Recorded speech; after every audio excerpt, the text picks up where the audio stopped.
I have many faces. Your powers are mine!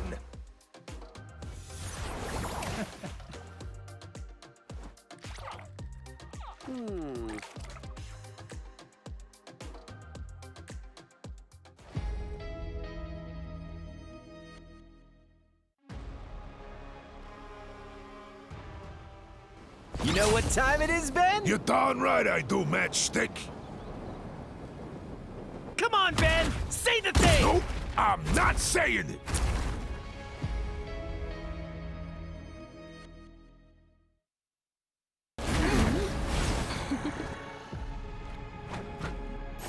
Supernova! Disappear! It's clobbering time! Fantastic! Ha ha! Ha ha! Ha ha!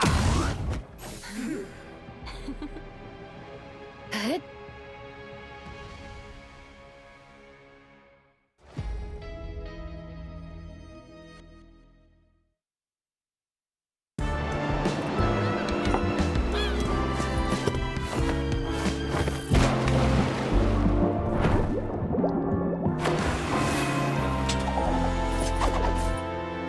So much for vacation.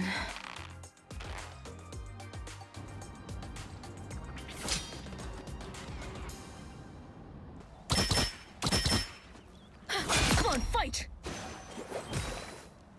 You're mine! Out of sight.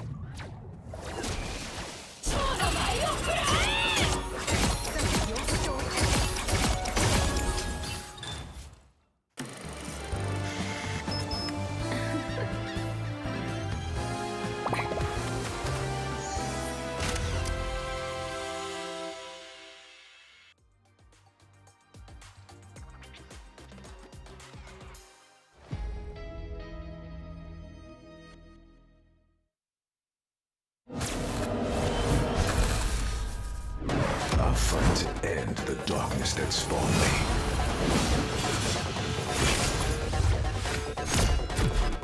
Slice and dice. Silver bullet. The hunt is on.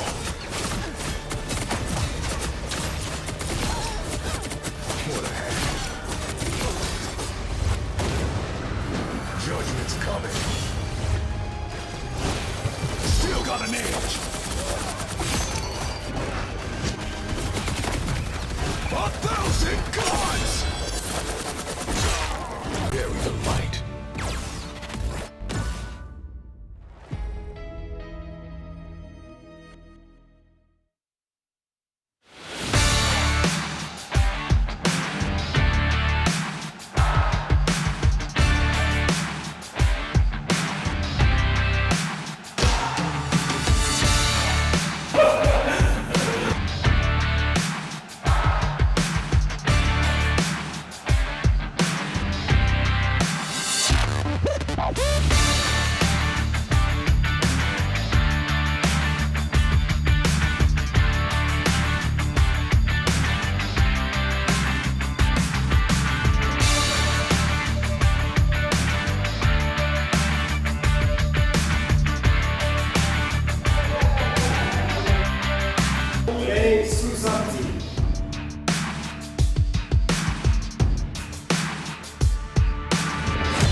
Hi everyone, we're from CTG. I'm Enzo. I'm coming from France. I'm 20 years old. Hello, my name is Ken. I'm 23 and from Norway. My name is Tanuki, I'm from the Netherlands. Well, I think it's going to be weird to play against the international teams because we have different styles of playing, I would assume. You know, when we are in Europe, we mostly scrim either North America or Europe because it's the only teams we can really play on ping, maybe some Korean team as well. So I'm excited to see how, for example, the Chinese team will play during the tournament. It will be fun to see. But it's really big. I'm not used to that. I come from a really small town in France. So when I come there and I see so many people, so many buildings, it's amazing. And yeah, we're happy to be there, I think. And we're ready to win. That's our expectation.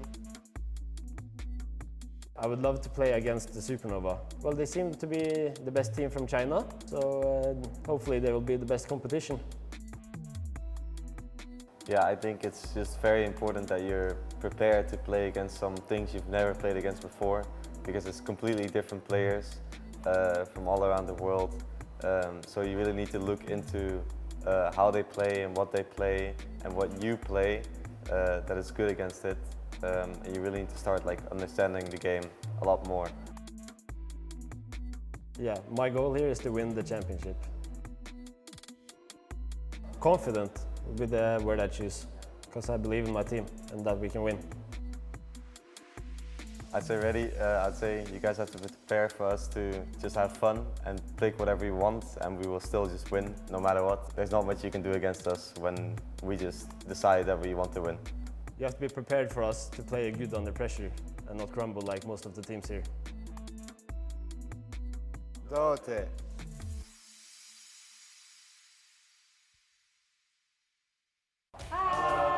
Hi, I'm Aramori from Sentinels. Hi, I'm Amazing from Sentinels. Hello, I'm Karopa.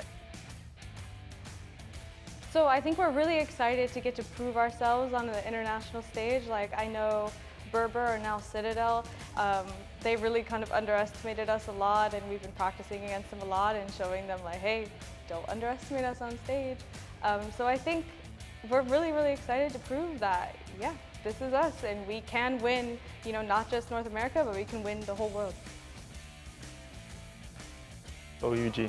I think some of their players are really, really good, so I really want to see how we perform against them in the tournament environment. I think I want to play against Rad, because I have my friend Fate on there, and I want to beat him. Well, definitely for us, I think our #1 goal is winning. But outside of that, this is really a lot of our players' first time playing on a stage, in a LAN environment. So getting used to that is day one. That's what we're trying to conquer and get in and make sure we're able to do. And then from there, win is the next step, of course. Yeah, we want to win. And I want to win dominantly. I want teams to be scared of us. So I hope to be, I think we're a very strong game day team.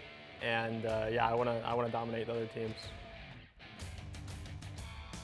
Really don't underestimate us, because I think that was the downfall of North America. We were thought to be in the Ignite playoffs in North America. We were thought to win not a single match, not one. And then we came through and didn't lose a single match. So please, don't underestimate us, don't underestimate me, and I'll see you guys on the stage.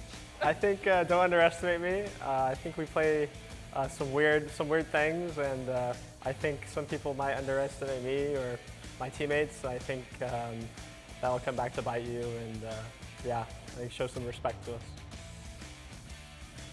Gaio!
嶺南有句俗話，飲頭啖湯，意思係湯要飲第一啖，事要敢為人先。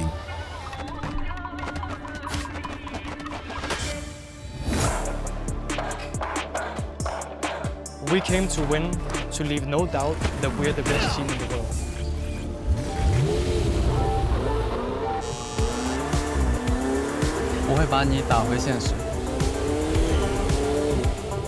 이건 단순한 경쟁이 아닙니다. 역사에 남을 대단한 쇼가 될 것입니다.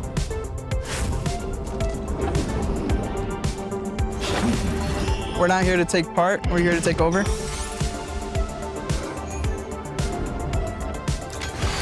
Anything less than first is a failure.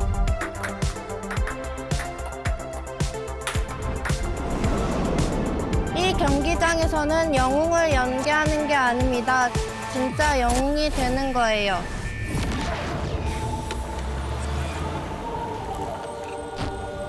Some chase records, we set them.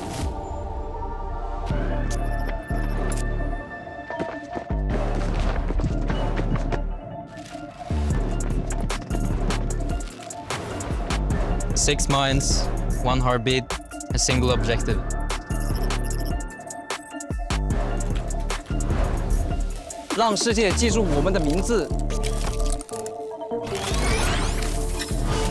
They call us rivals. We're here to prove them right.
Trapping all those fighting souls, but yet across the world I see you standing in my way.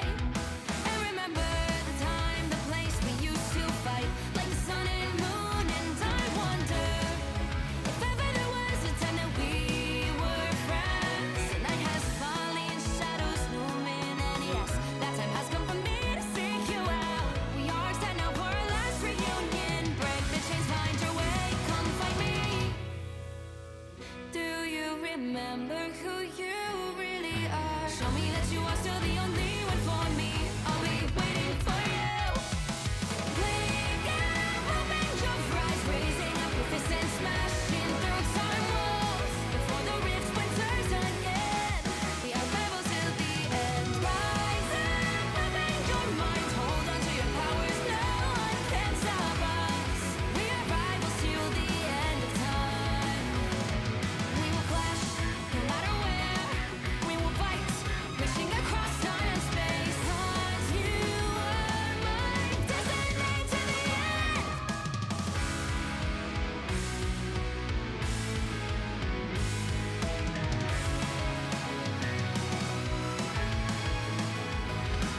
You see the dawn, the flames burning brightly, shining on those memories. And yes, across all time I see you turning the tides. And do you see now our time, our turn? We can still fight like the wind and fire. And wonder no more that now is the only time your heart is mine. Light has fallen, darkness grows, and yes, we fight for our destiny and fate. New days smiling for the past and future. Break those chains, lead the way, fight with me. And when you wake up, open your eyes, raising up your fists and smash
lightly, trapping all those fighting souls. But yet, across the world, I see you standing in my way.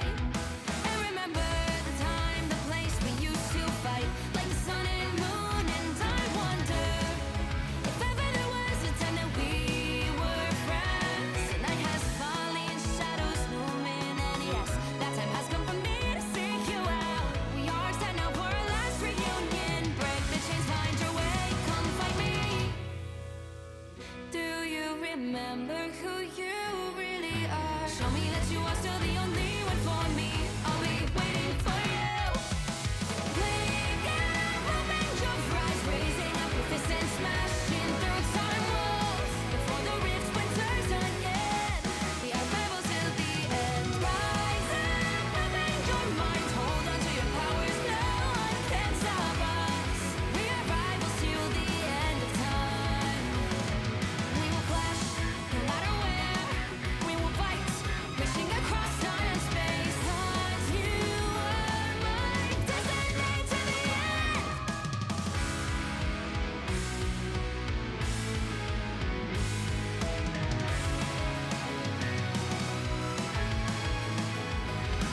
You see the dawn, the flames burning brightly, shining on those memories. And yes, across all time I see you turning the tides. And do you see now our time, our turn? We can still fight like the wind and fire. And wonder no more that now is the only time your heart is mine. Light has fallen, darkness grows, and yes, we fight for our destiny and fate. New days smiling for the past and future. Break those chains, lead the way, fight with me. And when you wake up, open your eyes, raising up your fists and smashing through time walls. Before the rift splinters again, we are rebels till the end. Rise up, open your mind, hold on to your powers. No one can stop us. We are rivals again until the end of time.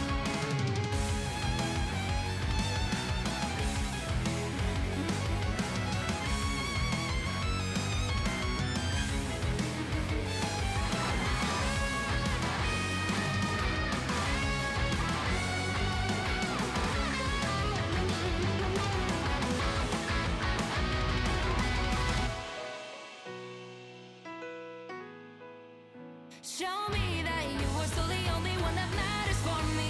I'll be waiting for you. Wait up, open your hands, holding on to your heart. Look inside you. Can you feel it? The sparks in you. Add it up, unleash it up. Wake up, open your eyes, raising up your fists and smashing through time walls. Before the rift splinters yet again, we are rivals till the end. And rise up, open your mind, hold on to your powers. No one can stop us. We are rivals till the end of time.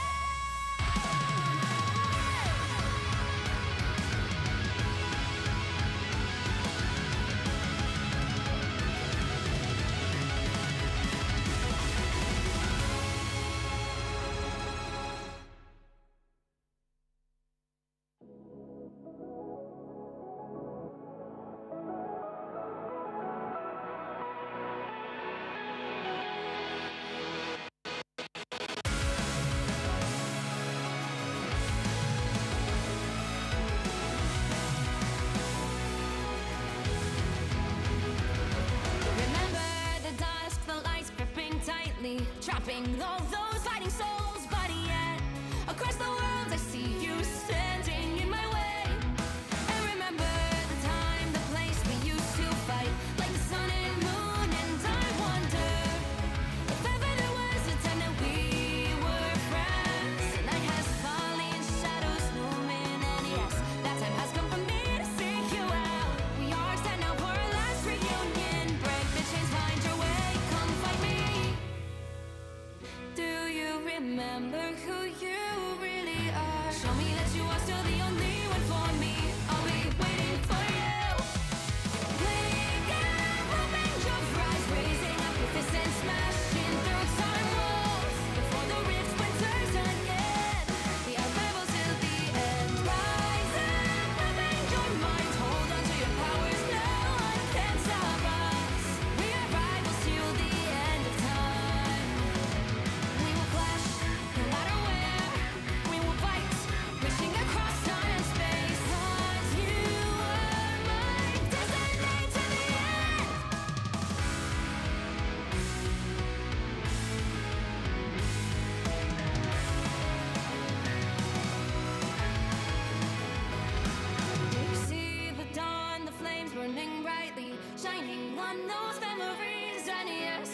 Across all time, I see you turning the tides.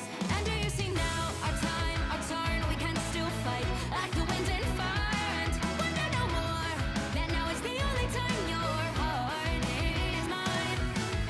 Light has fallen, darkness grows, and yes, we fight for our destiny and fate. New days smiling for the past and future. Break those chains, lead the way, fight with me. And when you wake up, open your eyes, raising up your fists and smashing through time walls. Before the rift splinters again, we are rebels till the end. Rise up, open your mind, hold on to your powers, no one can stop us.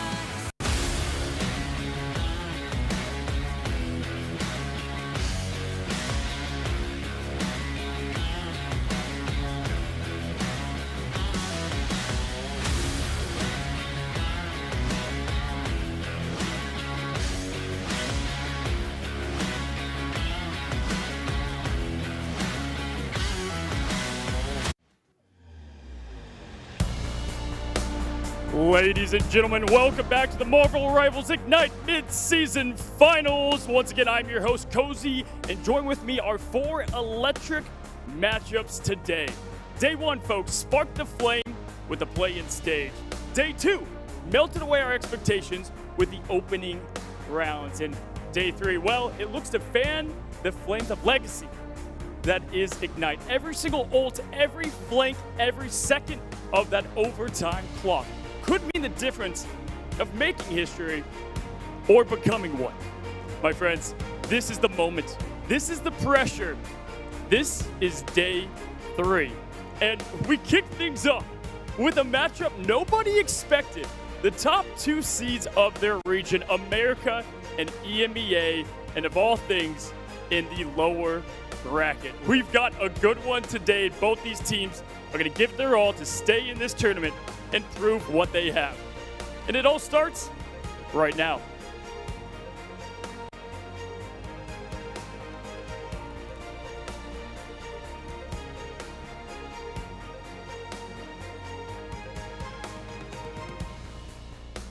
Please welcome Citadel Gaming.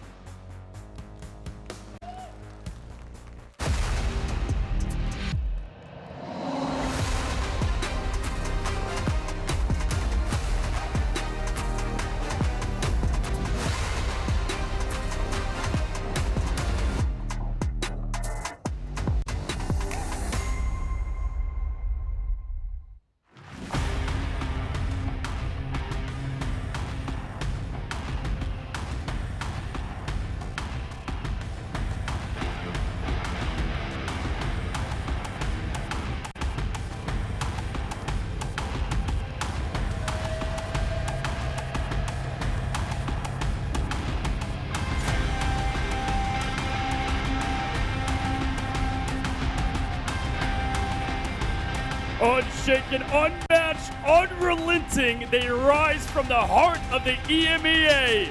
Once again, welcome, Citadel Gaming.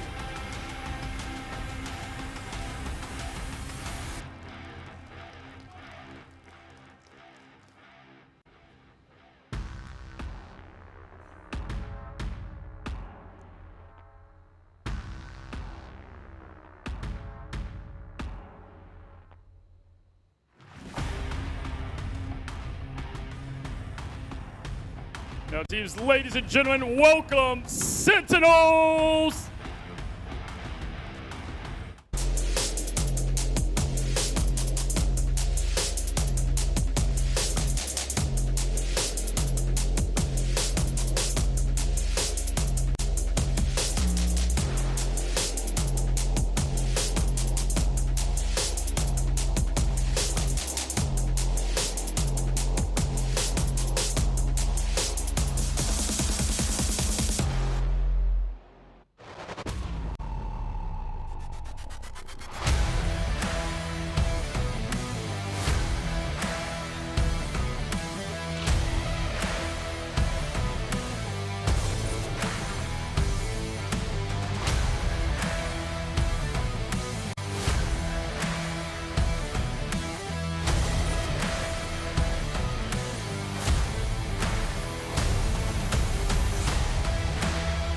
From America, when the pressure's the highest, they don't fold. They remind you who they are. Please welcome Sentinels.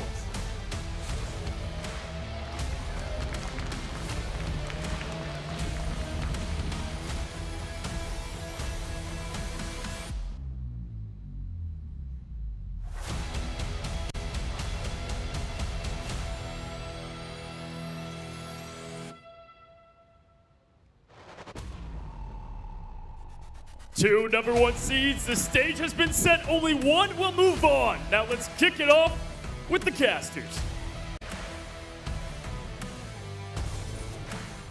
Thank you very much, Cozy. I am joining Avatar Liger and Nello Mello today. Let's absolutely go, guys. Let's do this.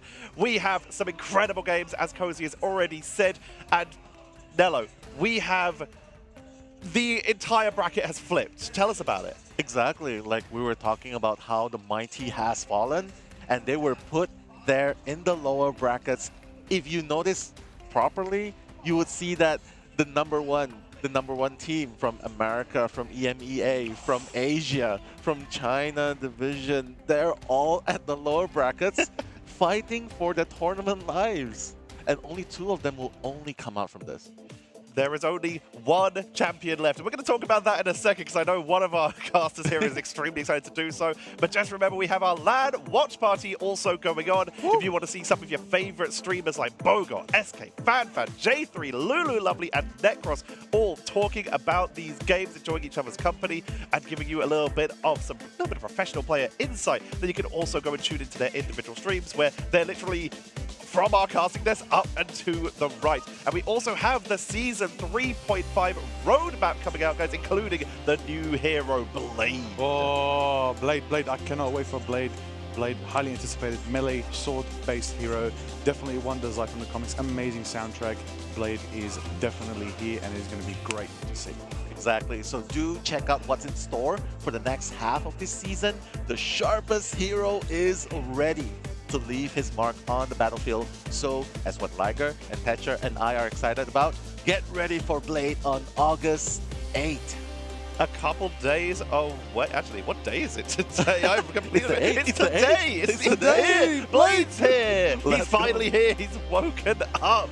And also, we're getting our technically second, because Doctor Strange has a little bit of self and heal, but the first actual towards your opponent's anti-heal in the game. And that could be a huge game changer. But that is a story for the future. As we already mentioned, as Citadel Gaming get ready here, that we are down to a single region champion in the upper bracket. Hey, Liger, who is it?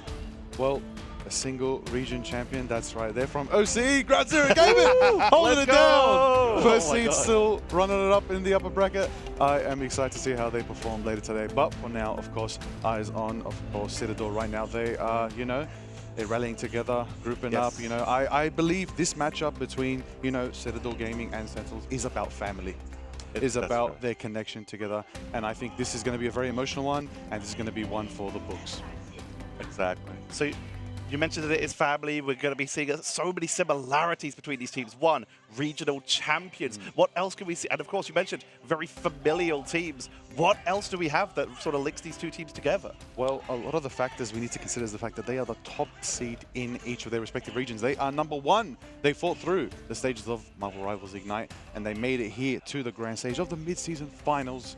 And now they're in the lower bracket, and this means one of them is going home. Exactly. I mean, stakes couldn't be any higher than that. And not to mention, it must be a very stressful situation for any one of these teams. And of course, I just like how you pointed out, sometimes during these hard times, the bond, this is just not a team, it's a family coming together. And I believe they even have something. Yes, they do. Citadel wanted us to show this on the camera. They've all signed this. They've got one of their favorites here, giving a quick shout out. So they show a lot of love. There's also a lot of community. For the people who are at home, we do have a live audience here. While they're not picked up as much on the mic, we do have an audience. But Citadel, the second they lost their round, they went directly into the audience and started cheering on Rad. They were just straight away, just like, these are our friends. We got to support them. Exactly. Good on them. I mean, just showing up and just showing support. that goes a long way. And as you know, this is just Marvel Rivals Ignite, the first event ever in Guangzhou, China. Oh yeah. Mid-season finals. We are gonna have stage 2 soon to follow, and then we're gonna have the grand finals. I just love seeing what we have right here. But of course, right now, this is, of course, going to be a very intense moment for not just Citadel Gaming, but Sentinels as well. Because look at the brackets itself. One team has to pack up and go home after this. Yep, this is definitely high stakes. This is exactly where you want to tune in most of all right now, because this is going to be a big one today. Starting us off for day 3 of Marvel Rivals Ignite on the main stage. Checha, what do you think? How's this one going to go? Well, we're going to be seeing, like you say, we already have both of the, in fact, all 4 of the #1 seeds from Asia, from the Americas, from EMEA, and China in the lower brackets. So we have 2 of the champions in the top 8. Locked in, no matter what, they will go down. These are the matchups we have for today. Citadel Gaming versus Sentinels will be first up, followed by OUG versus Rejects. We'll be getting both of those elimination games out of the way. Both of them brought to you by the incredible Liger and Mello. And then, of course, we'll be moving on to Envy versus Rad, and then 100 Thieves versus Ground Zero. And the losers from those matches, this is where the bracket will flip. So there is less of a chance that Rad or Citadel will get another chance of playing Envy until much later in the tournament.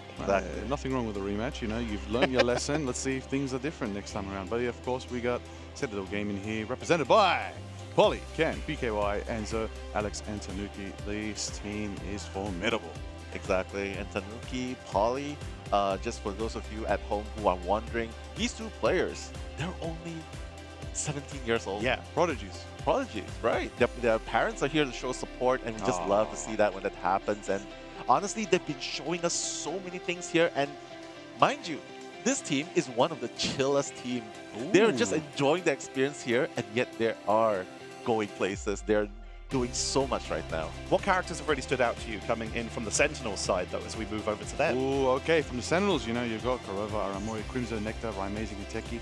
This team is definitely another team that I really am interested to see how they perform. I believe Kurova's Adam Warlock is a big stand. I believe this is the team that may have kind of, you know, let's allegedly ushered in that triple strategist, Karmic Revival, Guardians Revival team-up era into the meta today. Not to mention Crimzo as well. I would love to see some Captain America action. I would love to see that Groot just blocking off the heals, especially when they know that they're going up against Citadel Gaming right here. You know, just taking out one out of the rotation, out of the equation, that's going to bring a lot of impact. So if they can do that, I think they would stand a very, very good chance against Citadel. Because Citadel is, after all, one of the most highly regarded to win the entire team. Definitely. They took Envy to a 5th map in their series. So that's one of the closest games we've had so far between 2 of the teams that a lot of people were saying might have the chance to win this. But when we had a look at the talk online, a lot of people were also talking about Sentinels, and they're both in the lower bracket. Only one of these is going to continue. Exactly, but like what Sentinels has mentioned just now in the interviews we saw behind the scenes, Aramori was like, we're here to play. Do not underestimate us. Whoa. Do not count us out. We're going to give I'm getting goosebumps already. I'm excited. Right. It's going to be good. Come on. It is definitely going to be good. Tetcher, I mean, like Sentinels, with a declaration like that, I mean, they definitely felt that, right? Even the CEO of Sentinels coming out all the way here to give them the support. And after yesterday, today is like the fight for their lives. I can feel that they were definitely going to push the boundaries. Go like Sentinels 2.0. Something new. Yeah, speaking of pushing boundaries and something new. Perfect transitions, lads. We are heading to Clintar once again. We're heading to the new map, Celestial Husk, for our first map chosen by Citadel. So they're going to be taking us somewhere a little bit less familiar. All these teams have been scrumming on this, obviously. They have more than prepared, but it is a brave choice to bust it out first. Exactly. I mean, this coming to Domination map, right? The crossfires are going to matter so much. I'm definitely looking forward to seeing how Gomez, Amazing, they're going to be as long as they can continuously maintain that pressure, flank the back lines of the opponents, that will definitely break the balance. And of course, the front lines as well, just diving in, breaking the formation. I think that's where Captain America just proves so good in this kind of situation. So the team that manages to break the balance of the opponents first, that's going to come ahead, and that's going to play a lot into this BO5 we're going to see. And Liger, you talked, you guys both talked already about Crimzo being incredible Captain America. Liger, it's not exactly like Citadel don't also have an incredible Captain America, or Captain EMEA, if you will. Yes, that would definitely have to be Polly. Polly puts the work in. Honestly, I'm really excited to see Captain America. You know, for those wondering, I am wearing what Captain America wears. It's not a backpack, chat. I am excited to see any Captain America action. It's very exciting, very fun. As someone that, when I started the game back in December, I straight up picked Captain America. And I'm glad to see Captain America is actually a pick to see at the highest tier of play, hitting Marvel Rivals Ignite at the mid-season finals. It is absolutely exciting. And I believe if we can get that cap through the bans, we might have that Captain America mirror match to represent both regions. That would be amazing. But it has been focused very hard on in terms of bans, but also other characters we've been seeing focused on, not just for these teams, but in general. There's been a lot of Human Torch ban as a big main one. Who else have we been seeing being targeted? Mantis. Yeah, Mantis. Even if they manage to save Mantis, the opponents will at least be sure to get out the Adam Warlock, just to negate that Guardian Revival team up, right? Last chance to use it. Yeah. You know, next season, things are changing. That's the beautiful thing about Marvel Rivals. The seasons, the patches, everything changes. Team-ups go in, team-ups go out, and some even new ones arrive. You know, speaking of a new team-up, I'd love to see arrive. I'd love to see a bit of the Thing and Human Torch, you know? Come on. We saw it Drop once down. yesterday. I We didn't get did to see it. I You want didn't to see call it. it. Come on. Come on, Ben. I want to know what time it is, but it's not that time yet. I saw someone requesting that we get the combo with the Thing, Human Torch, and Wolverine, where the Torch picks up the Thing and the Thing picks up Wolverine, and they just all drop together. That would be a nightmare, but I'd love to see it. I would love to see that happen. Imagine getting double backline dove by Wolverine. One just smashes in, and the other just comes in with the fiery. And add Phoenix to that. Oh my god! Yeah, they're gonna set the ground ablaze. Just right a meteor, there. just a meteor in general. It is. Yeah, but speaking of meteor, at the end of the day, you need 4 of them to make a meteor, but you only need 1 Magneto to drop the biggest meteor in all of Marvel Rivals. And there are so many Dunk Masters all across these teams today, and I can't wait to see some more of that Magneto action. Yeah, I'm so excited actually to see how they can pull off this. If you notice, you've seen it a couple of times throughout the entire tournament. You see how they utilize Magneto and Phoenix so well. The timing has to be impeccable as well. It does. Phoenix coming in just to remove the shields, Magneto instant dunk. That would be the best case scenario, and that would almost guarantee an elimination of the opponents any time. So if they can pull that off successfully, maybe Sentinels, maybe Citadel Gaming, either one of those, they can do that. My God, that's gonna be at least close, bring them closer to victory. Mag has been such a dominant force this season in general, with the rise of Cloak and Dagger, and for example, and the Punisher as well. Can you tell me why that is? Well, when it comes down to it, you know, absorbing damage is everything. Yes, absorbing damage is everything. Anyone that can nullify damage, anyone that can reduce the impact of those duelists who are thriving and surviving, mind you, because these strategists are the ones that are getting mostly banned. Right, so if the strategists are getting banned, they're keeping your duelists alive, they're going to keep your Magnetos charged up.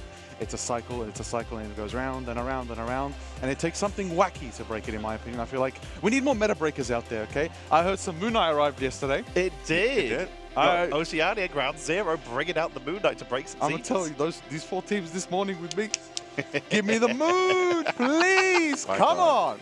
Regardless of which, OCE is definitely very happy because Liger, his predictions coming true. The team's living up to your prediction. I'm unbiased caster. What do you mean? None of us are biased, which is why we're asked to do predictions. Unbiased. I'm just making predictions, you know. Exactly.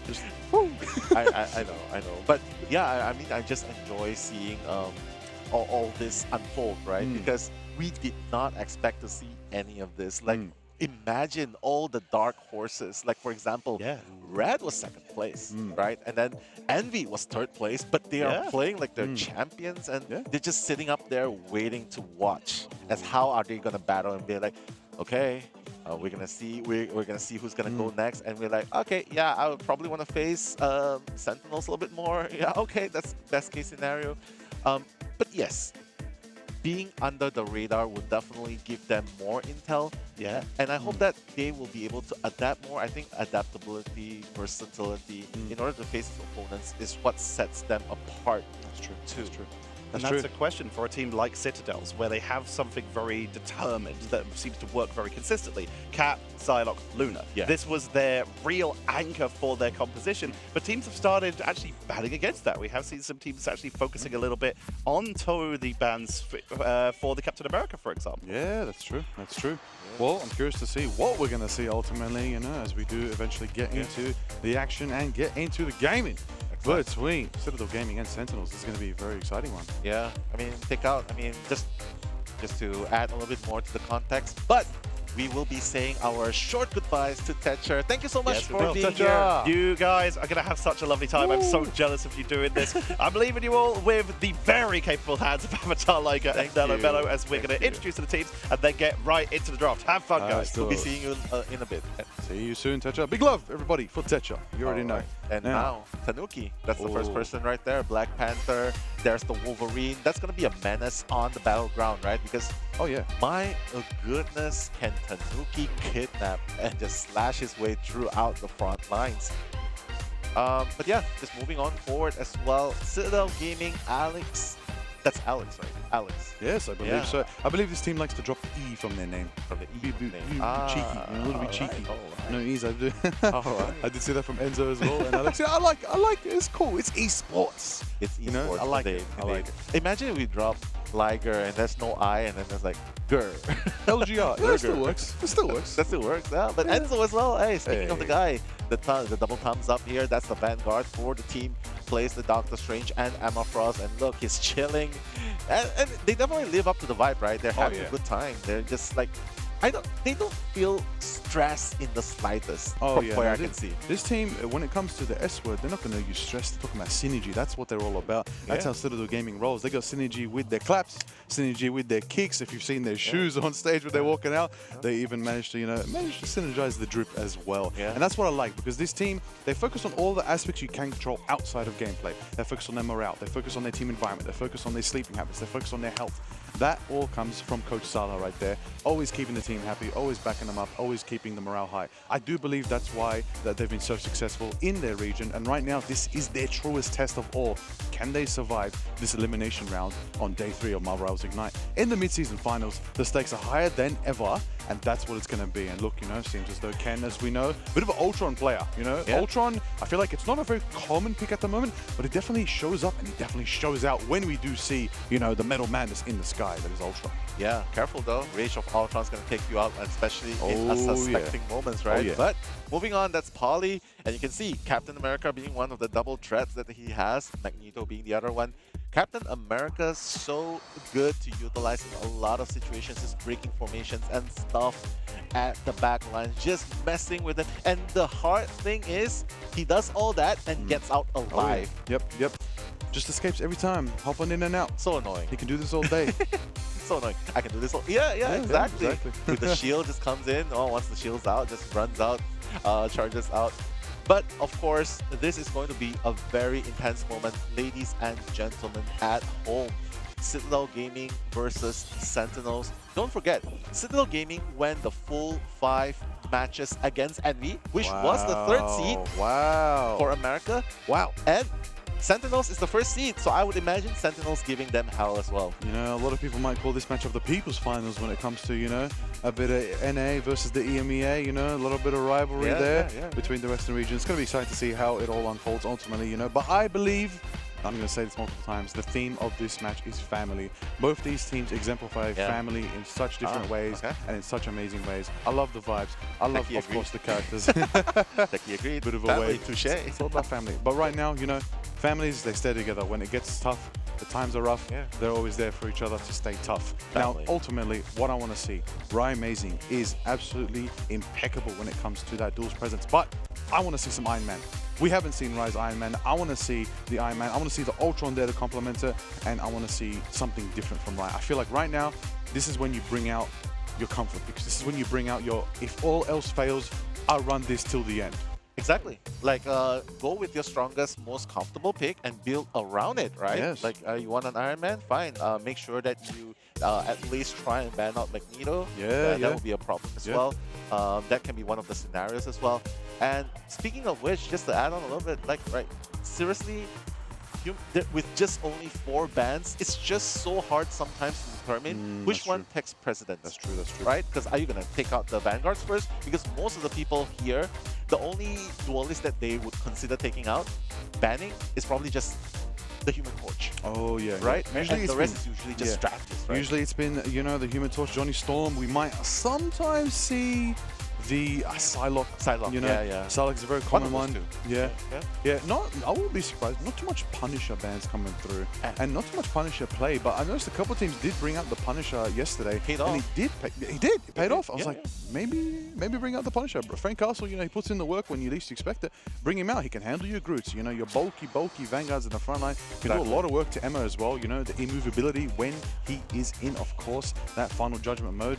You can go through that Sonic Seduction. So I would love to see more Punisher. I think that'll be good. And if you're, you know, feeling a bit risky, maybe a bit of pump action on the Punisher as well. You know, switch to the other weapons, see how it goes. The shutdown. But hey, speaking of Aramori, right there, look at the love sign by her. She's definitely feeling good. And mind you, Aramori did say, do not underestimate us. And she is the strategist main for the Team Sentinels. Rocking the Loki, the Cloak and Dagger. I just love to watch her play CND, dude, honestly. The Loki. Yeah, Loki. I've been watching Amori's Loki for a long time. Loki is so fun. Loki's honestly my favorite strategist to play. Oh, it is. Whenever I get a chance to be a little bit mischievous, I like to play Loki. I like to, but I feel like you would want me on a team. I don't copy the strategist, so I copy who I want to play. Oh my god. Yeah, that would be. I mean, that would be good in comp plays, but in professional plays, maybe that'll be a little bit different. We comp in quick play. Yeah, we could. Oh, in quick play. Okay. I'm joking. I love Loki for the same reasons, but I always find myself copying the wrong person. So. Yeah, it's like, hey, I wanted to copy the Invisible Woman's Invisible, but I ended up copying the Groot. So I'm like, okay, I'm so sad. Still very good, you know, Straining Prison. Scoop them all up when they least expect it. Like, wait a second, when did they get a Groot? Yeah, and Khonshu comes in. Wait, where did the Moon Knight come from? OCE, apparently. All right, what's going on? We're going to have a counter on screen for how many times Moon Knight is mentioned for me. But yeah, Sentinels, this is definitely a do or done situation. Do or get done, that's it. Get done. Make it happen. Yeah, but Amazing as well, just waving a little bit there, just showing like, guys, do give them some support, right? Give them the support that they need because this is the final match.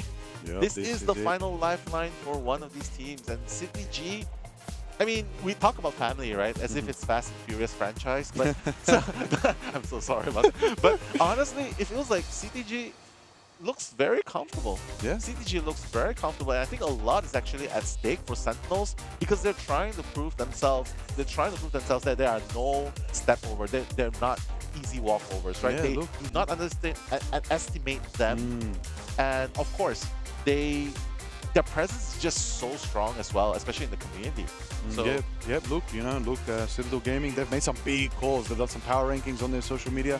They've made some calls about some other teams, some predictions, know, rankings of how they see they perform against other teams. And leading up to it, you know, they're now here in the lower bracket. So the big calls now need to be backed up. Otherwise, they're going home right now after this best of 5 series in Marvel Rivals Ignite at the mid-season finals here in Guangzhou, China. It's going to be exciting to see how it all unfolds, you know. Look, Enzo's in high spirits. Looks like the team's feeling good right now.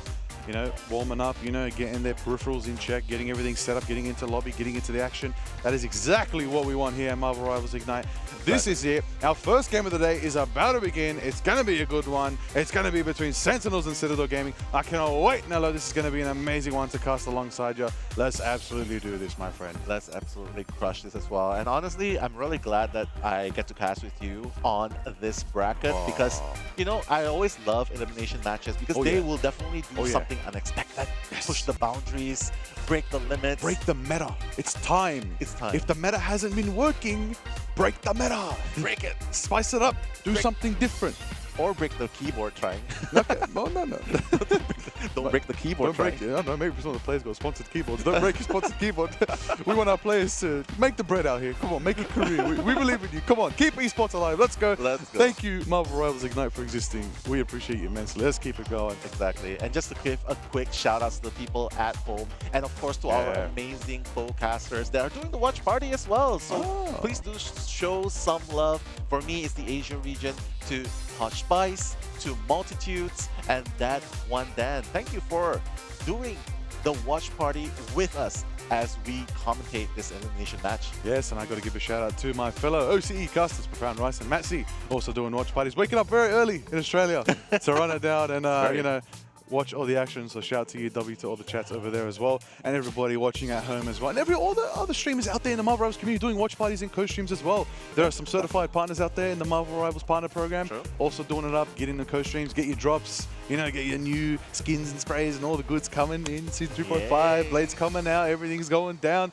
This is a great time to be a fan and a gamer and a player of Marvel Rivals. Exactly, and we are going to be preparing as a team, sets up. But honestly though, like just looking at this, the stakes are just so high. We cannot emphasize enough of this. Because, mind you, a lot is going on. I mean, the reputation, the pride as the #1 seed, and of course, just going even further into top 8, into finally moving on towards top 4. That's just so much to absorb it. And I feel like for people who might think a little bit more, they'll be like, oh god, the overthinking might happen and it might affect their gameplay. Hopefully that does not happen with them. Hopefully, the best thing you need to do, keep your mind clear, keep your comms clear.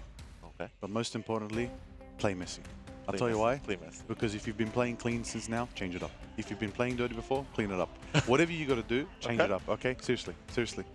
If the same tactics have not been working, you need to change it up. And most importantly, I say that because Marvel Rivals is a game about momentum. Momentum leads you forward. We've seen 3-0s. We've seen 2-0s go into reverse sweeps of 3-2. What you need to do is change the pace when it's in your face. All right? It's like running a race. You need to make sure that you can do all these different things and absolutely catch the opposing team off guard. Right now, if they feel like they have your number, they're going to keep calling it and you're going to get absolutely shut down. So what you need to do is change your number. Just change your number, change your strats, change your plays. And the best part is that the best of the best players are here for a reason. They're diverse in their hero picks, they have versatility in their play styles, and most importantly, they can adapt under pressure.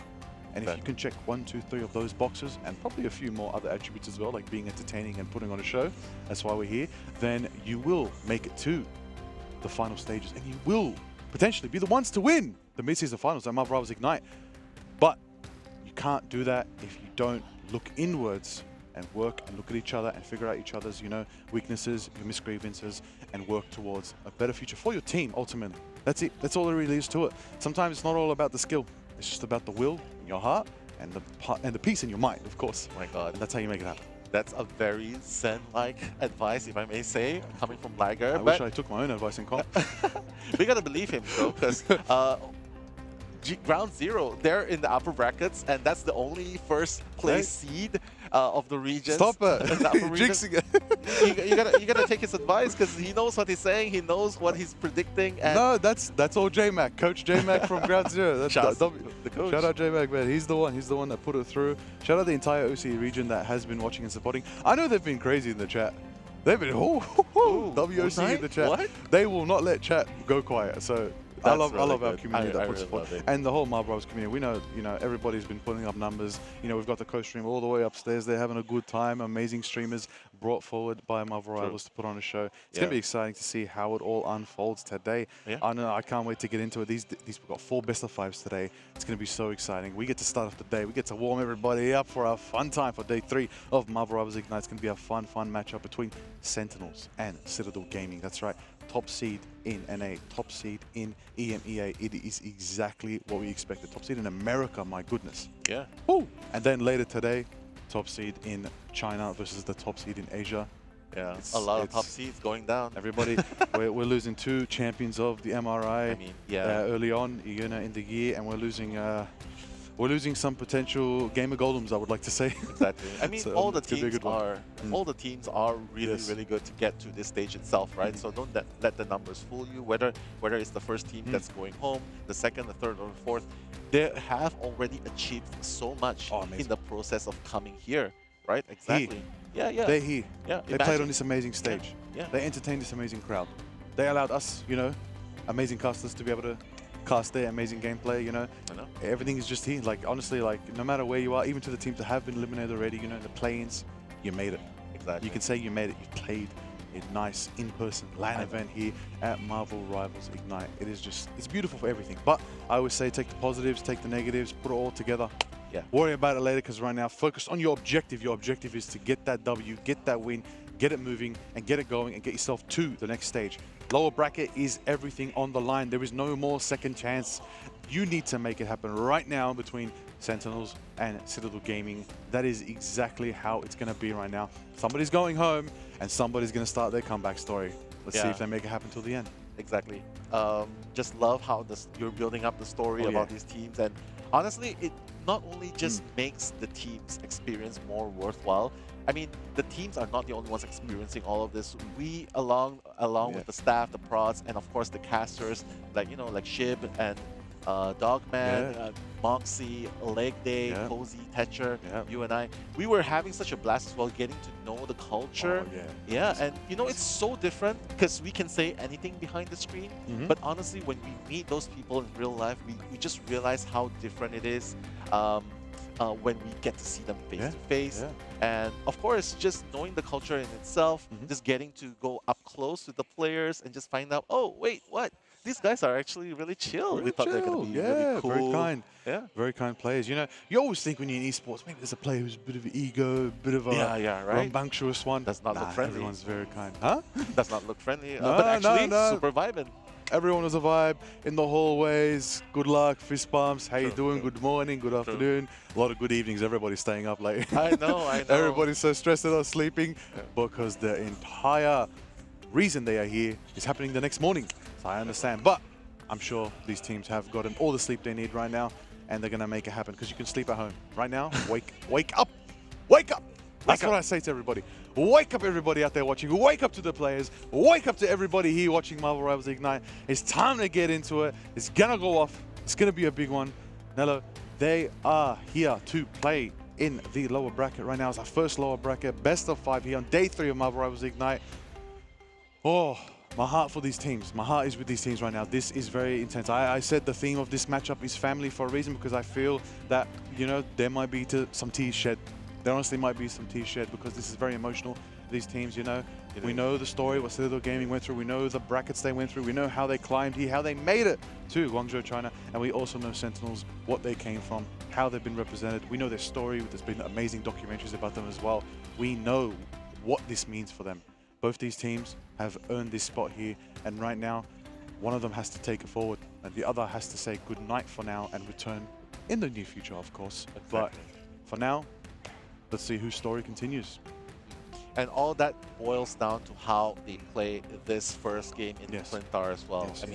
I mean, it's just really hard, especially when you know that, okay, it all boils down to how well they synergize yourself. That's what we talked about earlier on, right? And with the character pools. And honestly, I feel like the team that makes that, executes that perfect, near perfect ban pick against the opponents, that's the one that's going to have the upper hand, because some teams, they prefer to ban the strategists, take out the comfort characters that's supporting the whole team. Some rather banned vanguards, we've seen that before, targeted bans towards vanguards, while some prefer to target ban certain duelists that renders them ineffective.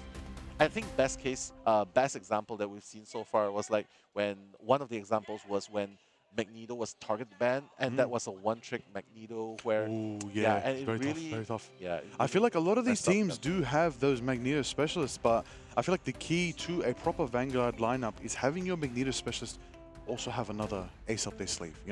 Something there that you need to make sure that you can pull out, because we got a lot of Magneto players. Once the Mag was banned, it was a tough day. They couldn't go the Emma, they couldn't really play it well. There's a little There's a little bit of difference to the nuance when it comes to the Vanguards. You know, I do believe there's like 3 classes of Vanguard. You got those that dive in, those that rush in, and those that kind of hold the back foot. Magneto, I feel like, holds the back foot a little bit, but you know, he can rush in. He's got the Bulwark shield. He's got his own personal shield. You know, he has so many things that he can do to nullify damage and all of the above. But ultimately, the Meteor M is the key factor to Magneto. You can shut down a Luna's Fate of Both Worlds. You can shut down a Cloak and Dagger's Eternal Bond. There are so many strategies ultimates to get absolutely clapped by a Magneto with the Meteor, and that is exactly the value you get from him. But when you ban him and you rely on him so much, what do you do as that Vanguard player? How do you pivot? How do you change? Do you know Dive? Do you know Venom? Do you know Thing? Do you know anything else that could help you maintain the same presence you did as Magneto? Can you nullify damage? Can you absorb damage? Can you take out a strategist with an ability or an ultimate? That is the question to those Magneto players right now. If Mag is banned, how are you going to maintain and sustain that same presence in your team's synergetic lineup? Yeah, I mean, a lot comes to factor, a lot comes to mind, right? Especially when you're talking about countering a specific character. And I agree with you, Magneto's like the staple Vanguard that has been around, that has been proven the highest tier time and time again. I mean, at least at what ship, he has those tiers up there, and he definitely has high praises. A lot of us has high praises for Magneto. But right now, the wait has ended. We are going into the game shortly. The team is locking in right now as we are going to be heading into the ban phase very soon. But look, the very classic Citadel with the warm-up. Like, yeah, you do not want to play stretched up. I'm putting my hands up too. All right. Hands up. We're going to do it. We're going to do it to them. All right. My God. And Sentinel's like, hey, are they waving to us or are they? I don't know. I saw Coach Sala look at me and put my hands up. I have to listen to Coach Sala. He's the coach of me too sometimes. All right. The clap. Let's go. The clap? The 1-2 clap. Clap. Oh, they're getting the synergy warmed up. Come on. Okay. There it is. I love this, right? A little bit of team building, right? Yeah, that's it. I told you, family. Family, look at their smiles going into such a stressful matchup. Same thing with Sentinels, ready to go. Look at them smiling, ready to go. Focused, locked in, ready to run it down. It's going to be a beautiful one here today between Citadel Gaming and Sentinels. I cannot wait to get into all the action. It's going to be good. It's going to be a fiery one. We are going to, those that don't know, we're going to the Symbiotic Lands. We're going to Clintar. We're going to the Celestial Husk. Both teams sending love to each other. We love to see it. Big love out here. And you know what I also want from esports? I want a little bit of banter, you know, a little bit of cheeky banter. Maybe the coaches, you know, do a little bit of a stare down at each other. Maybe one day. Yeah. That'd be cool. That'd be fire. But I know, you know, we'll see how it goes. Yeah, I mean, if they could allow, like once the ban pick is over, if they could have both coaches come in, because they've done their job, right? Come into the middle and give a handshake or maybe a little bit of banter or stare down like what you mentioned, that'd be cool. But as of now, we're going to see that Human Torch, both teams are probably going to have to take it out. CDG has already banned it. Sentinel is probably going to do that ban onto Human Torch as well because it's just a menace. These two characters are a menace. I would imagine they probably need to start locking up certain strategies. Okay, so Sentinel seems like they will be saving that low-key. So I love that, but it does open up an opportunity for CTG, right? Yeah, Citadel Gaming to at least play certain characters. Like you could have a Bucky, especially in those clutch situations, just to keep resetting, especially if a Loki comes out. But Luna Snow going to be banned on the opponent side, while CTG Citadel Gaming is going to be keeping that Luna Snow for themselves. Taking out the Human Torch one, that's already one checklist done. Probably needs to take out another duelist. Okay, and that's going to be the Psylocke. We're going to move down along the lines, and Magneto is going to be the response. I would imagine that's going to be the last ban for we just spoke about it. We just spoke about it. The Magneto ban is high value, high target. If you know that you can nullify that from your opposing team right there. I'm just going to quick remind everybody. One more protect on the line for each of these teams. Aura, Sentinels has to protect CND, right? Yeah. I mean, that's for Aura. Has to be, right? Yep, definitely. There we go. Sentinels protecting the Cloak and Dagger. For those who don't know, Eternal Bond, high value ultimate in all of Marvel Rivals, one of the best out there. And there's a couple Cloak and Dagger specialists out there that actually do know how to use it on the offense. Yeah? Yeah, it's very exciting. I've seen some triple KOs from some C&Ds in top tier play in Marvel Rivals Ignite in the stages earlier this year, and it could definitely be a factor. But you know what else is a factor that I will never not skip on? The fact that Mantis is easily the most banned strategist in all of Marvel Rivals here at the mid-season finals. I'd love to see the stats, but I'm pretty certain it's Mantis. And Emma's going to be protected by Citadel right there. They're going to lock in Emma, which is going to be a great pick, of course. Then we're going to potentially see that from I think Polly might bring out the Emma. It'll be a good one to see. But Loki also protected by Sen. You know, we're making sure Aramori is enabled, and we're making sure, of course, that Korova can bring out the good stuff as well. Yeah. And there it is. I mean, CTG has Emma available, but Sentinels did ban out the Psylocke and, of course, ban out. Oh wait, that's not the Magneto, and the Mantis as well. So that's gonna pretty much render some of the team ups unavailable. I mean, yes, Sentinels can go with the Magneto, but honestly, I feel like they're just gonna go with the classic route on Crimzo. I mean, that's really good. Just to block out. I mean, there's just so many usage, right, from the walls, just to block out heals, just to isolate the opponents. And there you have it. We're gonna head into the game right now. Silgay, Citadel Gaming versus Sentinels. That's gonna be the first game today. And mind you guys, this is the elimination matchup, as one team will be moving on and the other will be going home. Like All right, everybody, let's get into it. It's time for Marvel Rivals Ignite, the mid-season finals. Our first match of the day is going to be between Sentinels versus Citadel Gaming. We are on Let's Do Husk here on Clintar. We're playing Domination. We're running out the doors. Let's get it. Let's get it indeed. And I want to say it's time, but I don't see the thing yet. But the first portal will be used just to get the position, right? I think both teams have that on mind, because in this map, you got to get into that position really, really quick. And it seems like, my goodness, CTG is going to be able to land that portal in first, and they're going to just try and push them back in. They're already out. They're actually at the spawn. They're going to slowly move in forward. No casualties just yet. That's pretty good. They're slowly jumping, bunny hopping into position. The high grounds is really good for Loki just to snipe. And of course, PKY on the Phoenix, just trying to build up stacks. But the Wolverine coming in with the kidnap. Karova's going in for a flight. He's gone out of the game. While Tanuki, Nectar's also trying to respond, but the Loki Lantern is going to happen. It's just going to negate any further casualties as the action continues.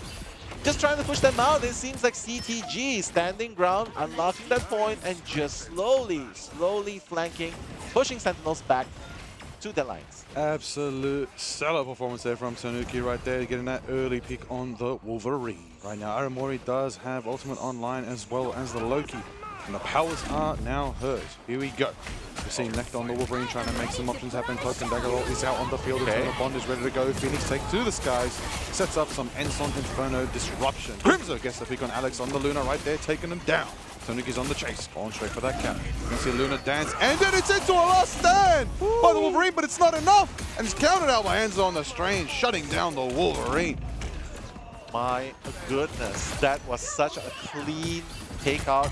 And Crimzo continuing the domination. That's gonna be a 2 elimination and forcing out the ultimate support. But Eye of Agamotto coming in with a crowd control. Let's see if any casualty is gonna be done. But oh my god, Enzo is gonna go down in response. Rymazing, Teki, and now Karova taking down one by one the members of CTG. So the fight back starts right here for Sentinels. Run it up, run it down, looking good right now. There we go. Percentage on the board for Sentinels. Now, that is exactly what we wanted to see. But I know what you want to see, something from Rymazing. I want to see the Ensong Inferno mixed with a bit of a Meteor M. And is that a hope that I see? Enzo! Fastball. Running up the fastball with the Gamma right there. It's going to be a good one, but it's going to go back down to Bruce Banner mode. We're going to see Ensong in, Sonic Seduction is online, of course, for Polly. Rymazing as well with the Inferno, ready to burst when the time comes. And Crimzo on the cap, trying to get some zoning, trying to get some information, scouting it out. Pushing Citadel back to keep their percentage climbing right now, 40%. If they win one more fight, they'll take to 60, probably 70%, and they'll gain the lead here on Domination right now. So, PKY is taking some shots. Ultimate's online, out for Polly, out for Tanuki. There's going to be a good combo when the time comes. We're going to see Wolverine flying around from now. That's Nectar taken to the skies. Tanuki's on the sidelines, jumping around with the Hulk. Will it be enough for now as we see teams are starting to start the engage? Sonic Seduction from Polly starts us out, and Enzo jumps in. Jumps in, trying to get that clash onto them.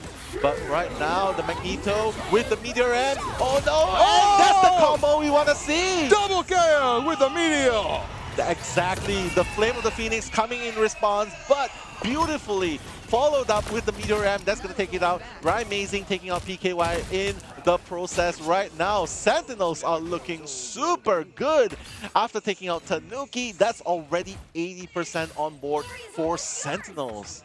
Unbelievable. How exciting was that? Good combination of ultimates. But we're already back into the fight with the pentagram of Farala right there. It's going to be a good one to see how they start this engage. Back again. Citadel trying to go for contest. Oh, almost kept it back. Pressure's on. Wolverine, Nectar, trying to make it happen. Going for those Loki runes. Trying to get the sustain out of here. Trying to shut them down. Trying to zone out the Luna. Keeping them in spawn. Not allowing them to portal. And there it is. Alex is going to have a tough time making it back to point. And he's going to have to ice skate uphill. I tell you that. Blade, go get him.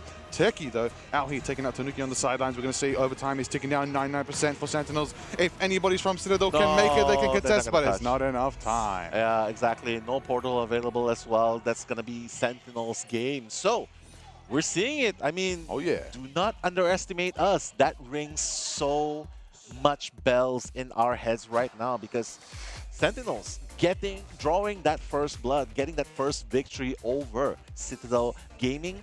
Obviously, there's still another match to be played before we can get that first W for any one of these teams. But looking to get off a good start, that's Team Sentinels, Liger. I mean, yeah, both the battle of the Wolverines flying left and right, Nectar and Tanuki trading off.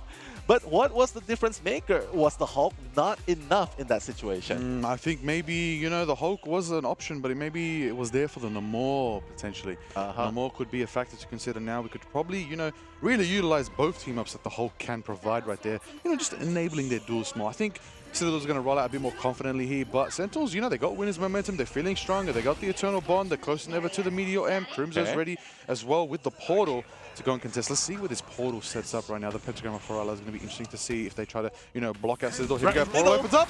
In the middle, right in the middle. The clash is going to happen in the middle. Oh my god. Dropping super, super low. Sentinels are pushing forward as CTG slowly backing up, just like, oh, okay, let's avoid casualty, let's back off a little bit, let's regroup, let's get the heals up, make sure everyone's healthy. But right now, just look at Sentinels, they are super aggressive right here. It seems like CTG is actually on the defense right here, and the leap coming in from Nuki, not gonna catch anyone at that moment. And my god, it's Hulk coming in, trying to find any target at all, but all ultimates are going to be traded off as we speak. My goodness, Meteor Ram is going to land, is going to dunk onto anyone, and that beautiful combo coming in!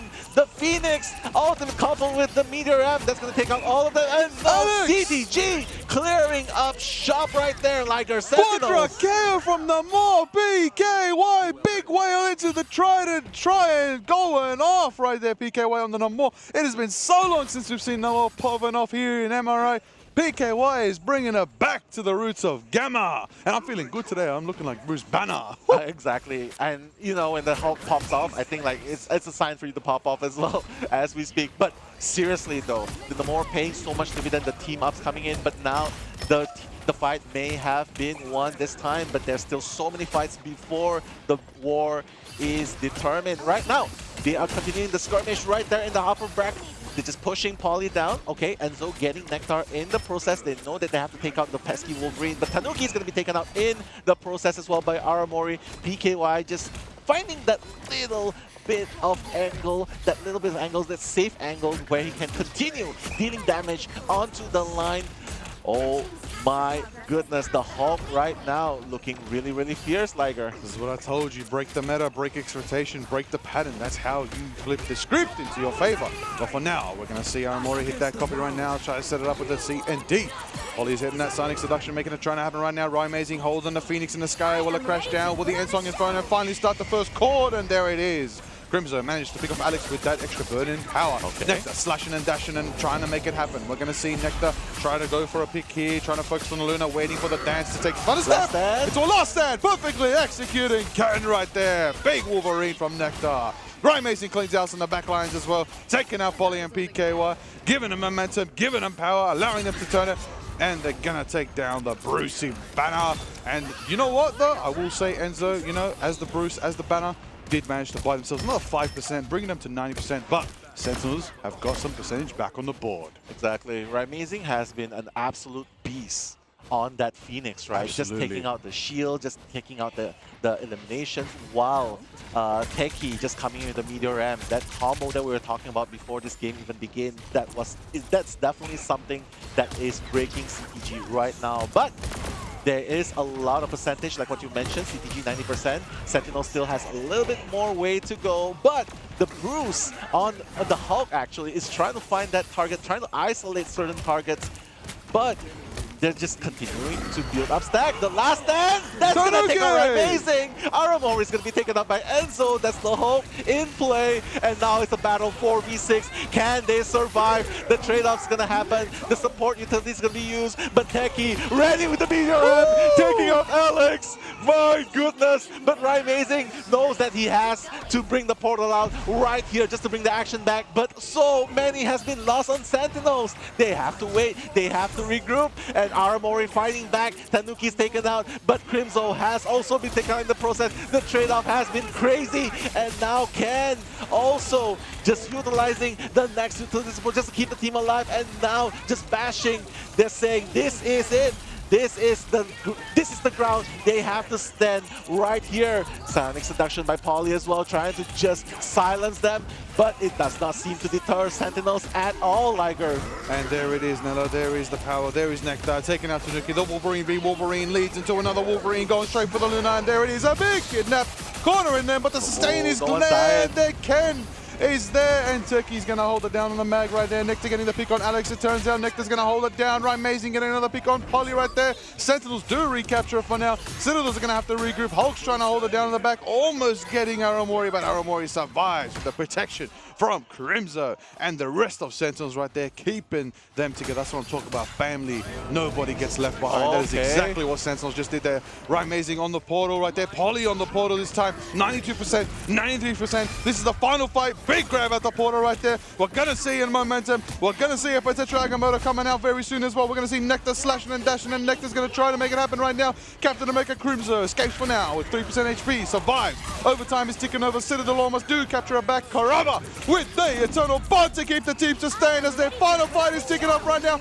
There it is, the Meteor M. Will it connect with the Luna? It is a double KO! Meteor from Chucky! Nectar gets another with the last stand from Wolverine. Karama with a double. Nectar with a double. He's doubles for doubles for doubles for Sentinels today. That was such a huge turning point. The shield did not manage to did not negate the Meteor M. And when that smash happened, two of them getting taken out, it was just a matter of time before the rest of the team of Citadel Gaming gets taken out. And Sentinels, that's 1-0 right here, right now, Liger. Did you expect to see this? That is exactly what I want. That is exactly what I want from Sentinels. Beautiful display right there. Excellent utilization of their picks. Excellent switching in, diving out, backing up, timing here, going there. Absolutely dancing around the Citadel Gaming squad right there. Yeah. And I will say, Citadel Gaming brought out something different, tried something different, and it did kind of surprise Sentinels a bit, I won't lie.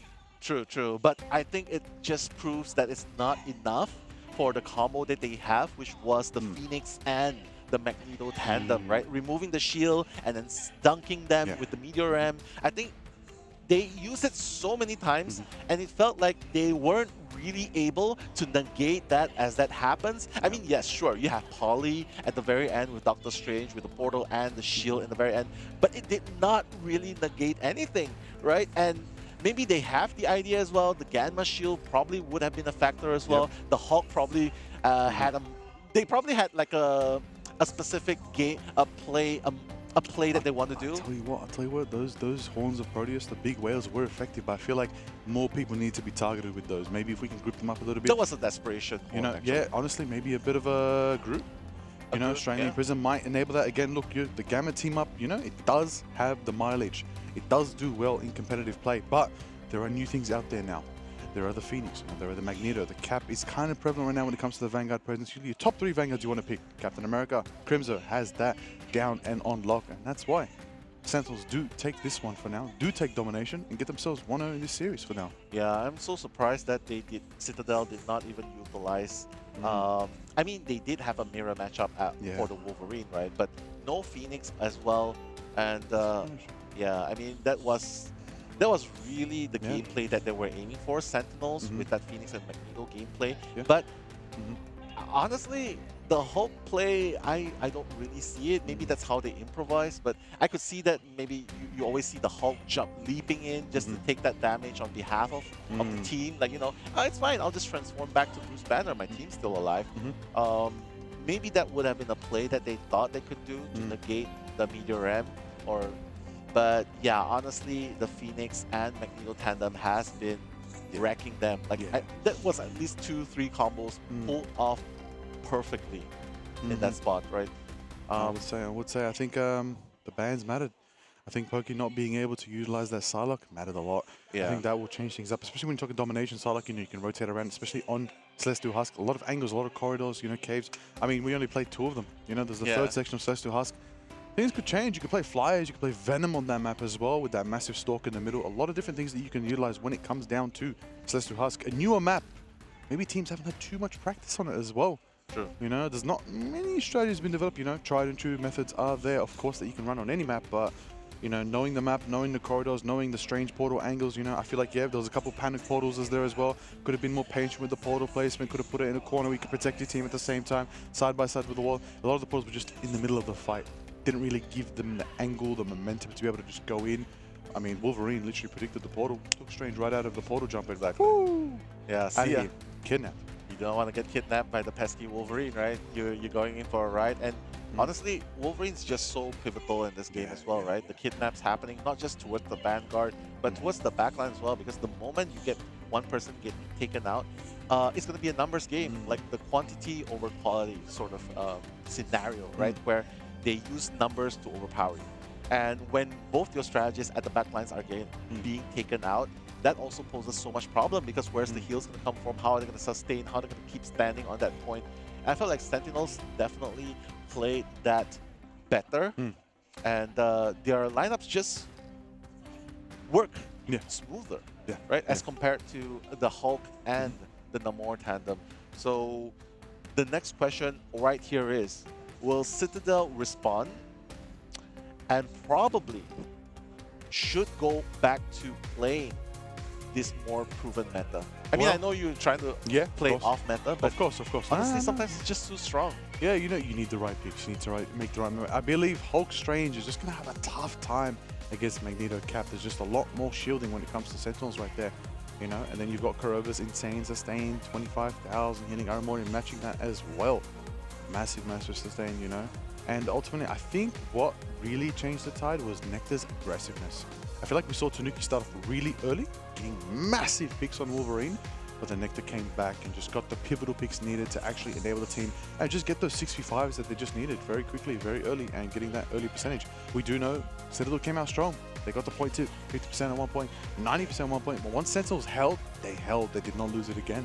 Yeah, exactly. It's just knowing exactly what to do in that situation. And honestly, I just feel like even though this is just the first game, I think this should be a wake-up call to Citadel Gaming to take this a little bit more focused, a little bit more serious. Definitely. Yeah, because Sentinels, I mean, when you have a team that's burning to win, we're not going home today. Do not estimate us. We're not going home today. We want to stay. Versus seeing a team that's like, we're here to just enjoy the experience. You can see the difference coming in. Who wants it more? It feels like Sentinels wants it more.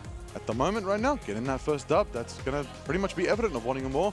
You know, we've heard, you know, they had a rough day yesterday, you know. It wasn't too good, so they had to come through fresh today. Mental reset, ready to run it down and make it happen. And we're going to catch some of the best moments again. Woo! Tanuki with the rocket jump, kidnap. Wolverine, diving strike. The meteors are flying. Phoenixes are flying. Big double KO again. The meteor. Oh my days. I feel like every player's got to have a Ensong Inferno in that mixed in, you know? Yeah. I mean, PKY, as soon as the Phoenix 10 did not work, he just switched to Namor, right? Because honestly, not having a Magneto kind of did give them a harder time, right? That's true. Correct me if I'm wrong, okay? So they did not have access to Magneto, right? So definitely banned out. Yeah. So you could just see for yourself, like this combo going over and over again. That was the pivotal moment, if you guys noticed. The shield was just not used at that right moment to negate the Meteor M. and couple that with just, and basically it's just the cleanup after that. Yeah. It's just the cleanup. Exactly. That is mainly it. Well, you know what? We're going to see now. As Citadel do get map selection, we're going to see where we're going to go. We're going to change up the map. You know, do they want to box it in a little bit? You know, open map, you know, Domination says to Husk a bit too open for them. Maybe they want to box things in a bit, get a bit intimate when it comes down to brawling and rushing the enemy team. Maybe nullify that dive presence from Captain America, from the Crimzo. You know, Hulk no more didn't work for them. Maybe they're going to try something different. Can we see some utilization of their other picks, you know? We know on Sentinel's side, you know, Rymazing has that Iron Man, so there is something there that's not going to really get banned, but it is a pocket pick that Rymazing could utilize. On top of that, of course, when it comes to Citadel Gaming, you know, they didn't get that Magneto. If we can get that Magneto on Enzo, that might change the tides. That's true. Enzo not being able to bring that Magneto play alongside the Phoenix, right, from PKY, that's definitely, it definitely put them at a slight disadvantage, right? Especially since you can just see how Sentinels was just using it to crush their formation over and over again. Especially in a game like Domination, where you have to hold on to that point, to that strong point. It's just like you're a grouped up bunch waiting to be crashed on. And it played perfectly into the playbook of Sentinels. So I would say perfect ban pick for Sentinels coming in, just taking out the Magneto. It really proves to be so much more impactful. Would have been more impactful. But honestly, it's just the first game out of the BO5. Hopefully Salah, the coach, would be able to pep talk Citadel Gaming a little bit up more. Happening right behind us potentially. A bit of a pep talk, a bit of a motivational speech. Would be ideal as well. But right now we are going to go to Arako. That's one of the newer maps, right? And Arako boxing it in, just what I said. You know, hey, good Wolverine map as well. There's the Pit of Fire. Spider-Man would be good here too. Spider-Man would be good too. Spider-Man. Have we seen Spider-Man yet? Not in this tournament. Who wants that moment? Who wants that moment indeed? The sticky situation moment. Oh yes, that's what we need. I mean, it will be so good for close quarter combats as well. Like you talk about Wolverine, just leaping and just dumping the opponents into the pit, so to speak, right? And not to mention, magic here would be so good as well, especially since there's just so many terrains you can hide in and just dive the back lines. That's true. That's true. In unsuspecting moments, right? So if they can do that, they have that in their playbooks, they can definitely be open to playing that. But honestly, I don't see anything different. That's probably going to be, if Human Torch is not banned, they're probably going to pay that. But they are open to have Iron Man. They are open to playing Ultron here. So I would like that, a bit of Ultron with Iron Man. Stark Protocol team up. You know, we saw it yesterday at the evening on Spider Islands. Could be a valuable pick. See how it all unfolds. See how it all unfolds here, because right now Citadel Gaming is down one game. And if they want to come back, they probably need to do it right here. They probably need to do it right here, right now, because you know what? Give a person a mile. Give a person an inch. They will take a mile. Yeah, right. I mean, you give them a little bit of opening, you get laid back a little bit. You know what? Then they're going to take it and run away with it. And I'm having a feeling we might see something spicy. We might see something a bit interesting very soon from these picks. I think I'm looking at the faces of this Sentinels team right now, you know, feeling confident. The conversation's looking interesting, you know, analysts in the background as well. It's going to be interesting to see how they all unfold. Choose this Citadel, of course, you know. You know what? Citadel's looking pretty happy, even though they didn't manage to get that first win. It's okay. Maybe. Shake it off. Yeah, maybe they shook it off. Maybe there's a game plan here. Maybe there's But I think, listen, it's if good. there's ever a team to maybe they have a game plan. But I feel like Sentinels has already pretty much researched them really hard. That's true. And if they can take out Captain America, that's going to be the first one. Captain America would be so good in diving through the back lines, breaking formations in this game. But of course, that does open up an opportunity. They can still at least compensate with a Venom that can use the diving strike and just basically just elevate everyone up, right? That's true, that's true. Bring everyone stagger.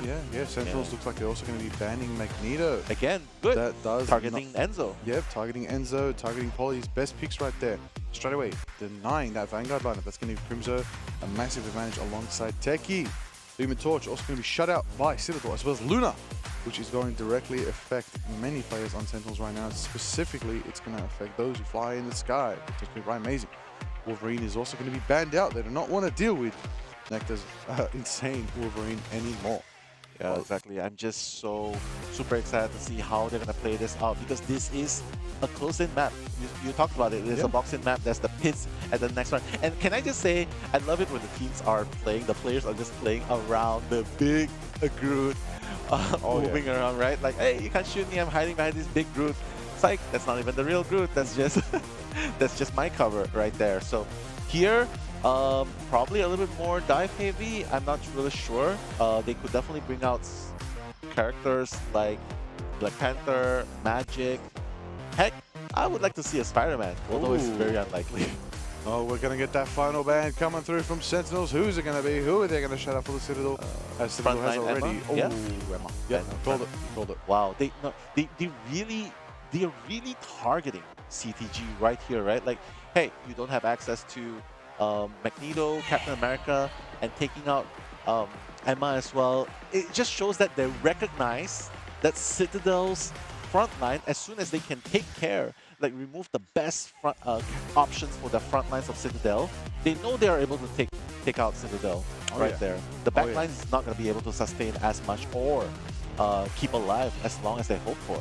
That is exactly what you want to do. Target the right people, target the carries, target those who shake up your own team a lot, shake up your own team's weaknesses and reveal them.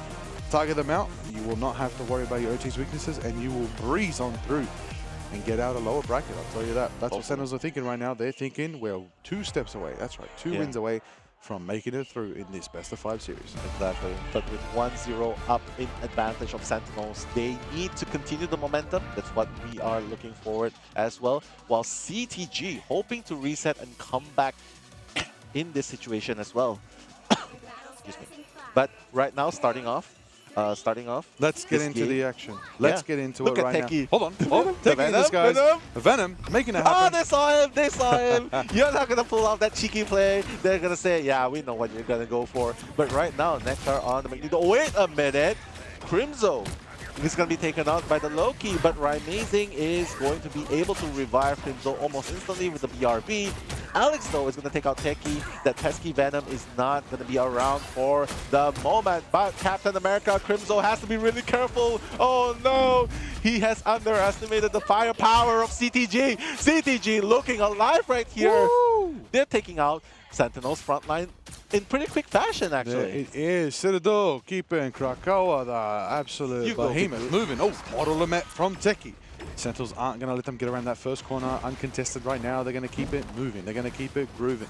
Right now, Techie. Oh, there it is. Techie takes off Techie into the pit. Oh, my days. The kidnap was successfully dropped off. And there it is. Crimzo takes out Tanuka in return as revenge.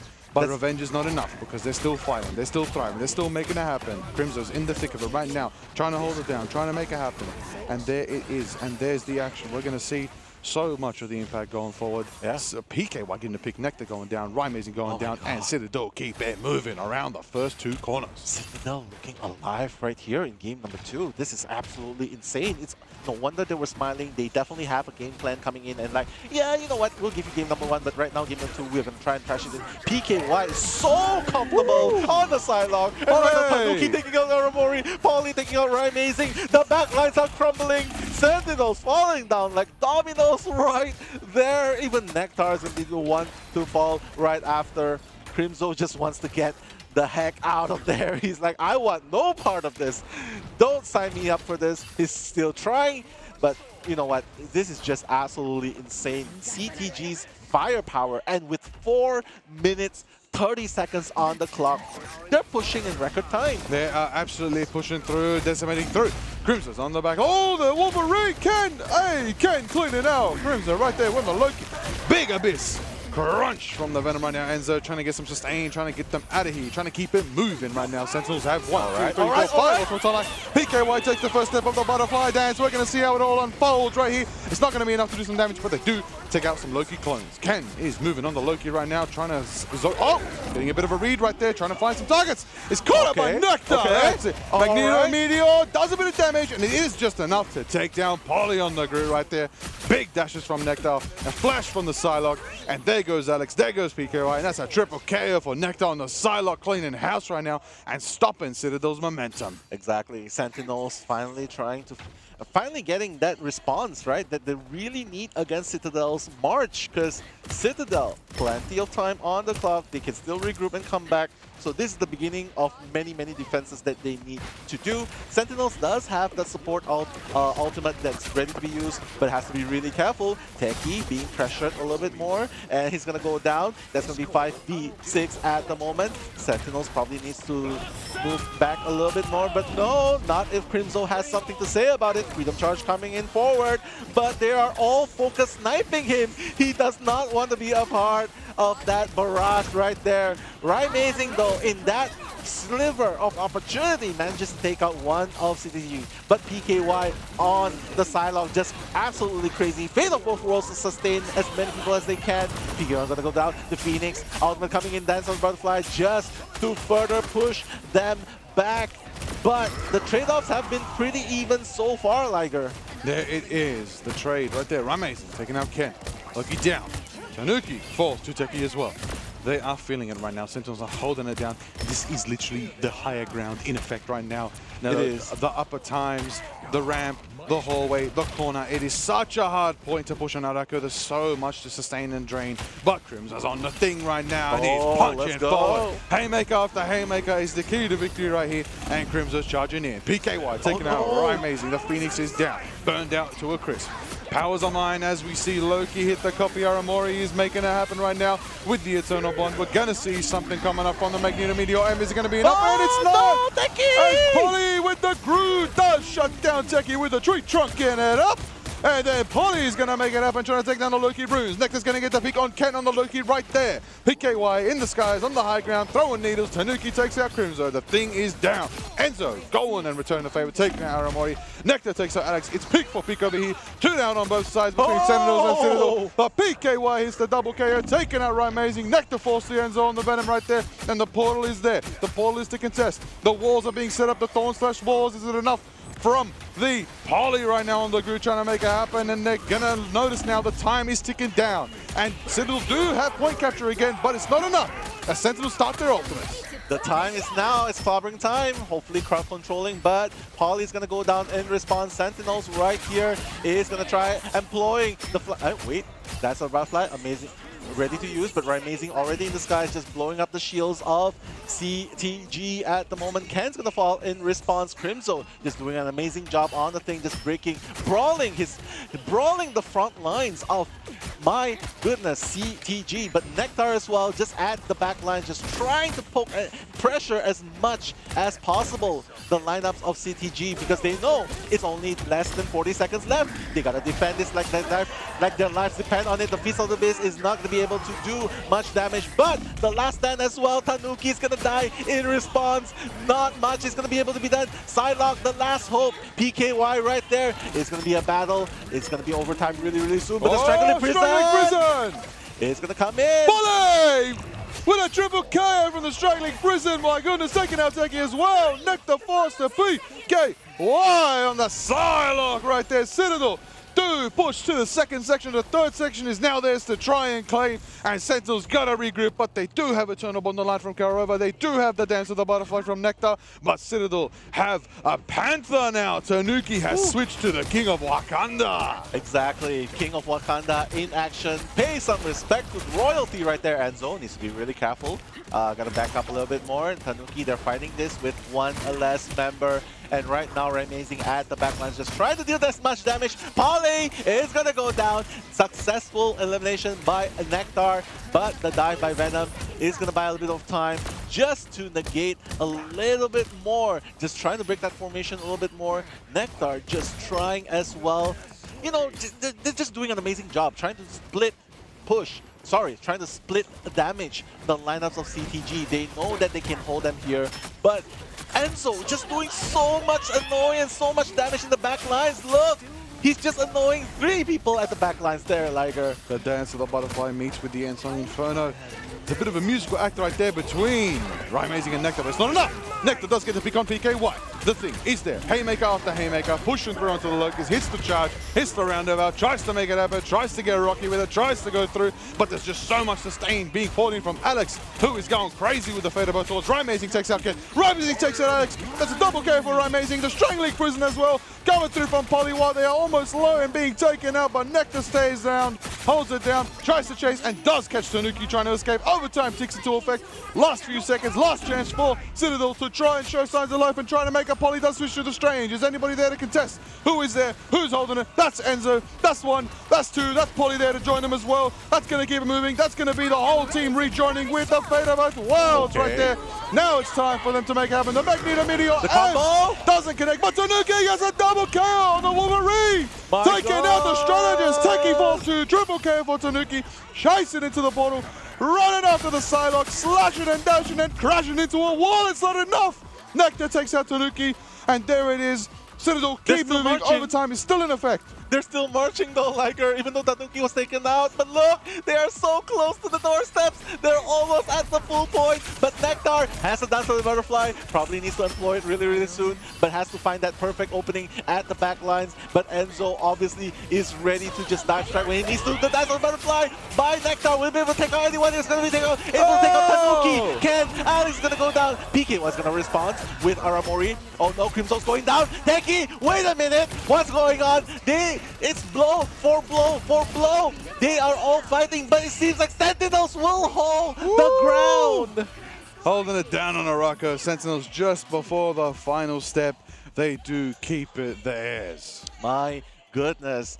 Rymazing. Oh my god, that clutch elimination at the very end definitely helped Sentinels just stop it. But it's okay. CTG really did a really, really respectable push. That was a close 3-point push, actually. That was absolutely respectable right there. That was absolutely impeccable from both teams, honestly. Oh, this is going to be a good one because right now, state's been set. We're not going to have to deal with an overtime situation again where we're going to have to push again. Right now, either Sentinels hold it down, claiming themselves their second map victory, or, pushing to get their second map victory, or Citadel hold it down and get their first victory in this best of 5 series. That is going to be exciting here on Arako. As we know, those who don't know, Arako, it was once a place, another haven for the mutants in the Marvel Cinematic Universe and the Marvel comics as well. But let's not forget though, CTG faced the exact same situation against Envy. That's true. Against Envy. They did. They thought that this was enough, but Envy pushed a little bit further. Oh yeah, they did. Yeah, so let's hope that, and we did mention a little bit, right, this might not be the best format that they play against other teams, especially against teams of this caliber, right? So let's hope that this distance is enough for CTG to take this map, because all Sentinels has to do right now, they're going to push that extra point, get to the 3-point, and they're going to win their second game. 1000% sure that is exactly what is in their minds right now. Oh, you know what I see? I see an Iron Man. I see the Eltron. It's not the Stark Protocol team up as they're on different teams, but it's good to see them in the skies. The Metal Men making it happen. Tanuki's on the Wolverine, holding down the front line. See if they can make it work. See if there is enough. Oh, there we go. Ultron focusing the Iron Man. Iron Man is, of course, using the Unibeam to strike through all the Vanguard lineup. Rymazing knows how to do it. Going straight for the Strange, straight for the Seraphim Shields, trying to shred it down and nullify all the defensive presence that Enzo could offer. We're going to see, of course, Ultron is lasering, is pumping those Ionic pulses as well, and the Rage of Ultron begins. Oh, careful, careful. We know that, oh my god, taking out Nectar at the back lines, that was huge, because right now, they're going to be playing with less teammates on the ground. Aramori with the Eternal Bonds, you're gonna probably need to do a little bit more. Oh my god! With a double kill on the Cloak Dagger! All eyes on Aramori right there as she pushes in, but now the Ayamagamon coming in. Crowd control. Enzo! Sentinel's gonna capitalize on it. Gonna take out Tanuki as well. CTG! Not looking like they'll be able to defend a little bit longer as they hoped they would. There it is. Sentinels keep it moving around the first corner after a hefty fight. A good stall. A minute plus from Citadel. That was excellent defense from them, but Sentinels do keep it moving. What do they have online? The Invincible Pulse Cannon is ready. Max Pulse will be there, but the portal comes from Enzo to contest first. They're not taking in that first corner. Easy. Maximum pulse. I heard that. Oh! Amazing. Oh my god. Not gonna find anyone, but it's okay. The trade-off's gonna happen. The beam onto Enzo as well, taking it out. Strangling Prison. That's gonna take out Aramori. Amazing is gonna go down in response as well. Meteor M. That's not gonna take out anyone. Teki still trying to make that. Just trying to hold the ground a bit more, but no, the isolation is going to happen. He's going to go down, and right now you can see the power of Tanuki on the Wolverine coming online, just removing the teammates of Sentinels 1 by 1. And that's it. They are going to be able to push a little bit. They're going to put the push of Sentinels at a halt at the moment. There it is right now, the moment you've been waiting for. A minute 30 on the clock. And of course, wow, positions so little are still, time though. So little time, and we still haven't even turned around the first corner. The This is pit such a of hard play. Doom is still there. The pit of Doom is still accessible, and Nectar's on the Bucky. Hold on a second. I've heard some stories about Nectar's Bucky. Things could get very spicy very quick if we get impactful with the Kraken right now. BKY with the Rage of Ultron in the sky, trying to make it happen, trying to do what they can to sustain their team and get some picks. Tanuki on the Wolverine, gonna have a tough time against the thing that is Crimzo, but us against the world as the Eternal Bond drops and the Loki moons are there to match to sustain. Both teams feeling healthy, feeling chunky, ready to go for this next fight. Thorn Slash Walls being set up by Polly in the backline. Will it be enough to go for a cornering time that does manage to hit a stun? We do see the Ensong in front to connect with it. It is a lot of damage, but it's not enough because the sustain is there from Aramori on the Loki, putting in the work right there. Nectar takes to the skies, and we see a hook. We see Magneto Meteor, and will it crash down and connect with anybody? Tanuki does get the pick on Kurova right now. Will it be enough firepower to make it happen? Tanuki is down to Amazing. That's a 1-for-1 on both teams right now. The trade is evident. The trade is equal. The trade is existing right now as Crimzo's charging back to their team. Keep them sustained. And Citadel are still holding this defense against Sentinels. 30 seconds left. Age of Ultron coming in, trying to push them back forward, but no, there's only 25 seconds left on the clock. PKY doing an amazing job just stopping them for a little bit at the moment, but Sentinels, if they want to push, they gotta do it now because there's so little time on the clock left. But look, CTG is just ready for them. The snipe, the diving strike, and mind you, Tanuki is definitely gonna go in for that kidnap slow to speak. If they're gonna use it, Strangling Prison, gonna be employed, but the Loki Lantern is gonna be used. Aramori already copying the ultimate, the Eternal Bond is going to be used in order to push them forward. Overtime is in effect, and once it's done, probably Kurova will be building it up as well. But right now, the Fatal Folk Walls in response by CTG, they are not going to be able to take out as much with the sustain. But now, Kraken Impact, will that be able to take out Team CTG? That's the question, but no, in response, Sentinels are the ones that are falling one by one by one. Citadel holding their ground. They hold it. My God, they managed to hold him off at the first point. No, they held them off at in between the first. They held them at the Pit of Doom. They held them. My God, insane hold from Citadel Gaming. My goodness, Sentinels were going really hard on the push, starting off with Aramori, copying that Eternal Bond, going in, but that wasn't enough because they already had Fatal Folk Worlds in response. And Alex, though, my God, the final hits are honestly in favor of Sentinels. It's honestly in favor of Sentinels, but it just really shows how well they defend. They're like, okay, we couldn't push the 3 points. It's okay, we can hold you off at the Pit of Doom. We have Ultron to provide the damage that we need. We have Fatal Vocal to counter whatever we have. And we have Ken on the Loki in order to counter as well, just to copy the skills and just to provide sustain. You start off, whichever team starts off, we're going to respond. Amazing, and amazing. Apparently they forced Sentinels to make that first move, and that's why the rotation was in favor. Yes. The rotation of cooldown was in favor of Citadel Gaming. Honestly, I think it is a really interesting one to see that. Yeah. We saw how much of a struggle it was to push it to almost the end, you know, for Citadel. Yeah. And, you know, we thought, okay, you know what, it might be the same thing on the back, a bit of a mirror, but to hold it before first on Arako, I think this is a comfort pick. I think this is a comfort map for Citadel. It's good to know that, they had that choice. They rolled out with it. I know a couple other teams with a comfort map of Arako as well. One's from the OCE region as well. I'll tell you something else as well to mention. Yeah. Going into that, that's a 1-to-1 now. This is competitive series. Okay? It is. No 2-0 yet today, which is beautiful to see. We love a competitive battle. Exactly. Here in the lower bracket, which means we said one team wanted it more. Now we know both teams want it equally just as much. What's game is game, and now we've got a game on our hands. Exactly. And just to quote Shaz Kozi as well, the host for today, he was anticipating that this would go the whole 5 games. So Woo, what a game we have. We're already starting at 1-1, and honestly, I'm so excited. We're so wants to excited. show. Yeah. He's in the front row chilling. Yeah, he's in the front row. He gets the way. He gets the way. He wants the 5. I want the 5. I think everybody here wants the 5. I think all of you at home want the best of 5 to go all the full length. We want a competitive bout between these teams. This is the best of the American region, best of the EMEA, going at it head to head, making it happen. This is exactly what we wanted. Yeah. The top seeded teams in Marvel Rivals Ignite. I'm excited to see how this all unfolds. Elimination game 2, right? Elimination game 2. All the more why they're going to fight extra hard. Oh my days, only in game 2. We need to see so much from these teams right now.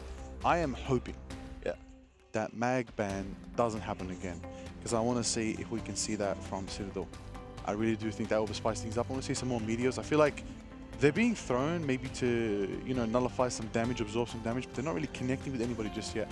The Wolverine is evident. Tanuki as well, getting that one off the map, taking off the Strange. That was highly valuable, and that did give him that bit of, you know, a bit of that store possession. And once the portals were there, the action was there, everything they needed, sustain, strategist, everything was clean for them to be able to just play with the time they had, hold it down, and keep Sentinels in their spawn. But I just gotta say, Citadel Gaming was really quick to adapt and get back on their feet, considering how hard Sentinels was on them during the bad phase. Don't forget, they straight up banned Enzo's Captain America. Yes, Magneto, that's true, that's true. And Emma. So it's like, what else can you play? Apparently Groot's the answer for them. They can still play Groot, they can still play Venom. Yeah, I do believe, you know, Polly's Groot was just insane. Insane. Yeah, the block was also on par, right? So, and that's what makes it more amazing, because those were targeted bans onto the front lines. And look at the games itself. Like, how many times did they actually perish? Honestly, it is insane to see the value, the power, and we're going to see the stats fruition as well from that matchup. We're going to see how it all unfolds, you know, MVP of the matchup as well. But, you know, winners on our screens, you can see it there clearly. Citadel Gaming do get themselves their first win in this best of 5 series here in the lower bracket of Marvel Rivals Ignite here on day 3 of the mid-season finals. How exciting is it to be here in a 1-to-1 series to start off day 3? We love it. It's competitive. It's a good bout. It's a good time. We've got the best of the best in the regions, and they are here to make it happen. What I want to see, though, going into this next one, okay? You've established what's your strength. You've established what the enemy's weaknesses are on your own team's perspective. The coaches are talking with their teams now. Teams are, you know, rehydrating. Of course, always hydrate. Make sure you keep that water up. Keep your morale up. Keep you know, everything fresh. Wash your face. Go into it. You know that both teams right now feeling good. They've got some wins on the board. They're still in it. They're still contesting it. It's equal for both teams right now. What I want to make sure that people understand is this is an elimination round. This could be a farewell to either Sentinels or Citadel Gaming after what could be potentially 2 more maps or 3 more maps, or maybe even if we go to a tiebreaker. That could be crazy. But both teams are also top seeds of their respective regions, right? Which makes this all the more intensive, because this is basically your last chance to move forward in the brackets, right? And just looking at the stats itself, you can see Enzo so much damage on the front lines, and just blocking so much as well. Polly, it was a menace. They found no answers for Polly. His Groot was just a beast. Just a beast on the battlefield, right? Definitely 65k damage blocked in a game where they 30k held, damage. like what? In a game where you held the team after the first corner of Raka and you still putting up 60k? That's insane from Polly. Absolute stellar performance from Citadel's Vanguard right there, putting in the work. But I gotta say, I'm going to give the love. Crimza, thank you so much for playing the theme. Absolutely ecstatic. Was good to see. Some very big clobbering times, but I feel like maybe he needs something to follow up. I feel like if we saw clobbering time, we didn't get to see the Kraken impact. We saw one, but he didn't get the reset. If we could maybe see a combination of the impact of the clobbering time, that could have been the combination Sentinels were going for. I think it came out a little too late, but maybe we see that jump up early. But I will give props as well to Aramori, killing it on the low-key, copying C&D, executing the most perfect Eternal Bond, even getting a double KO in the Eternal Bond. I said it earlier today, I want to see some aggressive Cloak and Dagger. It's highly contested, highly rewarding, and you always think it's there for sustain, but it does damage too. Make it happen, put in the work, let it go, and there it is, your MVP for Map 2 in this best of 5 series between Sentinels and Citadel Gaming is gonna be Polly from EMEA. Citadel Gaming right there, damage blocked 65k, so much healing received, holding the front down in the lines of fire, 37k, and putting out 30k damage as well. And let's check a little bit of a replay. Oh, Tanuki taking to the skies and dropping him in the pit of doom. Yeah, that's what we want to see, right? Just dumping people into the pit. Like, yeah, I don't want to fight you. I just want to drop you in the pit. Let's just meet each other next time. But as you can see, we thought that Sentinels was already doing such an amazing job in defending this line, and they did. They defended really, really hard. But when it came to Citadel defending in response, yeah, it was just next level. They were just breaking formations with Groot, with Venom, and then PKY from the back on the Ultron was just with the ultimate build up so fast. Oh yeah. The range of Ultron was constantly used just to give pressure, and you are brave enough to stand long enough in line of fire, you're gonna get taken out. Absolutely, that is exactly what we saw. You know, look again, Poly on the Groot, absolute stellar performance. Using the new symbiote skin Groot, a little bit of a, I call it drip buff. You know, if you got a good skin, it makes you play better sometimes. You know? It does. W to the art team from Marvel Rivals. You know, making some amazing skins. I cannot wait to go home and play the symbiote thing. I can't wait. Speaking of the symbiote, a big crunch from the Venom again. That was ecstatic to see from Enzo. You know, Enzo showed some diversity. A bit of diversity from Enzo. That's what we said. Enzo was getting targeted, as you said, in the bans and picks phase. And we got to see Enzo pop off on some Venom. Bit of versatility, adapting to the situation is exactly what we called for. Citadel definitely thought about that, took that to note, probably with Coach Salah as well, guiding them. And that's how they came through and brought it back, you know. Had a bit of a rough start on Celestial Husk, brought it back on Arako. Now, the question is, where are we going next?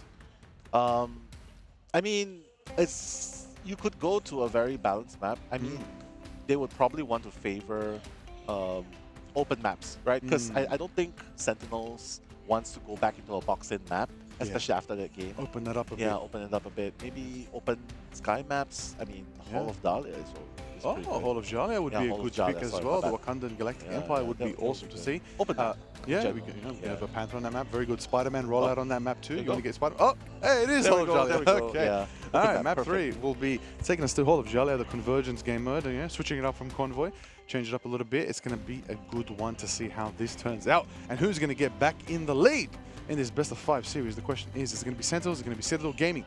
We're going to find out very soon. We're going to get into the action very soon. You know, teams are getting ready behind us, as you can see in this beautiful, amazing Marvel Rivals Ignite stage. I can't get over it, Nello. I can't get over it. We're here. We're having a good time. Right. We got, you know, lights, camera, action type of vibes. We're here doing a LAN broadcast. We got some amazing gear with us. We're looking good. We're looking sharp. That's it. We're doing it up. But as good as we're looking, these teams are looking even spicier, even better right now. They're looking crisp. They're looking ready, warmed up. Both got a win on the table.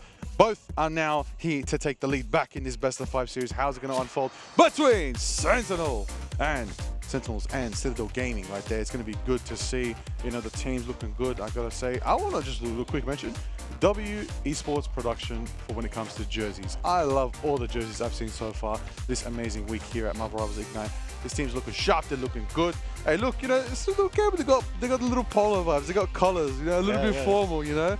But they got a nice sporty vibe from Sentinels, nice vibrant red. I love it. I love it. W branding, W looking good, W looking sharp, everybody looking clean. Everybody's got amazing hair. Must be nice. I'm joking. Well, it's I look good, bold. I'm happy. I'm proud. Of course. And considering that your region's the one region remaining at the top seed that's currently in the winners bracket, I think you have so much more to celebrate. But of course, yes, as an unbiased caster, I have a lot to celebrate. You are definitely I just support. I'm biased to Moon Knight, so whoever plays Moon Knight has my heart. Okay. All right. Listen, I had a little bit of a chat yesterday, and I met the absolutely legendary and amazing Wangwang. Oh, yeah. Yep, and I asked him to buff Moon Knight, and he said, we'll see. Talk to Chaeyoung. Okay, so I got you. Everybody, all my Moon Knight, you know, fellow Moon brethren, fellow Fists of Vengeance. It's our time very soon. We're going to get buffed. I know. All right. I'm so excited to see that as well, because we really want to see characters that have not been played as much, right? So Moon Knight is definitely one very, very good choice. But right now, I can imagine that Sentinels will probably go back with the targeted bans. I mean, you gotta. I mean, it's a menace to have Captain America on the battlefield. Probably going to continue targeting Enzo. I guess that's the only play that they need to do at the moment. Saving up Luna Snow CTG. Next ban, probably another Vanguard. Emma Frost or Magneto, that's the priority right there. And maybe they can try something in this map. Guardians Revival sort of calm. And they're going to save up Mantis. So I can imagine okay. CTG Could be a maybe big needs to pick. ban out Adam. Yeah, right it there. could be a big pick. There's a lot of different potential. I am curious to see what's going to unfold, you know? Aren't they not going to ban Adam? Wait, Oh, are they not going to ban Adam? Oh, that'd Oh, be one a more good ban. pick. Maybe that's going to be the Adam I ban. just noticed something. We just saw a Mantis Protect. Sorry, hold on. Let me rewind a little bit. Yeah, that's Mantis what I Protect. said. So yeah, that's going to lead. Okay, you called it exactly. Mantis Protect into the Adam ban does still okay. nullify that Guardians Revival team up. But Mantis can still provide a little bit of a boost and a little bit of juice to someone, and maybe that could be the Ultron. Yeah, Ultron. And I mean, we've seen Amazing on Iron Man, right? Oh, so yeah. Maybe that's a tandem they want to go for. Yeah, it could translate. It could definitely translate. If not, maybe Kurova's got a little bit of Ultron in their pocket. It could be exciting to see. You know, I'd love to see how that all unfolds. However, you know, it's going to be good. Ultimately, what goes forward, we're looking good. We're looking ready to go. Everybody's locked in. Everybody's happening. I do love seeing Psylocke protected to a Psylocke Emma, ban. you think? You think they're going to ban Emma? Final ban Emma. Final ban Emma. What's it going to be? Sentinels? Who you banning? I mean, who's it going to be? 10 seconds left. Psylocke, right? CTG has Psylocke. That's true. That's so true. they probably got to ban Emma. If you give, yep, you call it. Yeah. No, this is why you are the most intelligent caster. Oh my God, you're just appreciate the best of the best. No, I just yap. No. We're all in this together, right? We're all here. I thought they were gonna, maybe ban Blade. He's not even out. Oh, he is out. Never mind. He's out. It's the 8th today. And that's crazy, right? Because we might be able to see Blade in the very near future in competitive scene. Oh, right. That'll be crazy. Listen. Don't get me excited. I might become a pro player. Oh, all right. Yeah, I'll be a Blade player. I'll support you. Listen, let's go. I'll support you. You know what I also love? Yep. Blade has joined the Lunar Force team up. Oh, he let's is go. joining Moon Knight and Cloak and Dagger, making that team up even more viable. So thank you so much to the Marvel Rivals dev team for putting Blade in my favorite team up, where they both just throw down the smoke. It's just so funny. I just feel like I want to jump in with a Blade, just throw smoke on the enemy team and then run away. Oh, just annoy them. Cool. For me, I would just throw smoke and then leave. Why? I don't know. They're farming aura. I expect nothing less from Blade and Moon Knight. The most. I can see. I feel like Blade and Moon Knight would just stand on top of a building and have like a 2-hour conversation with no words. No words. Yeah, just aura farming. Yeah, I know. But right now, it seems like Sentinels will be the defending side. Tanuki making that rotation up forward, trying to deal a little bit of damage to the front lines. CTG on the attacking side, starting off, just trying to push bit by bit, probably trying to find that opening that they need. A split push would be a pretty good solution here. You can see that Enzo is already making his rotation. Dive the back lines. I love that. Mantis, careful! Oh no, Karova getting taken out of equation, but PKY, the main duelist, also taken out. Enzo's not going to survive as well. And Sentinels with Amazing on Iron Man. That will be a serious threat onto CTG's marching force, because right now they are not going to be able to march forward. Probably going to wait to regroup and then move in again. Alrighty. Sentinels are holding it down for now. Amazing on the Iron Man and Nectar on the Ultron. Everybody, if you don't know what that means the Stark Protocol team up is in effect. And that is exactly what I want to see. Crimson's on the symbiote. Captain Clintar himself making it happen. Amazing's going to dash out for now. Tanuki's going to chase him down. Magneto Meteor protecting. He's absorbing a lot of damage. And a clean dodge from Alex right there. Enzo taking out Turkey, flipping around on the Venom, and is going to hold it down. And they're going to slowly start capturing this first section of Hall of Jalia right now. But Portal is being set up by Karova, and it's going to be a contest on the back line. Do they make it in time? Oh, Paul! Is it going to happen? No! Invincible Paul's Amazing! Paul is going to suffer thanks to that. Oh my god, the things that you thought we'll only see on TikTok, and we're going to see it on the main competitive stage. But right now, Sentinels pushing back pretty hard, 5v6. But fortunately, Paulie still has that ultimate ready to use, and Alex with the Fate of Both Worlds probably going to use it right now! Dance of the Butterfly, flying high, taking the first step, PKY, making it happen, going forward, Aramoy's frozen, holding it down, switches to the Cloak. And we're going to see how it all unfolds with the Eternal Bond there to keep it sustained, and it looks like we're going to hold it down, but the Galactic Legend takes to the skies. That is Tanuki holding it down. Seraphim Shield is there to block the damage from Karova right now. It is intense, it is insane. They are grouped up very dangerously right now, Sentinels, but Citadel Gaming is holding the push, holding W, holding it down, holding it forward, making it up, making it move. There's the dance. Talk about schmooze, because the Agamotto from Karova actually holds it down right there. Tanuki taking out Teki. Aramori returning the favor, taking out Ken. That's 1 for 1. That's 2 down on Sentinels. Karova with the Maelstrom of Madness could potentially do a lot, but they're gonna get taken down. Crimson takes down BKY. Tanuki on the Star-Lord chasing Iron Man. Iron Man is going hard and moving away and does manage to get out and go to that health pack for now. Tanuki's face shifted and it looks like they have a bit of pressure, have a bit of damage. Is there there to contest? Amazing's with the unit being gone trade for the group. Holding down, holding the laser, holding it forward. Tony Stark doing what he does. Groot's on the back foot. They're going to move back for now and it looks like Sentinel still hold it down right now. A minute left for Citadel. A couple ultimates online. Do they have what it takes to get it in this next push? Yeah, I think so. I think they can definitely do it. 1 minute left on the clock. They can definitely try and come. No, the NCO is already coming in with that dash. But wait a minute. That Fate of Both World, maybe the Amplify into the Fist of the Abyss can deal a bit more damage. But Eternal Bond is in effect though. And not to mention Strangling Prison coming in. The ball! Amazing! With the Invincible Boss Cannon! 2K right there. Double KO from the Iron Man. That's what I like to see from a Stark Protocol team up.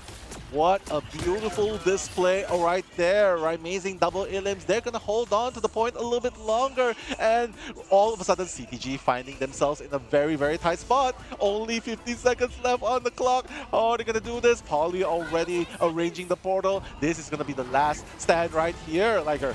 Final stand, 5 seconds left. We're going into overtime. Who's going to hold it down? Tanuki's in the skies. Let's start off. The Galactic Legend. First step, second step. There's 1, 2, 3, 4, 5. There it is. Starting it off with the butterfly dance. They're falling. Sentinels go down and Citadel do capture for now. And we get into the pushing phase. What a push at the last minute by CTG. All offense, all firepower coming with the Star-Lord ultimate as well. They've used up everything. They're like, no way we're going to be stuck in this first point. Not even unlocking the first point.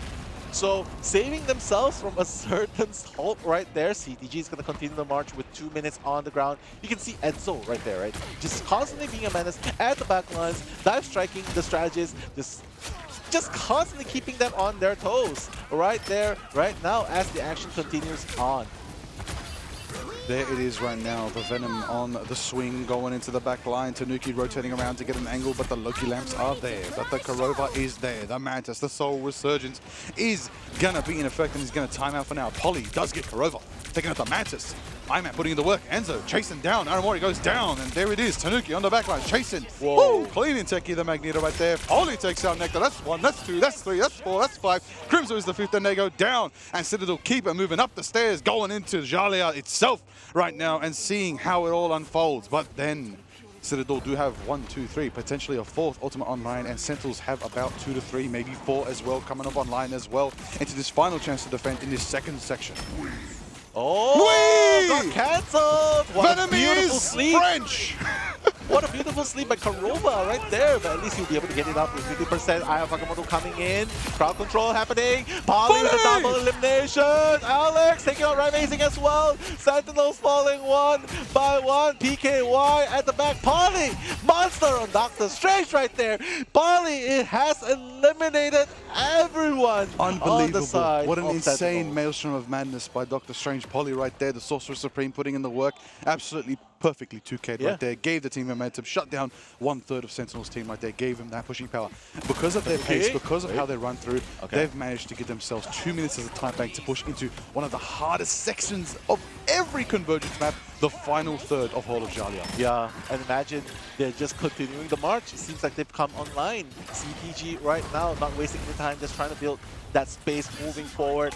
Nectar right now has that Reach of Ultron at his disposal. Piece of the Abyss, not going to be able to take out anyone. At least he'll be able to get a little bit more health, but has to be really careful. Has to dive out because all focus fire is on him at the moment.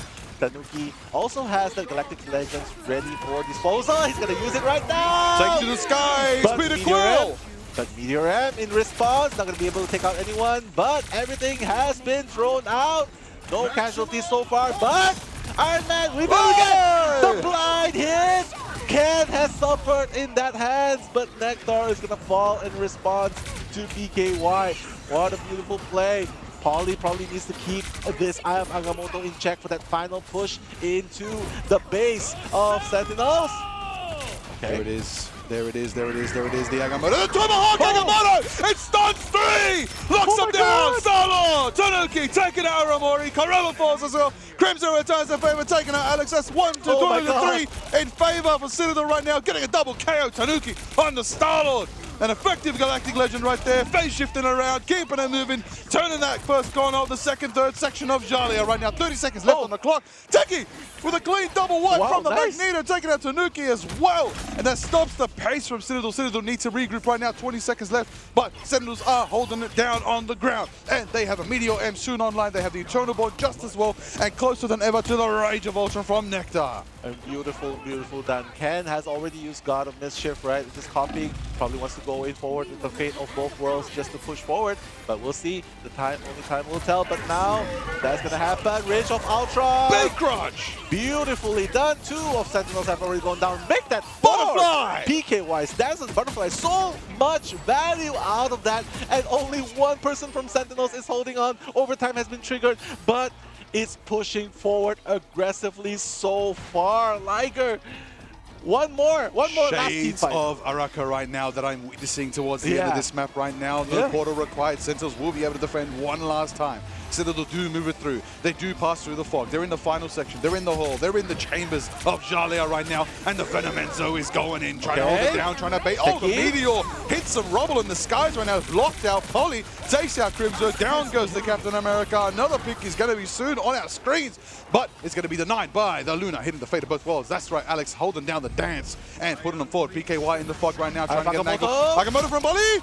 Double match from Magnus! Right there, taking out Nectar and Kurova. Aramori returns the favor, taking out Ken, shutting down the Loki. Teki takes out Enzo. That's 1, that's 2, that's 3, that's 4. Teki turns the favor and closes the door. PKY and Polly are done. Overtime is done. And Sentinels hold once again.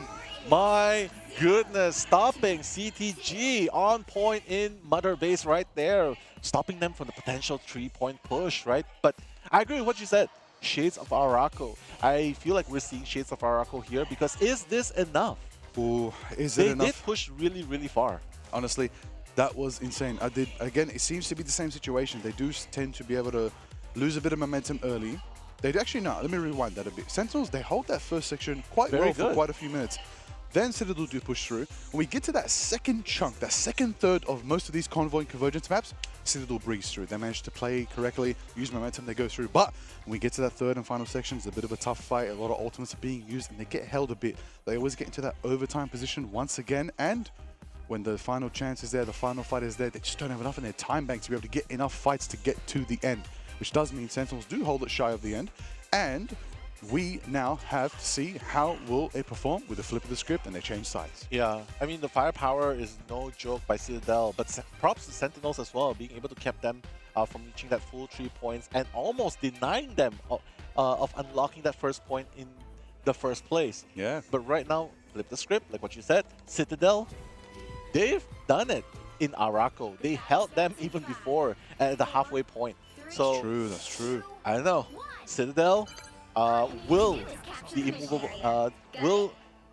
the defense be stronger than the offense of Sentinel? The Sentinels right now, with this lineup, honestly, yeah, they're going to have to rely a lot. I will say, you got to keep your eyes on the fact that Star-Lord is just that flyer counter, and if you're running the Stark Protocol team, you're going to have a tough time against Peter Quill. But PKY is there to keep him sustained and keep him holding down the flanks and actually not allow Venom to move free to right amazing on the Iron Man, just going straight for the Loki clones. I would do the same, honestly. You just have that range, you have that power, you might as well use that pulsar as well. Yeah, exactly. Oh my god, I just love the beam coming out of the chest, right? Oh, the unit beam. It's so good. Okay, yeah. Especially when you enhance it so much damage, every strange is running away. The Seraphim shield will break whenever an Iron Man is holding it down on you. Look at him being pushed back by the man of Iron right there, putting in the work. Tony Stark. That's right, amazing. At the back lines, oh my god, so many trend drills, just holding on to them, just slowing them down a little bit. And when things get a little bit sticky, just dive away. And that's exactly what he did. They're holding on pretty well, but the Dazzle Butterfly onto the back lines. But Karova, not if Karova has something to say with the Soul Resurgence, that's going to give them a little bit more. Oh my god! They are pushing through CTG. only 2 members left, and they're already 1/3 in unlocking the point right there, Liger. Eyes on the fact that Sentinel's pushing through, but Polly has a portal. Let's see if they contest last second. Wind that up, Doctor Strange. Are you going to keep the contestation in effect? It looks like they're going to let it pass. Yeah, I think so. Because they couldn't respond in time as well. And Polly probably does not want to commit that out of Agamotto in that situation. That reminds me what I just said earlier. The second section of the map, not something that is commonly defended. Yeah. I think Citadel, instead of rushing for a portal and trying to hold it down, they're going to hold this early ramp section, use this destroyable terrain to their advantage, as well as the high ground on the side by the stairs as well. Yeah. That is a good position. I think Citadel might have a chance here, and they have ultimates as well. Oh wait, another sleep onto Enzo! Never mind, they're going straight in. Agamotto into it as well. Goes to sleep the Venom. Alex takes out Crimzo. Aramori diving in with the Eternal Bond, keeping the team sustained on the W push forward up the stairs of Jalia right now. Tanuki, though, on the back foot, straight into the Loki ruins, getting sustained by Ken. Enzo on the Venom as well, with the tendrils ready to go, ready to swing in, but Luna is dancing, Alex is grooving and moving, and that's exactly what you want, allowing Tanuki to move forward. We're going to see a massive freedom charge from Crimzo, charging through on Cap and trying to stop all their momentum, but the powers are mine as we see Loki in action. Woo! Forcing out that ultimate support by Ken as well, so beautifully done. But now Rage of Ultron trying to deal that damage onto the lineup of CTG. But the Dance of the Butterfly and the backline and the maximum. Oh, the cannon! He's not going to catch anyone. That was crazy. Oh, Karuma getting taken out in the process. Teki so low, but so is PKY as well. They got to disengage at this moment. But now Crimson is going to go down. Oh no, Cap, you can't do this all day apparently because Alex took you there. But now PKY taking out Teki as well. The Vanguard front lines of Sentinels are gone. They got to retreat. They got to regroup. And they gotta fight back because it's okay. They still got plenty of time right there to push. Plenty of time to push. 3 minutes 20 in the time bank. You can make a lot of magic happen with that. But this is what you said, right? This is the area. You called it. This area is the stronghold. Look at him, look at Tanuki. He's not letting him walk out of spawn right now. Star-Lord is pushing forward with the Galactic Legend right now, taking to the skies right now. Look at the power, look at the fire rate, look at the intense movement in the air. My goodness, that is what you want from a confident Star-Lord like Tanuki. PKY is on the flank too, with the needles being thrown by the Kinoichi. That is the Psylocke right there. But the Agamotto clears. Is a big soul resurgence. Is it enough? Tanuki takes Sakuraba. The shields are up. It's going to be sustained. They're going to hold it down. Sentinels are running around right now. They need to group up and use that Rage of Ultron to be able to W-fort onto Citadel right now, who do have the Dance of the Butterfly line, and of course Loki with the mischievous nature, but the Nectar hits the Rage of Ultron to start winding it up, but it's met with Alex's fate of both worlds. Okay, Dance of Butterfly going to be executed, but Eternal Bond is in fact, so no one is going to be going down anytime soon. But Alex also using Fatal Both World, the maximum pulse, the cannon! It does hit! What a launch shot! Maximum pulse! My god, and Alex goes down as well to Aramori. Aramori, the aggressive support, and not to mention Enzo going down as well, but Liger. 2 minutes left and so much ground to cover. CTG that was a minute. That felt like 5 minutes in 1 minute. It felt like 5 minutes, right? I know. Is only 2 minutes. That felt like so long of a fight, but my goodness, that's what I expect from Sentinels and Citadel. Put it on a show. What a play indeed. But Polly, CTG is not letting down at all. Crimzo trying to break that front lines, but now the Freedom Charge trying to negate that Galactic's Legends by Tanuki. Tanuki's not going to be able to find anyone. His life might be in danger as well. But the dive coming in, the piece of the base is ready to be used again. Again, Venom is French again. He loves saying we. Oh my god, he loves to sleep. No, don't sleep on duty, guy. You gotta use that piece of the base and managed to push that front line forward, but the action continues. It doesn't matter. Teki is gonna go down. Fate of Both Worlds is gonna be employed. Oh wait, the cannon's coming in. Who's gonna fight? He's gonna fight Polly apparently, Liger. But Enzo's there, holding it down in the corridors, charging at the Ultron. The big abyss right there, taking him down, pushing. Enzo is taking these strategists and putting them in a corner, putting them in the corner of Jalia right now, denying them a chance to go to their team. But they do sustain each other. It's a 1v2. Enzo's holding it down, but they are Sentinels. They are not going to let Enzo take him. That is exactly what you expect from the strategist lineup of Aramori and Karova right there. But the Dance of the Butterfly takes another step. PKY trying to make it happen. Does get a slash and dash and takes out Nectar when you least expect it, but the Venom does swing into action right now. The tendrils are ready. The swings are going, but the dance has been set as Luna is grooving right now. That is Alex right there. Polly is trying to light up an Agamotto, but Sentinels are holding it down, whereas Crimzo is assembling his team. Polly holds strong, and does manage to push two back. Teki falls now. 20 seconds left. Nello, this is the final fight, the final chance for them to push and keep contesting in this map. Paul is just insane on Doctor Strange. Not to mention he has an Eye of Agamotto ready to use in response, especially if they want to come for the final fight. Oh my god, only 5 seconds left. Will they be able to unlock the point? They gotta unlock. Is the block gonna happen? That's not gonna happen. It doesn't matter. Overtime's gonna be triggered. There's Eye of Agamotto ready to be used. There's Feast of the Abyss. There's 4 ultimates ready. But now, he's gonna be slapped as well. Go to sleep. And that's gonna be... Oh my god, Ryan Amazing gonna be the first one. Next are going down. That's 1, 2, 3, 4, 5, 6. Sentinels going down. Overtime sticking down. And Sentinel do a clean team wipe on Sentinels. Again, stopping them from unlocking the next point. That's Citadel Gaming taking game number 2. Liger, what an insane match that was. There it is right now. Citadel are in the lead. With 2 maps in their favor and 1 in the bank for Sentinels right now. They are feeling good. The momentum is on their side right now. They are 1 map away from victory and moving forward into the next bracket. What a turnaround by Citadel. Just saying, hey, you know what, guys? First game, that's fine. Let's regroup. Let's recalibrate. You know, those kind of recalibrate. And then we are... Yeah, I like that. I like that. And then recalibrate. And Salah did... exactly just that. He's like, okay, we know what's going on. Guys, wake up, wake up. Wake up from the buffet. Wake up from the amazing buffet at the hotel today, right? A bit of Doctor Strange, recentered. Open the eye of Agamotto, relax. Yeah, and Go Polly into was the just astral crazy plane. on that Doctor Strange. Unbelievable. Polly! Polly, the God. Sorcerer Supreme, honestly. Absolute Sorcerer Supreme. Yeah, that was honestly one of the best Doctor Strange plays, one of the best Doctor Strange holds and ultimates. Didn't necessarily land the entire time, but it was so impactful in that game, and he made that work. Yes. And despite Karova's best attempt, like even though he was eliminated like 14 times, I don't know, 14, 15 times in that game, but that continuous sleep onto Enzo's Feast of the Abyss, continuous sleep onto the ultimates as it was happening on the side of Citadel Gaming, and that one sleep onto Polly when he was doing the Eye of Agamotto, that was really, really good, but apparently not enough to stop Citadel. Not enough, but what I will say, I said the theme of this match is family. And when we saw Aramori and Karova stuck in one of the holes of Jalia with a Venom, they kept each other alive. They held it down. They kept the Venom at bay. You could argue Enzo was the one that was holding 2 strategists, and it was beneficial in their nature, but I still love the fact that they backed each other up. It's very common, you know, sometimes you get a bit complacent, sometimes the Vanguard just, you know, Venom especially will just crunch down on a solo strategist, but they stayed together, they kept each other alive and kept Enzo at bay. But at the same time, that was maybe Enzo's plan to stall him out. So it did work in their favor at the ultimate day. But I just wanted to give a bit of a shout out to, that's the family mentality I do respect from both of these teams. They do hold it down, take care of each other. We saw many of that as well. Every time Tanuki took to the skies, we saw their heels pouring into that Star-Lord every time, because, you know, he screams very loud. Everybody sees him. But I have to say, hey, look, honestly, I know they didn't get this one, but Ryan Amazing's Iron Man. I know. That's exciting. The maximum pulse after maximum pulse through the portal. That's so fun. Ryan Amazing, I hope you get those clips. Farm it up. Yeah, that was so fun to watch. But honestly, all eyes are going to be on Polly and his Doctor Strange, because that was an amazing play right there. And you said it yourself at the beginning of the game. 17-year-old prodigy. Polly and Tanuki.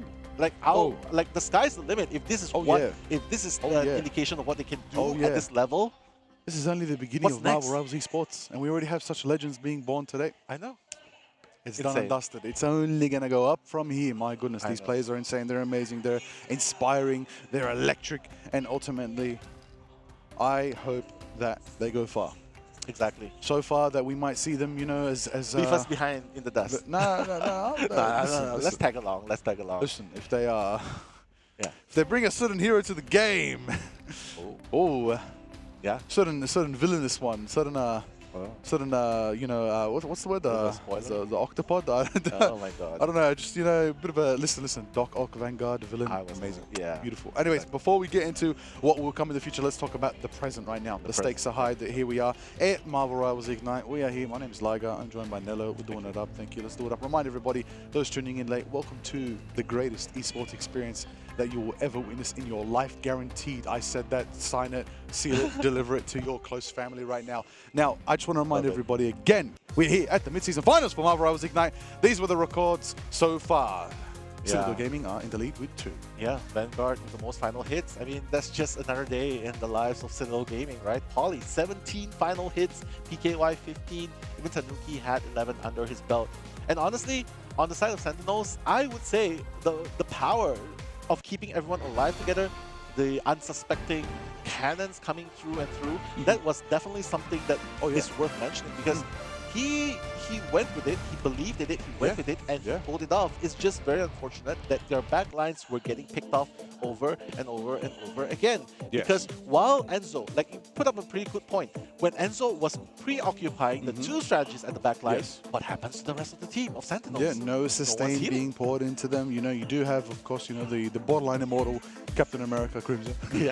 But, you know, at a certain point, we can do this all day, but the day has only 24 hours in it, so eventually the day ends for Captain America. But it's not over yet because, you know, the next game is a new day. Tomorrow is a new day, but there is no tomorrow because today is the final chance. For one of these. Yes, that's right. Citadel win the next game, they make it through, they survive another day. If Sentinels bring it back, get themselves 2 maps in a row on the board, they survive another day as well. But somebody goes home. We believe in both teams. We love Citadel Gaming, we love Sentinels, and honestly, we hope that all teams can stay until the very end, right? I wish. But it is a tournament. Nice. Nice. You can see us, we were just synergy. We're just fist bumping. You didn't see it, but you can feel it. Feel it through the screen. Come on now. Come on. But honestly, guys, if you guys are all for Sentinels, you are supporting Sentinels, please put out your biggest support on Twitter, on Instagram, on the comment section of wherever you guys are watching. Hashtag Go Sentinels. Sentinels win. Sens win. If you're supporting Sentinels, and if you're all for Citadel Gaming, please hashtag Citadel Gaming. Citadel wins. Listen, if you're at home, Citadel, love to clap in unison. Clap with Citadel if you support Citadel. And send some love to Sen if you support the Sentinels as well. Sen win, Citadel dub, make it happen. Poly the MVP, putting in the second one. Poly was the first player I saw walk into the arena today. Yeah, I think Poly was ready. I think Poly's like, I'm gonna get me an MVP today. Look at the damage, block 64k on the Sorcerer Supreme. Healing received 54k. I haven't seen that many high numbers for healing received since my own game. That's my total in 3 games. But let's have a look at the replays, as so to speak. Citadel Gaming really just putting that offense, just crashing into Sentinels, but Sentinels putting up such a big defense against Citadel Gaming. I have to say, Enzo tried so hard to nullify the Captain America. Honestly, he did. Sorry, not the Captain, the Iron Man. I would have honestly jumped in front of it. I think Enzo, you know, using the tendrils to try and slow down the Iron Man still gets it through. You need hard CC. Look at that, through the fog, right? Amazing. He's just like, I'm going to send it through. I believe I will achieve. I am Iron Man. I'm going to get me that max pulse dub, and they did. But Crimson again on Captain Clintar, putting in the work right there, making it happen. But Enzo again with the big crunch off the crunch. Honestly, I feel like Enzo maybe ultimate usage around like 12 times this match. It was crazy. So many times we saw the Feast of the Abyss, but PKY always took that first step to the Dance of the Butterfly and always made sure to hit that pirouette and get some clean picks. But I do believe, this was Poly's round. This was Poly's map. This was Poly's time to shine as the Sorcerer Supreme, the master of the multiverse of madness, and of course, Doctor Strange. Good job, Poly. Take that one home. You did well. Oh, the long shot, Max Pulse.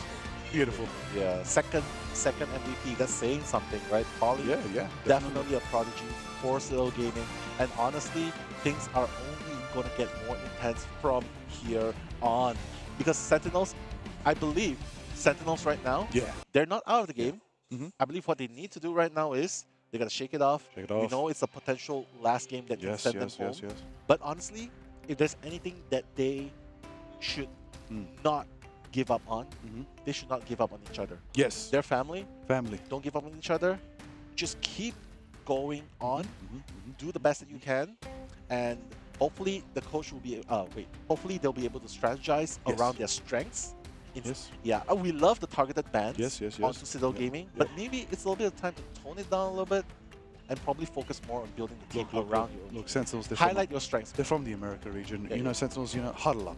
Huddle up like they're great sports that they always do. Like Citadel, they're very expressive.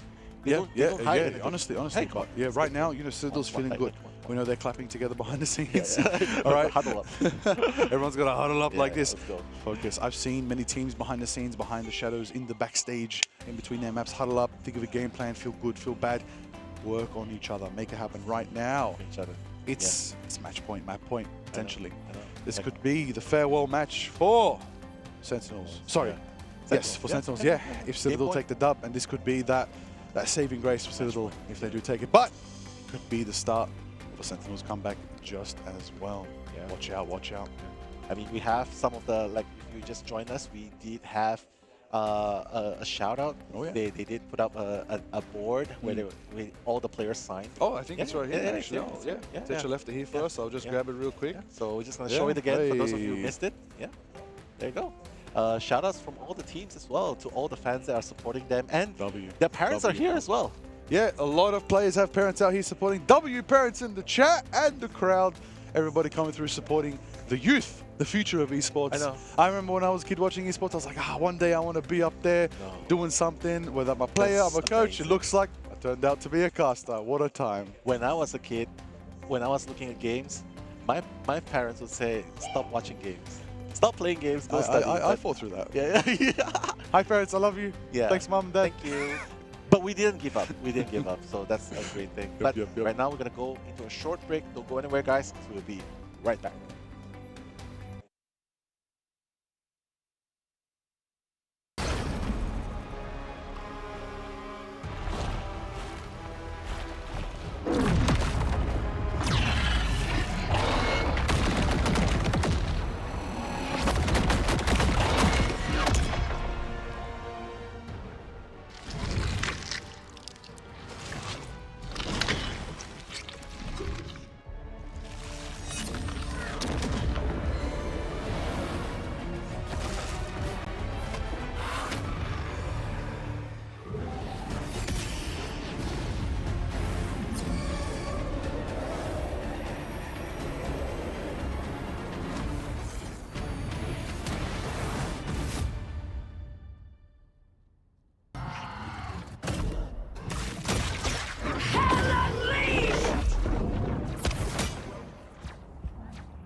The hunt is on.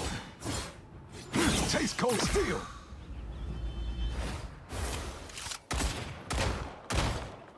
Open season. 1,000 cards!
Welcome back to Marvel Rivals Ignite at the mid-season finals here in Guangzhou, China. My name is Like. I am joined by Mello. We are your casters for today. If you've just tuned in, this is day number 3. We're bringing you the commentary action live from Guangzhou, China. So, Liger, before we head into a short intermission just now, Citadel Gaming coming back strong, especially from a head start of 1-0 from Sentinels. Now they're 1-2, so Citadel Gaming potentially 1 game away from sending Sentinels back. Yes, potentially 1 game away from victory. Yeah. For the Citadel Gamers right now, the question is, how's it all going to unfold in this what could be potentially final map for both these teams moving into this bracket? Midtown, my favorite map. Okay, we taking it to Main Street. We going to Midtown, get the ambulance. We are going to the Empire of the Eternal Midnight. This is going to be exciting to see how it all unfolds on this map. Dr. Doom's done sorry, not Dr. Doom, Dracula done a bit of a business on this map. We're going to go from Avengers Tower to the Baxter Building. We're going to have the Fantastic Art. We're going to have Herbie. I like to do a little bit of a sprinkle of a lore drop here and there. I hope you enjoy that. The folks at home, the Marvel fans. Come on now, we're all Marvel fans out here. You're watching Marvel Rivals, you got to be a Marvel fan, or you just love this beautiful genre that is Marvel Rivals of the hero shooter genre. Beautiful game, fresh, revive the genre, revive some esports out here in this industry, out here in the world. That's right, because we're here at Marvel Rivals Ignite in the year of 2025 here. We are watching a matchup between Sentinels and Citadel Gaming. This is exciting to see, a battle between America and EMEA. This is exciting. We've got superstars on both these teams. When it comes to the Sentinels, we've got, reminding you everybody, the roster today is Right Amazing, Nectar, Crimzo, Teki, Aramori, and Karova. And then Citadel Gaming's gonna be Tanuki, Pokey, Enzo, Polly, Alex, and Ken. And of course, Coach Sala hyping up the team. Love to see it.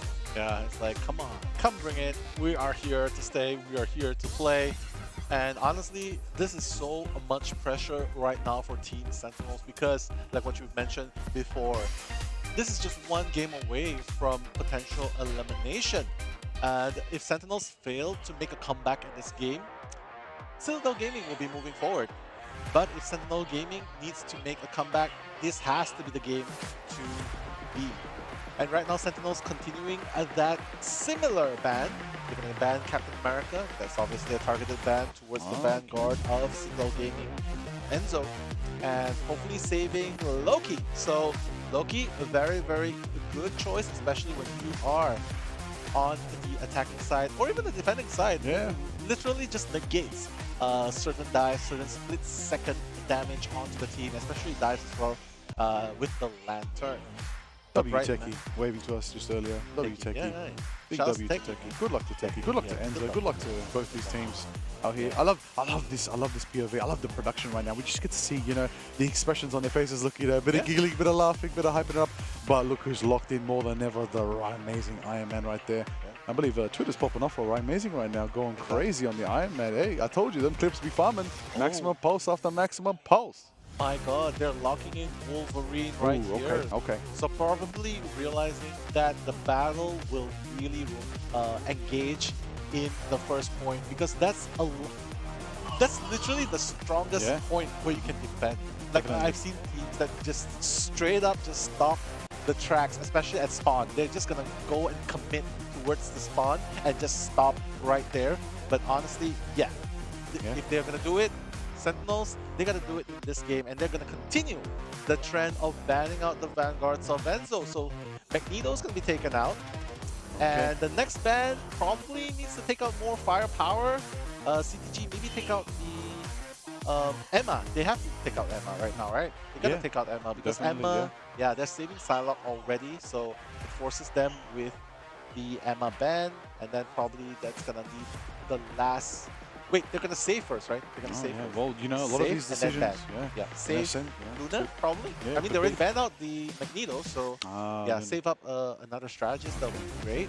All right. Well, look, Sen. As we know, Sen. They got a good team. Crimzo is actually their coach and also playing, but they also have an Exile, their analyst as well. As you can see, with the notepad. I love everyone. I love the people that stand behind with the notepads.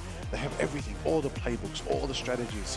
But the hope is that they can translate that to their team and actually make it effective. How cool would that be? Now, on top of that, Citadel Gaming going to go for their final ban. What do you think, Nello? What do you think will be their final ban? It could be something good. We're still yet to see what it could be. Could be a good one. Yeah, they have a Phoenix. They can play Magneto if they want to. CTG has to ban. CTG has to ban Magneto, right? But they're not gonna ban Magneto. They're gonna ban the Mantis instead. So, oh, wow. All right. So it's opening up an opportunity for Sentinels. To go back to their roots and play Phoenix. Hold on, Magneto. a Phoenix protect. Interesting. Phoenix protected. So I thought they were banned. Yeah. Okay. Yeah. They did. Maybe they got what they wanted. Maybe they already got what they wanted in the bans and picking phase, and they're like, yeah, just throw something in. And sometimes, you know, the bans and picking. Look, we sometimes say it can make the game. We sometimes say the game can be decided from the bans and picking phase. A lot of titles are like that. But in Marvel Rivals, sometimes you just gotta play with what you got. It doesn't matter what the ban and picking phase does. You just gotta bring out your best of the best so you can find out who the rest are. Because we're going into Midtown, we're going down to New York, we're going into the subway. We're gonna see what Dracula has cooked up for us. We're gonna see the madness. It is gonna be what could potentially be a winning round for Silver Gaming. Sentinel's gonna start their comeback here and now. Yeah, bring up some pickups, right? Bring some pickups, maybe bring in the Storm, something that breaks formation. Ultron is definitely something that they would be playing, especially if they're on the defense right here. Loki, everything. They've already got triple strategies lineup geared up. They don't even have a Dwellist, so it's a triple Vanguard, triple strategies lineup. Let's see if that holds on. And right now, Sentinels looking to push their way forward, but the Emma stopping them in their tracks. Rising again on the Iron Man, a lot of trust, but Polly is already going down. So Polly has to walk a pretty long distance to come back. Probably gonna have to change to Doctor Strange a little bit, I think. But yeah, now they're holding down the fort. 5v6, triple Vanguard, triple strategist lineup, and Sentinels just trying to look and push forward. But yeah, as I was saying, Polly giving up on the group, coming back with the Doctor Strange that he has performed so well in. Wait. Tree Trunken on the sidelines, getting the double KO. Amazing cooking house too, taking two, and Aramori cleans house, taking out PKY, which does mean Sentinels get Fantastica moving through.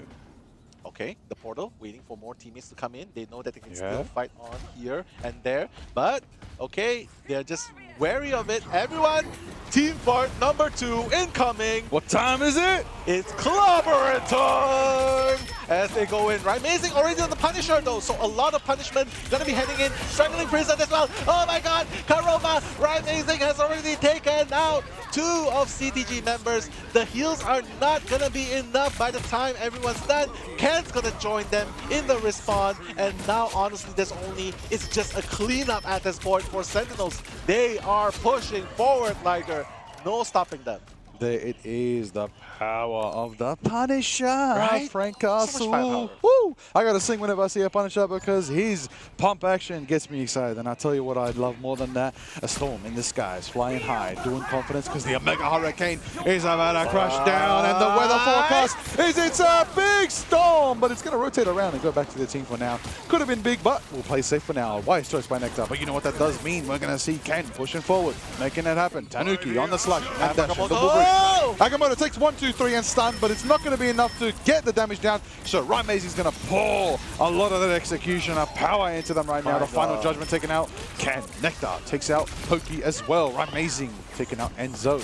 Too much firepower. Too much firepower. 1, 2, 3, 4, and 5 from Citadel go down because the firepower from Sentinels.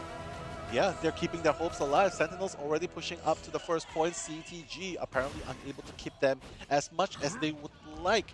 And with plenty amount of time as well, 4 minutes on the clock, Sentinels is in very, very good progress moving forward as CTG is just running back, just trying to defend this point. This is also a very good defense point as well, but with a Storm, they could definitely run the double Storm ultimate, right, into their opponents, right? So this is very devastating to deal with. Probably needs to focus fire onto that if it does happen. But right now, the engagement around the corner, the Strangling Prison. Oh wait, it's gonna be used. Would there be casualties? Right, Amazing drawing that first elimination. Hope Cookie's down for the count as they engage this further on. 5v6 Piece of the Abyss is gonna build up that bonus armor. No one's gonna go down just yet, but look at the tracking. Right, Amazing, doing amazing right there. There it is, the tracking, the impactful power coming forward. Right, Amazing just putting it in on the Punisher, but I'm going to keep the eyes on the sky with the Storm. Okay, but there's Tanuki slashing. The Berserker is taken down by the pump action once again. Right, Amazing's power output is insane already. Another final judgment coming forward. It's going to be met with a Loki Lamp to keep him nice and healthy, but Pokey getting 1 and 2 right there. Amazing returns the favor, taking out Polly in return, and the ammo goes down. The frost has been burned up. Oh, speaking of burning up, Pokey in the sky. Delaying with the finish, just in time for the team to crush it on in, and China. Tanuki goes for another charge right there, lifting them up, and the Magneto Meteors in the sky. Blocked by the Thorn slash War from Crimson. Big KO coming out from Tanuki right there. The Mega Hurricane cleans up Tanuki and slashes away the massive Wolverine. But there it is right now. The wall is set up. Both teams are meeting each other in the middle in the subway, and it looks like Sentinel's push is going to be held for a little bit now, with Pokey on the high ground, setting up the marks of the Phoenix. So much firepower coming out from Sentinels. And it seems like, look, Polly cannot stand in front at all. And now the Psionic Seduction is going to be used, trying to cripple the front lines of Sentinels. But will that be enough? Apparently, they're just going to be pushing them forward. No casualties just yet. Polly just trying to hold that front line so much. Aramori, Invisible Boundary, keeping the fight alive, keeping the teammates alive as they push on forward. There's no answer for the march of Sentinels so far.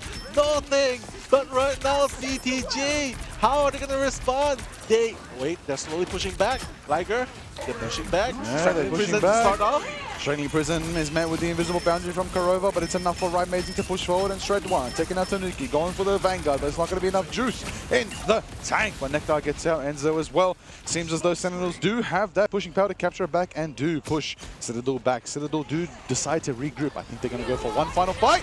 Phoenix! Pokey taking out Karova with the Ensong Inferno right there, putting in the work right now. Going to disengage, but he's caught out by Nectar on the Storm, who really controls the skies. Taking out Pokey right now. Both teams are neck and neck right now. Sentinels are holding it down, potentially with a Meteor M online and potentially the Mega Hurricane as well. But Citadel are ready with Agamotto and a Loki getting mischievous as well. Yeah, they can definitely run that double Loki into the double Storm ultimate, right? Omega Hurricane to the back lines. But right now, it seems like they don't really need to do it. Omega Hurricane coming in. Okay, Ken's going to be copying something as well. He's going to probably be countering as well. And right now, is pushing forward. No casualties so far. But the trade-offs continue to happen. There are still a little bit of leeway. 20 seconds, Psionic Seduction to cripple, but Meteor M, will it hit?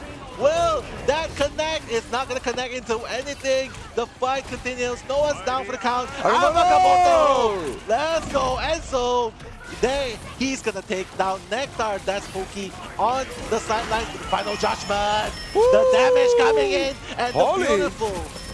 Polly actually takes out Aramori and Karova, and that does nullify the power, the presence, the sustain, and it looks like overtime is going to be ticking down. Hold it here? Nectar's already on the Strange. They do have time for a portal in 3, 2, 1. No, they don't! Citadel hold it halfway through the subway of Midtown. Again, halfway before they could even reach to the next point. What a play! It seems like Sentinels had the right idea. Yeah. Raining down damage after damage with that final judgment, with that Omega Hurricane. But it seems like Citadel Gaming just keeps finding that answers in response. And the value that comes in, my god, that low-key value coming in. And not to mention, it's just insane. Polly on the front line was just insane.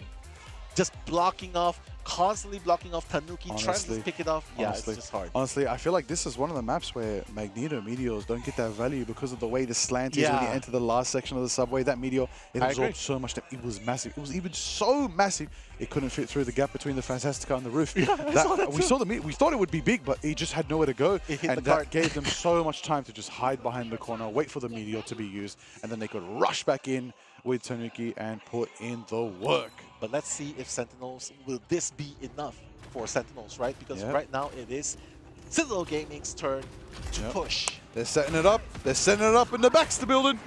Hoping to make a fantastic play themselves. But let's see how it all turns out. Because when we open these spawn doors, we're going out to Main Street. And if Citadel push it practically halfway through this map, they will be moving forward. And we will say goodbye to Sentinels. Yeah, but Heki right now, just getting ready to dive strike. They're just going to get them go out a little bit. And now, he's just going to try and run a little bit further before he decides to drive in. But so far, the crossfire is going to happen right in front of the spawn. Has to be really careful. Techie do not want to lose his life here, but no! Pokey's going to go down first, so Nectar on the Hela is going to be clicking heads. That's probably the answer they have. Like, hey, you're going to have to deal with hit scans right here. This is but it. the kidnap, Bread and butter, make it happen. Ken takes out Turkey. The Venom is down, and that's going to allow Tanuki to slash and dash, and there go the absolute presence right there right now. The Vanguard line of Sentinels being pushed back into a corner as Citadel are pushing through. Tanuki taking out Aramori as well, and the sustain is paying and ready to game. And then Polly takes out Amazing in the skies as well. Pokey getting a pick as well. Wow. Tanuki taking out Crimson as well. And that's a quadra KO for Tanuki, who slashes and dashes and is just crashing in like a fantastic out themselves right now. There's so much presence from Tanuki's Wolverine right now, playing their harder, but Techi's going to portal the team back, and Sentinels are going to keep holding it by the ambulance right now, not allowing Citadel to get a free push around that first corner. What a strangling prison! Is it gonna be enough? Tanuki slashes. Last stand is online. I sense it's going to be a rival, and it goes out into the sky and crashes down, but it's not enough to take them down. The sustain is there, and there it is, the Eternal Bond. That's what they need right there. Nectar takes to the skies. The Hell is dominant. The Hell is prominent. Nice. And it's going to take out Ken. Going to go once. Going to go twice. Techie one. Nectar gets a second. That's a double KO for Hela, and the power is evident. Sentinels do manage to portal in and stop Citadel's momentum for now. Yeah, Hela was indeed the answer that they had. The Goddess of Death, so much value. They're taking out 2 of the members of Citadel Gaming and ultimately just continuing their defense line right here. But they still have 2 minutes on the side of Citadel Gaming. They can still pretty much push it, but now Fakamoto coming in. Will the crowd control be enough by Techie? And that's going to help Amazing clear out Alex. And now it's going to be 5v6. Enzo is going to join the next person going back to the spawn. And seems like Sentinel a very, very strong foothold onto this map, Liger. Yeah, that's right. They're holding it down on a very good, comfortable corner, but Citadel do have the high ground. They also have the Ensong Inferno mixed with the Feast of the Abyss and potential last stand as well. So it goes in. Straight for Aramori right now. Working through the Loki. Okay. Goes for a big crunch. It's big damage, but isn't enough to catch him out. Somebody retreats. The marks of the Phoenix. So there Tanuki takes out Crimzo, the Captain America. Hey, slashed out of here. That's 1 down, but they're back again, making it happen. We're going to see Tanuki. Oh my days, Tanuki, Karuba, Ramazing, and Nectar. 4, 1, 2, 3. Sentinels are down 4 and 5. Triple kill from Tanuki on the Wolverine. And that's going to push the card forward. That's 1 minute on the line. They'll be able to unlock it. No portals to work with. But watch out. I thought there was going to be an Iron Fist. But no, Amazing's going to go back to the Phoenix right there. They're going to continue on with this lineup apparently. But they're going to bring that fight one more time. They're going to be like, yeah, we're not going to even let you unlock the first point. But no, Crimson's going to suffer. Much damage from Tanuki, shredding through a Vanguard like Captain America. He thought he could do this all day, but this old wall buddy Tanuki knows Ken, and oh my days, they're taking him down. Alex gets a double. Oh my days, they're doing work. Their clocks are putting it in. Go and go, Ken on the Loki. This team is going crazy, and they just got themselves an extra 2 minutes in their time bank as well. Exactly, and they were keeping the Loki, one of Loki's clone on the card just for comedic effect. I don't know. But honestly, this is such a push by Citadel Gaming. Sentinels needs to find that answer really quick because right now, they are not doing enough damage to push them away. The sustain is also barely enough, but right now the kidnap just keeps happening at the sidelines. What's the answer for Tanuki's Wolverine right there? Liger. Oh my god, Enzo. There it is. Aramori. Eternal Bond from Alex. Eternal Bond from the Maul. Crimson, the Meteor. Will it be enough? Will it crash down? Oh, it goes! Nice. Can't take it out. Taki shows it up.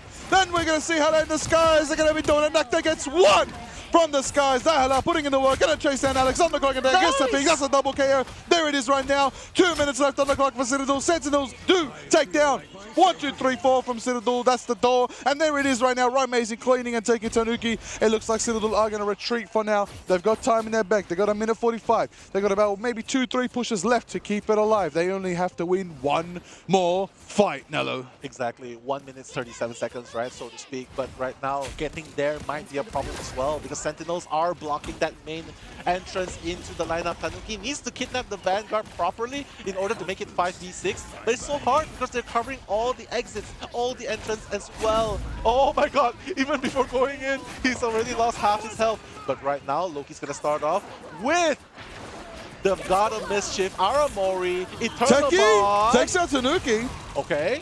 And there it is. Eternal Bond is down. Set up nicely. Eternal. Oh my days, the Ensong in front of the double. Ensong in front of from both the Phoenixes right now. Right, Amazing and Pokey making it happen, burning up the stage. Crims are taking out Pokey, Ken taking out Teki. Tanuki is raging. Right, Amazing takes out Alex, and that's going to be one. That's going to be two. Tanuki's holding it down. Fantastic Guy still moving, struggling. Prison by Polly locks down Alamori, and there it is. Minutes left. Oh my moments God, left. Does anybody make it? They do make it. Crimson makes it. The final. Captain America. Can he do this all day? It's Samba. The portal! Will the portal be enough? Can they come in? They are! They're gonna continue the fight right there! Chaos on the battlefield! They're throwing everything they got in the tank! Right now, they gotta make sure they don't lose the point! Goddess of Death trying to deal that damage! They're gonna take out Citadel Gaming! They hold point, at least for the next 15 seconds! Will Sentinels persevere right here? They're holding it. They're holding it. Pokey does have a portal. Is there time to make it with a portal? We do see the stall from Tanuki. That is enough to get overtime. 2, 1, and time Beautiful. slows down. They hold it and stay in the game. Beautifully done by Sentinels. That was the game that they needed to come back for. 2-2. We are tied up. We are going to the final best of 5 decider between Sentinels and Citadel Gaming. What a show. What a show indeed. It's going the full 5 games as we expect. The firepower, the passion, like we're not going home today. And that just brings them up the next level. That elevates them to the next level and being saying like, yeah, we're not going down. We are definitely going to show that we are here to play. We are here to stay. And that's exactly what Sentinels did in that last game just now. Unbelievable, unbelievable, absolutely ecstatic. What a stellar performance right there. Big damage, big trust in each other. That goes to Crimson. The Freedom Charge, the Captain America, the final assemble to hold it down. Just enough time for Teki to get that portal through, get the rest of the team, get the Sentinels for their final stand. They hold it down. They managed to get the Ella into the skies, into a nice angle, boxing all of Citadel in, just in that tight corner. Again, that tight corner right there, that little ramp before that second last section. That is exactly a dangerous time to be when it comes to that map Midtown. But both teams have learned their lesson now. It's tied up 2-2. We're going to the final map decider. Yeah. This is gonna be big. Yeah, exactly. And Captain America being so dependable when we need him, right? And that's exactly where Sentinel needs him. Crimson getting that dive in, and we were like, oh my god, he's alone. How are you gonna sustain in that point?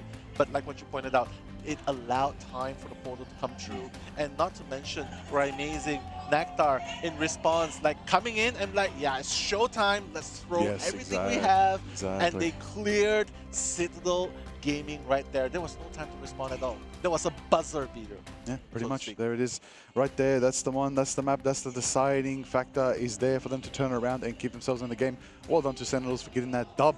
That very, very tough dub to earn on Midtown. There they go, there they roll. And now we are going to that decider again. This is going to be so. I really want to see what we're going to see now when it comes to these bans and picks. I think, do we see the Captain America ban from Citadel? They have to, right? Do you have to at this point? If Captain America Crimson is going to literally keep his team alive in those last few seconds. I know Tanuki tried as well at the end there to try to get the overtime tick, but unfortunately it was just a second too early. But how it can happen, how it can unfold is going to be very exciting to see on this final map. Curious to see what game we go to. We might go back to Domination. We'll see if things can get a bit exciting, a bit fun, and a bit brawly. Ultimately, I do believe it was Sentinels earlier that won Domination at the start of this Best of 5 series, so we'll see how it all unfolds. In Domination again. If it's in Domination again, Sentinels may have the historical advantage, but Citadel Gaming is still a presence. They put on a massive defense there on Midtown and, you know, brought it to that halfway mark. We didn't even get anywhere near the Avengers Tower at the end there, I'll tell you that. But what is beautiful is that these are the top-seeded teams in America and EMEA, and I expected nothing less but a showing in this beautiful best of 5, going straight to that 5th and final game.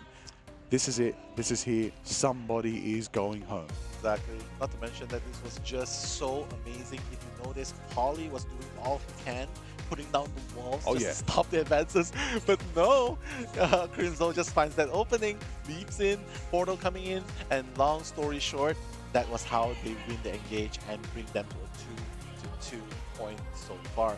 If you guys can look at the front, in the front of the streets right here, you can see Tanuki doing a lot of damage actually on the back line, just trying to snipe the back line. But honestly, it was all Nectar, right? Amazing right there. 15 final hits on the Hela, 17 on the Phoenix, and they were doing their job right there. Absolutely, honestly, absolutely. I think we saw that switch. We saw that switch to Hela. You know, there's a bit of reliability that comes to Hela. I feel like some teams, you know, they've realized that Phoenix kind of is a more formidable Hela in this current patch. But Hela, no matter the meta, no matter the power, will always still be a tried and true duelist to always bring out, because so many players know her to such a high degree. Amazing with the MVP, well deserved, well earned. 35k damage, that 37 KOs, helping out their team. Big accuracy, big final hit, 17. Absolute legendary performance from Amazing, keeping the team in the game, putting out the damage, supporting the absolute presence right there, the best as they could to keep Sentinels in the game. 2-2, it's tied up. Oh, I feel for these players right now. I feel for these players. I hope they're stretching it out, having a good time, hydrating, getting ready, focusing up, not getting too hyped up. Stay calm, stay cool, get ready. Final game, make it happen. Exactly. I can already imagine the titles in Twitter, right? Oh yeah. 2v2, which team's going home? The one that is the most, the one that wants it the most. The one that wants it the most is going to keep going and survive into the lower bracket here in Marvel Rivals Ignite at the mid-season finals. But the losing team here today, the map, this next map, that's it. Whoever loses this next map, everybody, lock it in your mind. They are going home early. Yeah, they're going home early, literally.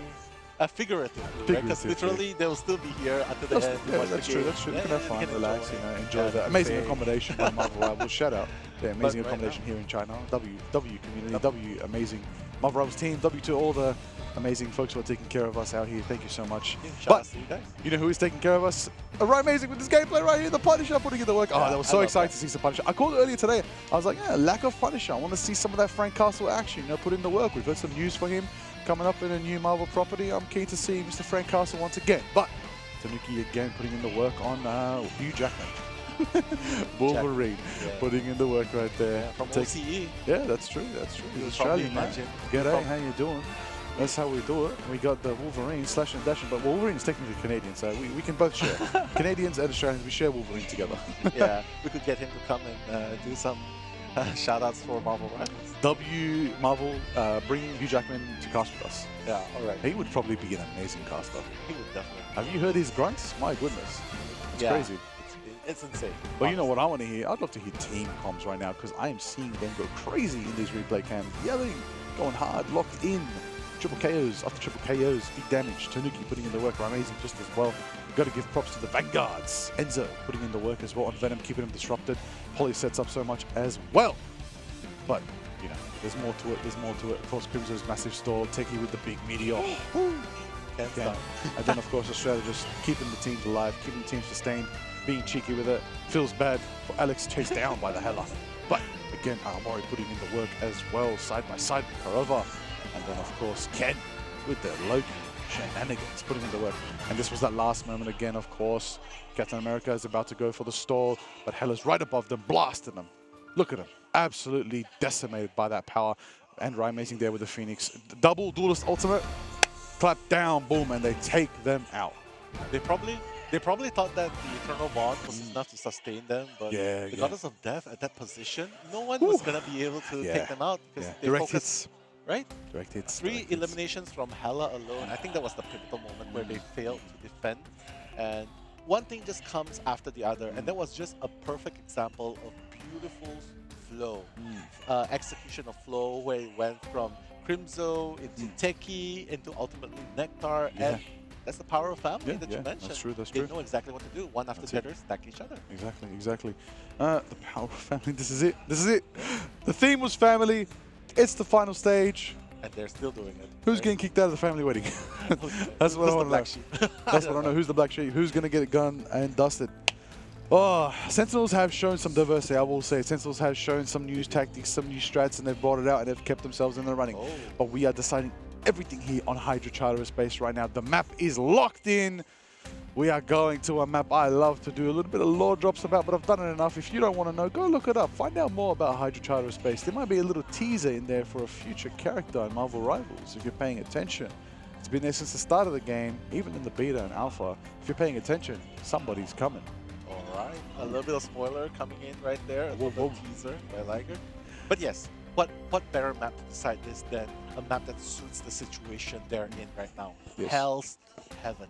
Yes, yes, right? yes, It's yes, literally yes. between Hell and Heaven, where one team will be technically going to Heaven, moving on, and the one that loses will... Oh, I don't know, that's a bit dark. Sorry, what? That's a bit, no, they're going on vacation. It's okay. They're going on vacation, yeah. We're still having a great time out here at Marvel Rivals Ignite. No matter what happens, no matter where you go, no matter where you flow, you made it here. You did the best that you could to get here. All the 10 teams that we had here initially, of course, we had top 8 going forward. We had the play-ins on day 1. Now, going into it, final map between Sentinels and Citadel Gaming and Marvel Rivals Ignite 2025 here at the mid-season finals. This is it. There it is. Sentinels preparing. Lock it in. Look at Nectar. Hydrating. That's what we got to do. Everybody's ready. Everybody's getting ready to go. Sentinels in the red, making it happen. Citadel in the beautiful collared shirts. Everybody making it happen. Locking in. I believe Coach Salah has hyped up his team. I believe Crimzo has hyped up the team as well. We know there are many natural-born absolute prodigies on both these teams. Let's get ready to get into the action. Let's put it on for the one time for both these regions. That's right. Let's get ready to get into the final map between the top-seeded teams in Marvel Rivals Ignite between America and EMEA. We see the clap check from Citadel Gaming. Are we going to see the hype coming up from Sentinels right now? Everybody's going to get readied up and readied up. It's about to go off. It's about to go down. We're going to do it right on the mic here at Marvel Rivals Ignites, the final map in this best of 5 between Sentinels and Citadel Gaming. Let's go, Jayo! Jayo, beautifully said, especially on Guangzhou, China, right here, right now. Because literally the best of an EMEA and the best of America, which one is going to go home? Right now, starting things off, I would imagine probably the targeted bans continue. Sentinels definitely doing a good job so far, taking out the Captain America, taking out the Vanguard first, which is a very targeted ban again. Oh, yeah. They're gonna do it. They're gonna do it all day. Oh, yeah. And I gotta say, that's not something Citadel can do anything against. And Citadel do not want to see that torch whatsoever. No way, no Jose. And there it is, Lunar Snow protected. That's gonna lock that down, keep it nice and comfortable. So Alex can pop off on the fate of both worlds. Our marvelous, mystical legend that is Lunar Snow. W Lunar Snow, one of the greatest characters in modern Marvel history. Exactly. Love that save right there. Probably going to be anticipating a ban onto Magneto. Maybe that should be the case because they're trying to play as well. Or maybe just the, just ban the Lunar Snow. That's going to take out Fate of Both Worlds utility usage. But wait a second, a ban onto Black Panther? No. Black Panther. A Panther ban? All right. A Panther ban? Probably because they want to play Cloak and Dagger here and Loki, right? Panther would probably just destroy He would them. farm them, that's true. Yeah. That does mean Citadel still have the Wolverine. Oh, if Sentinels ban the Wolverine here, that could be directly nullifying all of Tanuki's best picks right now. But Tanuki still has, of course, Star-Lord in the bank as well. Yeah. Oh, yeah. Unless if they ban. Yeah, that's what I'm thinking. If Sentinels ban Wolverine here, that could really lock down Tanuki. But, you know, Psylocke's going to be the last ban. I feel like you might see the Emma again. Probably. It's just to nullify it. Yeah, it's too strong. It's too strong. Emma is a factor to consider. I will say that Citadel Gaming, they don't run Emma too often. They're more akin to the Magneto, the Strange, the Groots, the Captain Americas. Again, no cap. The Magneto ban. This means we're kind of seeing that Citadel might have to be forced into something different. No cap, no Magneto means they might actually go with the tried and true strategies of the early days of Marvel Rivals with Doctor Strange and Groot. Doctor Strange and Groot. Unless Venom makes another show, do we see a pseudo dive composition from Citadel again? And you know what? That could work because we are on Domination.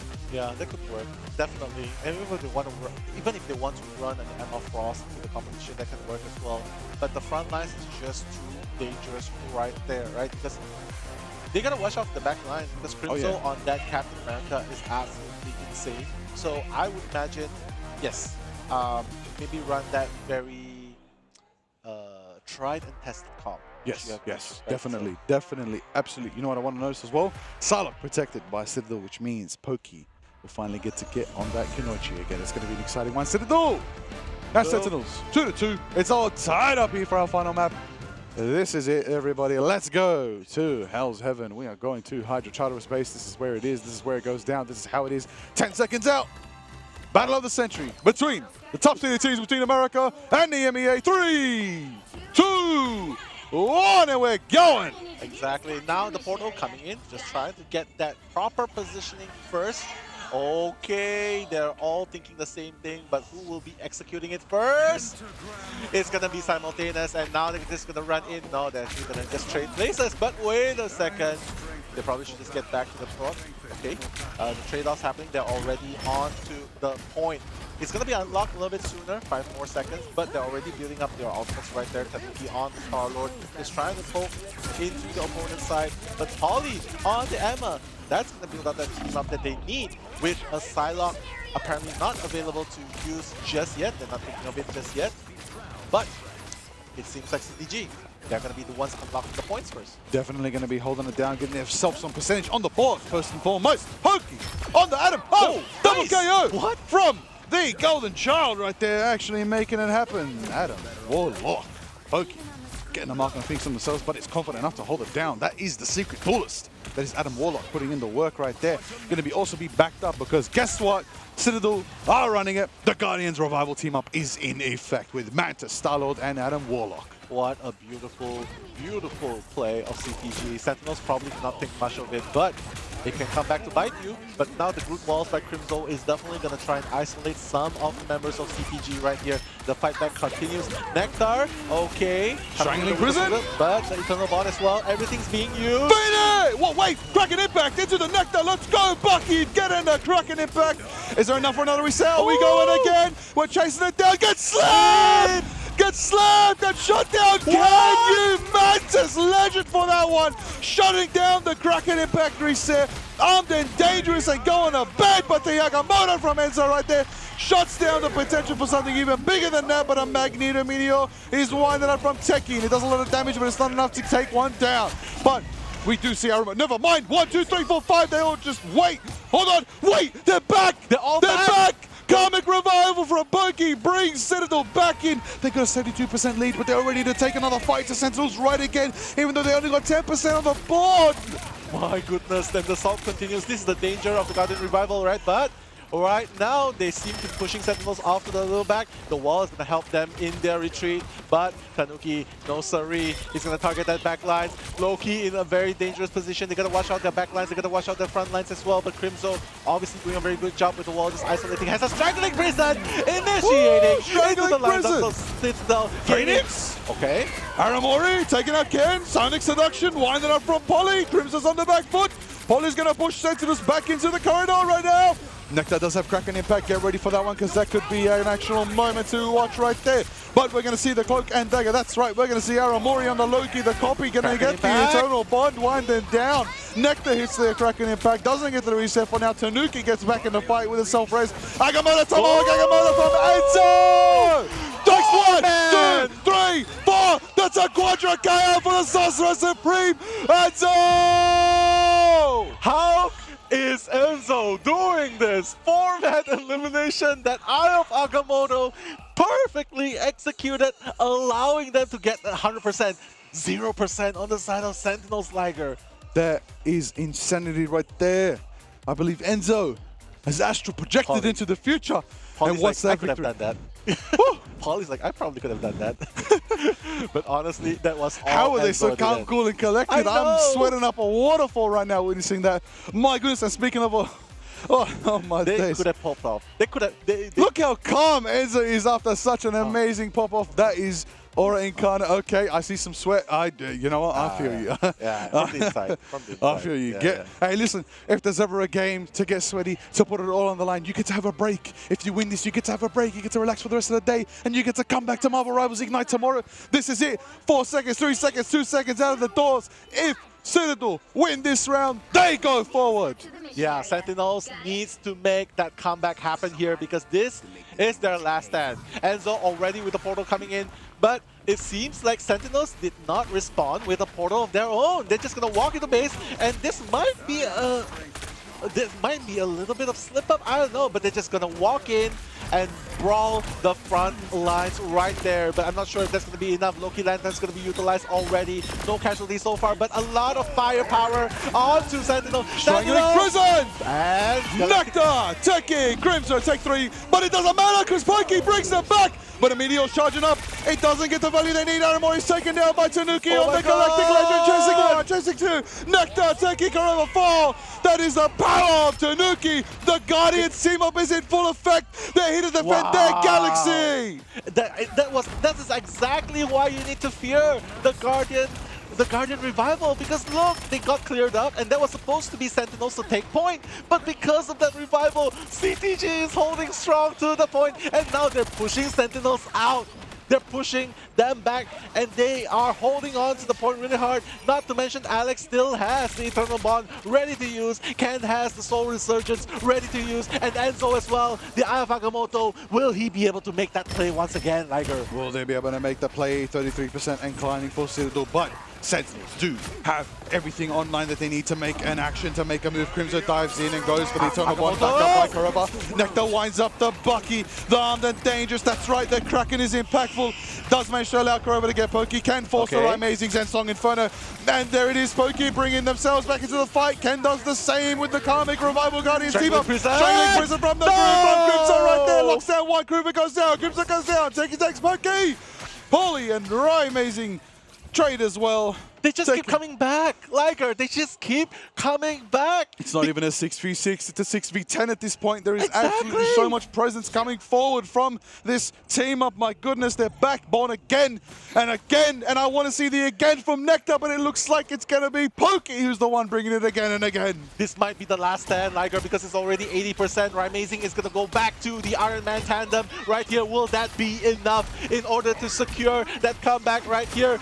There is no Strangling Prison to start things off. Paulie is already on the Emma, has Psionic Seduction to work with if they want to push in. And look, the clock is ticking right now. Starting with Eternal Bond, Armory. Let's see if that's going to happen right here. They're waiting for the perfect opportunity to work it. But the Karmic Revival already in position. It doesn't matter. They're going to bring them back as much as they want. They're going to keep coming back like zombies. They are going to fight back. And it seems like Magneto, Meteor, will that land? Techie, it's on you! Takes out Paulie with enough bit of juice. Tanuki takes out one. The Galactic Legends in disguise, taking out Karova and Aramori.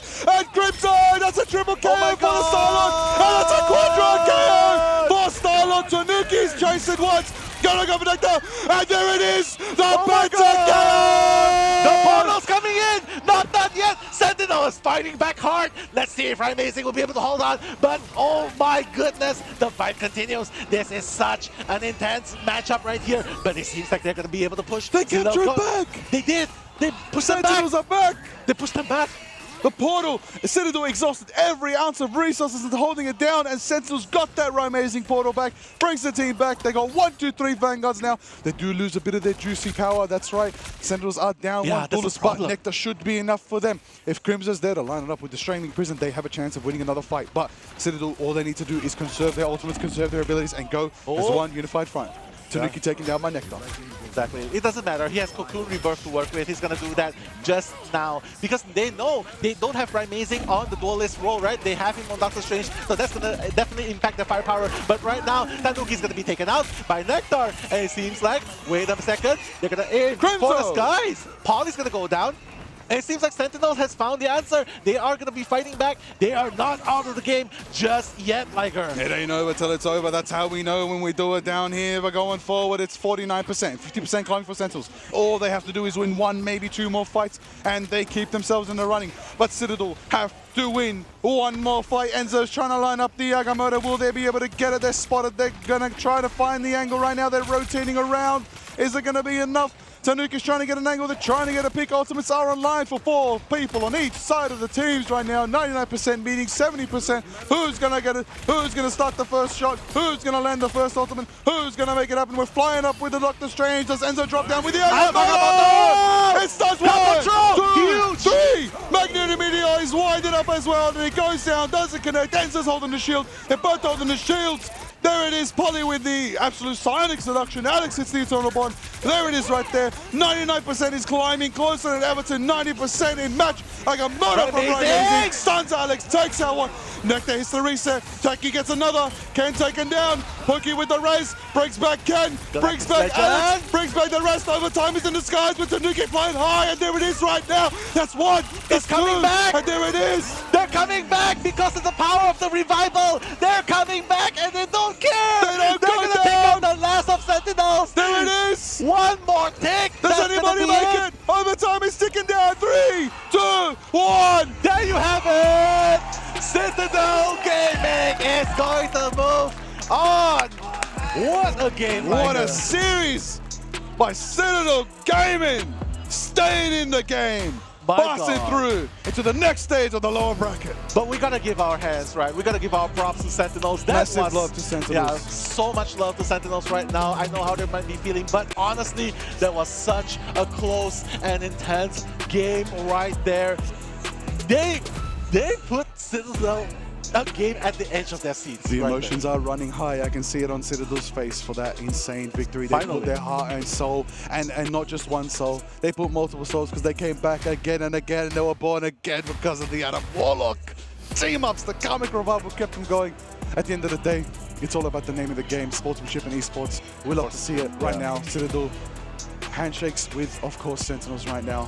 Feeling good knowing they survived.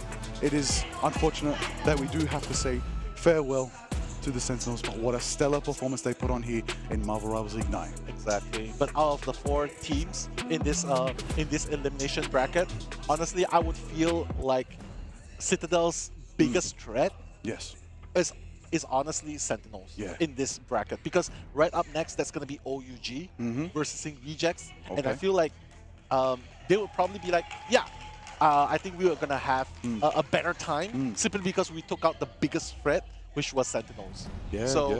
Honestly, Citadel looking really good now. But again, I just want to keep saying, let's send our love out to Sentinels as well. Because they've definitely stuck through it, through thick and thin. They were absolute MVPs in their region. Yeah, exactly. Getting seed #1, claiming victory, getting it done. So many amazing stories coming out from them. One of the most bonded familial teams there is in all of Marvel Rivals history. That's right, I'm gonna claim that there right then and there. Honestly, I said the theme was family. Sentinels know that more than any other team, and honestly, I feel for them. They put on a massive show, and I love that they fought down to the absolute final wire to make sure Citadel didn't get to walk away with this. They had to run and put absolutely everything into it, and they brought out what they could. They did make it in the end, Citadel, for themselves, and they do secure themselves to play another day. But it is farewell to the Sentinels, the absolute legends that they are. Exactly. Sentinels definitely played their minds out of their minds right there, played their hearts out, and honestly, it was really neck and neck. Shout out to everyone on the team as well. I just want to give a specific shout out to every individual there. Amazing, absolutely amazing. Crimzo as well, Teki, Nectar, Karova, and of course Aramori. Shout out to all of you guys. You guys deserve all the love. Legends. And we really hope to see you again in the next stage. Thank you, Amazing, for playing Iron Man. You made me happy. Yeah. Deep down, you my MVP. Exactly. It's just, and the crazy thing is, this is just the beginning. Yes, this is only the beginning. I cannot believe it. Everybody we spoke as casters behind the scenes, we said, this is a big day. This is a big day. Every single one of the 4 teams playing today got top 1 seed in their region. Exactly. Top 1 seed in their region. My goodness. We are in for a crazy day, and we've only just begun. We're just only started. We're just done with the first matchup of the day, and there's 3 more crazy intense games after this. Oh yeah, look at the numbers that they're racking up. Citadel, my goodness. So much power, so much presence, so much excellence right there. Tanuki Starlord is such a pocket pick that not many people expect. Tanuki gets targeted. We see the Wolverine ban, we see the BP ban, but Tanuki's like, I got one more up my sleeve. Brought out the Starlord, brought out the Mantis, protected the Mantis, made it happen. My goodness, I'm out of breath. And then, of course, Adam Warlock there brought themselves that amazing Guardians team up to bring it forward. And well-deserved Tanuki with the MVP. Massive 55% accuracy, final hits 11. Massive KOs all across the board. 20k damage in that last final round of domination. My goodness, absolute domination, living up to the name of the game. Yeah, absolute cinema, what we were watching as well, right? But honestly, if we just take it a step to the back, like we're gonna see in the replays later on. Yeah. Honestly, it was just the Guardians revival. It was just so strong. Yeah, They it was just keep coming outnumbered. back. Outnumbered. Sentinels- Too many yeah, people to yeah. fight through. Sentinels just kept eliminating them in the first place. They win the team fights, but the moment that they were brought back, the rebound elimination happened. Sentinels could not Yeah, they used respond. every resource to win that initial 6v6, and then Citadel just came back, and they're like, okay, it's my turn now. And yeah, that is the best. Look at that. Look at this. Look at the res numbers. My goodness, everybody coming back from the karmic revival. From Adam Warlock putting in the work. Pokey, my goodness, doing it up. Techie, I still say Techie, one of the best Magnetos in Marvel Rivals Ignite. So stellar with it. But this was Tanuki's time to shine on the Star-Lord, absolutely putting in the work and getting what I believe, is it the first Penta? Maybe there was another yesterday? I think it's not the first Panther. There might have been another It's the first Penta. Panther today for sure. It's the first Penta that we got to call. We gotta call it, yeah. It's the first for Penta sure. we get to call. So, hey, absolute honor to call a Penta for today. It's the first Penta of the day. We'll go with that. It's the first Penta KO of the Let's day. go. Big up to Nuki securing that. Enjoy that one. Put it up on Twitter. Put it up on all your socials. Have a good time with that one. Put in the work. Go enjoy a well-earned rest, Citadel Gaming. We will see you tomorrow in your next match. Yeah, just look at Enzo right there. It's like, yeah, I can't believe this. Yeah, we're doing it. Are we doing it? Yeah. And look, all popping off, showing that emotion and very well deserving as well, because they definitely put in a lot of hard work and effort. All these teams are putting in all the hard work and of course the blood, tears, and sweat that goes through, right? And I mean, while the journey of Sentinels has come to an end at this leg of the competition, we are definitely going to see them in the next stage. Oh, we will see Sentinels again. My goodness. For those who don't know, there are many more moments to come for Sentinels. Sen win. They will win again. Believe me, they are motivated more than ever. Like the Phoenix. One of the most, one of the most. Like the Phoenix, they will rise from the ashes. That is true. Can be their motto now. Yeah.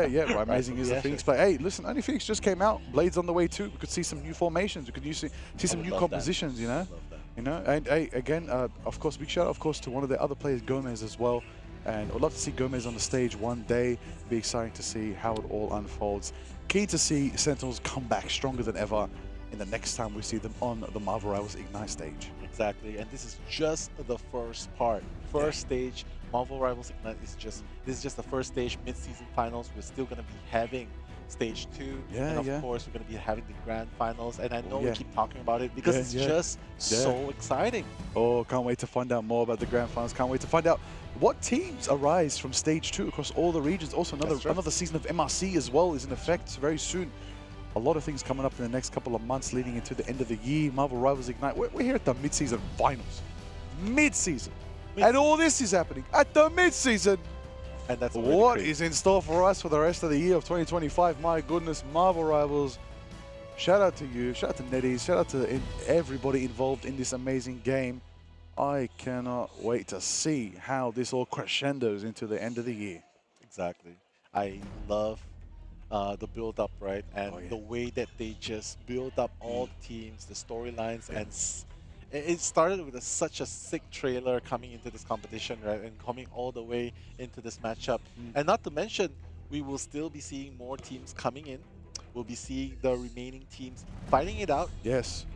For the larger portion, for the lion's share of $500,000 in prize pool. Oh, that's a lot. That's a lot. That's $500,000. $500,000. My goodness. To the first place. Money talks, money walks. That's what I gotta say. And these players want to get their hands on the goods, and of course, the bragging rights of winning Marvel Rivals Ignite. Come on now. Come on now. Sounds good. Come on now. That's what you want. That's what I want to see. NSF champions. Sounds good. good. All right. Hey, listen. I'll take it. Marvel Rivals Ignite champion. That love trophy. Woo! That trophy crazy. That guys- trophy crazy. Yeah, you guys will probably see it a little bit Very later soon, on. But very soon. Oh, it's in the trailers, it's in the footage. Everyone, make sure you check out the official Rivals Esports Twitter account and all other social media associated with it, and check out all the amazing photography, all the amazing videography, the hype package announcing this event, all the players doing cool things, all their trademarks, their mottos, their catchphrases. I love the personality behind all these amazing individual players. We know they got skill. We know they made it here, but I love the personality. I love the superstar potential. Whenever we see them, you know, waving at the camera as the camera passes by, how they perform after winning.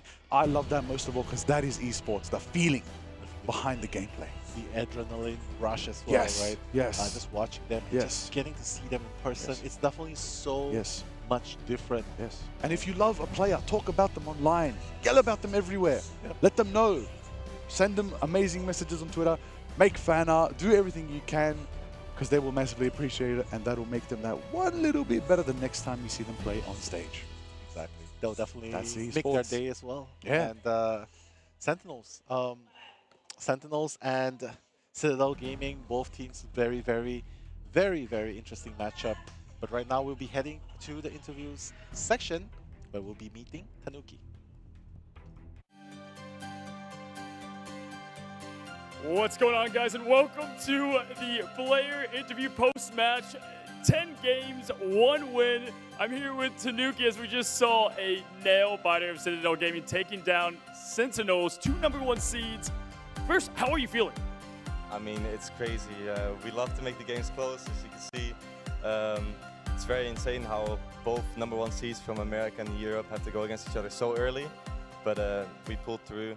And I definitely don't think North America's out yet. They have really strong teams remaining. Absolutely. I mean, 2 #1 seeds, I don't think anyone expected that in the lower bracket. And I have to ask, you guys, you drop map 1, and then you win 2 in a row, and there's every map came down to the last second. How do you stay focused and reset in those moments and come up clutch? I mean, you just need to scream. You need that energy. You need that adrenaline running permanently. You need to hear everyone's energy. You just subconsciously know what everyone's doing when you're screaming and screaming and screaming, and that's just how you stay in the game. The #1, the first map was really close because we're still very sleepy, but as soon as we started screaming, I'm sure the audience could hear it. It felt really good. I love it. For those that don't know, before match starts, you guys all clap in unison. Can you talk about that for a second and kind of why y'all do that? Well, it's kind of like, it's just a vibe. We have this idea that like our chakrams align then, you know, and that we just link together when we do that, and it gives some energy. It makes everyone ready for the game. No one's feeling depressed after, so it helps a lot. Amazing. For those that don't know, what makes LAN special is you can have parents show up, and Tanuki's parents have shown up, and they're incredible people. What is it like? I know having your parents in the crowd has you play different. How is that as their son being here on the big stage? I've talked to them. They're so proud. I'm really not nervous about it at all. It feels really fun that they're here, and it makes me really happy that my parents allow me to get so far, that they're so supportive, and I hope that everyone can have parents like this. It's that parent buff. But you know what else? Buffs is a great coach, and how is it having Salah, and what does he bring for you guys in both momentum, energy, and what does he offer and help for you guys in this tournament? Salah is really, really good for the mental. Every single time we go into a game, we have a good speech, and it's not just like, let's go, we're gonna win. No, it's really like, it feels real, and it helps us a lot with maintaining the energy, with screaming, you know, with being super aggressive like we are. So he's really, really helpful. Well, I have to finally close with, for those that don't know, you tell the world about Citadel Gaming. How do you guys want to be remembered here in this Ignite tournament as you now move on through the lower bracket? I mean, I want to be remembered as the most fun team to watch, for sure. We're making close games, but I want to win, obviously.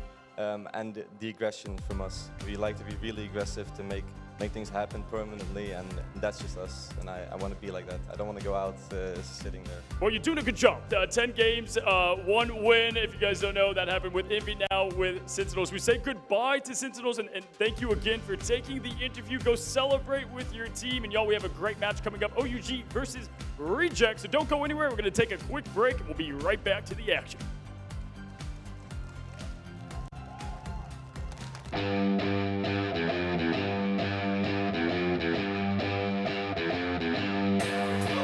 Let's go. 1, 2, 3, Envy!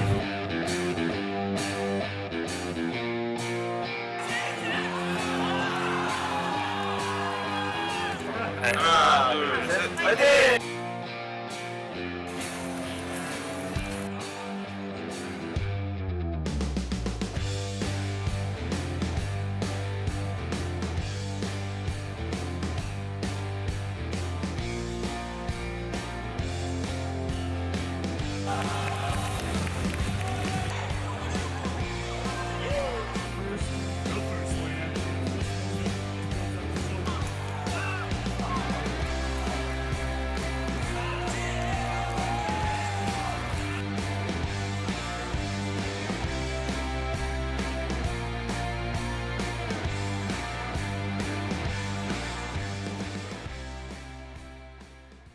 家好，我们是 OUG。大家好，我是 OUG 的莫兰。大家好，我是 OUG 的子墨的，喜欢玩商业惩罚。大家好，我是 OUG 的小壮，然后是个鲨鱼爱好者。首先肯定是有点小小的开心吧，但是也比较担心。但是我相信我们不管什么样的困难，在我们齐心协力下，应该都能很好的去解决。感觉自己第一次离世界冠军这么近，想要拼尽全力拿下这个冠军吧。首先让大家先冷静下来，先思考一下，然后也是每个人说出自己比较难受的地方。毕竟想赢游戏，肯定都要大家玩都舒服。可能版本初期的时候不知道什么阵容吧，然后后面就是学习别的队伍那种见解，然后再融合到我们自己身上嘛。我们最想和 CTG 过招，因为他们是欧洲第一嘛。我最想对阵的是 Nova， 兄弟们顶峰相见吧。现在最想对阵的是 CTG， 在我心里面，他们可能是这次世界赛最难缠的对手吧。100T 已经狠狠的研究了，肯定要先拿下100T， 然后再去研究起来后面的强队。我们会去研究我们的每个对手的他们熟悉的阵容和打法，还有他们的英雄池什么的，会对他们做出一些针对吧。我们的目标也只能是冠军，也只有冠军。然后电子竞技只有第1名，其他都不重要了。当然是来拿冠军啊，难道是来玩吗？目标的话肯定是冠军，然后不留遗憾，好吧。刀不锋利马太瘦，我看谁敢与我斗。在场上线，把你们全打爆！别拿切后排了，你会死的。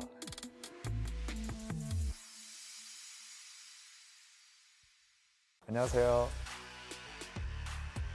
중국 광저우에 처음 와보는데 잘 대해주셔가지고 좋은 경험 많이 하는 것 같고 미드 시즌 파이널 이제 저에게 이제 첫 세계 대회인데 우승하고 가도록 하겠습니다. 저도 중국에 있는 이제 세계 대회하러 처음 와보는데 세계 대회도 여러 번 경험해본 만큼 또 네디지에서 또 연습에만 몰두할 수 있게 환경을 좋게 만들어주셔서 좋은 성적으로 보답하겠습니다. 저희가 이제 리젝트 팀으로 또 이제 아시아 대표로 1등하면서 올라왔기 때문에 국제대회도 당연히 1등할 거라고 생각하고 있습니다. 미국 대회에서 1등을 했던 센티널을 가장 만나고 싶습니다. 무슨 팀을 만나도 이길 수 있다는 자신감이 있어서 뭐 상관없습니다. 저도 뭐 당연히 1등이라고 생각하고 즐기는 자는 이길 수 없다라는 말이 있어서 즐기고 가겠습니다. 즐기면 1등 할 겁니다.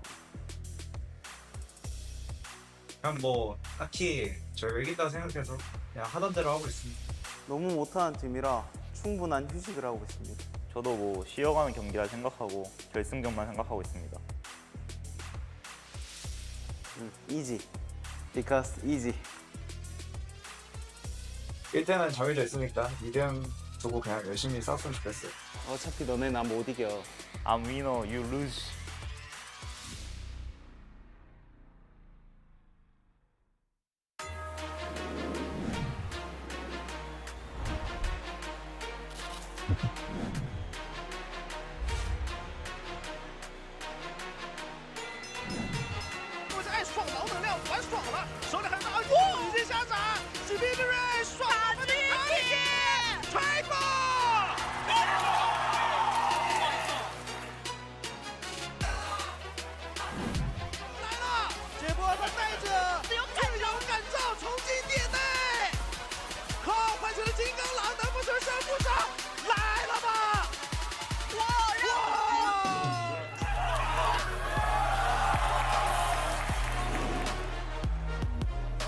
Stacked on up, they democratize the damage, but Melium still manages to strike at the heart when it's needed.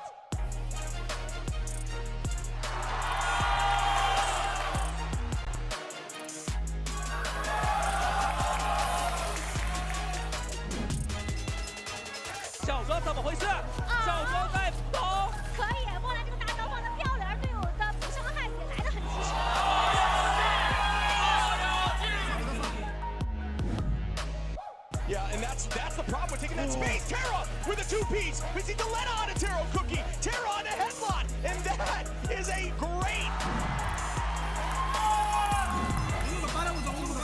By finds a ton. Piggy is going to go down, though. Doesn't get too much value. FMCL trying to chase him down. Goes another. Duet falls. The res. No! The res was there, but they all get res off the cut, and we can't touch.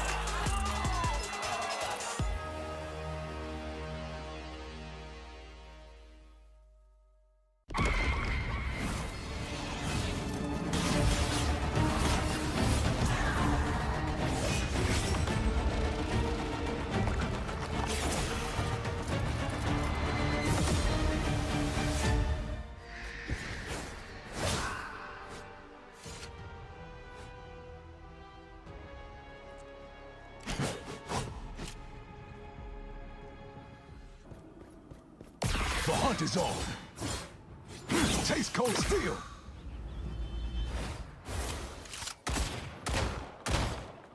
Open season. 1,000 cards!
Ladies and gentlemen, please welcome OUG!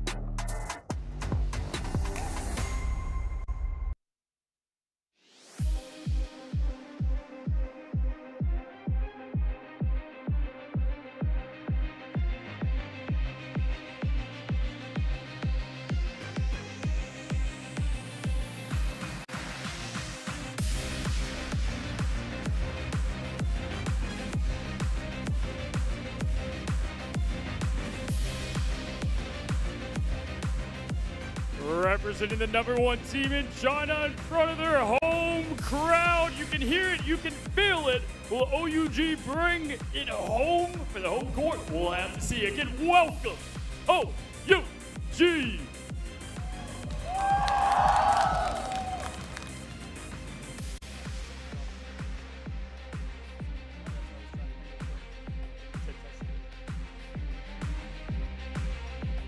Now please welcome Team Reject.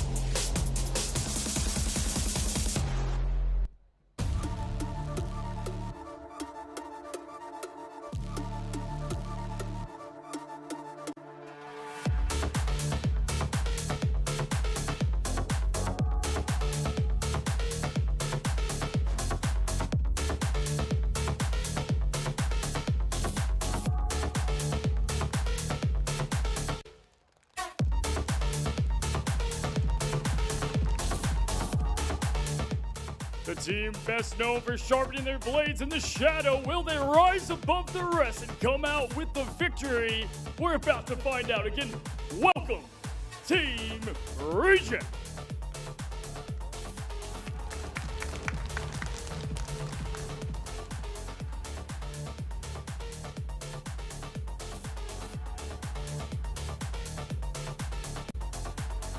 Our players are ready, our coaches are ready, the stage has been set. Now let's take the action to the casters.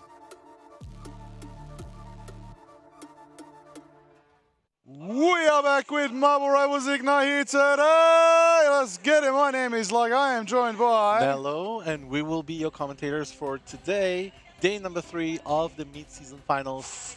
Marvel Rivals Ignite live from Guangzhou, China. So, Liger. Yes. OUG, #1 team from China versus Sing Rejects, #1 team from Asia. The last remaining of their division from the region. The last hope, the final hope. The last hope of China versus the last hope of Asia. Okay. If that's the case, then you know the stakes are higher than ever. Just as our last matchup was between Citadel Gaming and Sentinels, where Citadel Gaming did take the cake for those who are back from the break, and that does mean Sentinels do we say farewell to for now. But the time is refreshed. We are here for a new matchup between OUG and Reject. This is going to be exciting to see a battle between two of the greatest regions in esports between China and Asia. This is going to be cool to see. Now, tell me a little bit about Reject. Rejects, they solidified their place as the first seed against Genji in the Stage 1 Asia circuit. But then they went the whole best of 8. Actually, it was a best of 7, but they went the 8th game just they played the tiebreaker. They did. Wow. They did. I believe it was peak Rejects versus peak Genji during that moment. Amazing. Yeah, exactly. So they're coming in here looking to prove themselves. Okay. And this is actually the last chance they get to prove themselves because, honestly, this is elimination match today. Okay. Elimination station, we are here. You want to punch your ticket. Continuing in Marvel Rivals Ignite, you do not want to get off at this station. This is going to be between OUG and Reject. Now, OUG, as we know, they are the local favorites. They got the hometown hero vibe going. The crowd is going crazy for them. Look at them. There you go. You got Svald, Xiaozhong, Taro Cookie, Molan, Ganbei, and Hetlot. This team is formidable. Exactly. The powerhouse from China team. They're definitely very formidable. And it's very unfortunate that Nova Esports, another team, the second seed one, has been eliminated from tournament, but OUG, yes. Fun fact for you guys, they built this entire team based off around Molan and Ganbei. Oh, okay. Yeah, so this is like a very all-for-one sort of synergy. Okay, so you're telling me Molan is the king pillar of this team, the champion, the point of contact to protect and enable and thrive. Yeah, this is the kingdom after all. It's Molan's kingdom. Okay. Also, another fun fact: he used to be teammates with most of the Nova players now. Wow. Yeah, in the past, and now they're coming together, built around Molan and Ganbei, and this is the OUG over Ultra Gaming. But next up, we have Rejects. the powerhouse ORG from Japan, although all of their members are from Korea. Oh, okay. Starting off with Gargoyle, Mocha, Dobby, Piggy, Finale, and Gnome. These amazing players are looking to survive, to fight, and to prove themselves in the Marvel Rivals Ignite stage. And honestly, stakes could not be any higher because one of these teams, should they fail, they are going to be the next team to go home today. Okay, now I've heard Reject, they're very chill, they're very under the radar, but after recent developments in MRI, they have been spotted. People know what's coming when it comes down to it, and they like to run a little bit of 3-3 with a bit of Vanguard and strategy shenanigans going on. No duelists. Yeah. So a bit opposite considering, you know, Molan is, you know, the prime duelist. Enable Molan, that is the OG strategy, but it seems like Reject are more of a united front, a brick wall together that is there to stop Molan's momentum. That, I feel like, is the win con for both of these teams. I would say both teams are pretty similar. This matchup is going to be very similar because they pretty much share the same playstyle. Okay. Right? They pretty much share the same playstyle, and their character choices are also pretty much the same. It's just a matter of who gets caught off first, who gets caught off in a bad position, and Molan, you can trust him to be that monster in clicking heads, in getting that final elims. That's good. And of course, Taro Cookie is also another amazing player, a duelist main. Roxanne, that's Phoenix. But couple that going against Rejects, we have Gargoyle, right? Gargoyle, Finale, those two are also beasts, and they pretty much share the same ego pride as the best duelist of the team. I like that. I like that. Listen, a little bit of ego is good. You know, it keeps you on a level above others. It keeps you in a different mindset, you know, but can be dangerous on the tournament stage. It can. So you got to be very careful. You got to keep you cool, keep you calm, and be there for your team, no matter how the mental goes down or up. Ups and downs, everything in esports. You got to be ready for the highs and lows, and you got to be ready to go where you need to get victory within your grasp. Now, the most important thing going into this is we're going to know the map now. Map 1 between this best of 5 matchup will be Hydra, Shadow Space, a good map, a great map. We've seen it earlier today. Really fun one. Hopefully, we finally get Spider-Man for you, Nilla. Hopefully. Yeah. Although I'm not really sure if anyone plays Spider-Man on either of these teams. Come But, on. dude, I know. I know the feeling of wanting to see Spider-Man. I definitely want to see Spider-Man. Yes. I know Necros is probably in the booth, the VIP Chilling booth, up there, along with the other content creators. Definitely looking for a Spider-Man as well. Yeah, shout out to our official co-streamers, the streamer watch party happening for Marvel Rivals Ignite. You can tune into their streams as well. Banger LAN watch party happening with those streamers as well. Yep. There's a good time, guaranteed. It is. But just going back to the conversation between OUG versus Rejects, I am for Asian region. Yes. But ultimately, OUG, I decided to go with OUG as my prediction because if you're going to compare firepower, I would say Molan is more refined. He is number one in a lot of the characters in China. Like number one Psylocke in China used to be number one Psylocke, number one Wolverine. Molan plays a bit of Iron Man, eh? Yeah, he has that in his arsenal. And honestly, the mark of a good duelist is being able to play a lot of characters. The mark of a great legendary duelist, you can play a lot of characters very well. That's true. Now, it's not all about Molan. Taro Cookie is here too. Taro's got a massively high presence. Bucky, I've heard of. So, we've yet to see that really stellar Kraken impact today. We saw a couple resets, but then he got shut down. I'm hoping we finally get that big Bucky action and hopefully get that massive Armed and Dangerous again and again and again and again and again and again. And I would love to see that today. That would be exciting. So, if Taro Cookie can bring that forward, that'd be awesome as well. Gunbay's also out here. A bit of a Emma player as well. We might see Cap again. Very commonly, Cap is banned. Very commonly, Mantis is also banned. We're going to go very soon into the picks and ban stage as both teams are setting up. Reject are setting up. OUG setting up. It's going to be a good one. And when it comes down to Reject, I want to know what Gnome's going to bring out. Gnome, a little bit of a Venom player as well. When the times are a bit different, you want to change things up, you can bring out the Venom. But also, Finale brings out the Ultron. That's exciting to see a duels player who also flexes off to the strategist role to bring out Ultron if they do run that 3-3 setup, or maybe the 1-2-3 setup could also spice things up just as well. But no matter what, I know we're in for a banger. I know we're going to hear the crowd today for this one. This is going to be very exciting to hear the hometown crowd rooting for the teams today, and it's going to be beautiful to see how these two absolute giants of their respective regions, seeded number one, ready to go, the best of the best in their region, Hetlot out here known for the Hulk and the Thing. the thing. Okay. I know someone's looking That's forward exciting. to it. Okay, give me some of that clobbering time. Exactly, with the team up with the Human Torch as well. That's definitely something. Oh yeah. I know you would be looking forward to. I would love that. Yeah, honestly. But next up is Ganbei, the vanguard of OUG as well. Spots that Doctor Strange and Venom. And if Polly from Citadel Gaming's Doctor Strange is any indication of how the standard should be, I mean, Ganbei has a lot he needs to do, especially if he's on the Doctor Strange. But next up, the man, the myth, the legend, that's the powerhouse from China right here. Molan, the man. And this is his kingdom. The team's been built around him. Spots the Loki and Adam, but honestly, I don't think that's an accurate representation of what they could he only really put two plays. there. Maybe there wasn't enough Yes, for the other eight. too many. The king seems to have many picks.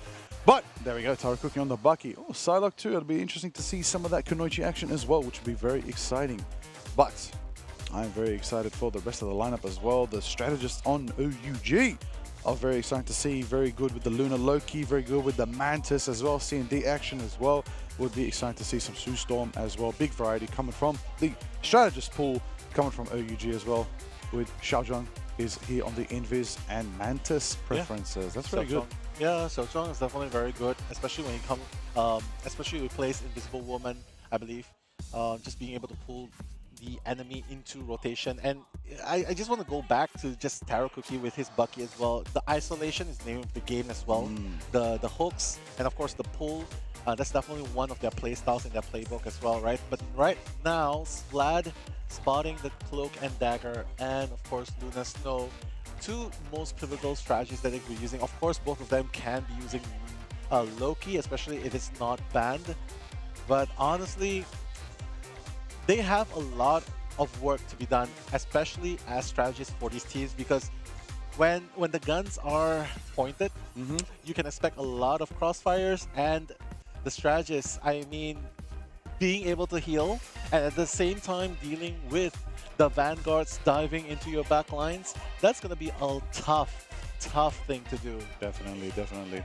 Excited to see how Gnome performs as well. Bit of a dive Vanguard player. I love that playstyle. Very exciting, very active, very entertaining to watch and spectate as well when it comes down to a finale. The Ultron, I've heard stories about. Keen to see if we get a bit of that. Or some Punisher action, Hella action style, which is good to see as well. But we'll see how the versatility ultimately goes out for Reject. It's going to be exciting to see how they perform. Yeah, Psylocke, Hella is definitely one of the most played characters for finale, right? Because in the Asian circuit, there's definitely one of the characters they do in order to lock the hit scan character, the go-to hit scan character, right? But right up next, that's Piggy. That's the main vanguard for Team Rejects. Emma is definitely one of the most favorite characters that he likes to play, apart from Magneto. But honestly, I would say Magneto should be the first one that he goes for. Emma with the team up, of course, with the Psylocke when it comes online. Next up, that's going to be Dobby. I managed to speak to Dobby a little bit, quite reserved, a little bit quiet, but hey, that's the strategist main. You gotta be cool, calm, and collected in order to... definitely. You gotta have that eagle eye view, right? In order to spot the entire battleground, scan the entire battleground, and I feel like he does an amazing job when it comes to picking up situations left and right. That's true, that is true. That is exactly what you want from a strategist, especially this strategist. Tell me.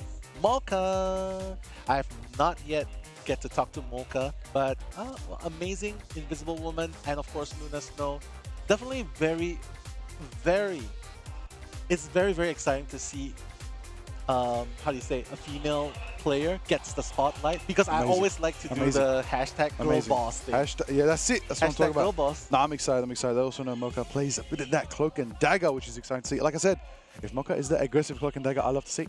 Let's go. Mocha is the GOAT for that one. So very excited to see how she performs with the rest of the Reject team, representing, of course, the Asia region from the MRI. Now, for the rest of Marvel Rivals Ignite here in the mid-season finals, we're getting into the game very soon. Both teams are getting ready between OUG and Reject. It's going to be a good one. Everybody's checking their DPI, checking their peripherals, checking everything's looking good, looking strong. I really love the variety between players, how they, play with different mouse pads, play with different mice, play with different monitor distances from their face and stuff like that. It's good to see the variety of play. Some players out here in the MRI as well, in Marvel Rivals Ignite, they play on controller as well. Variety, different styles. Very interesting to see how different players bring their expertise, their mechanical skills from their fingertips, from their eyesight, from everything within their brain and their heart, every part of their body when it comes down to how they play the game of Marvel Rivals. Yeah, I'm super excited to see how it turns out. After all, this is the battle of the first seed Asia region versus first seed China region. And with a lot of, again, I just have to bring this point back. Their playstyle is pretty similar. Yeah. And if I would say who gets more advantage, I would say OUG for sure. Simply because this is home advantage, similar playstyles. What differentiates them? The difference in the power of the crossfire accuracy, the home ground advantage, the cheers of the crowd's definitely going to affect their psyche as well. And not to mention so much pride going on, and no one wants to go home. No way. Nobody wants to go home. Yeah. We've just witnessed the team go home. It was rough. It was rough feeling. I can feel for that team. Sentinels definitely put on a show, but unfortunately are going home for now. And now we're about to find out between OUG and Reject who is going home. You want to do any predictions? Predictions? The score. How is it going to be like? Is it going to go The to score, 4, I 4, have 5? a feeling I have a small feeling It's we just might a prediction. Yeah. we might not go the 5. You might not go to 5. I feel like we might see a 3-1.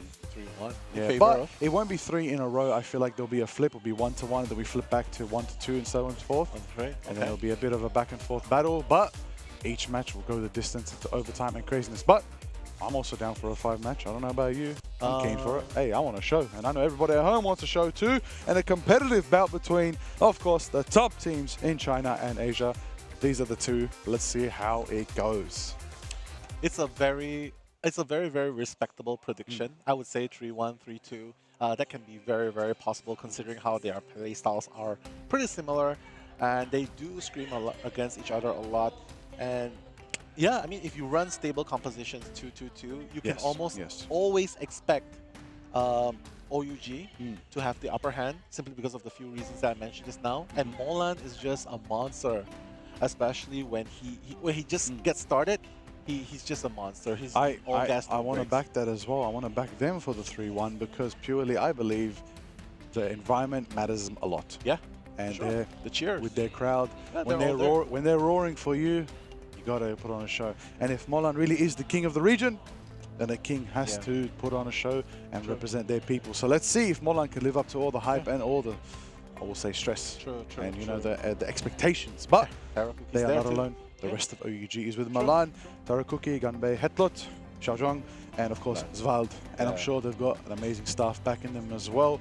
Coaches, analysts, and subs who are there to help them at any moment in time. Yeah, that is going to be the best of the best from China. And then when it comes for the rest of OUG, yeah, it's going to be a good one. But then Reject representing the region that you followed in your Marvel Rivals adventures. You want to tell me about them? Finale Gargoyle is definitely very, very indestructible, right? Their Bucky is also insane. Gargoyle's Bucky is insane. Especially if you want to isolate, he can always do that hook into an uppercut to the back lines. So that's more or less like what you would expect. Like instead of diving into the back lines, you isolate them. That can definitely be a play they can go for. And they don't really have to worry about, especially if Xiaozhuang, they're like, okay, Xiaozhuang, we leave Loki open. We're going to play Loki. We know you're going to play Loki, but we're going to bring out the Bucky. So when that happens, it's going to be a battle between Tarakuki and Gargoyle on Bucky if they want to. Okay, Bucky v Bucky. Okay, it'll be very exciting to see some of that action. I'd love to see it. I'm curious to see who plays the Phoenix as well. I believe that might be the same people.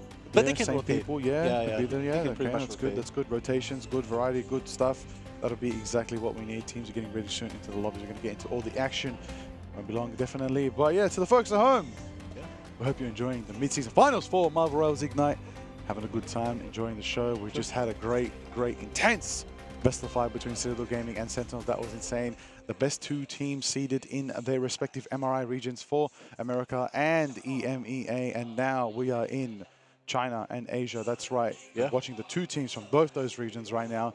The best in those teams go first. And, you know, as you said earlier, the only other remaining region was OCE, where their top-seeded team did make it through yesterday and are in the upper bracket, which is going to be really cool to watch later today. Towards the end of the day, it's going to be very exciting to see how that one. And, you know, the rest will swap out and our amazing caster team will swap in. But We're That's still gonna here be- for one more amazing best of Sure. 5. It's going to be a good one. That's going to be Leg Day and Moxie after Yes, this. Right? Leg Day and Moxie are for coming sure. back Amazing again people again. to get the action. We're going to let Dogman and Shib have a little bit of a rest. Today?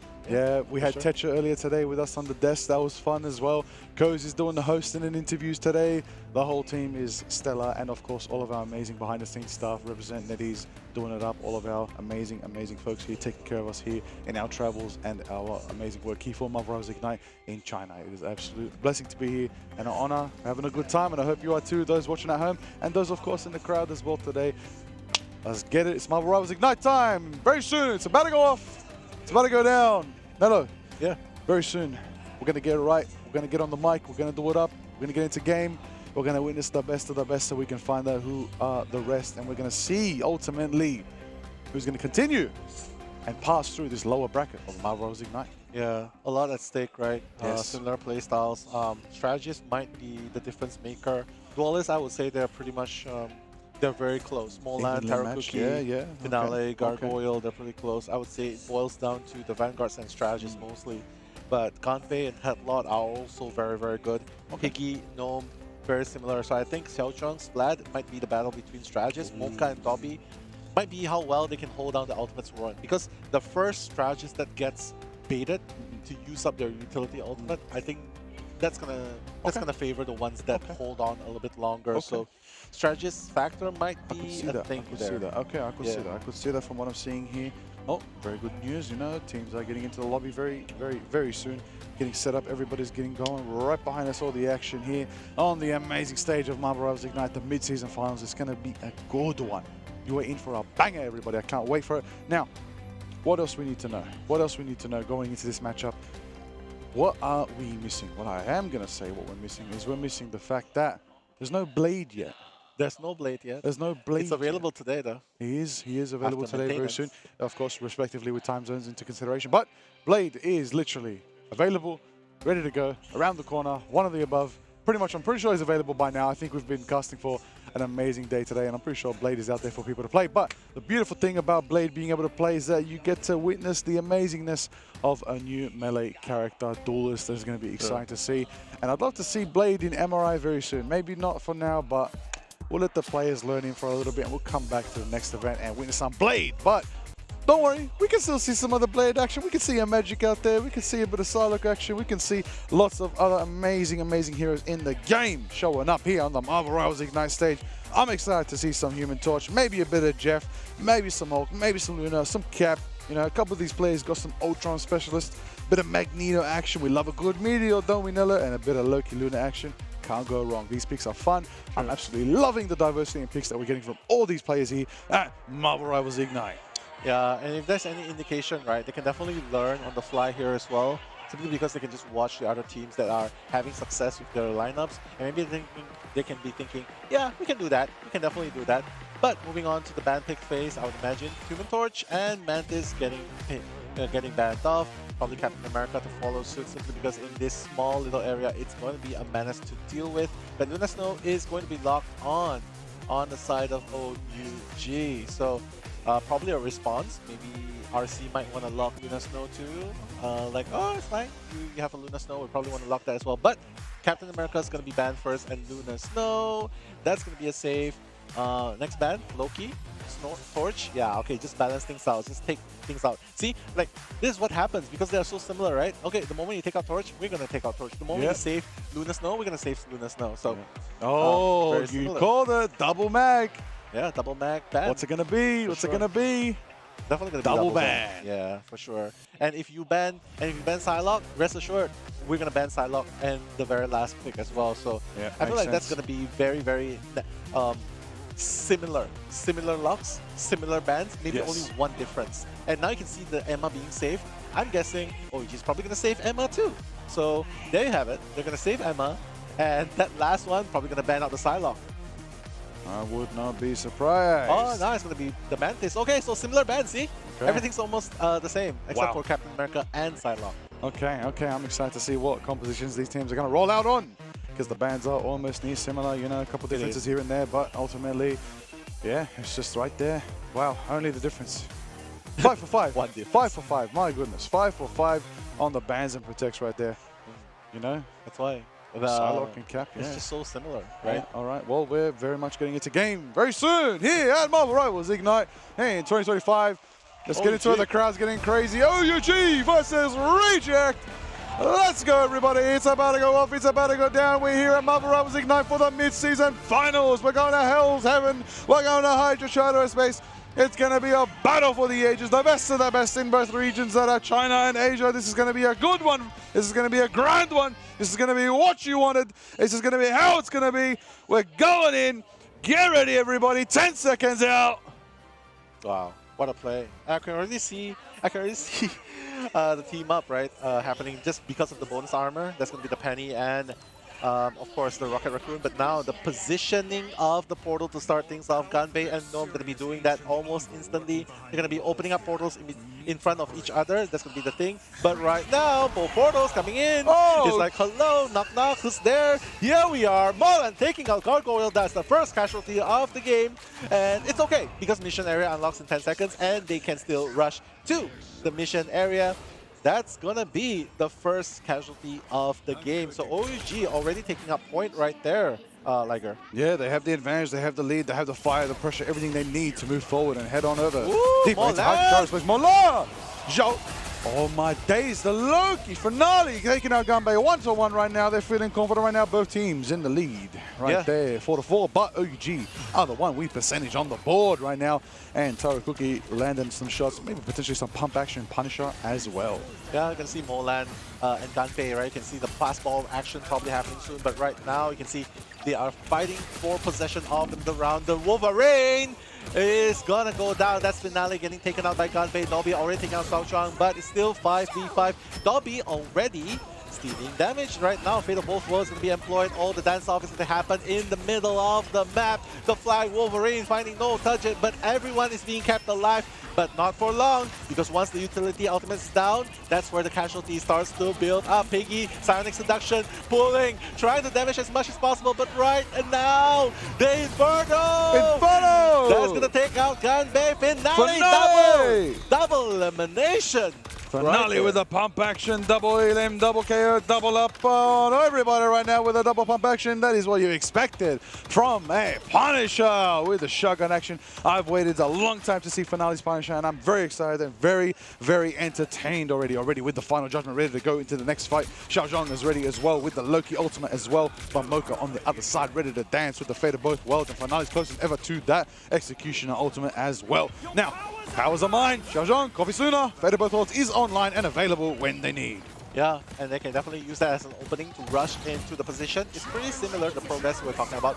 But now Finale, with the final judgment, trying to find that casualty that they really, really need on the side of Rejects. But no, he's gonna die! He's gonna fall! Taro Cookie, the better Punisher for today! But right now, and that's the power! No Magneto! And it's just crazy. Punishers is gonna go crazy! Molan, right that's 1-1! Dobby and Goyo, Dobby and Mocha to Ganbei, 1-for-1. Everybody's taking a piece of them right now. OUG each getting a pick on one of Reject right now, and the final Captain America Gnome taken out by Taro Cookie right now. There it is, OUG recap back, and even though Reject got a 57% and took the lead back, OUG will climb back and take that lead in capture percentage as well. But I want to bring note to the fact Gargoyle's ready soon to get that insane Ensong Inferno online as well. Ganbei with the Agamotto ready and Sval ready to sustain them with the fate of both worlds when they need it. Everybody else is climbing truer and closer to their ultimates as well. Yeah, they're just building up the ultimate, just ready for the next team fight. As I said, the progress is pretty similar, but OUG is building up points as we speak. So right now, the kidnap has to happen from the side of Finale, but he is being targeted a little bit more because they keep spotting him wherever he goes. So that's going to be a pivotal moment for them as well. But now Molan on the back lines. Molan, will he be able to get anyone down? He's dangerously low. Going to be taken out by Gargoyle, and that's going to be the casualty that they might need. Eye of Agamotto coming in, but it's okay. Fate of both worlds is going to be there to negate the damage right there. Crowd control's not going to be happening. Gargoyle as well. Everything's going to be used. Xiaozhuang has already copied the fate of both worlds as well. Look at all the copying happen across the board. My goodness, final judgment coming in. Taro Cookie going crazy. That's Rambo right there going nuts. Absolutely bazonkers, but no. They're going to be pushed back by Rejects. Rejects is still, the iron defense in the middle of the ground is just too much to handle. I believe they're going to push it to the 99 versus 99% point. But right now, all teams are ready. 6v6, right in the middle of the battlefield. Right in the middle of all the action. 99% for OUG, 70%, 76% and climbing for Reject right now. Sonic Seduction coming out from Piggy. It's winding up. It's actually got a few locked in, but it's not going to be enough to take one down. Gargoyle's on the high ground, trying to get a read. Right now, the 1v1 between, as you said it, these matched duelists right now. The king versus the one who wants to take the crown right there. Xiaozhong on the high ground with the Loki clones trying to do it. Molan's chasing. The Phoenix Gargoyle's trying to get out for now. He's already got Molan on the background right now. 96%. We're going to go into overtime. One certainty is guaranteed. Both these teams will be fighting into overtime. Whoever wins this next fight is going to win this round for now. Let's see how it unfolds. Last stand online. The dance of the butterfly takes his first step. Gargoyle does take out headlock, taking out the Emma, taking out the power. Your powers are mine. Luke is going for a copy, but a portal is there, ready to go this time. Gunbei is going to keep everybody sustained and keep him into the fight over time. He's sticking down right now. Finale on the fully enraged Wolverine. Gargoyle holding a Phoenix in the sky. Molan's taking out Mocha on the sideline. The Phoenix burns and crashes down. Trying to get some value, trying to sustain. OUG are capping it back. Does Reject have a chance to make it back over time? Resets again. This time it's for OUG. Gunbei has Sakamoto if they need. They have sustain. They have the pain. Dobby makes it on with a bit of a stall. The Loki clone. The lamps are there. Nomi's there to hold it down with the Seraphim shield. Luna is there right now. Dobby holding the fader both well. Starting it down. Tomahawk Sakamoto from Gunbei. Goes to the high ground. It's going to be met with a Sonic Seduction right there. They're going to hold it down. Hello's got Sonic Seduction ready to go online if they need, and activates it just in time to push the rest of Reject back. Oh no! Only one is there. Biggie gets Hello. Is it going to be enough right now? Overtime is ticking down and out, and who's the last one there? Finale looks like Reject might cap it back. Oh my goodness, Taro Cookie trying to hold it down with the final judgment, but apparently it's not going to be enough because right now, Dance of the Butterfly, Molan trying to do a little bit more damage to the big lines, but I'm not sure if that's going to be enough because the iron defense is too strong on the side of Rejects. A lot of members are in the middle, they're just going down one by one by one. But wait a minute, Taro Cookie trying to make that pump action work. Gunbei already on the Venom is going to be tackled a little bit by the Emma Frost, but Finale on the Wolverine is just going to try and shred the Vanguards in the front line, but he's so dangerously low. This is the longest overtime ever. Another, it's frozen! Agamotto cancelled! Gnome doesn't get it up! But a last stand from Finale! Gets a double KO! And Rejects is going to get the upper hand in that battle. Beautiful, beautiful play right there at the very end. And that's going to solidify the first point for Rejects against OUG. Absolute solidification, just like the magnification of this map that we're witnessing right now. My goodness, there is so much to uphold, so much knowledge from that fight that we saw. Like you said, it was neck and neck, a lot of 1v1s on the sidelines, a lot of evenly matched. I feel like it was one step behind, one step above. Each time both teams traded with each other, the overtime traded over, the overtime traded over once again, and then back again. And 99% to 99% is exactly what I wanted to see. This is a very exciting matchup. I am excited for the rest of this gameplay here today. But Reject do get that first round win for themselves, and they get to walk away with a nice fate of both worlds and also a Ensong Inferno and Ensong Inferno ready for them as well. But OUG closer than ever to their own fate of both worlds, and I'm sure more ultimates to come after that. Let's get into it. Next round. Yeah, exactly. They don't have Captain America on the side of OUG. That's going to be already a huge thing to deal with, right? But right now, Rejects as well, OUG does not have, does not necessarily want to play Captain America into this lineup as well, but it doesn't really matter because right now, it seems like the support that they have on the side of Rejects, that was the difference maker that they needed. And not to mention Finale on that Wolverine last stand. Yeah, neck and neck, but it's far from over. It's very, very far from over, Liger. And they do have that ultimate ready for disposal. Okay, beginning. Oh, a bit of farming. It's okay, testing the waters a little bit in the battlefield. That's exactly what you want to see right now. Oh, big Finale going for the big slash. Trying to crash, trying to make it happen. And Ensong Inferno! By Gargoyle right now, taking out Taro Cookie right there. The Fate of Both Worlds is in activation by Svalbard right there. It's going to be a big one. Seraphim Shield is going to be there to block out the crunch. The Abyss won't do enough to feast right now, but we're going to see Emma, we're going to see Piggy, we're going to see the Ensong Inferno, we're going to see, trying to see if they, sorry, not the Ensong Inferno, the Sonic Seduction is going to try and pull them in right now. It's not enough, but Finale slashing and dashing and keeping it crashing, and we're going to see how that unfolds with the dance of the butterfly. The first step has been taken by Molan, but Molan's going to be retreating out for now. Gunbei taking out Piggy, Gargoyle taking out Molan, Headlock taking out No. That's 1-for-1. That's a trade back and forth. That's 2-1 right now. The Loki lamps are on point. They're keeping him sustained, but the execution of the final judgment is here from Taro Cookie, and they're shredding through. Gonna get the Luna. Finale breaks out of the freeze and charges away for now. It's going to be a tough one. Both teams trying to capture. OUG's closer than ever, and I believe they capture and get their first percentage on the board. What a beautiful, beautiful skirmish right there.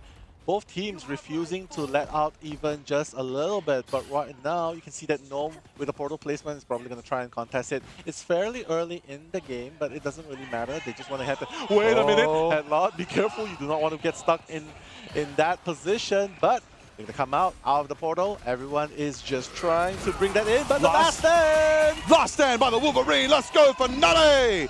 Big ultimate, doesn't get the value they need, but it still looks beautiful. Gargoyle does manage to back up Hanali on the high ground for now, but they're going to be met with a Venom. Do they have enough firepower to take out the Venom? Gunbay gets away with a bit of a shield right there.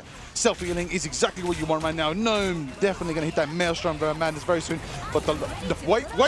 And Song Inferno does connect, but it doesn't give the damage up what they need. Gunbay goes for a crunch, manages to go directly for the Loki. Whoa. Does enough of a chunk, takes out Mocha. Gargoyle returns the favor, taking out Taro Cookie, taking out Shelljack. That's enough power, that's enough what you need. That's one more. Headlock takes out Gnome, Molan takes out Gargoyle. Gargoyle forced the headlock, and that's 1, 2, 3 down for reject. And OUG still have the source, still have the pressure to be able to hold it down and keep climbing up in percentage, going closer than ever to that 75% mark. They don't really mind that skirmish, simply because they know that while the battle is happening, the progress is still moving on the side of OUG. So honestly, what they're really doing is try and take someone. I know I'm going down, but I'm going to try and take someone down along with me. Exactly. Create the confusion in the battlefield. Just draw them away from the real objective, which is to capture the point. And so far, RC, Rejects, has 0% on this point so far, but that might change in the next team fight right here. As you see, Finale probably looking to gear up, trying to kidnap, but that's not going to hit anyone. It's okay. He's going to live to try another day as the action unfolds. The action unfolds right now. Gunbay in the skies on the Venom, taking the high ground, trying to get the angle. The stance of the butterfly, will it be effective enough for now? Xiaozhang gets picky on the sidelines over time. Rejects ticking over, trying to get that capture back. OUG's holding it down. Double fade of both worlds. The fade of all four out today. That's so Inferno meets in the middle, but it's not enough because they're both being sustained. Nobody's going to get taken down when Luna's dancing around, but that's going to be what you want to be because the Taro Cookie tries to line it up right now. Mulan on the sideline. Psylocke getting going on the flank. That's a go for the king right there. Then we're going to see another. Then we're going to see a flash dash slash and see you later. But it doesn't matter because it was a clone. It doesn't matter because Reject are pushed off the point and OUG capture Hell's Heaven. They were so But it's not preoccupied. over. It's not over. That's a decider. There's one more. There's one more. Indeed. There's one more. Yeah, but they were so preoccupied, right? You saw that they were so preoccupied with the battle that they forgot the real war is actually in capturing the point. I know. And by the time they realized it, it wasn't even overtime. It wasn't even triggered. It wasn't even triggered. The entrance and exit, the entrance was just blocked perfectly. And they were like, yeah, we're going to take the team fight. And at the heat of the battle, yeah, that's where OUG held it down 100-0. Yep, 100-0 is insanity right now. But eyes on the prize. We are still here in Domination. One more round. Let's see who's going to take their first map in this best of 5 series in the lower bracket of the Marvel Rivals Ignite here today in the mid-season finals. OUG versus Reject. Who's going to take it? Who's going to hold it? Who's going to bring home the glory? It's all about to happen now as we find out who gets their first lead and their first map on the board. Yeah, I mean, the action continues. Like what you said, there's still one more match to go before we can decide who wins that first BO, right? But right now, just getting into the position. I love how the Venom is already positioning himself up in the higher grounds, while Captain America Gnome is going to try and scout the things out at the back lines. This is what they're doing, gathering intel. But Gargoyle already takes out Molan. And right now, 5v6, Finale's going to go crazy. Probably try and get someone else besides Molan. But right now, it's pretty even. They're not giving any opportunities right next. There's the ultimate to use in case they really want to. Last Stand is also ready to use, but Fate of Both Worlds is going to be used by Splat. Probably wants to just get everyone safe and contest the area. But no, Convoy! Double elimination onto Finale and Monka. Insane! And going for a third. But the defense at the back line is pretty strong right there. Double KO from Gunbay right there on the Venom, putting in the work right there. Nella, that was exciting to see. A Venom crunching down and making it happen with a bit of a slam like that. That's the symbiote shenanigans we love to see. Throwing a Jeff and might get a bit exciting, but we'll take it for now. Xiaozhang on the Loki, trying to make it happen, trying to get sustained going forward. Piggy on the MR moving forward, trying to get the angle they need. They want to capture back. They want to get points on the board because OUG is climbing faster than ever to victory. With 15% in the lead, 20% in the lead right now. Molan getting in position right now, already behind them. Dobie does spot them. but it's going to be a bit of a shift of the shift and back into stealth right now from Molan. Yeah. Going into the backline, going to be joined by Gunbei. The double dive backline flank is going to be tough. Dance of the Butterfly is going to be met with the Lucky Lamps, but it's enough juice to be able to push through. Torokoki hits the Phoenix right now, taking out Mocha. That's the Luna down. Luna gets another pick. Right there, Spout survives. Gago taking a shot, Jung. Torokoki falls to Piggy. Piggy gets a double KO, taking as well. Dama is cooking with the diamond power right now, taking him out. Gnome gets the clean shot on Headlock. That's 50% in the lead for OUG. One more fight away, and they potentially take this point. Reject gotta activate something now to make it happen, and they do, because they do capture it back. And there it is. OUG lose that percentage flow that they just had, and Reject gets some percentage on the board. Yeah, Gunbei doesn't really care, even if he gets taken down there. If you realize he just used up the shield and just basically just stay as long as possible just to keep the progression running. Yeah, another extra 10% Gunbei bought. Exactly. And then he just can just switch to Doctor Strange and then just comes back in. But right now, as we can see, they're contesting for the point. It's really, really hard because that's this really small choke point that they need to get through. Piggy spanning in the front line, has Psionic Seduction to work with if things gets ugly and if they want to initiate as well. But right now, things are looking pretty good. Gargoyle trying to position himself at the high ground, but no! Gunbei is going to go down to Mocha, and now it's going to be a 5v6 situation. And now, oh my goodness, Gargoyle taking out Molan as well. Headlock's going to go down next, and it seems like Rejects is fighting back really, really hard against OUG, continuing the progression of the mission area. There it is, closer than ever to that 50% mark. Reject will gain the lead over OUG right now, but OUG won't let them get it much more. Let's see how long it takes for them to initiate right now. They'll probably beat that 50% mark, but Piggy's there with the Sonic Seduction. Gargoyle's got the Phoenix ready. Mocha's ready with the Dance, the Fate of Both Worlds. And Gunbei is trying to go around and get a bit of a rotation maybe for now. We'll see how it unfolds. Gargoyle hits it right now. Shajon gets picked off by the Phoenix Gargoyle right now, putting in the work. The firepower is evident. Gnome on the flank.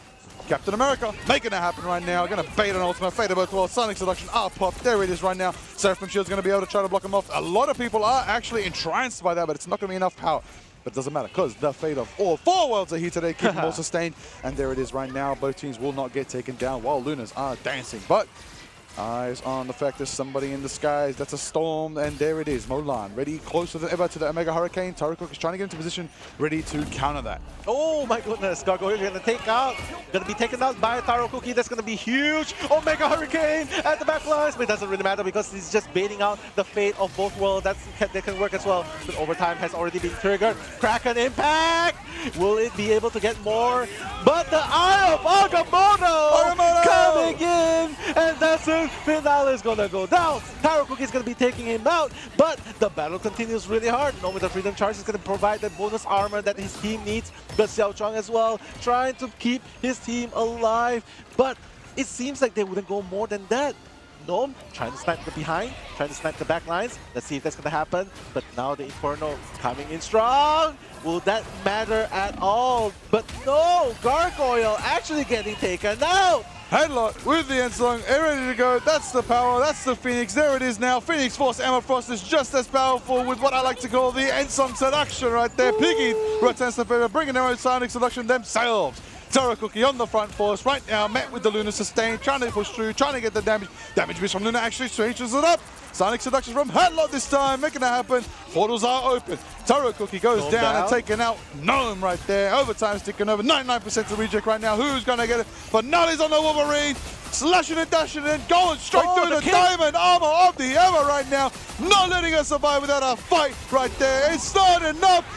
There's so much pain, but the heels are there. Emma is holding on. Headlock's holding on right there. Piggy's in the front lines. Overtime sticking over.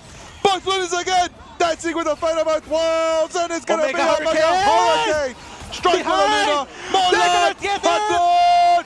And there it is. The portals aren't enough. And there it is. 99%. Who's going to get it?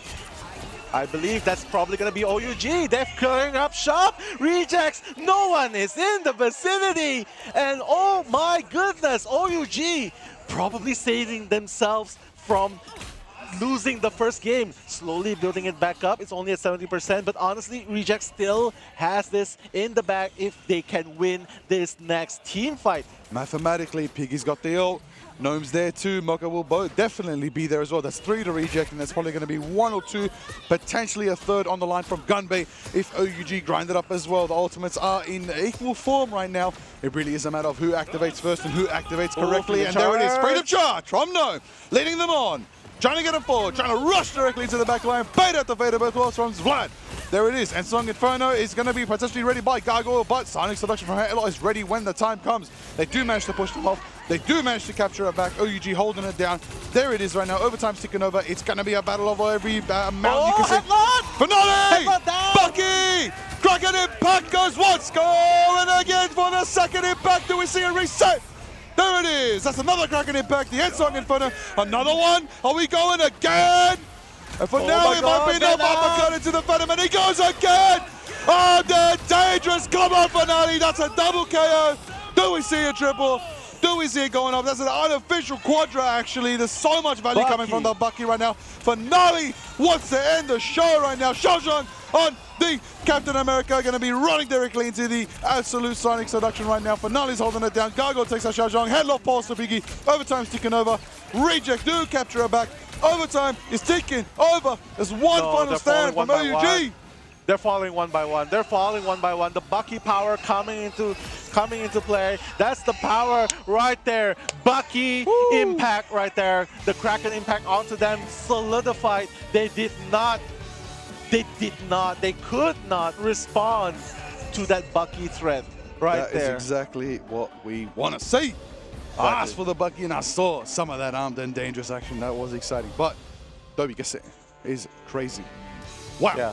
What an absolutely amazing bout between these two teams. Oh my days, OUG and Reject put on a banger first match. Yeah, it was really neck and neck, honestly. It was 99 to 99%, not just one game, but 2 games. But the next, actually, the entire game was just neck and neck. Yeah. Yeah, except for the second game, right? 100 to 0. But yes, honestly, it is just very, very hard, right? It's very hard to decide which team is actually so much closer to winning, simply because, like I said, similar team play, similar play style, and not to mention that even the rotation of the ultimates, if you notice, it's just like the same thing, which is why we get to see the fate of 4 worlds, right? So the fate of all 4 worlds. Yeah, when 4 worlds. Hey, the fate of both worlds, you get 2, you get 2, that's 4, that's the glory, you know. We've got the Lokis, we can have the fate of all 8 worlds if we want. Yeah. You know, there's the entire multiverse out there, we can have the fate of all the multiverse if we want.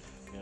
Chuck it in, make it happen. Yeah, the brawling in the middle of the battlefield, right? That brawling was just out of this world. They know exactly what they need to do.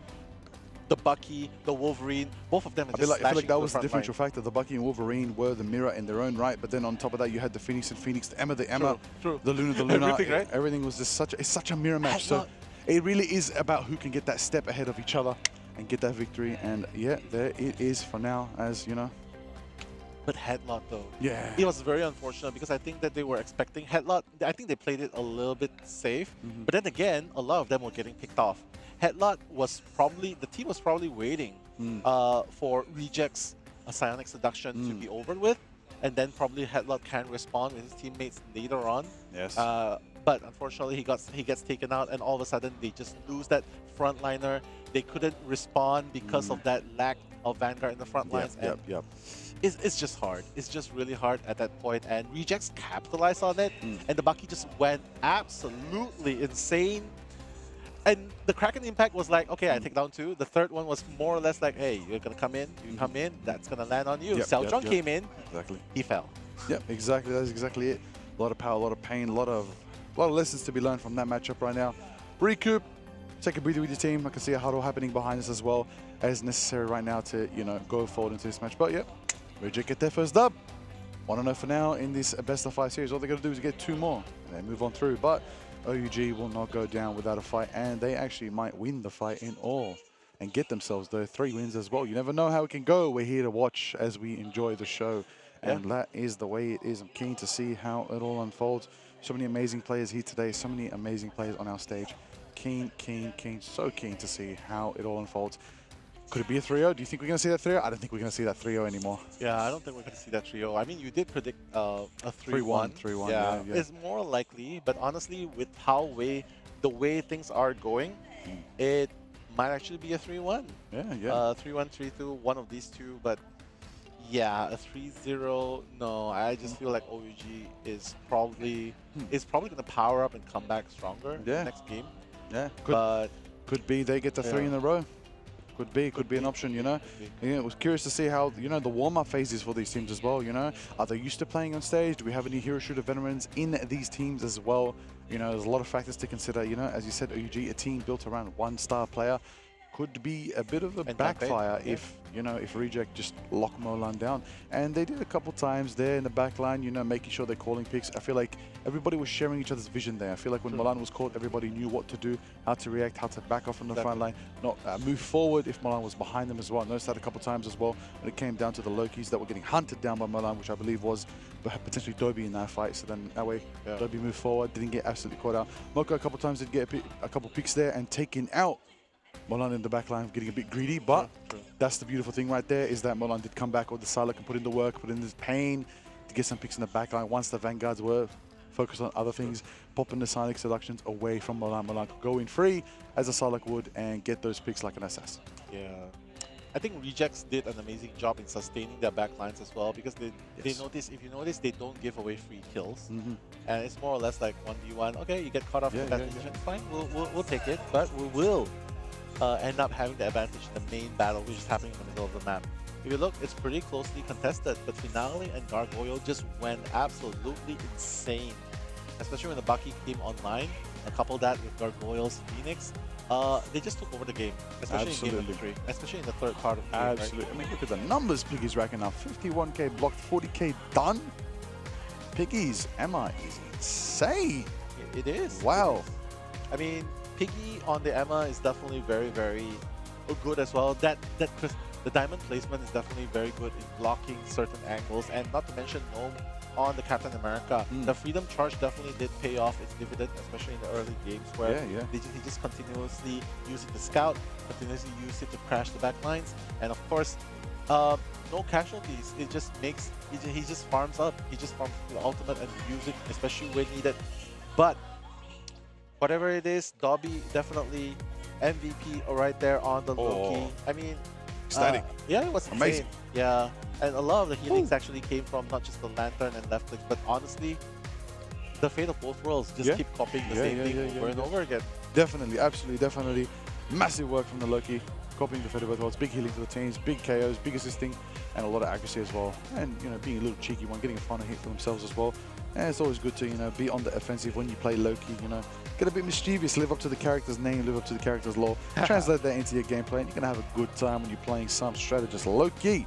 Not just a healer, a strategist. A strategist, exactly. But now, a little bit of the replay. You can see Finale going really strong on the Punisher and Parakuki. Like, you see, I mean, the most obvious thing you can see here is the moment you see one duelist being emphasized, then they will pretty much just pick the secondary duelist. Like, oh, okay, Parakuki just instantly switched to the Punisher. The freeze Agamotto was crazy. Yeah, that was insane, honestly.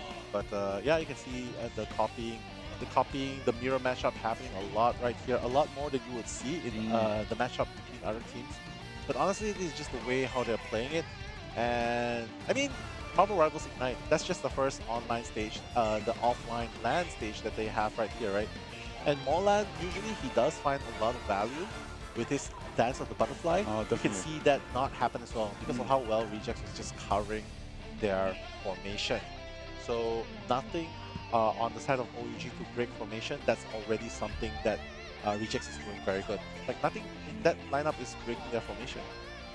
You notice. Absolutely nothing is breaking their formation. So much work coming in from Dobby on the Loki runes right there, putting in the work. Piggy again, so consistent with the Emma. As you said, the diamond placements are clean. Oh, again, reminder of Finale on the Bucky, putting in so much work. I believe Finale's Bucky did get an unofficial 4K there, if you do keep track of the KO feed. Absolutely excellent to see a Bucky going through.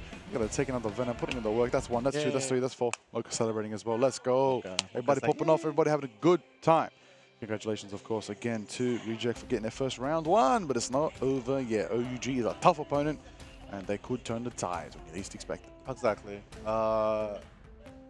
So much respect for both these teams, right? Especially since they made it to the first seed of their respective regions. And yeah, I'm definitely looking forward to seeing what they will be doing in order to counter Rejects, especially in game number 2, where it's gonna be it's going to be a different story. That was Domination. Next game, Convoy, Convergence, Convoy.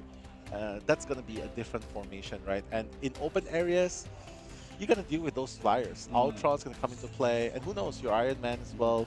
Not to mention Storm can be an option. And I would imagine Storm, I would imagine Human Torch will never see the light of day. Wow. Never ever in this. We saw earlier on in the planes, we did see some Human Torch, but I don't think we've seen it much in Ignite elsewhere so far. But, you know, we're getting ready for our second game. Map 2, Yggdrasil Path. It's going to be exciting to return to Yggdrasil Path. There's a good one in the beautiful Ixgard. If you don't know, in the Marvel Rivals lore, it's been a bit of a mutation, a bit of a combination of two worlds. You know, we now have, you know, Yggdrasil is the big tree instead of Teldrassil. It is not in Asgard, we are in Yggsgard. It is something Loki has done, mischievously turning Asgard into his own personal kingdom.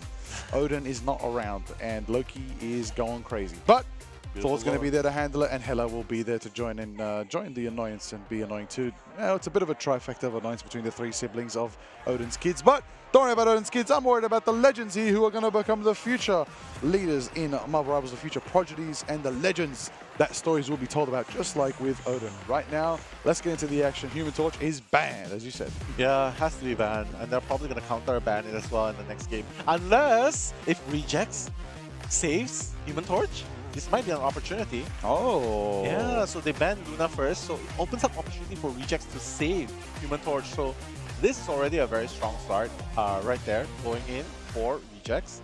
But obviously, OUG still has a few options to choose with. That means they'll be able to keep Luna Snow because they banned Luna Snow in the first place, and banning out the Mantis as well, so you can forget about the Guardian Revivals. But what this opens up is, at least you might be able to see the Human Torch. And I would love to see the Thing team up. Could be a fact that we did see a little bit of Thing earlier in that matchup, but it was a switch off, I believe, from Headlock. So we're going to have to see something different. I think Emma is going to be protected. That is going to be a wise decision by OUG. We know that's going to go directly into Gunbay's hands, but you know, Magneto protected from Reject. Magneto, very exciting to see some Magneto from Gnome. Gnome was on the Venom earlier, so we're going to switch it up and change things up for now. Headlock hovering, ready to go. Everyone's going crazy. Keen to see Magneto protected by Reject. Yeah, they're gonna protect that, but it seems like they're not gonna protect Loki after all. Ah, okay. Yeah, they're not gonna protect Loki, but they do have. OUG does have Emma protected, so that opens up an opportunity to play Psylocke, because Rejects obviously ban Human Torch, bans Mantis, bans Loki. It does not have the opportunity to ban Psylocke, so that opens up the team up. Especially for OUG, so they can definitely play with the tandem right there. The illusions are going to be a factor. Alrighty. It's going to be fun. The Kagebunshin no Jutsu. Oh! Right. That's going to be fun. Kagebunshin no Jutsu, yeah, let's go. I'm down for Which that. one is the real one? Who's real? Who's real? I don't know what's real anymore. Yep. Bit of the madness. Thank you, Emma. Alright, let's go! Everybody, let's get it! OUG versus Reject, round 2. The crowd's going crazy. The players are chanting themselves up as well, hyping it up. Let's get ready. Let's get into the action. It's going to be a good one. Going into this, I am so keen, so excited. Nello, how do you feel about this one? We are in Yggdrasil Path. I mean, I'm already happy to see Human Torch, so I'm already very invested in this game. But right now, Rejects is the one that's going to be pushing forward. They're on the attacking side, and honestly, with the Human Torch, I feel like they would have a better time with the Ultron as well in order to break through. But watch out, the Land Shark coming in. That's Jeff. We might be able to see some It's Jeff moments right there. Oh, wouldn't mind to see some of that madness. Maybe even bring a Storm, get a bit of Jeff Nados as well. Yeah. But Taro Cookie for now, landing some shots, aiming directly at Gargoyle in the skies. Not going to let the Ultron go uncontested. Oh, a couple marks. There it is. Finale taken out by Molan. Yeah, seriously, like you get sniped so easily, and by the moment you realize where it's coming from, you just already send back to the respawn time, right? But there's still a lot of opportunity for Rejects to come in, because simply because the spawn is just so close to the Convoy, right? So they can definitely come back if they want to, but honestly, this is going to be a really, really hard place to push in. But Gnome trying to do that work at the back lines. Molan, Finale is going to take out Taro Cookie, fortunately, but Molan's going to take out Gnome, the pesky backline Vanguard. That's going to equalize things a little bit. But remember, OUG, if they perish here, they're going to have to walk a little bit of ways just to come back to the action. That is true. That is true. Finale on the Human Torch and the sky is burning it up. Oh, take nice. it out. Hell lot on the ammo right there. That is going to be exciting to see how that turns out further and further. Almost. Putting in the work right now. Finale on the fiery high ground. Gnome on the low ground with a shield toss. Bash trying to go straight for the Psylocke, taking him out, trying to make it happen. But he's going to retreat right now. Not going to be able to get the power right there. No effectiveness, not going to get Molan, but the dance of the butterfly is in effect, and it's going to go wild, it's going to go crazy. That's Molan! My god, Rage of Ultron to continue as well, but then everything's being used. It's just going to be used as well. A single ultimate right there. 3 people in the mouth of Jeff. Dobby, take him off! Go! It's a triple kill with Dobby on the Jeff! What a play! The first triple elimination by Jeff for today. So much value coming out from that Jeff play as well. Rejects will gladly take that exchange. Like, I mean, who wouldn't? Jeff is so much value, especially on the middle section of Yggdrasil path. It's always a good time to bring out a little bit of land shark shenanigans. And you can get a lot of value when you least expect it. Everybody's so bunched up on this map and so quietly considering other routes, other parts, but Jeff is there to catch you when you least expect it and scoop you up and send you off to your next map, honestly, at this point.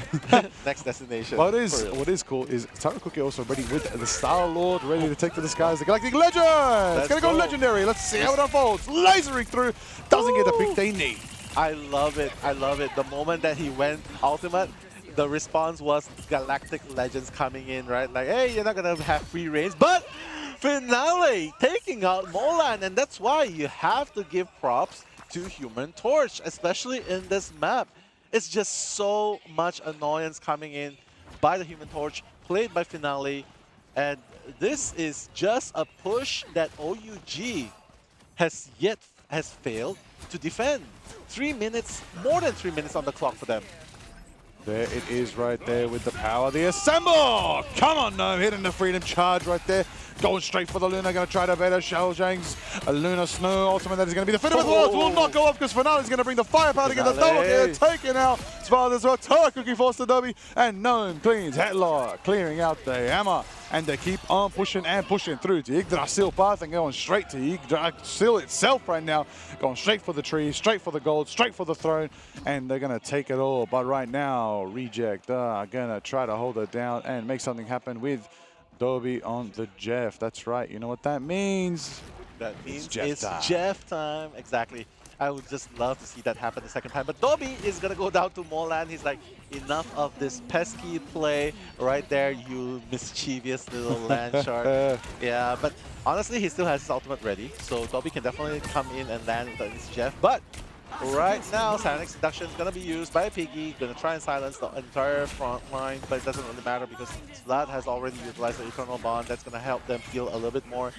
But as we are talking, the advances of RC, the advances of OUG has been stopped. The OUG has stopped RC's advances, and this is where things can get very interesting.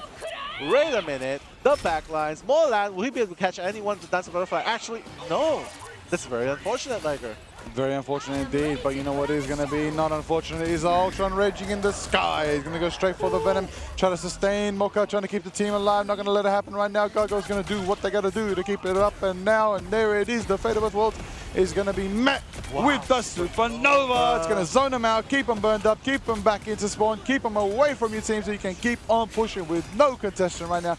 That is Reject's plan to push OUG back. Headlock's there with the Sonic Seduction if they need to try and stop their push, which they need to activate right now, and there it is on core. Headlock pushes through, trying to give them an advantage, trying to give them momentum, trying to get a pull, trying to make it happen. Molan gets Gargoyle, Gargoyle goes down. That's going to be the Ultron out of the skies. We're going to see Molan putting in the work on the Psylocke and getting value when they least expected it, because that's how the Psylocks roll. They're going to be an assassin, and Jeff is winding up. Will Jeff get anybody? And I believe that Jeff is trying to be patient with it, and they're going to go. Will he?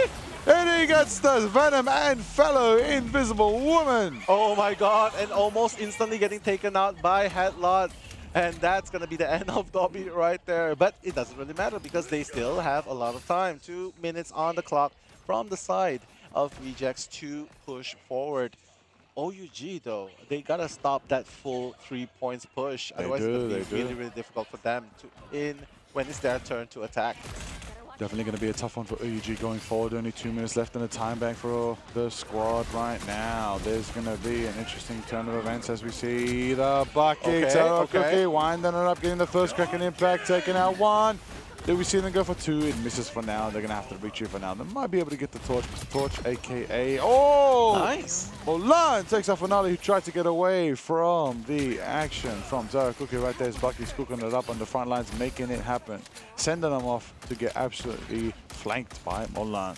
Yeah, they're still pushing it through. 1 minute and a half right there. They're going to find a way to break through this stalemate, right? Because Rejects... They gotta break through this strong formation by OUG, and OUG seems to be doing such a good job. Right now, Psionic Seduction gonna be employed by Piggy, trying to take out. Apparently, Molan has been the casualty of the exchange, and right now, 5v6 going on. Freedom Charge by Gnome, just trying to push in, but a response as well. Xiao Chuang, the Fatal Bull, keeping everyone alive. No one's going down just yet. Everyone is still fighting really, really hard, but no! Splad, Xiaochang, Taro Cookie, they're gonna go down. Rejects is gonna continue their push, and OUG needs to regroup and defend this final point. Defending this final point is the plan for them right now. We're gonna see Jeff is ultimately ready to go for another. It's Jeff 90% charge. Gonna see a lot of action coming from Gnome. Gonna be enough from the Captain America. Seeing how it all folds. Supernova's going out again. That's how you want it from an Ali. And it's going to be a tough one going as they move forward, as they make it happen, as they get the invisible team up right there. The fantastic team up's going to keep Finale nice and sustained right now. And there it is, Jeff goes for the munch. Catches Luna, catches Zhao Jing. No! Saves though, taking out Biggie, taking out Dobby. Sval joins the fight as well. Sonic Seduction, overtime sticking up. There it is right now. Power is primed right now as OUG hold and stop. Oh my days. Wow, that was such an amazing hold by OUG at the very last second. And honestly, that Jeff managed to get the Luna Snow, but it doesn't really matter because he was caught in the Dance of the Butterfly by Molan. And yeah, I mean, stopping that full 3 points. Reject seems to be pretty satisfied. Pretty satisfying for them right now. It's a good result to see. Yeah, it's very close, very close. To the full point push. And yeah, I mean, let's hope that this is enough for Rejects, because next up it's gonna be OUG pushing, and that's not gonna be easy at all. Not at all indeed. Okay, reminding everybody, you know, the bans that are in effect. You know, we got some protects on. Of course, Emma. Of course, Luna. Very simple to see. Gargoyle's gonna maybe potentially bring out an Ultron again. That would be fun to see as well. Keen to see how it all unfolds. Teams are getting ready to switch sides. 30 seconds. Potentially till we get back into the action, seeing how it all unfolds. Yeah, I mean, it's just amazing to watch these games, right? Because we get to see all these fun characters. I would not have expected them to play Jeff in that vicinity. I thought that they would probably play something more stable, maybe Cloak and Dagger. Maybe Fate inspired them right, from maybe, the other day. Maybe Fate. Shouts to Fate from Rad Esports as well. Definitely a cool guy. Yeah, do follow him on Twitter. Right now, 2-point push. That was Reject's attempt in the first half. And right now, OUG, this second half, they have to look to push further beyond what Rejects have done. And hopefully, with the help of Tarakuki's Star-Lord and Molan's Psylocke, they will be able to do just that. Hopefully, that is exactly what they want to do, what they're able to do. But Dobby's there, trying to get an angle again on the Jeff. Gargoyle picking up Headlock in the skies, taking out an Emma this early. That is massive value for Gargoyle. That's going to stop OUG's push for a good few seconds. Yeah, it does. Just give them a little bit of leeway. Just preparing a little bit while charging up the ultimate, so to speak. Don't forget, Gargoyle is already at 60%. Usually we'll always see his ultimate build up first. But it seems like Rejects doing a pretty good job in taking out OUG. They're pushing them back. So pretty good stuff by Rejects on the defense side. There it is right there. Reject feeling confident that they can hold this down. That's exactly what they want. They already got themselves a first win. They're going to go and try to get their second win. If they can hold this, if they can push this, if they can get it to the end, get it to that mark, that OUG, you know, it'll be interesting to see how that turns out. Oh, OUG's back on the push for now. See how it all unfolds. Gunbay's there. Oh, taking out Mocha, taking out the Invisible Woman. Oh my god. Rage of Ultron. Yeah, okay. Rage of Ultron taking out Molan as well. Gargoyle definitely doing a good job. Tarakuki trying to maintain that balance with his Star-Lord. You can see the Shark being very mischievous at the side. Dobby definitely trying to do something. But wait, Ganbei taking out Gargoyle. That's huge. Ganbei needs to be very careful. Just needs to get healed up really soon. He has the ultimate. But Gnome, what a play by Headlock, just taking out the headshot onto Gnome, just sending him back. That's going to be OG's push. 2 minutes on the clock, and they are closing right in. Closing in on the action. Picky with the Meteors ready to go. Xiao Zhang with the Lunar Snow ready to go in the Feather Battles, just as much Val with the Eternal Bond. Set down and bringing the shadows to the team to give sustain moving to the path. Magneto Meteor was pretty crazy there, but it wasn't enough to get a pick that they needed. Venom focusing on the skies, trying to take out the Ultron, trying to nullify all that presence coming from Gargoyle, and Molan's there to clean the house. So, oh my days, Legendary, Tarakuki, laser through, Ultron's trying to get out. Ultron doesn't have the angle, and gets caught. Doesn't make it into the boundary in time.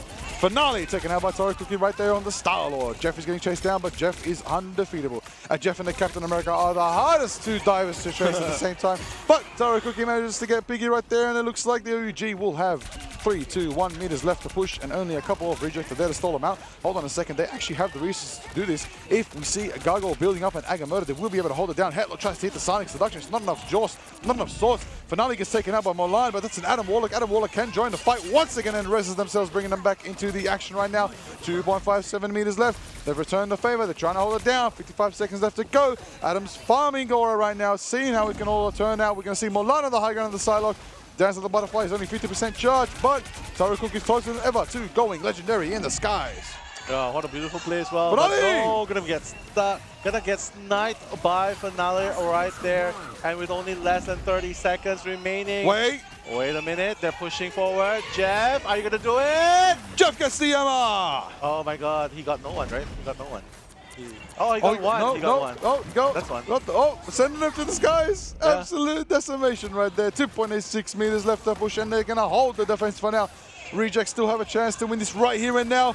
10 seconds left, we're going into overtime. OUG Mulan hits the slash and dash and the final crash of the butterfly. Taking out Mocha, taking out Gnome, and they buy themselves 2 more minutes into their time bank and keep on pushing Yggdrasil. What a beautiful play right there. Offense with balance of agility. That's the Star-Lord we're talking about. Tarakuki definitely doing a lot of job while Molan is just cleaning the back lines of rejects. So this is definitely something that they are doing very, very well. The pressure onto the front and the back. Not to mention, Ganbei right now has Eye of Agamotto ready to be used at his disposal just to crowd control rejects if needed. Well, everyone's just getting into position right now. Spots out the Land Shark. Not going to be going down that easily, but Galactic's Legend coming in. Mocha's down. Meteor M is going to be utilized. Let's see if that's going to land onto anyone. No! What a beautiful block right there. Splat Tarakuki taking down. My goodness, Rejects members. Tarakuki, what a monster that Star-Lord is. Absolute legend for that right now. Absolutely nullifying the Meteor right there. Piggy, I believe, a bit of assistance from Headlock with the shield as well. Managed to give them the source to be able to stop that Meteor M. Yeah. Speaking of a Meteor, Gnome might be diving in and becoming a manly Meteor himself. Making it down, going straight for the clock, and they go baiting out the Eternal Bond directly from Zval. Assembling forward, the charge is ready, the freedom is feeling it good right now. Tarakuki on the Starlord, on the ground right now. Agamotto from Gunbei is enough to Maelstrom of Madness. Finale and Gargoyle are taking a double KO by Dr. Strange. Gunbei. And there it is, and we're going to see the stall, and there is going to be the Wolverine slashing and dashing. Molan. He's shredding through Gnome right now, 2.38 meters, and they're going to be able to push it through. Oh, never mind. Oh, Jeff! Jeff, get out of there! Oh my god! Yeah, Jeff will not be able to escape from there. Everyone has that focus fire up. Tarakuki already moving on towards the next location, just stopping them from coming out that spawn area. Look at how aggressive this Star-Lord is playing. My goodness, they are so close, knocking on the doors of Rejects right there with 2 minutes on the clock, and it doesn't seem like Reject has an answer to respond. Oh, well, they do have the Supernova into Boundary. They could get fantastic if they're feeling ready for it. They could get into the action. They could burn it up and actually sustain the team at the same time. And they could even throw in the Rage of Ultron and a Meteor if they so recall, because there's only 1 minute 42 left to go. The Rage of Ultron from Gargo starts up, and it's going to be met with a fate of both worlds from Zhao Zhang. It's going to be a tough one to see how it all unfolds. Lunar Snow's dancing. Taro Cookie's going to fly up, trying to get an angle, trying to get the momentum, but they're still pushing. How is Reject going to hold this right now? They're only on the doorstep right now. They're going to hold it down for a minute and a half. They're going to try to make it happen. They're going to put the Supernova. They're going to see the Meteor. Taro Cookie flies out of the way, but goes directly into Gargoyle right now. The firepower from the Supernova was just enough to source them up. Gnome's going to hit the defensive stance. Looks like OUG is going to still be in contested right now. Reject are holding it down. A minute left on the clock. Ultimates are coming online right now. We do see Last Stand. We're going to see Wolverine and Captain America have a bit of a 1v1 battle. Or is Dobby there? Adam, will we see the Karmic Revival? Oh, will they be able to stop it though? No one is holding the point right here. Oh my goodness, 50 seconds on the line. But while all the trade-offs are happening, Molan has already taken out Mocha while their teammates are still lacking in that department. But only 3 meters, 4 meters. My goodness, they're actually pushing it back. Rejects doing an amazing job pushing back OUG. And 35 seconds before they can actually stop the hold of OUG. There it is right now, 30 seconds. This is the final fight. Who's going to take this map? Who's going to hold it down? Agamotto is online. The Rage of Ultron is online. The Born Again Dobby could bring his team back if they so require. Taro Cookie on the flank of the Psylocke. Let's see if it's going to be the Rage of Agamotto! Oh, it got no! Takes out Zhao Zhang. Gargoyle takes us Vlad. It's going to be a crazy one for Reject right now. I think they've got the numbers. Does OUG have a chance? Molan's on the flank with the Wolverine. Knives taken down. Piggy takes down Molan. KO after KO. Does OUG have the time? Can they sustain it? 3, 2, 1. And there it is. My goodness. What a game. Just as we thought, OUG with similar playstyles with Rejects, home ground advantage. What a game by Rejects, just showing like, you know what, we're chill, we have ice in our veins, we're just gonna play our game, and all of a sudden we find ourselves at 2-0 in favor of Rejects. Wow, Reject holding it down, Reject putting everything it forward. That is exciting. I cannot believe it. That was such an exciting defense, and they did hold it forward. I believe they held what could have been a disaster. If they did lose that team fight, they had to hold it down for about 90 seconds. Exactly. If they lost the team fight, it would have been a win for OUG. But Reject are now at match point. 1 map away from victory and surviving the lower bracket. Exactly. And this might be, the next game might be super, super important, especially for OUG, because this is potentially the last game. And if they lose that game, they're going to be sent back It's going to be very tough. It's going to be absolutely very tough. OUG, show signs of life right now. Now is your moment to bring out all the stops, bring out all your power, all your new strategies, all your plans. This is it, OUG. If you want to stay in Marvel Rivals Ignite, if you want to keep representing your region and keep holding it down with this amazing crowd rooting for you, put on a show, lock in, turn the tides now. Otherwise, Reject. If it's their victory to take, if it's what they want, then Reject, hold it down, do what you've been doing. Keep it grooving, and you will secure yourself that spot into the next stage. Exactly. This is so important, right? Especially when you are already down to game point. It's really hard, and I don't think it's really good for the psyche at all, because I don't think OUG is used to seeing this many downs, right? Many downfalls, right? And it does land a blow onto your confidence and into your pride. Especially when you are the champion teams of your region, right? So, nonetheless, though, I mean, this could be very, very possible for a comeback. Yeah, especially of course, for OUG. Of course. They kind of have to tighten up. This is reality. The reality is that OUG has never lost an official Marvel Rivals tournament in all of their runs in MRI, MRC, and so on forth. This could be their first official loss. How insane is that? On the global stage, it's a bit of a rough one. The pressure is high. I can tell the team's probably feeling it right now, knowing that 1 loss away could break their record and could send them home for the mid-season finals for today. That's true. maybe that's the motivation they need. Maybe that's the source they need. Maybe they need to be down to the wire, backs against the wall. That's what's going to bring out that actual ultra power that OUG could have. I hope that is definitely the case, because if you cannot find a way to overcome the ordeal that's in front of you right now, yeah, you're gonna exit this tournament in a 0-3 fashion, right? And I like that. I like how you bring out the point that they were undefeated in their respective region runs. Like for example, in MRI, in their respective runs in their region, and OUG definitely coming into a team, into an event where this is an international event, spotting all 5 strong regions. Yep. And you gotta know, you may be champion in your region, but so are the rest of the team. Of course, yeah. Yeah, so it's definitely gonna be a very, very hard uphill battle right here. Definitely not good for the psyche. OUG definitely needs to reset, recuperate, and come back, because I don't know, I always feel like Molan, Taro Cookie, they're doing a lot of final hits, but when it comes to the objective-based pushing, somehow they always lose out when it comes to facing off against a team that's so much better in preservation. Okay, well, yeah, that's the factor to consider here. I will say, though, I think what really mattered here, Human Torch got through the bans. Yeah. That has been an evident thing in MRI, in the entirety of Marvel Rivals Ignite here at the mid-season finals.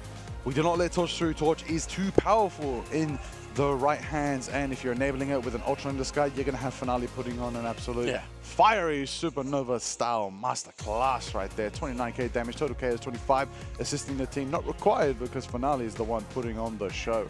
And of course, accuracy not needed because all you're doing is suppressing everything around them and throwing tornadoes. You don't need accuracy, you just need to be an absolute demon when it comes to the firepower. Final hits 11 is crazy too. Yeah, I love that. Fire Demon, right? Just wrecking havoc, setting the grounds ablaze. That's definitely Johnny Storm at his best right there. And that is also a very good point why a lot of the teams just insta-bans Human Torch. Yep. That's true. You know, I'm very scary. I'm very afraid of seeing more Torch later in this event because I am worried things will be very one-sided. But I think OUG are going to play wise and probably ban up that Torch in this next round, in this next map coming for us soon. It's going to be an exciting one to see how it all unfolds. You said Molan's, you know, the king, the pride, the joy. Let's see how it all turns out. You know, I know Molan plays a little bit of Jeff. Maybe we could match some of the silliness. We'll see what happens. We'll see if things change up. I'd really like to see how this ban phase will go. If we're going to see some similar bans, if we're going to see some, you know, Guardian Revival team up sneak through, or are we going to potentially finally see that 3 Vanguard, 3 Strategist line from one of these teams today? That would be exciting to see. I know they both run that and they both can execute it well, but let's have a look at the highlights. Yeah, exactly. You can see the Jeff factor coming into play. The suicide dive with the 3 people being swallowed. And you can see the Human Torch as well, just dealing damage across the battlefield. Gnome definitely did an amazing job with the Captain America, just trying to deal damage onto the back lines, getting Southtrunk out. It's just so much action at the back lines where they couldn't heal, and they just get distracted, just trying to self-preserve themselves. Like, self-preservation is obviously on their mind. And you couldn't have said anything better. Yeah. Human Torch, not to mention Taro Cookie's Star-Lord. He wasn't able to match up against the Torch. It wasn't, but I will say Headlot's Emma is pretty good, pretty sizable. I feel like when you see something work around that, Headlot seems to be landing some very powerful Sonic seductions, but I feel like nothing's just being poured into. You got a combo. It's one of those combination ults. You want to mix it up, maybe a bit of a Max Pulse, maybe a bit of Wolverine Last Stand, maybe even bring back the Punisher. Get some of that final judgment in there. It could be effective because Taro Cookie was cooking. And where was that? Wait, what blocked that? Blocked it, yeah. What blocked it? Wait, what? Was that the Emma shield? I think so, because it just got blocked. I feel like it was, yeah. I feel like that was the Emma shield. I really feel like that was Headlock. That must have been Headlock. It has to. Listen, I might need a replay on the replay. But you know what? Those of you at home, I'm sure you know what it was, and it was insane and ecstatic. But you know what? This moment here was absolutely insane. My goodness. So much of an overtime performance. 90-second hold. Absolutely excellent. Absolutely beautiful. Could not ask for anything better than that moment right there. We love a good final hold. It's always spicy, very engaging. But potential match point coming up. This could be the end. This could be the end for Team OUG. Yeah. Because one more game, and if they lose this one game, they are out of this tournament. Whereas Rejects, I feel like they could be more composed, but I think they'll maintain this tension until after they win this game. Yeah, so Rejects definitely showing a lot of power, and it just continues to highlight, right? OUG, they're very strong. Molan, Taro Cookie, they get a lot of final hits. They can eliminate enemies, but unfortunately, if this comes down to a shooter's game where the only objective is just like a deathmatch format, good, great, you're definitely gonna be on top of the leaderboard. You're gonna win. But this is a 6v6 game. Team-based, objective-based, hero shooter. Focus on your team, get the objective, get it done. It's not about the glory. It's about going forward with your team and making sure that you gain everything that you need to work together to get the dub. It's not about standing out. It's about standing together. Right, I love that. Standing together as a family, and I feel like if there's any better examples, definitely please feel free to bring it out. But Sentinels, of course, Citadel Gaming, definitely one of those that's showing a lot of those tight bonds. Oh yeah, definitely. And here I just feel like it's just, hey, we'll just hold the ground. Molan, Taro Cookie, just go do your thing. But unfortunately, it wasn't enough because they did their thing, but the preservation wasn't wasn't even enough if you compare it to Rejects. That's true. That's true. Well, we'll see very soon as we're getting the teams ready for map 3. It's gonna be exciting. This is it. Reject in the lead. 2. OUG's got O right now. We'll see how it goes into this third matchup. This could potentially be the match point, the winning map for Reject if they keep on pursuing their goals here in Marvel Rivals Ignite. But if OUG want to bring it back, hit that reverse sweep, make them weep, that's exactly what OUG want to do right now. They need 3 wins in a row, 3 disastrous maps that are going to be very hard fought because Reject is not going to let them have it easy. Let's see how it all unfolds. Let's see if Reject gets their trio. Let's see if OUG get their comeback reverse sweep story. Let's get into it as the teams get ready. Yeah, let's hope that Hall of Jalia is the map that OUG really favors. That's a great map, you know, maybe a bit yeah. of Black Panther action. Could be excited to see the King of Wakanda once again. You know, I've heard there's a little bit of Wolverine potential that could show up. Mantis is also a factor to consider. We might see if Mantis makes through the bans. Even a bit of Iron Man. I know Molan plays some Iron Man. Would love to see some Iron Man, especially on Jalia. We saw earlier today, Amazing's Iron Man was absolutely ecstatic to watch. I feel like Molan might be that level above after the stories I've heard, but it all matters if they can enable it. And you told me Molan is the one they enable, so maybe building a team around Molan's Iron Man, that would be exciting. It'll be exciting. But if you notice, right, they don't really communicate a lot, if you see. Like, look at them. They don't really talk a lot. It's probably just 1 or 2 people in the team talking, and even OUG as well. So, I don't know. It just feels like when communication's not up, like if you're unwilling to say, hey, what's wrong? Yeah, what that's went true. wrong? That's You're unwilling to talk about it.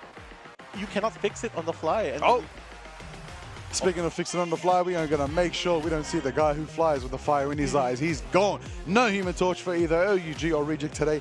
This is going to make it a bit more fun and fair and balanced. But Lunar Snow banned out. Oh, sorry, protected by OUG. Lunar Snow protected. Loki banned out by OUG. No copying shenanigans here today. Yeah, probably does not want that Loki lantern, right?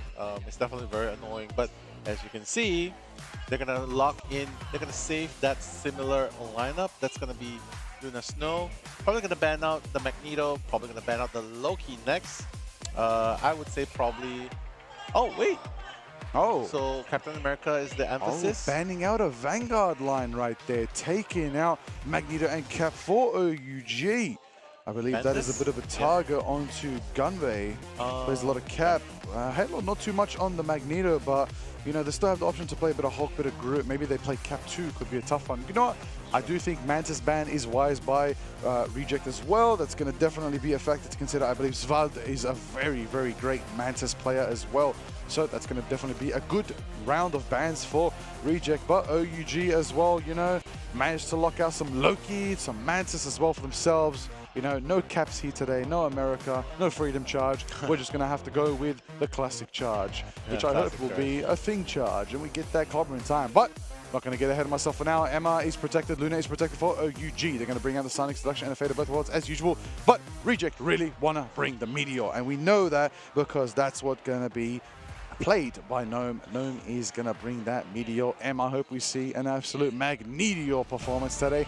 There we go now. We are here on the main stage of Marvel Rivals Ignite for Day 3, OUG versus Reject. Let's go. Magneto might be that difference maker. I really feel like Magneto will be that difference maker. Honestly, I feel like the ban phase right now might have just gone in favor of Reject. That was a very tough one to look at, but we'll see how it all unfolds. I'm not going to sleep on OUG. OUG are prodigies in their own right, and if the timing is right, if the enabling is right, we might see something special. Looks like it's going to be a good one. Come on. It's definitely going to be a good one indeed. OUG is going to be on the defense line. Rejects already moving on with the Punisher and the Storm that we really dread, right? Because these two firepowers alone, that's going to be a lot of problems. So setting up the portal towards behind the second area, this is usually the spot where you set up portal, right? Just to come up, get that higher level, push them to the bottom, and then that is where they start to gain advantage, terrain advantage, so to speak. Exactly. Gargoyle on the Storm right now, taking to the cloud. Zhang, Loki clones are going to get focused. Oh, already Gumbe on the vent. Oh, pop action by Finale on the Frank Castle. Punisher right there. Putting down Gumbe. You got to be careful if you're going to be caught in a corner. Finale only needs to pump once, twice, and 3 times, and you're done, even if you're the beefiest Vanguard there is. And look at him already, Reject, already capturing first point. The time bank is 5 minutes and 43 seconds. What a fast capture. That wasn't even 1 minute, and they're already capturing. That was just like one team fight and they're already taking the spot. Honestly, I feel like with the lack of Magneto, I don't think Venom would be enough to cover the front lines. Maybe Emma would be good as well, but Magneto is really that difference maker if they're gonna run both Luna Snows right there. Yes, definitely right now. Oh, Milan on the side, trying to get an angle. Oh, trying to catch out Gargoyle. Gargoyle's got the moves though. The schmoves in the air. Storm's got fancy footwork even in the skies right there. Fleetwood at the action right there. Finale on the Punisher in the front lines. Piggy's there to back him up, bringing out the Magneto shield. Piggy this time on the Magneto, switching it up, changing it up, allowing a bit of a different form where Gnome will be the one on Doctor Strange. I like that. I like that. I like the Vanguard lineup for Reject. They have versatility. It seems like they're trading mains most of the time. They're never really locked into their singular pick. Yeah, you can see that it's just 2v2v2, right? 2v2 composition. But right now they got Mischief just popping. Oh, coming in. That's gonna be the Eternal Bonds into play. But of course, the trading of the ultimate's gonna be happening right now, right here. The fate of Bovo is going to be employed as well, but Molan almost survived. Taro Cookie though with a double elimination, beautifully done, but Finale is going to pick up the pieces. Finale is going to pick up Xiao Zhuang as well. My god, double elimination by Frank Castle right there. But the Psionic Seduction going to come in, providing that promise. But Final Judgment, that's going to be employed. Going to try and take out that Luna Snow, probably going to take a little bit more time. Not going to be easy, but Gargoyle, my goodness, all the offense, all gas, no breaks by Reject so far. Ooh, they better get in with their feet in. Yaramin, my goodness, putting in the work right now with Punisher is doing so much work. Finale is ecstatic with it. Gnome has Agamotto online, and that is exactly what you want to see. Molan has an amazing, amazing Dance of the Butterfly ready for the next fight. I think it's time for OUG to show signs of life and turn the tides as they go diving right in, straight for the Dance of the Butterfly, going for it, but Gargoyle is there to match the face, taking out Venom, going forward right now. Molan takes out Dobby in the thrush of it right now, and it's going to be enough value, but Gargoyle's going to take out Molan. Zara quickly returns the favor by taking out Gargoyle. That's going to be 2 from Reject on the back 4.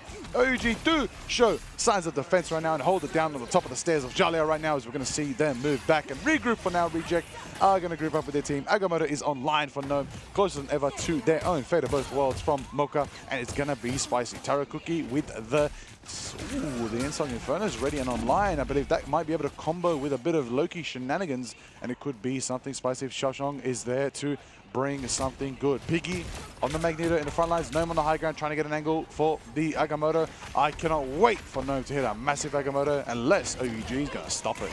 Yeah, I mean, there's just a lot at stake here, but honestly, they gotta find a way to stop the Punisher because Punisher is just wrecking through the front lines. Molan, beautifully done. Maybe he can be able to land in, but the Eternal Bond is gonna keep the team alive. That offensive movement forward. But now the Phoenix! Oh! That's gonna pay dividend. Finale is gonna go down. Beautifully done. Molan is gonna try and clean up the back lines, and even if he doesn't, it's okay because Ganbei is gonna be the one to clear out Dobby. And right now, OUG's defense seems to be pretty successful. RC has yet to push past this point. There it is. There it is. Oh, headlock taking out Gnome right there. KO confirmed. Taking out the Doctor Strange right now, buying himself some time. Reject did have that nice early 3-minute time bank, but that's been chomped down by the defense from OUG. Reject do need to activate right now. They do have 5 ultimates online if they want to be, sorry, 4 ultimates online if they want to be active. Oh, looks like they're going for a portal. I think Milan has called it and spotted them. Let's see if he gets away with it. Oh, Milan barely survives. Oh my god, Splat was forced to open up the fate of both worlds, but no! Piggy with a meteor, the portal going straight for Vlad. That's going to deny the chances of a fate of both worlds. Destroying Sustain. Headlock's going to then be taken out by the Gnome. And the portal's there to contest, and the Panthers moving up and closer to the next section of Jalia right now. We're going to see Mocha with Fate of Worlds is online. Gnome is trying to... Oh, I love what I'm seeing, Gnome. Hovering, go for a drop and but there it is! Stunning out the Vanguard. Finale shreds with the Judge Jury execution now taking out Gumbe and Sval. They could definitely do that, right? Thanks to Mocha utilizing the Fate of Both Worlds to keep them alive and just sustaining the entire team as they push forward. But this is honestly insane because OUG could not find the answer to respond towards the tandem of Punisher and, of course, Gargoyle. This is just 2 wrecking balls, one in the front, one in the back, and not to mention Piggy, such a hard counter to Splad. Absolute hard counter right there. There it is. Reject got the momentum back. Gumbe trying to hold it down on the Venoms, trying to see what they can make happen. We're going to see Headlock throw out the Sonic Selection from the high ground.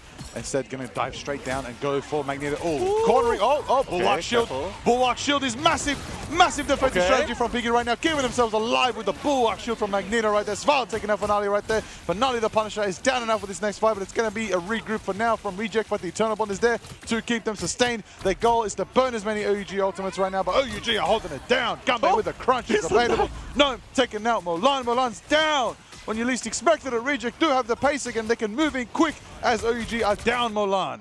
What a play just now, just as he was able to snipe in a better position from the back. No siree, the AoE Maelstrom of Madness is going to take him out. You got to be careful when you have a Doctor Strange around, right? Because that's definitely going to be a factor into play. But now Omega Hurricane coming in, trying to deal that damage from the back. But now Feast of the Abyss is also going to be executed. Who is going to go down? No one yet, apparently, because the support utility spell has been employed. Right now, that's a Butterfly trying to even things out, but Mocha with the response, the Fate of Both Worlds as well to keep things alive, but Mohan always getting sniped to the very lowest point of health. Oh my days, the Inside Inferno hit the ceiling! Oh, the meteor was blocked! Finale gets Gumbe with the execution of Final Judgment is in effect right now. And Headlock does manage to snipe out there right now, but they're literally on the door. Is anybody going to stop on reaching the throne? 4 meters, it looks like Headlock's going to be there to contest right now. We're going to see the Doctor Strange, Seraphim Shield. You're going to go to the choke slam, Diamond Ball, Sonic Seduction! Is it going to be the Mega Mono from Gnome? What a play right there, Finale. The Punisher, Piggy as well, taking out Taro Cookie. No one is able to stand on point. There it is right there. Reject have pushed to the end of all of Jalia, which means OUG needs to do the same. OUG need to do the same. If they don't do the same, Reject do win this best of 5 series here tonight. That is exciting to see if they do, because that would be our first 3 of the day, and that would be insane. And absolutely really top performance by Reject. That'll put them into, hey, we said Reject fly under the radar. They do, you know. We saw Mocha throw a little bit of love to the camera there. Let's go, gamers. Let's go. How is it going to be? That's what you need to know. I tell you what, Nello.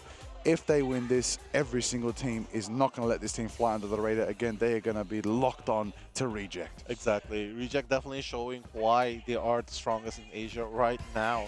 And they are playing at peak performance, I feel, so far, up against the powerhouse of Chinese team, which is OUG. But honestly, I don't think this is even the biggest factor that we have considered, because Liger, honestly, not having Magneto available is really killing OUG right now. Yes, that is a massive factor. I'm telling you, like we said before, the bands matter. As you can see, the bands on your screen, just to remind you, they're in the top of the screen. Mantis, Captain America, Magneto, Human Torch are not available for you, OUG. Those are some massive meta picks right there. They are absolutely locked out of love right there. They cannot run it, but RC, you know, have access to the mag.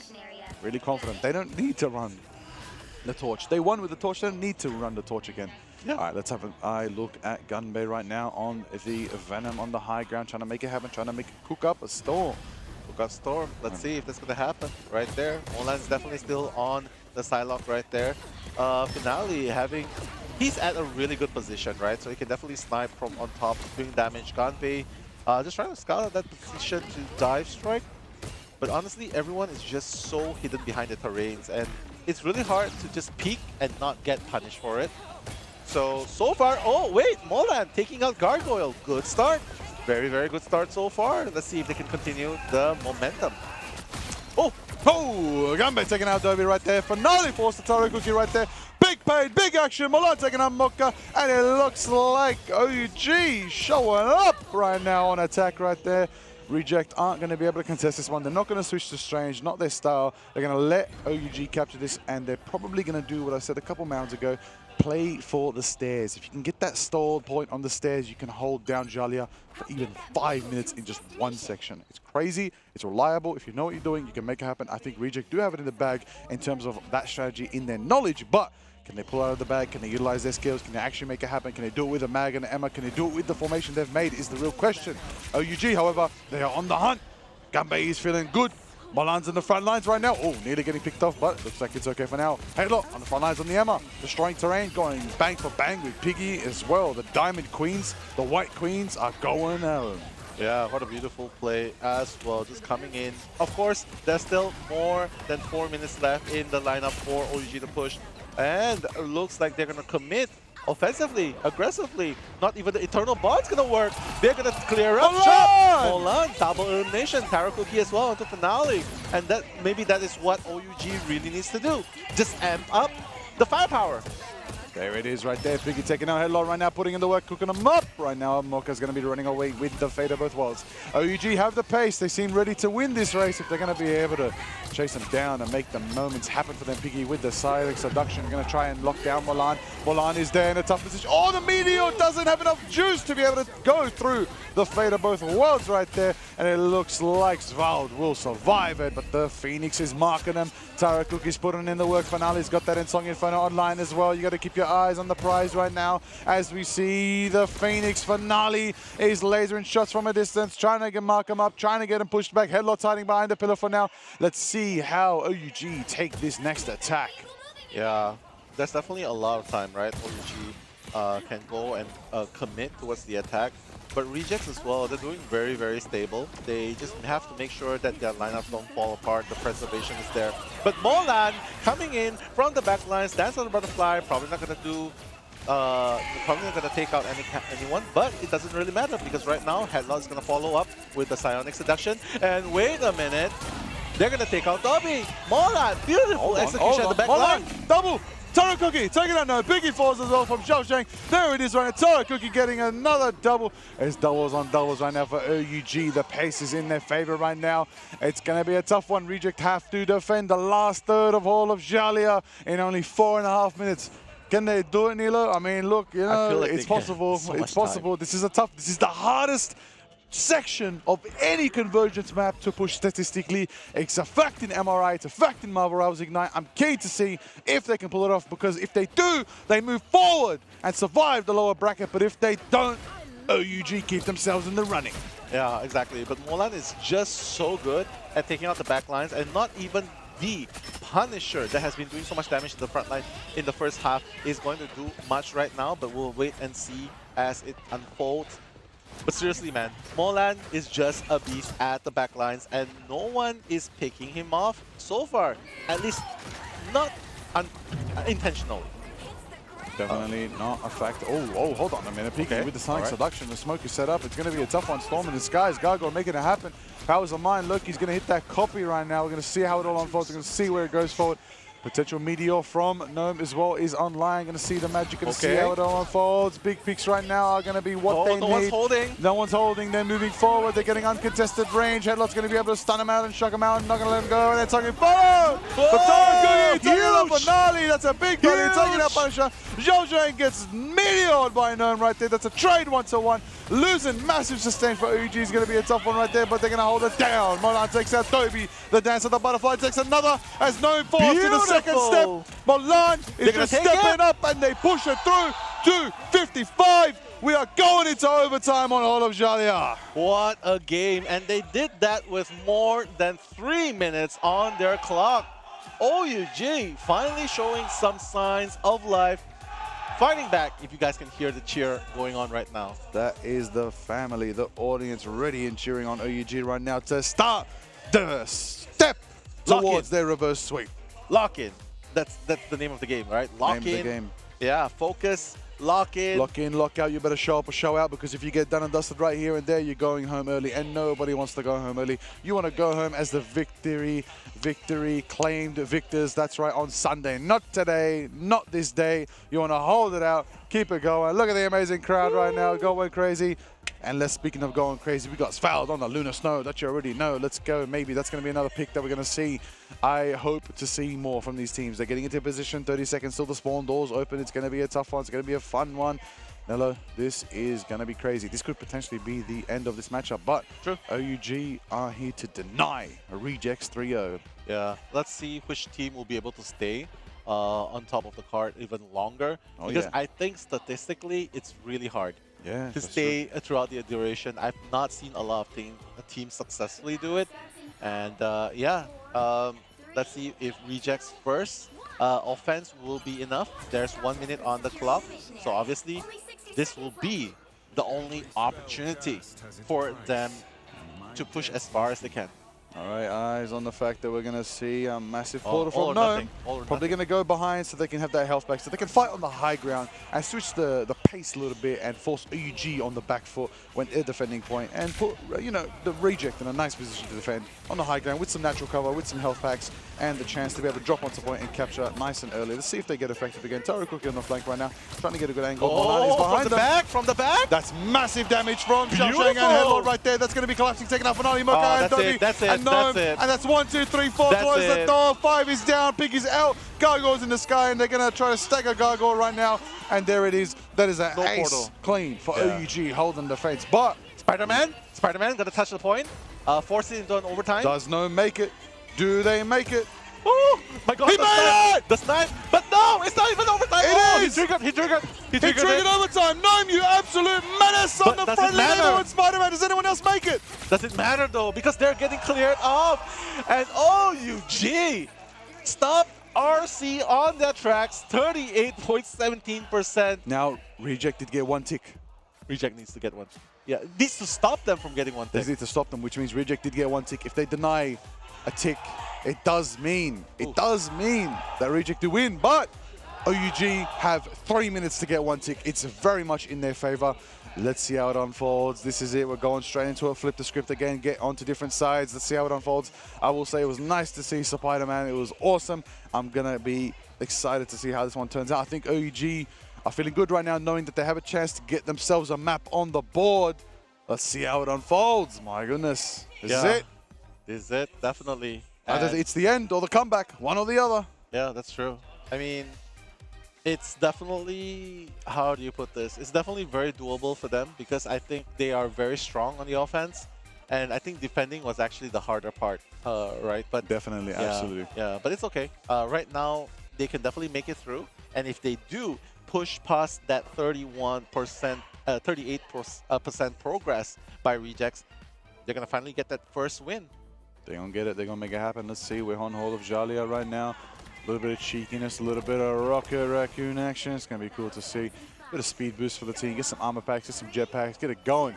3 minutes 32 for OUG right now. It's going to be a tough one if Reject have the defensive capabilities to hold this down, hold the ground, and run it around. Let's see. Molan on the sidelock, taking early shots, trying to get the angles they need. Is that a double Venom right now? A Venom mirror? Exciting. My God, 3 minutes on the clock thanks to their super insane fast pushing, right, in the first round.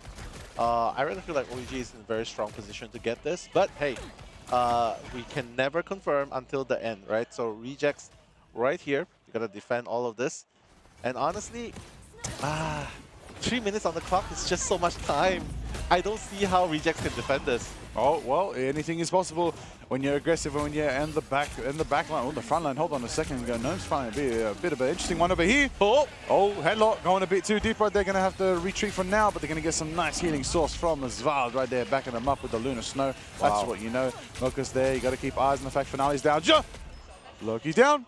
Wow, what a fierce. Xiao Zhang picked what a up. fierce defense. Hold Oh, on. no, Tarukuki taking up 1, 2, 3, and that's going to be it right there. A couple are left. Yeah. What a massive fight. How's it going to turn out? Hold on. Tarukuki taking up 1. There's going to be a stall from Gnome right there. Do they have time for a portal? No. No, that's gonna be it. There it is. The OUG. first game. Take a map. Comeback by OUG in game number 3. What a match. The crowd goes alive right there. My Absolute goodness. ecstatic audience right now. Excited to see the hometown legends, OUG, get a map on the board. Exactly, like the lifeline of the Chinese division. Yep. Number 1 seed continues, and honestly, that was really thanks to the biggest. That was honestly thanks to the biggest possible time, the record time that they had pushing in the very beginning.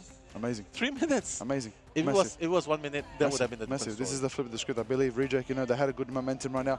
OUG has taken momentum. So, question is, going to this next map, does Reject have a comfort map? Can they pick a certain map that they can, you know, just route through and just clean themselves a nice victory path towards the action? Is curious to see if they're going to pull through going into map 4.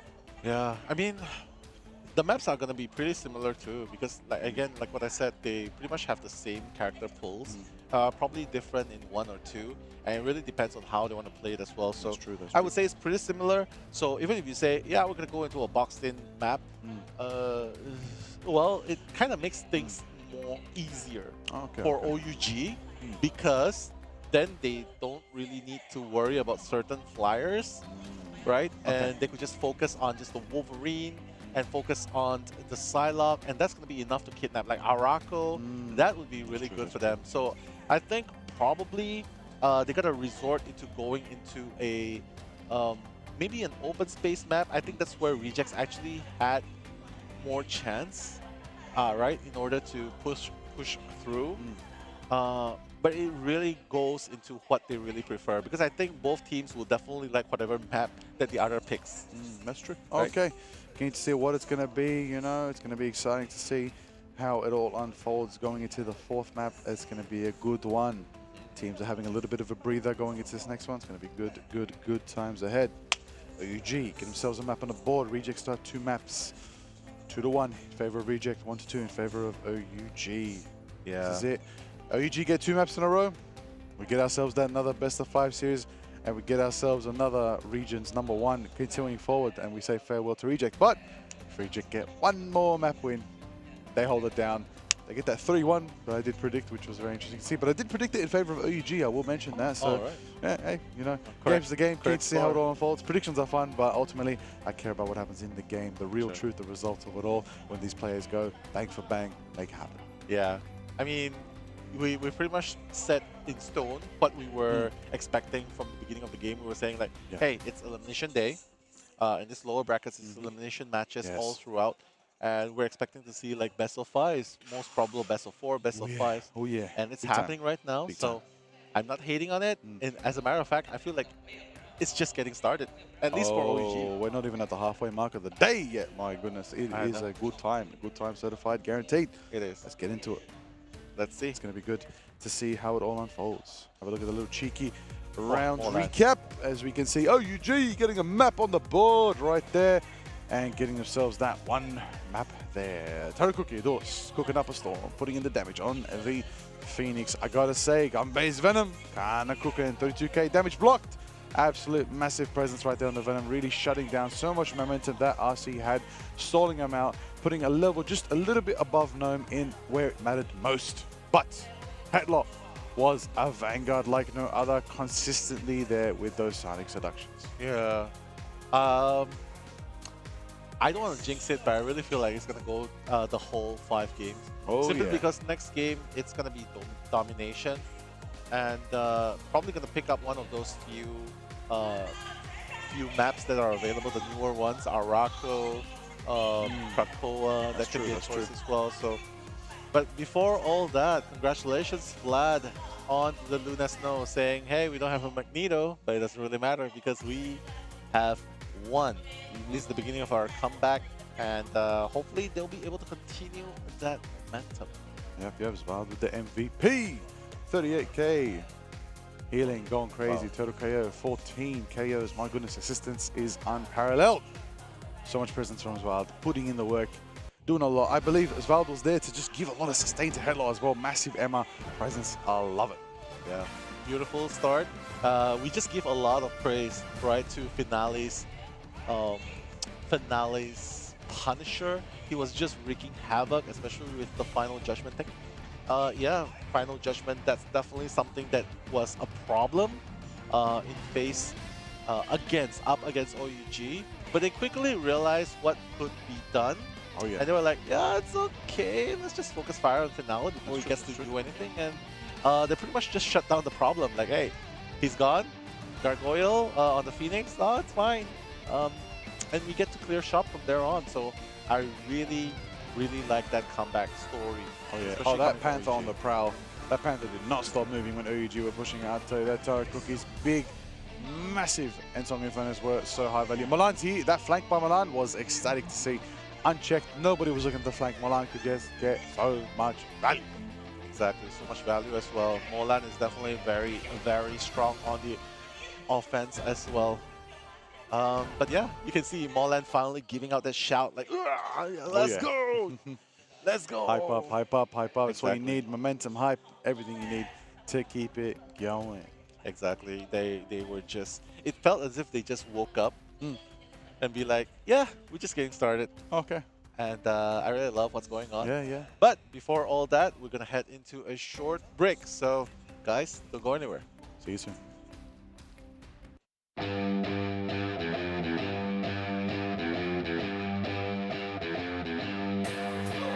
Let's go. 1, 2, 3, baby!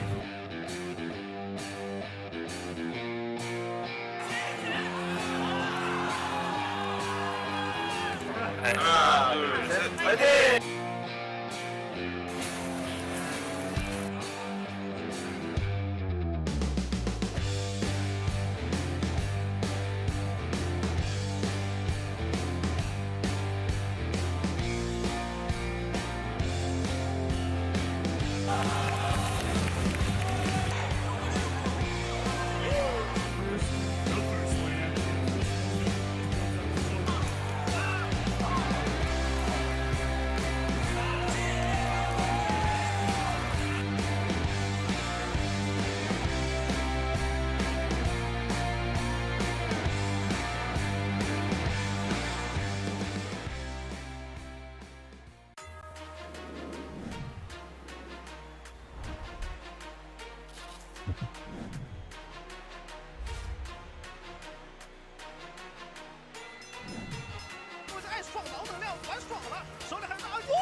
Players stacked on up, they democratize the damage, but Melio still manages to strike at the heart when it's needed.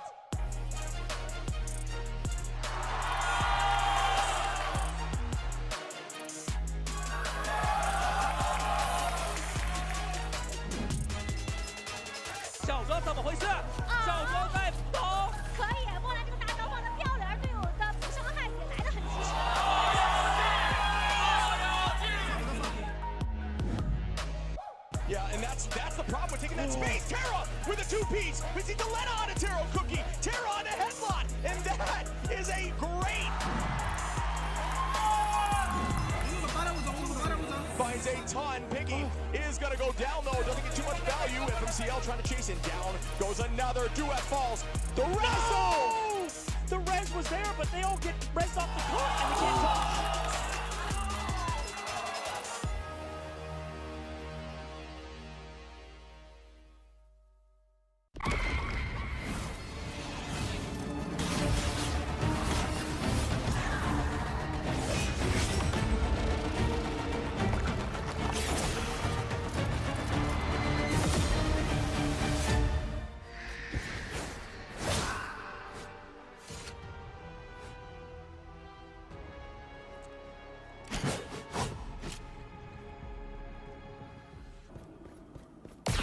hunt is on. Taste cold steel.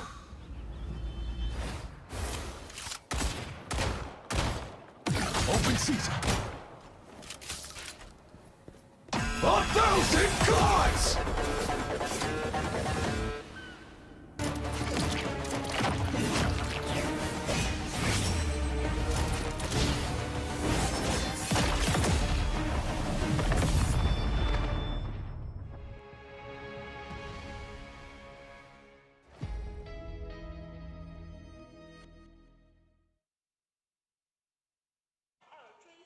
Welcome back. We are at day number 3 of the mid-season finals. Marvel Rivals Ignite, live from Guangzhou, China. I'm Nello, and that is Liger.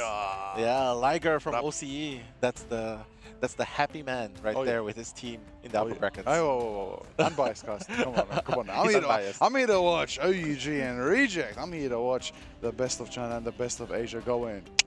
Clashing, going hard. I believe we're going to get a fun map in this next one. Keen to see what that's going to be. Teams are getting ready behind us, getting ready, getting refresh. A little bit of a little cheeky break.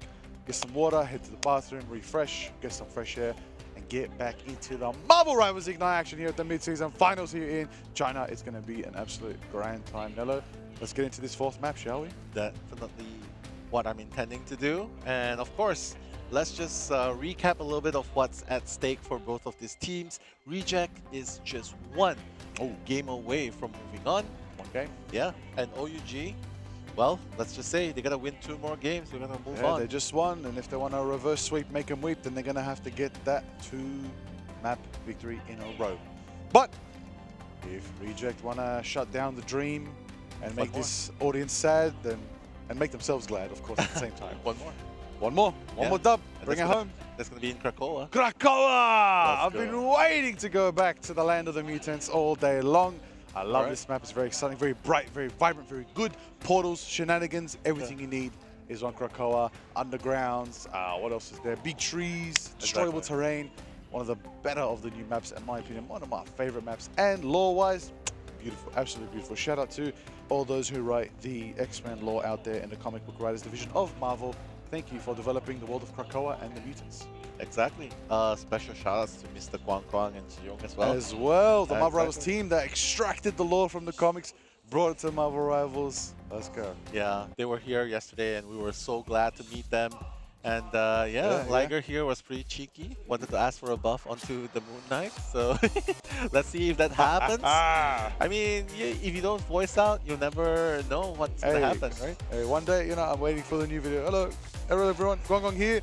We're buffing Moon Knight for Liger, and I'm going to be like, yeah! That's definitely going to be a clippable moment. That Jarvis, would be the greatest moment of my life. Exactly. He'll be buffed for a day and he'll be nerfed the next. Yeah, buff for the day, like 4 twins with 4 hands of Khonshu. That's gonna be overkill. The entire map rains. How about that? Just for one day. I don't glide anymore. I just fly. I just fly. Yeah, just open flight. That's not the Moon Knight anymore. That's Iron Moon Knight is flying like Iron Man. There it is. The fans for OUG going crazy. The players chanting as well, and Reject chanting as well. They're all getting hyped. They're all getting fired up. That is what you love to see. That is esports. My goodness, right there. Get hyped for your team. Get loud for your team. If you're out there in the world, raise your voice for the squad that you're rooting for. Come on now, it's Marvel Rivals Ignite here at the mid-season finals. It's about to go off, it's about to go down. We're doing a ride on the mic here at Marvel Rivals Ignite. Get ready, because it's about to run it down, Rivals! Let's go. And I would expect nothing less by starting with a double ban of the Human Torch. Yep! Let's go. I mean, you got to do it in Krakow, man. If you allow Human Torch to be around here, it's like you're asking for it. You're asking to be in trouble. So they're going to save up the Luna Snow. I would imagine that they would do the same. Reject is going to be doing that save, probably onto Luna Snow as well. Yeah, that's probably going to happen a little bit sooner. I'm not really sure. But yeah, that's definitely going to happen because, you get to keep Luna. I want to keep Luna. So that's it. Luna, we dancing, we prancing, we're over here going crazy. Let's do it. It's go time. Loki is going to be banned as well by Reject. Captain America banned by OUG. Captain America banned by Reject. No Torch, no America. We're not fantastic. Don't worry about the freedom. We're here to dance. We're here to prance because the Mantis has been protected. That is exciting. We might see that Guardians rival composition coming up. Ben Adam, so sorry. No. Never mind. Wait a minute. Oh, that's a different team though. Oh, wait a minute. Wait. They protect. Oh. They got a ban. You know what? They got Doesn't matter. They're gonna ban Adam now. They're gonna ban Adam now? Oh my god, They're gonna ban 100% it? similar? 100% similar ban picks? 100% similar ban? Wait a minute. It is. It is a mirror ban. Is that the first of Marvel Rivals Ignite? Both teams banned and protected the same 6 heroes. That is what I like to see. That is it. That means that this matchup is purely inequality right now. It is all about your skill. It is all about your will. It is about how are you going to play when we go to Krakow. Exactly, and you saw right now, just moments ago, you see Bobo right there, Prince of Nova, among the audience right there. But yes, back to the conversation as well. Mirror ban picks. Liger couldn't get any more crazier than this. Similar playstyles. Nah, we're gonna bring it next level. Similar ban picks. All right, come on, OUG versus Reject. Let's see how it goes. Let's see who's going to take it. We're going to Krakow. This is a domination game move for those who don't know, which means it is a best of 3 in capturing the objective. Oh my days, a beautiful tree of Krakow right there going off, looking luminous. That is the mutant magic, the power. 10 seconds out. Nello, this could be the end of OUG. Or the beginning of a comeback that would make this entire building erupt in joy. Exactly. And judging by the momentum, I would say OG is definitely in high spirits right now coming into this battle. But again, anything can happen, especially if it's Krakow we're talking about. The portal place, the portals around surrounding the areas is definitely a factor as well, the trees. And now it looks like they're about to collide in the middle of the map. Right here, mission unlocks in another 10 seconds. Mission area going to be unlocked a little bit sooner, but it doesn't really matter because right now, going for the dive is Convoy. Will he be able to catch anyone? No, he's just going to get out before things gets a little bit sticky. And, of course, just trying to gauge water, but wait! What? Hello? Taro, wake up! Finale! On the silo, getting picks like no one has ever seen before when somebody's just sleeping at the door. What are you doing, my goodness? Wake up, it's time for Marvel Rivals Ignite. Get with your team. Get with the program, get with the actions. Vald on the Invisible Woman right now, holding it down. Finale gets a pick on head right there. The Venom is there to back it up right now. We're going to see the momentum. We're going to see the action. We're going to see Finale throwing shots, trying to get it going. Butterfly Prance out of there. Gargoyle taken to the skies as the Phoenix for now. Exactly. It looks like Reject get their first bit of 15% on the board. They're in the lead. Yeah, thanks to that first elimination onto Taro Cookie, they were more confident in moving forward. And OUG probably recognizing that. Venom, Venom v Venom. Holding it down. B versus Eddie B. Brock versus Flash Thompson. Who's the real Venom? Let's go. I don't know. I would say Eddie Brock, but hey, it seems like we'll have to decide it later on because right now the battle's going to happen in the middle of Battleground Moland right there where the dive on the butterfly. Taking out Mocha, taking out Finale is Taro Cookie, and it seems like the beginning. This might be the beginning of the comeback of OUG. You're going to take out Piggy and Dobby as well. Oh my god, everyone on the side of Rejects is falling one by one. And they will be retaking this point, Liger. There it is right there. Retake, retake, retake. OUG holding it back, getting themselves some percentage on the board. Reject 44% in the lead though, but OUG will catch up nice and easy in no amount of time because that's naturally how it flows, excuse me. And then we go Svald with the Invisible Woman ready to run. Gunbay with the Feast of the Abyss online as well. Gnome, of course, is there with the Feast of the Abyss just as well. And honestly, Reject have every single ultimate up online. Oh my goodness. How can they lose this next fight? Yeah, it's really hard. Like, they have everything in their arsenal. And honestly, the progressions are pretty much in favor of either teams. It doesn't really matter. But right now, the support ultimate has been employed. Fate of Both Worlds to start things off. But Finale is going to fall. And it looks like, wait a minute, Gargoyle on the Phoenix is going to come back with Meteor and will that matter? The double, the shield into the dunk, will that matter at all? Yo, it's a big one from Milan right there, taking out Mocha. The Ensong Infernos earlier were very exciting to see. Didn't necessarily get the peaks, but it did allow others to clean up house. Taro quickly taking out Gargoyle. Gambay with the crunch, gonna retreat for now. And there goes Gnome by Xiao Shang right there. Taro Cookie taken out by Finale. It looks like the source is in favor of OUG. Pig is on the point right now. Headlock's going to be throwing up that Sonic Seduction. We're going to see Luna in the backlines, but it was actually a false image. Ah, my days, that team up is ecstatic. Headlock taking out Piggy. Oh my god. Looks like OUG have the advantage right now. 80% and climbing. They've got the numbers. Reject need a regroup. They gotta regroup and they gotta do it hard, but Molan is gonna make things difficult for them because he's targeting the backlines. Dobby is gonna go down, Gargoyle is gonna go down. Molan, that monster on the battlefield. Molan with the read! Now. What a play!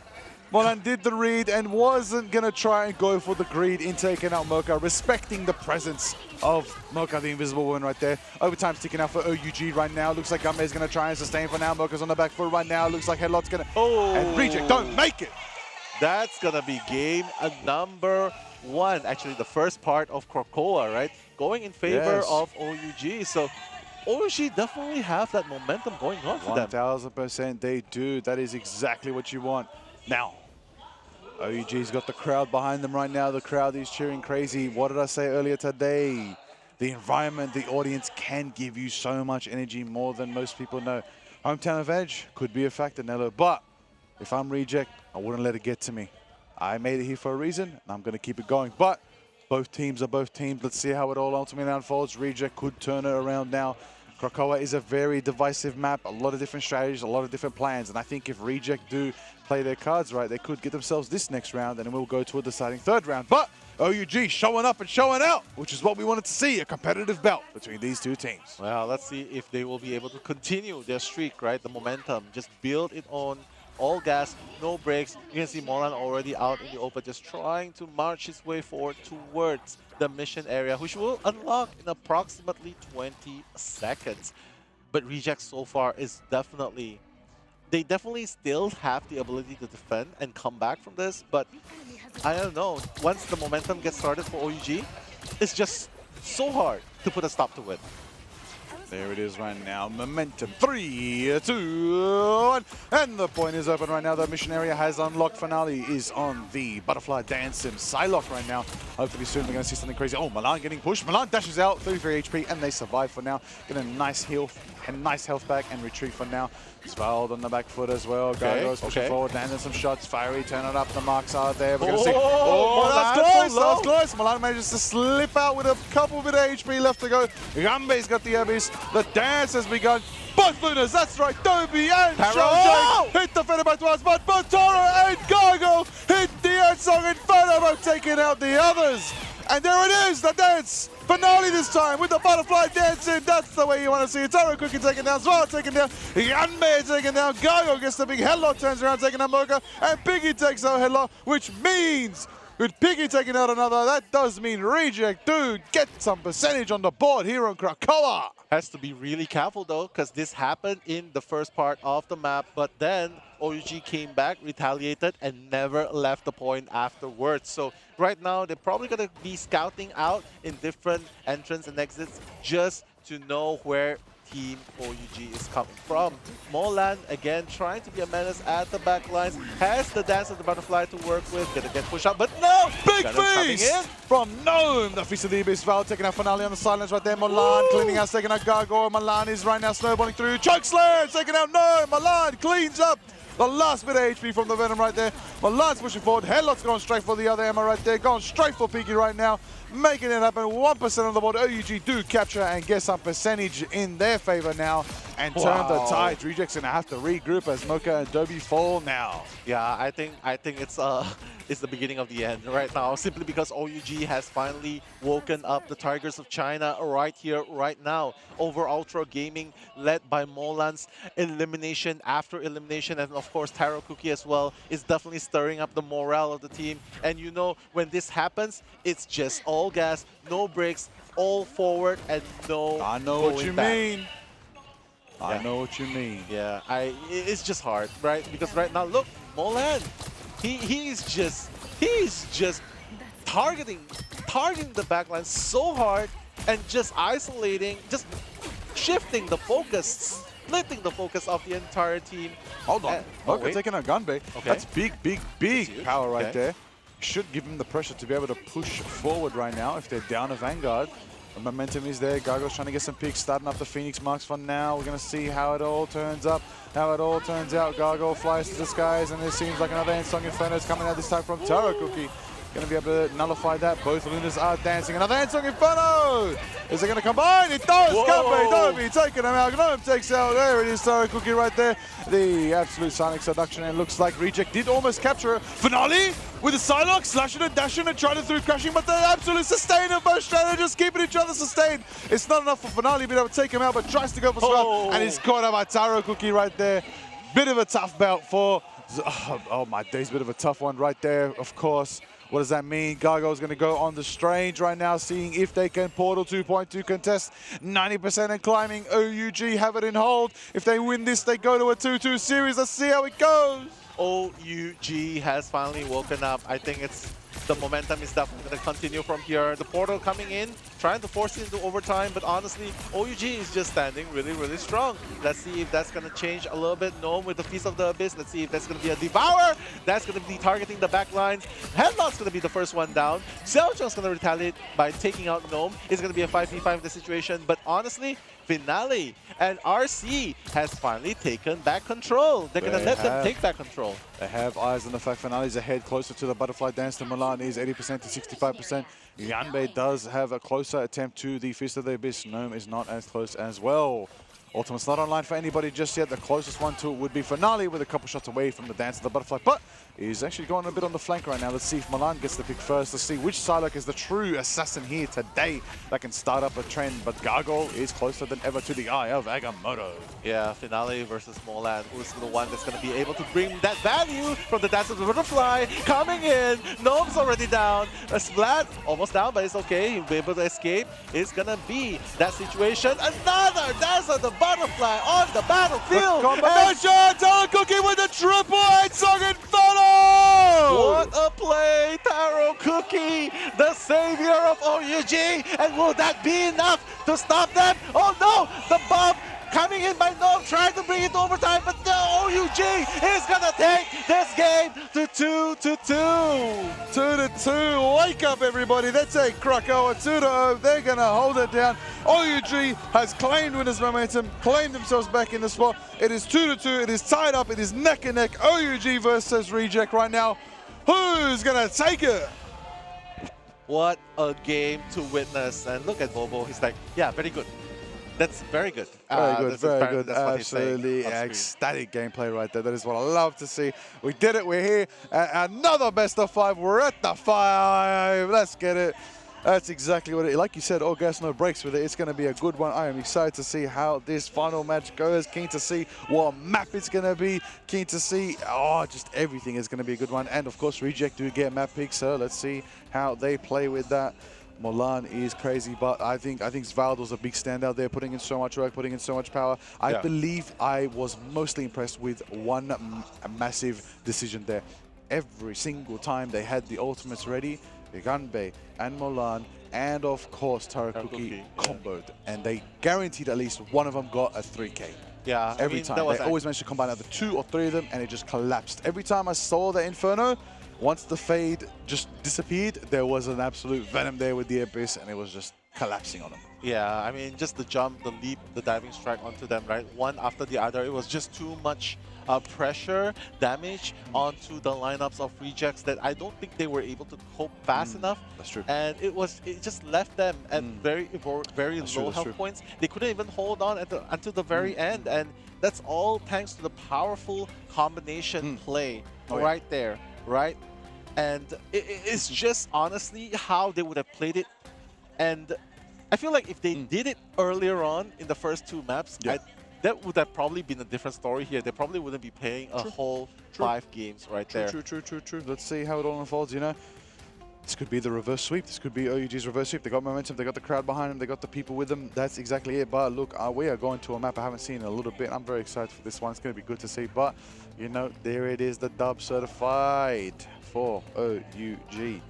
Reject. Gonna be for a tough one. They haven't won a game in a fair bit. It's been an hour or so since they've won a game. It's going to be a tough one for them going into this next matchup. But, you know, game's the game. 2-2. You're both equally tied up. Reject, now's your time to claim victory that you initially wanted earlier on. OUG, it's your time to finish your story and get that reverse sweep and make them weep. Yeah. Who's going to get it? I mean, when you go the full length, right, you can definitely feel the difference when it comes to the energy being given. And the crowd here has definitely given their energy to their hometown champions, which is Team over Ultra Gaming. Yes. And it definitely feels that way. And if you would say the power of family, which we have seen in the other teams. I believe the last game, the theme was the power of family. I believe this game is the power of the people. Power of the people. The people People's back power. you. That's it. People power. People's elbow. That's it. You better get in where you fit in. You know what I mean? I know exactly what you mean. And that might be the driving force, encouragement that they need, the motivation that they need to go the extra mile. And honestly, I think the most impressive part was they stayed calm even when they were on the brink of elimination. Oh, okay, right? Okay, yeah. Right, because usually when you're just one game point away from being eliminated, you'd probably be a little bit more stressful. Okay. Well, let's have a look at the stats, the records. OUG with their second win in this series in the lower bracket of Marvel Rivals Ignite in the mid-season finals. So much presence, so much power, so much sustain. I honestly want to give MVP to Vlad in my mind, but honestly, whole team deserved it. The whole team worked hard because they came back from what could have been their last bout, and they came back with a strong fashion. They didn't even let any of those domination rounds go to reject right there. So there you go. That is, Molan was crazy. 10 final hits. Taro Cookie just a little bit above with the 11. But I believe Gunbei setting him up was nice. I love when a Vanguard sets up their duelists and the combo ults. I love combination of ults. It's always going to be my favorite aspect of this game. Yeah, it's definitely the difference maker, right? Right there for the teams. If you notice, the heals coming in, RC might have the more heals, but when it comes to sustaining, the entire team from those combos being stacked one after the other, it's just so hard. Yep, I expected it to be Svalde again. 18k with the healing, total KO 17, assisting 21, final hits 2, actually 51%. I believe Svalde on repeat will just constantly pull any Venom nonsense from just diving away and just making sure they can lock down the squad right there, not allowing Gargoyle, of course, to move forward, not allowing Gnome, sorry, to move forward, and especially, you know, putting in the work again. Finale on the... Finale Solid was really, really clean early on, I won't lie. Really had a lot of potential, but once Molan just got that momentum, it was hard to keep up. It was really, and Taro Cookie, I don't know, man. Those clutch plays at the very end as well, the double elimination, the triple elimination, that's definitely played a lot of factor into deciding the outcome of the battle. Because those were the few team fights that allowed them to team wipe rejects and get hold of the point so much more longer, right? Yeah, you can see for yourself, like look at Team OUG, they're finally woken up and the Dance of the Butterfly being used beautifully. They know that at least they'll be able to force out utility spells, and even if they don't, at least the strategists will have to suffer for it. Of course, of course. Oh, that was a massive, massive, massive Insong Inferno. Put that one on the highlight reel one more time again. That is what I expect to see from Taro's amazing, amazing Jean Grey. Absolutely stellar. Yeah, just finally starting to feel the vibes, is all I can say. The momentum, the cheers from the crowd, and that definitely plays a lot to impact. Fortunately, it did not start too late. Yeah. It started, I would say, right on time. Right on time. Right? Because Rejects was about ready to take that game 3-0. And that reverse might be the beginning of the comeback of OUG. Yes, As a matter of fact, it's already pretty much on its way. Right there. Oh, yeah. Hey, look. Well, you know what? Reject. You hearing this guy? Nah. Come on. We out here. I mean, we're reading the room. Teams. I definitely support both teams. One's from Asia, one's from China, which I predicted would win. But honestly, it's just a matter of how they put this. Just a respect to all the teams out there. Of course. And no one here is undeserving. Yeah, Every team here. all 10 teams that made it to Marvel Rivals Ignite. Big love, big respect, big honor to all of you for making it here, playing on the grand stage that is the mid-season finals. You did it. Nobody can take that away from you, no matter where you land. But you know what time it is? It's Spider Islands time, 2099. We're going to Tokyo. Spider Islands. Oh, God. You know what it means. You might be able to see those Spider-Man Last time we saw that, somebody played Moon Knight. That's what that means for me. You might be able to see it. Now we'll see. We'll see. If Molan plays Midnight, I'm going to switch my prediction. No, I'm joking. Okay, you can switch it. Okay, all right. We'll see. We'll see. Oh my god.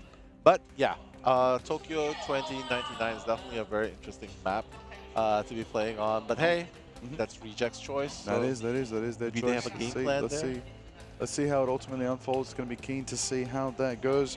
Yep. Players are all getting ready behind us. Let's get into the action very soon as we jump into bans and picks shortly at Marvel Rivals Ignite 2025. The best of the best are here. That's right. To remind everyone, the stakes that are happening right now, OUG and Reject are currently 2-2 in this best of 5 series. They're both taking 2 maps. Reject taking the first 2 maps of the day, and OUG taking the 2 maps after that. What does that mean? What it means is that these 2 teams are the top seeded teams in their respective regions. OUG, first seed, first place out of China in the past round of Marvel Rivals Ignite on the online matches, and then Reject the same, representing in the top of the line, best team to come out of Asia, representing the squad. I believe it's a Japanese org with Korean players. Absolutely legendary diversity right there, what I love to see. But top of that, top seed in their region as well. Both teams, top seed.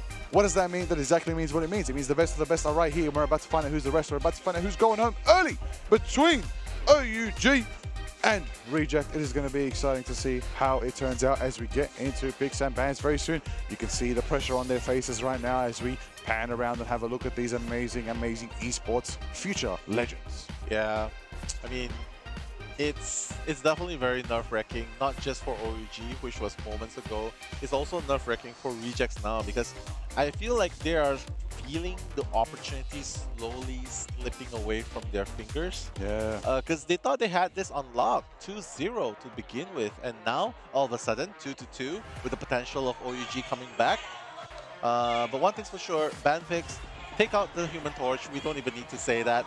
It's definitely going to be on auto ban right there, right now. Probably saves up the Luna Snow. I would imagine a pretty similar ban pick system going on there. Save up Luna Snow, probably. Save up Mantis. That could be one of the 2 options. I like how we don't even discuss it anymore. Torch is just by default banned. Yeah, for reals. By default. Take out the Captain America. I mean, that's obviously the things that they need to worry about, right? Of course, Captain America, Loki. Yep.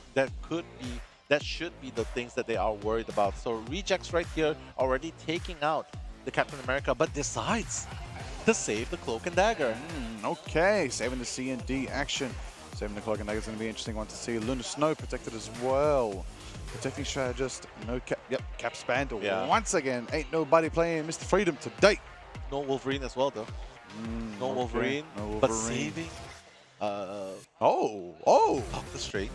Oh, I see the song that is being sung by Reject right now.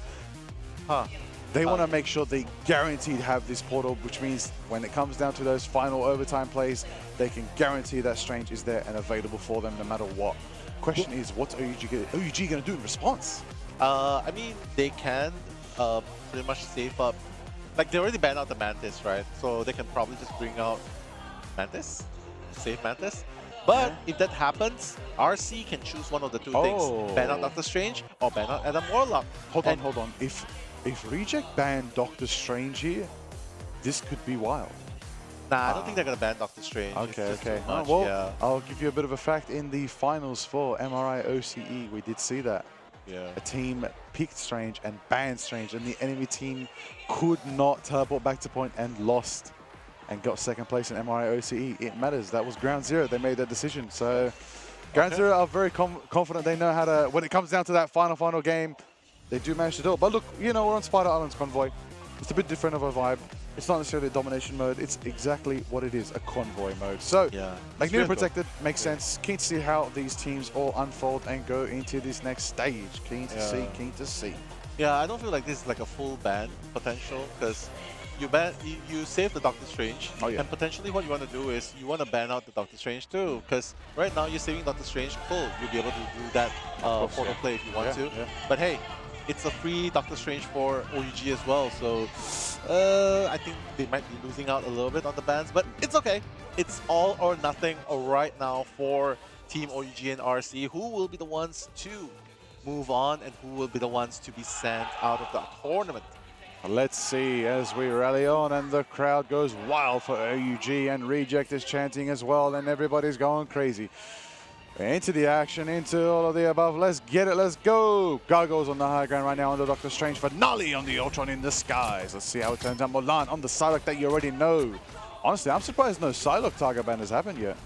Yeah, I think they're like, yeah, oh, we don't really need to worry about Psylocke. But honestly, Mulan has been just so crazy on the Psylocke. You're right, you have a really good point right there. But Xiao Chuang is the man of the hour right there, already with the double elimination, maybe a triple. My goodness, OUG is definitely being super aggressive and just taking out everyone in the first minute. Not even the first minute of the game. Insane. Alrighty. Speaking of insanity, Taro and Venom on the high. Actually, no. I expect nothing less from Gunbei and Taro Cookie. When they get their ultimates, they're going to be diving in together. This is such an exciting... I love how on brand... Oh, wait a minute. Hold on. Portal directly onto the Spider Convoy for now. Going to be able to stall its momentum, and they're bunkering in. This is insane competition right now from Reject right now. They've bunkered into the dojo right now. They're not going to be able to allow you to dive freely on them. It's going to give them a good position, pushing Gunbei into the corner. Gunbei really is going to find a bit of a tough time trying to get out for now. Mulan on the flank, rotating around. Taro Cookie takes out Finale. That's the pressure you want. Mocha's getting focused by Mulan right now. They're going to be able to turn around and try to focus on somebody else. Taro Cookie dropping in on the high ground. Bulwark shield onto Mocha right now. Mulan almost gets a bit of decisive dash out. Gargoyle taking out Taro Cookie. What a beautiful play right there. Gunbei starting off things with the elimination. Molan with the Dance of the Butterfly. That's going to take out two of them. Gargoyle, Dobby going down, and not to mention Xiao Chuang taking out Gnome. Piggy's going to go as well. So OUG right now, they are on the extreme offensive against Rejects. And Rejects, they haven't been able to stop them at any point. Unreal. They haven't actually been able to stop them because the momentum is clean. Like Mulan is constantly just habitually in their back line. And whenever that happens, Gunbei's there to follow suit, keep them sustained, keep them, just distract them, giving Mulan just freedom to just reign in the back line. Speaking of raining again, Gunbei is going straight. That was close. That was close. If the freeze was just a little bit more powered up, it would have been clean. A freeze and a push off the map, and they'd be cheering. But the Rage of Ultron for now is going to keep him in the clearing. So let's see how Taro Cookie has the momentum for the next Entong Inferno, trying to get marks on Mocha in the backline on the Lunar Snow, trying to do it up. Trying to fly up like a Phoenix should, going straight for the Ultron. It's a battle of the Phoenix and the Ultron. It's the battle of who's the one that had the better seasons team right now. But Iggy's there with the Piggy's there with the Psionic Seduction. Okay. Taro? Pretty good. Pretty good. Taro Cookie taking out Finale. Molan trying to look for that backline again. But there's just so many people around. Eye of Agamotto coming in. That's going to be crowd control. But the fate of both worlds is going to keep everyone alive. So far, so good. Wait, Fight of Both Worlds were both up, but Dobby still gets taken out by Mulan on the sidelines. The fact, the power headlock taken as well. Mocha taken out by Xiao Zhang as well, and it's going to be a tough one. Mulan going straight for Magneto. Gnome second down. Gunbei taking out Gargoyle. Mulan is pushing forward. Taro Cookie takes out Piggy. That's another one for Taro taking out Finale, and they're just pushing through like it's nothing.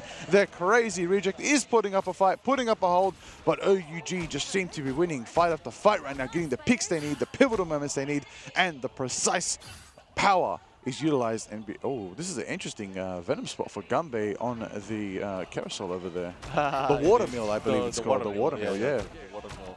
It's definitely a very good spot to hide and just to dive strike in case someone gets caught off guard.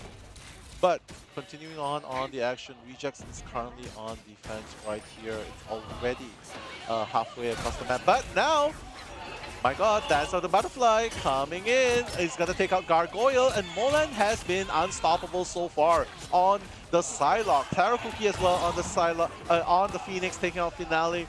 Both duelists on RC is being shut down a lot of the time. You want nothing, but the Phoenix is the one that is going to burn up like the sun, and Mulan takes out Gnome, and there it is right there. The pressure of Mulan and Taro is just impeccable right now. One's an assassin in their own right just as well, flying into the sky, burning it up. Mulan taking out Piggy right there. There's so much power from Mulan.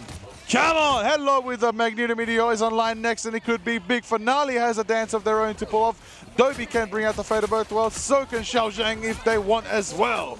Gunbei with the Venom. Magneto Meteor hiding in the trees. Long shot, doesn't connect, and is blocked by Gnome. Fortunately, that did not connect to anyone, but it's okay because Fate of the Both Worlds is going to be used in order to try and sustain that line. No more supportive ults from both teams. Actually, wait, Xiaozheng still has one. He's going to use it in order to move forward. Gargoyle on the Bucky trying to defend with his Winter Soldier, but Gunbei taking out Dobby. And while all this happening, Meteor M, who is it going to land on? It's going to be blocked. It's going to be blocked. Beautiful. I think it hit the roof right there. Oh, really? I think it hit the lip of the roof. My goodness. I don't think it was blocked. I think it hit the lip of the roof. How unlucky. I will say though, both invisible boundaries up. We call that one a Venn diagram when they both are up. It is actually exciting to see. That does mean no strat ultimates are up. Dobby, Mocha, Zvald, and Xiaozheng do not have their ultimates up and online, which means whatever happens in this next fight will not be nullified by the healing. What a play. I mean, this is definitely something that is... oh wait, the Doctor Strange factor coming in. This is what we're talking about. The portal plays coming in, just trying to stop them on that side. They are just one tick away from the entrance, but the dance of the butterfly, oh my god, taking out the double elimination of the Dobby and Mocha. Beautifully done. Taro Cookie as well taking out Finale. What a play by the double duelist. Finale is going to be reviving himself, but let's see if the Karmic Revival is going to be enough in order to activate and bring everyone back. It's not going to be enough at all, the Cocoon Revive, but OUG seems to be running all over Rejects at this point, Tiger. Okay. Now again, we are obviously on Convoy. Third section is very hard, a lot of higher ground advantage for Reject on the defense. What do they have in their arsenal? They do not have the Adam Warlock anymore. That has been switched off. We're going to have to switch up and how we approach this next fight. OUG has Gunbei with the Feast of the Abyss. Vald is ready with the Invisible Boundary as well to match that. Mocha will be there soon enough as well. You're going to see a lot of pain. You're going to see Milan in the back line as well, joining the Gunbei Venom right there. It's going to be a big one. It's going to be diving in. Gnomes on the high ground. Pushing forward. Milan is a bit of a tough position right now, and he's going to get chased and done by Gargoyle on the Bucky. I smell a Kraken impact coming up. Yeah. What a play right there. Immense pressure, though, coming in from Molan right there. But Tarakuki is still around, available to use. Oh, wait, did he hit the roof? It hit the corner, unfortunately. That's a second ultimate to hit the corner here today. This map is taking names right now, refusing everybody to just be free with their ultimates. Gunbei taking a gargoyle right there. We're going to see a dance of the butterfly take its first step, but it's going to be met by the boundary. It just said, and there it is right now. There's going to be a picky right there with the Sonic Seduction right now. 100 points forward in the diamond form. Yeah, all ultimates has been used by OUG, while Reject still has 2 ultimates on Gargoyle and Gnome. So let's see what Molan and his team, his kingdom, will be able to do in this situation. Just pushing it forward. Whoa! Close call. That was very, very close, but Gargoyle has the Kraken Impact ready to be used. Maybe the grapple would be a good choice here if only he has more teammates available just to deal that damage to take out the opponents. It's already on overtime. Gargoyle coming in. Maybe needs to catch one person off guard, but there's always this pesky Gunbei on the back lines, just diving and tilting them. What a play. What an immense dive. What a play by Taro Cookie. My goodness. Hold on, Kraken it back. Gargoyle gets one. Is there enough time for a reset? Another again. Gargoyle's gone. Oh, shut down by Gunbei. Beautiful. Beautiful shutdown by Gunbei. Piggy is going to retaliate, but Molan is going to take up Finale. Oh my god, one by one is going down. RC only has 4 members defending at the moment, and that's Emma on the spot so far. Gnome is already on vicinity, trying to hold on a bit longer, but OUG obviously is closer from the spawn. They're going to try and bring up back up as soon as possible, and it looks like Piggy is doing a successful job so far, trying to defend. Gnome as well. The diving strike can be used. Feast of the Abyss, but the invisible boundary by Splat. That's going to keep them alive. But Mocha is also going to keep them alive now. Headlock taking out Gargoyle. This is going to be 5v6. Dance of the Butterfly at the back lines. What an insane Dance of the Butterfly by Finale. But watch out. Molan is available. Molan has Dance of the Butterfly as well. As soon as the support ultimate is gone, watch out, he will be the ones to do it as well. He's gonna land it right here, right now. He's gonna put a stop to this once and for all, Liger. There it is right now. The Soul Resurgence is going to be a big one if it does manage to go forward. That's Adam, that's pushing forward. They're going to make it potentially as overtime is ticking up. Only a few meters away, overtime is ticking up. And it looks like Reject's that hold it down and Gargo brings himself into the fight. If they have the chance to build that massive karmic revival, they'll bring the whole squad back when you least expect it. But the question on the matter of the mind is OUG going to hold it forward? And Gumby's got the Feast of the Abyss. But Nali and Molan, yo, going for it right now. Feast of the Abyss. Molan beats Finale in the duel of the Psylocks. There it is, Adam. Born again. Bringing Finale back into the fight. It's going to be enough sustain for them. They got the Venn diagram, Invisible Woman, boundaries set up. Sonic seduction from Biggie. Pulling forward the dance of the butterfly from Finale. Isn't going to be enough right now. This is going to be the sauce they need. Dance the fate of both walls. Luna goes Xiaoxiang.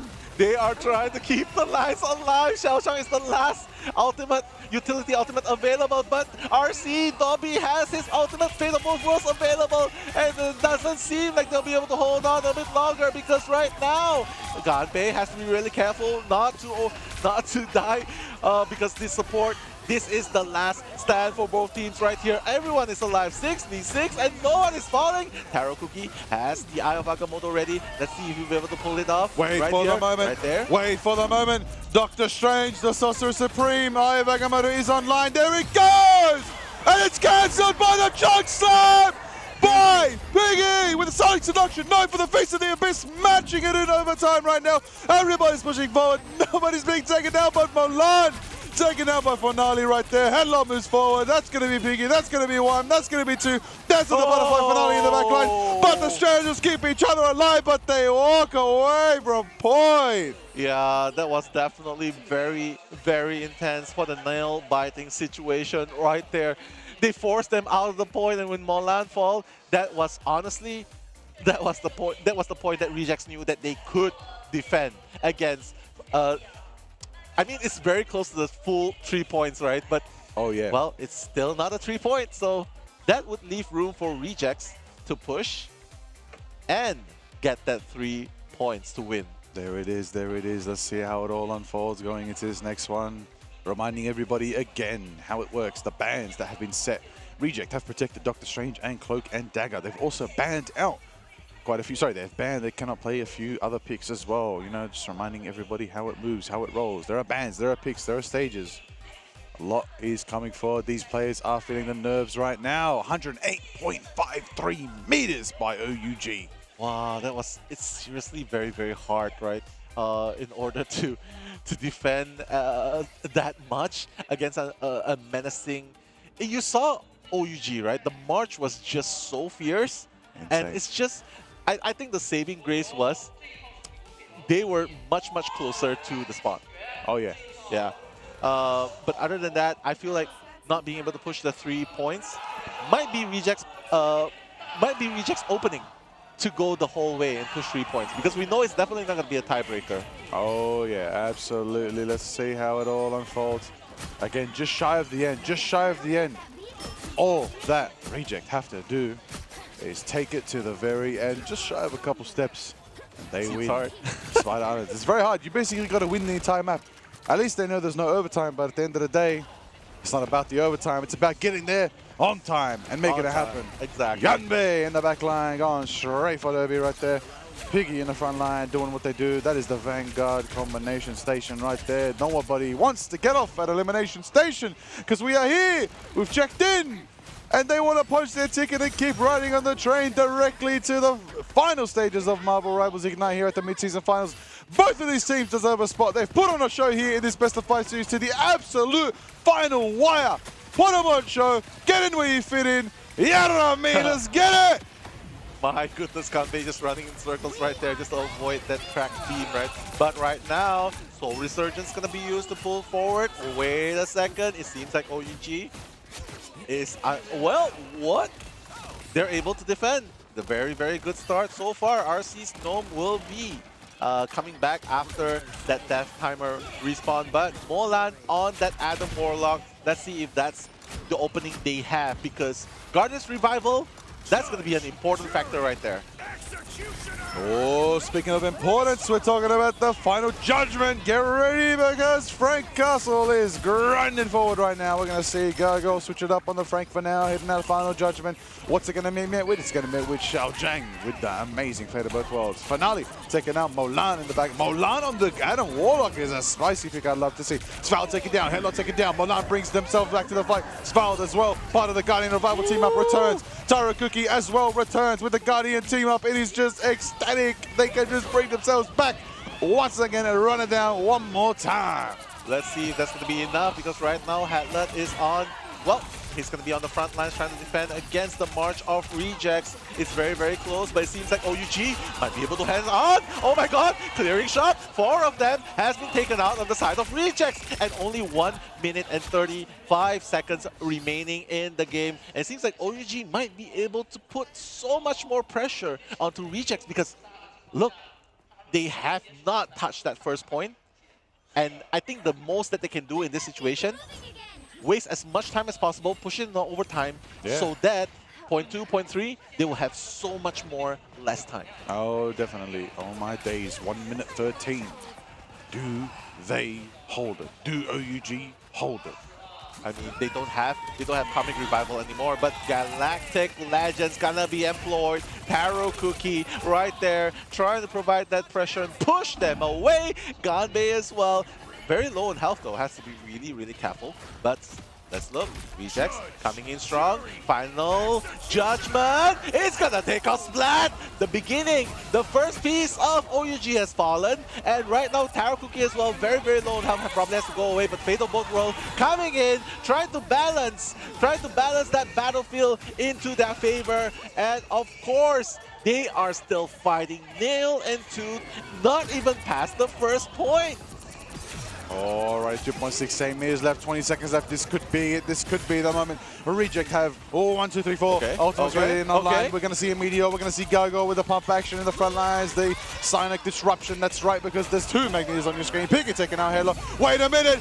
Resurrection! Born again! Taro Cookie bringing Halo and Taro back in the fight. Molan, you brought them back. Piggy taking out Headlock right there. The Mega Hurricane from Finale on the Storm, aiming at Taro Cookie now. Magneto Meteor M is dodged by Ganbei on the Venom, but he's still frozen. Finale gets Ganbei, Gnome gets Vald. 2 minutes 30 added to the clock, and they're still in it. Reject, keep pushing. What a beautiful sight to behold, right? The Karmic Revival on top of the battlefield, and they just keep coming back and back and back. But honestly, it was a very valiant effort, because thanks to that, they only have 2 minutes. Rejects only has 2 minutes to push forward, and not to mention they've used up all the ultimates, right? So this is going to add more pressure onto the side of Rejects. OUG can still defend on their strongest area, which is past this point number 2. Absolutely.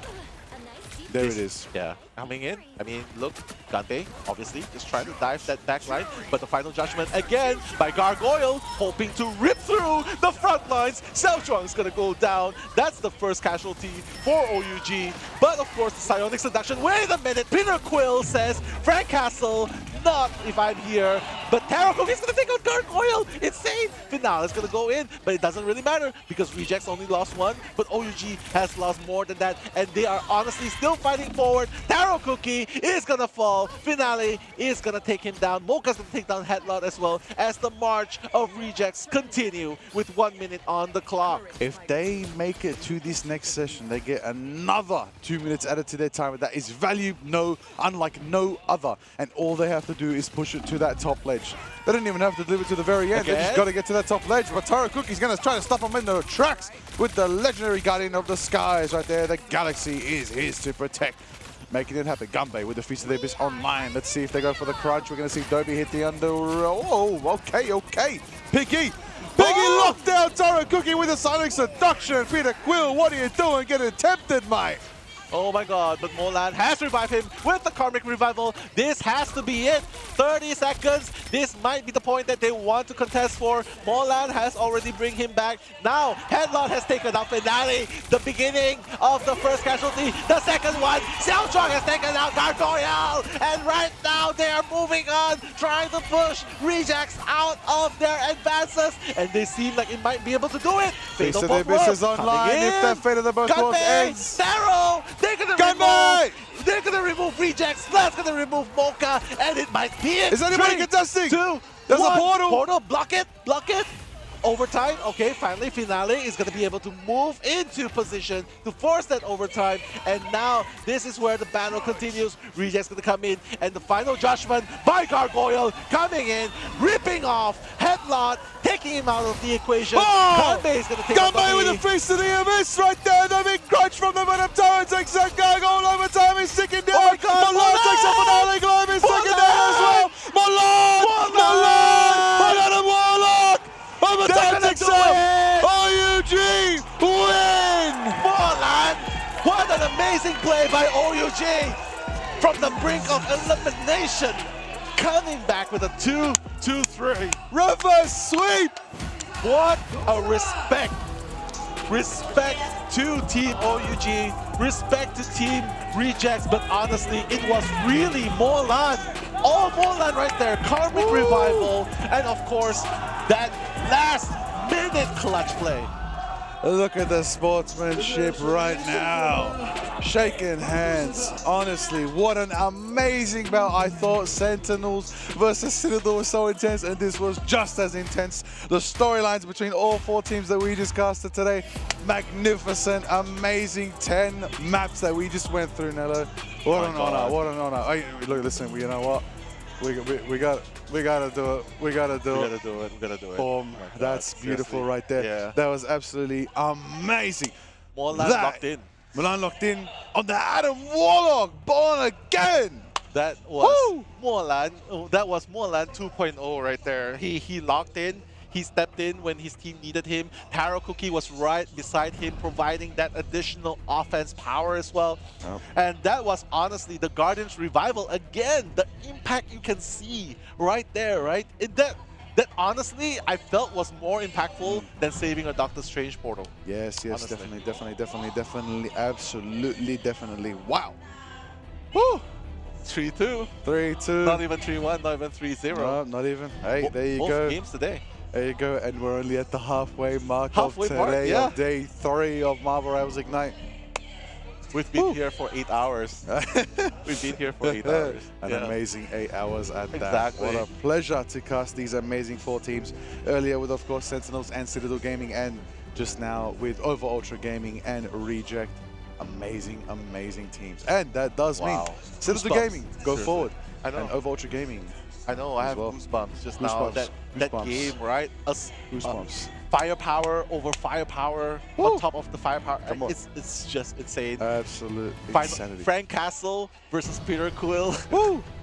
the amount of bullets in that game. Mate, my goodness. I'll tell you what, Molan, he wasn't rash. Took his time.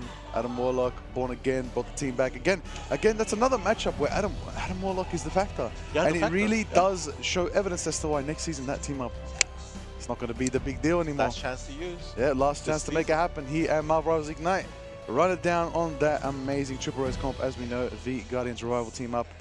Woo! Wow. I am legendary. Super stocked. Galactically legendary, I should say. Legendary. I like that. I like that. And honestly, that was the game to watch right there, because this is like a high right there, a shooter's high there. Because the how do you put this? The team fight, the amount of team fight that occurred in such a short span of time, and honestly, I have to bring it back again to the Guardians Revival, because Molan, with his ultimate, brings back everyone. Koku Rebirth is in factor, and Taro Cookie was crazy on that Star-Lord. Yes. Not to mention his left clicks and charge right clicks as well. Molan, that was the Molan factor right there. Yeah, the secret duelist, the secret duelist. Oh my goodness. Yeah. The secret duelist, Adam Warlock, just running it down. Hey, I know a lot of people out there loving playing Adam Warlock on the offensive like that. That's for you. Molan did that for you. Represent. Exactly. That's and absolutely you know what's even more impressive? That wasn't even. They were actually on the defense, and they use it offensively. And remember the Karmic Revival right on top of the Convoy? It's like, it doesn't matter if we die, we're going to just keep coming back. We're going to run it back. You're going to have to fight 12 of us. Not going to let it happen. Not going to let it happen. I love it. Yeah, exactly. I love it. And couple that with like Luna's Fate of Both World, that's definitely going to bring the whole team back up alive. So I definitely love that factor. And OUG definitely very deserving of that win. 100%. Reverse sweep. But we're going to give our shout outs to Rejects as well, because they've made it this far. I wouldn't even call it a sweep. Reject fought tooth and nail every single moment they possibly could, down to the wire, down to the overtime, down to every round, down to every convoy, down to every corner, down to everything you possibly have as a factor in your Marvel Rivals maps. Exactly. They earned themselves a massive, massive stamp in the Hall of Fame for Marvel Rivals for that performance. They definitely did it. Shout out to them, all of them, of course. Finale, Gargoyle, Piggy, Gnome, Mocha, and Dobie. They were absolutely legendary. Exactly. But of course, the crowd is definitely very pleased. The hometown crowd for the Chinese division is definitely very, very happy, because because OUG lives to fight another day. We're gonna see them tomorrow as well, and yeah, all the more reason for the shout outs, the cheers to keep going and ringing in this venue itself. Of course, of course. Yeah. So there it is. That's OUG over Ultra Gaming. Headed off now, relaxing, earn themselves a nice victory meal, of course. That is, of course, the legendary performance by Hetlot, 21 Xiaozhang, Molan, Svald, Gambe, and Tarakuki. Gambe stood out for me, in my personal opinion. Massive, massive presence on the Venom. Exactly. Massive piece of their beast almost every single time. The stats are insane right there. 60k blocked by Hetlot, 50k healing by Xiaozhang. A massive, look at that's a combined, like in terms of Molan, that's a combined like 40k worth of stats right there across the board, because Molan was putting in work on all fields of damage and healing. Svald as well was massive 55k healing. Gambe, just an absolute sponge, absorbing so much damage and doing so much disruption. And Tarakuki just took to the skies like an absolute galactic legend and just put on a masterclass of Peter Quill. Yeah, that was definitely the factor that was in play in order to stop RC. It's like, you want to depend on the portal to come back to the action? We're going to depend on revivals to come back to the action. And honestly, it paid off, because OUG right now in a reverse score 3-2. Molan, that's the MVP for today. Congratulations. I don't know who's going to be interviewed, but I hope that it's Molan. I just want to know. Yeah, it'd be nice to have a quick chat with Molan. We'll see if Cozy's going to have a chat with Molan. Absolute ecstatic, stellar performance from the King. Yeah, the King. The King and his kingdom. This is his kingdom. We're Molan. just a subject. Woo! We're just a subject. Come on now. Come on now. We're just a Come on now. 38k KOs. 38 KOs. Assisting 8, because they're out of my goodness. Finally, it's accuracy. I don't even think accuracy matters at this point in time, because they're just absolutely dishing out damage. Can we get res accuracy? Because my goodness, every time that Karmic Revival was set off, all the team ups were set off, everybody bang for bang, value for value. Super effective. Yeah, absolute spectacular. But can we just say his Psylocke was also a menace on the battlefield. The back lines was definitely being tackled so much, and they really just neglected him. They kind of just neglected him. Like, yeah, we can stop him. We might as well just preserve. It's fine.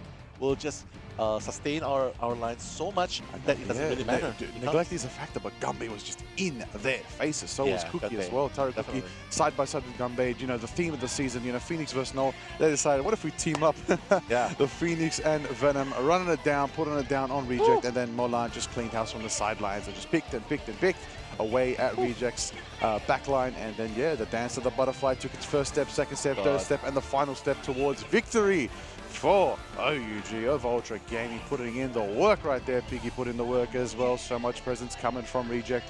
Honestly, it could have gone either way. It really could have gone either way, but today was OUG's day. On any other day of the week, it could have been for Reject, but we are here at Marvel Rivals Ignite, the day of the tournament, on day 3 of here at the mid-season finals. It could go either way, but today is OUG's day. Earn the victory, have a good rest. Good luck tomorrow in your matchup. It is gonna be a banger. It's definitely gonna be a banger. I'm really looking forward to seeing what is in store for us tomorrow as well. But yeah, again, it's hard to believe, but we gotta say the truth. This is only halfway. Only the halfway marker today, because we're gonna be tagging out very soon, and we're gonna be tagging in our legendary casters very soon, but not yet for now. Yeah, I mean, just look at Molan popping off. Yeah, like, true, yeah. Yeah, we did it. We did it. All right, Milan, yeah, pop off. Earn the victory, you know, get a bit excited. You know, it's going to be a good steak one. tonight. Yeah. That's what I'm saying. We're going to eat that juicy steak tonight. I know the folks out there, I know the crowd would love to hear from Molan or anybody from OEG very soon after that amazing stellar victory. So it's going to be cool to hear very soon. I believe Cozy's going to be leading that interview. It's going to be a good one. And then later, who's going to be covering our amazing next two best of fives for the day? That's going to be our very own Leg Day and God Moxie right there. So definitely do tune in a little bit later on because they'll be covering the third and fourth match, which will probably gonna last another half a day. So I mean, I'm excited. You never know. Could be a 3-0, 3-0. You don't know until you live it. You never know. Could be a 7-0. No. 7-0. 7-0. I don't know. I don't know. We're not anywhere near the grand finals there. Yeah, our Mets are not mathing at the moment. You never know. It could be 12 and yeah, you already know. I'm joking. 12 and 5.5. I'm mucking around, but yep. Massive information today. We've learned a lot about these regions. We've learned so much. I have to say though, it is absolutely ecstatic to know that we are down to 6 teams. Exactly. In Marvel Rivals Ignite now. 6 teams. I mean, wow. Yeah, I mean, definitely. It's going to be OUG. Wow. It's going to be Citadel Gaming. Yes. Those two are going to be joining the top 4 teams out in the winners bracket, which we'll be seeing later on. Yes. I cannot emphasize enough. We're gonna have 100 Thieves is gonna be there. Ground Zero Gaming, that's a match later today. That's gonna be very exciting. It's gonna be cool to see how it all unfolds. I'm gonna be watching. I'm gonna be enjoying. I'm gonna be watching just like the folks at home. It's That's gonna be a good 3-0. Oh, I don't know. Moon Knight 3-0. Moon Knight, maybe.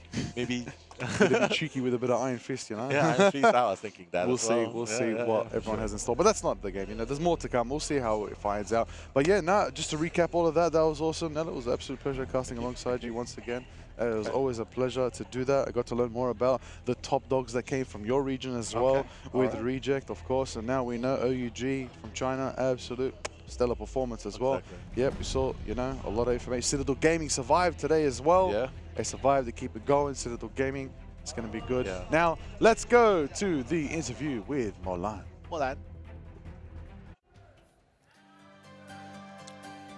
Are you not entertained, folks? We have 2 games, and they both led to Game 5. We just watched OUG take down Team Reject, and I'm here with the one and only duelist, Molan Ron. And I've got to say, with this incredible crowd and playing for the home team for China, how does this feel in the first ever LAN? 刚刚我们看完了5场 BO 啊，然后 OUG 是力挽狂澜 ，Duelist 就最强的进攻手莫兰现在在大家面前。想请问莫兰选手，你在这个主场观众这么多本国的粉丝面前是什么感受呢？就是当我听到就台下那么多为我们呐喊的粉丝们为我们 OUG 加油，我就知道这场比赛我们有不得不输的、不得不赢的理由。As soon as we hear the voice of our home crowd, I know there is no reason for us to lose. Great answer. They're loud for everyone to hear, and I love to see it. You guys have been so fun to watch, and I have to ask, what do you think sets apart OUG from the other teams in this tournament? 刚才整场比赛非常精彩，你觉得你们这个 OUG 团队区别于其他团队的这个特点在哪里？相比于其他团队，我们 OUG 是一群互相鼓励、互相信任、一起进步的队伍。Well, our team is a team encouraging each other and trusted in each other, and we progress together. Love to hear it. You guys seem like you're prepped for just about everything out there with team coordination. Walk us through and allow us to peek behind the curtain. What is the prep like behind the scenes for the big stage? 刚才这样精彩的这个团队配合还有默契的比赛啊，但那我们这个团队在背后是如何准备的呢？我们这次线下做了非常充足的比赛，不管是跟每个对手进行了训练赛，还是说研究了我们接下来所需要应对的对手的阵容啊体系，都做了很充足的准备。Well, we prepared very well for this game, and no matter which opponent we will face, and also the strategies, what kind of strategies we are gonna use, we do prepare a lot. Well, practice makes perfect for sure, and you're definitely making a name for yourself. Even the fans across here are starting to learn that you are one of, if not the best duelist in China. Do you regard yourself as such and to that high caliber? 确实啊，这个成功离不开努力的练习。那么，你觉得你自己是你认为你自己是最强的进攻手吗 ？The best duelist。因为我们的目标是冠军，我会努力去做世界第一突破手。Since we are aiming at the championship, so I will try my best to be the best duelist. Love the humbleness, love the humbleness. And finally, I want to ask, looking forward into the bracket at all the teams left, who are you most interested to face and why? 那么在接下来这个比赛中，你觉得你最期待跟哪支队伍对战呢？还是这样的，因为我的目标是冠军，我们的目标是冠军，所以不管对手是谁也好，有多厉害，我们都会全力以赴。As we mentioned before, we are aiming at being the championship, so no matter which opponent's team we will face, will try our best. Well, we wish you luck in the rest of the tournament. Again, give it up for Team OUG and Molan Ron here, and a great guest we have. And we're going to go ahead and throw it back to the casters for a quick minute, and we'll see you just after that. 那么我们祝福 OUG 团队，也期待他们接下来的表现。谢谢大家，谢谢这个莫兰选手接受采访。And there you have it. Amazing interview coming in. Thanks to Cozy as well for hosting this as well. And the translation was on point. I was listening to it and I'm like, yeah, what a humble answer coming in from one of the most highly regarded duelists in China right now. The king. We're in his kingdom. Far out. What a title. What a legend. Keen to see more of Milan. I can't wait. I hope I get to cast Milan again in Marvel Rivals Ignite. That'll be exciting to run it back one more time. Oh, the Adam Warlock was so exciting. That was so exciting. That's crazy. But look, honestly, I love that. I love the interviews. I love to build the characters we see on our screens, on our amazing gameplay. I want to know the person behind that. I want to know the face. I want to know the name. I want to know the aura that they give off and how they inspire everybody, like those folks in the crowd cheering for them. That's esports. That's the beauty of the game. That's the beauty of it all. You know, that's a superstar right there. You never know. In 10 years, where will Milan be? Where will Marvel Rivals be? Top of the game. I'll tell you that. Guaranteed. I have faith. One thing's for sure, I'm definitely hoping it will be in EWC. Maybe. Yeah, that's a very a lot of big events out there in the world. But we are here for Marvel Rivals Ignite, the mid-season finals.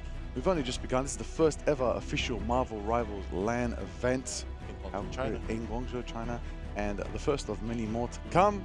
And hopefully that was only a taste of the skill that we're going to see in the rest of today and the next couple of days as well. We're only at the halfway mark of the day and the halfway mark of the entire event, actually. It's day number 3. That's going to be day number 3, halfway point. You can't get any more halfway than that. That's it. True. This is going to be day number 4, day number 5. That's now ramps up. We're already at top 6. We're going to be at top 4 by the end of tonight. How insane is that? How insane? Yeah. Woo. I'm looking forward to those. Those games we'll be doing tomorrow as well, and I'm definitely looking forward to see if we'll be casting OUG again. But one thing's for sure, the other teams that are remaining in this tournament is definitely a joy to watch as well. And honestly, you guys are going to be in for a treat later on because it's going to be the winners brackets matchup in matchup number 3 and number 4. That's going to be a good one. Yeah, be a good one. I cannot wait to see what that will be. There's going to be some exciting results. Looks like teams are getting ready for the next match. It's going to be exciting to see. We're going to tag out very soon. It's going to be good. New casters are going to be coming in like Day and got Moxie. Fresh. Hey, we've done a good job. We've covered a nice, beautiful double best of 5 series, all 10 maps. Let's go. Come on. All right. We'll do that one. Okay, we'll do that. Okay, let's go. We'll try different ones. You already know how it is. Getting where you feeling, everybody. We're having a good time out here. Yaramin. Oh my God, the Jacob Fatu. I know. Oh, we gotta do it. Come on now. I still got goosebumps today, man. My skin's raised right now. Honestly, I hope everyone's enjoying our home. Thank you again for those tuning in to Marvel Rivals Ignite with your evening's entertainment or your morning's entertainment, whatever time zone you're in. It's nowhere near done. You're still in for some amazing Marvel Rivals gameplay for the rest of the day. Stick around if you want to get some water, get some snacks. Now's a good time to stock on up. We're going to come back soon with the winners bracket, best of 5s. This is going to be spicy. This is going to be big. This game's going to be big. And it is, again, going to be... Sorry, I accidentally said elimination earlier. My apologies. These ones will be moving to the lower bracket if they lose. Yeah. We just did the 2 elimination rounds. So, that's my... I remember. Double correct myself. I feel like we've left the elimination station for today. Now, The winners are going to see who's going to continue forward or who's going to rewind a little bit back and come face the two teams that just won now. Yeah, Yeah. exactly. We're going to find out who's taking on EUG. We're going to find out who's taking on Citadel Gaming. That is going to be decided tonight. Yeah, that's going to be fire indeed. And what else is on fire? Everyone else who has been supporting this stream from the very beginning. Yes, if you guys have been here since the very beginning, please do give yourself a pat in the back. Show Yes, some we hope emojis you're in the enjoying your chat. drops for the new season, enjoying Blade. You're watching the co-streamers The Blade. upstairs in that amazing provided streamer booth. They have a nice couch, nice lounge. They're yapping, they're talking, they have a good time. Shout out to them as well. Shout out to all of you out there, the official co-streamers and the official Marvel Rivals partners out there doing co-streams as well, supporting Marvel Rivals Ignite. Thanks so much for being a part of the Marvel Rivals community, doing your part and being a part of this amazing esport in its first year and its birth year and in its, I believe, best year at the moment, because it's only going to get better after It's that. only gonna get- yeah, it's on the best for now. Yeah. It's only going to get better and better and better. That's it. Okay. Yeah. Well, we're That's talking it. about the partners as well. Oh yeah. Another shout out because they definitely deserve more shout outs than this. Just shout outs to Potch, Spice, Multitudes, and that one man from the Marvel Rivals Asia Twitch channel. They're doing the watch party there right now, so big shouts to them. Do drop by and show some love. Shout out to the OCE stream team. That's right, the caster team from OCE, Profound Rice and Matsy, my fellow casters. They're doing some co-streams today as well. Shout out to them, rolling it up, having a good time. Shout out to our entire talented broadcast team here today, the production behind the scenes, our talented casters, everybody working, the cameras all around, doing production, social media as well. We see you every time things happen, posted on the Rivals Esports Twitter. Make sure you're following the official Rivals Esports Twitter. That's the tag. Get on there, get on X, get on it, get down to business. It is a good time, guaranteed. A fun time, certified. Get on the socials, have a good time, follow all the action, and you never know. Maybe you might catch something before others do. You might see some cheeky news. You never know. Rivals might be announcing some cool things coming to the game itself. Ignite itself might be announcing things coming to Marvel Rivals. If you're paying attention, stay tuned in, especially on Sunday. Something could be happening that's pretty cool. But we're still halfway through Wednesday. We're still halfway through today, which is, of course, you know, the third day, of course. I know, I actually said Wednesday. I've lost track of my days. Well, it's Friday right now. It is Friday, a beautiful Friday here in Guangzhou, China. Tomorrow is going to be that penultimate day, and then the finals of the mid-season finals are on Sunday. Yeah, so much jam-packed action for you all at home. I hope you enjoy. All you marvelous folks at home, it's going to be a grand one, Nella. Can't wait for it. Can't wait for the rest of the days. I mean, exactly. I mean, all these teams that are left right now in the competition, they are all the best of the best, and they are vying for that top spot to be known as the champion of MSF mid-season finals, Marvel Rivals Nights.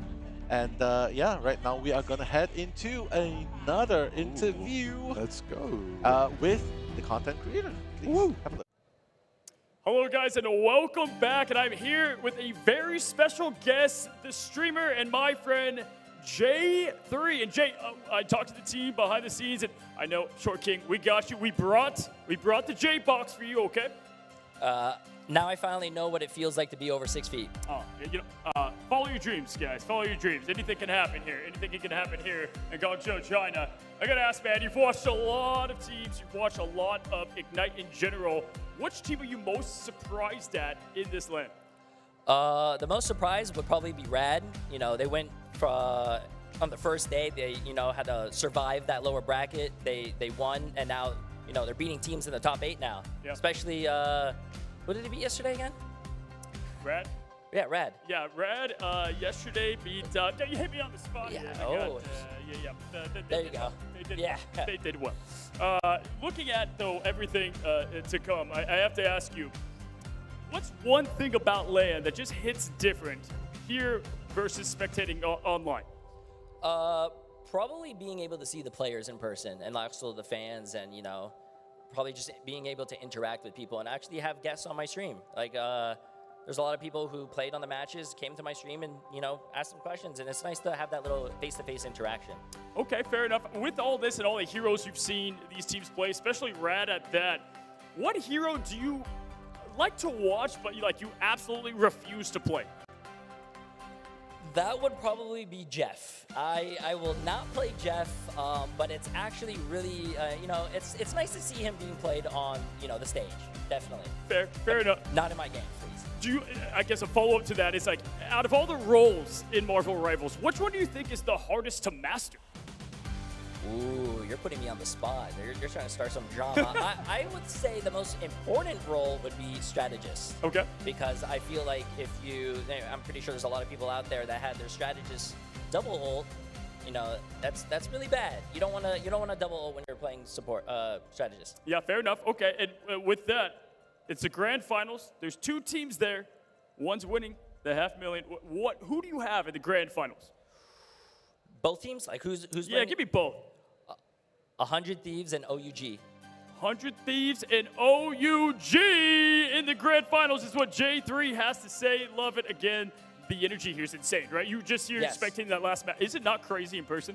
It's crazy. I mean, I came over here when it was 2-0, and then they managed to get the reverse sweep. That's awesome. Yeah. And the energy is amazing. Absolutely incredible. What else is incredible is just how tall you are. It's just great looking how tall you are Yeah, here. thank you. I mean, having a box I helps. could send one to the house if you want one, Just have it permanently, Yeah, I'm down with that, actually. Yeah, why not? Well, guys, don't go anywhere. And another thank you to J3. We've got an epic matchup right ahead. And guys, going to get right back to the action after this quick break.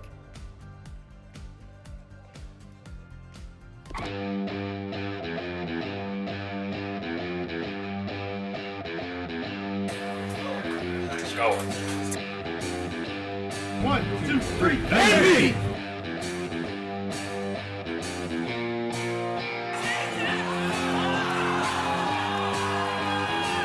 하나, 둘, 셋, 파이팅!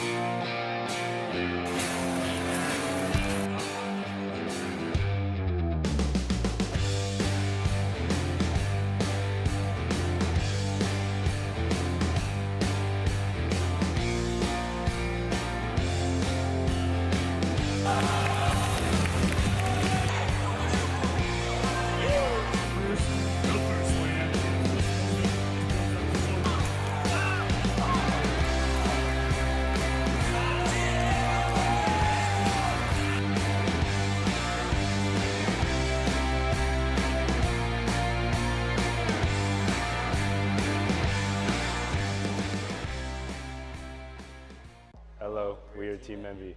Hello, my name is Nero. I play strategist, and I'm from California.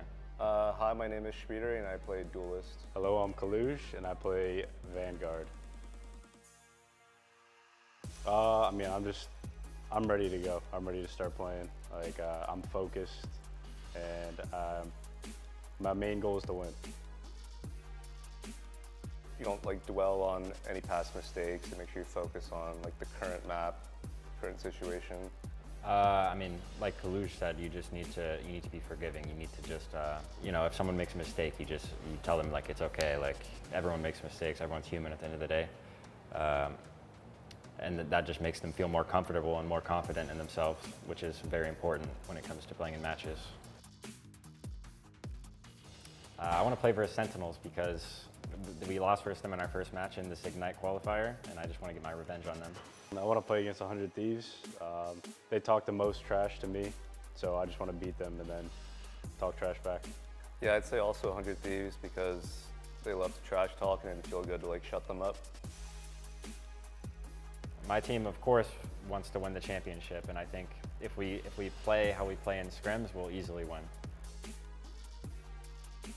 I'd say it's amazing because, coming to a different country and being greeted with all these people that take care of you, and then being able to show up and do something I love, play the game, it's awesome. To 100 Thieves, the belt's coming out. To Sentinels, you're going to wish you still had Kalush. 200 Thieves, 我会把你放在垃圾桶里. Shout out my family. I know they're watching back home, and shout out my grandpa for being the best supporter. Yeah, shout out to my mom and dad. They've been supportive of me this whole time. I love you, Mom and Dad. Thanks for supporting me.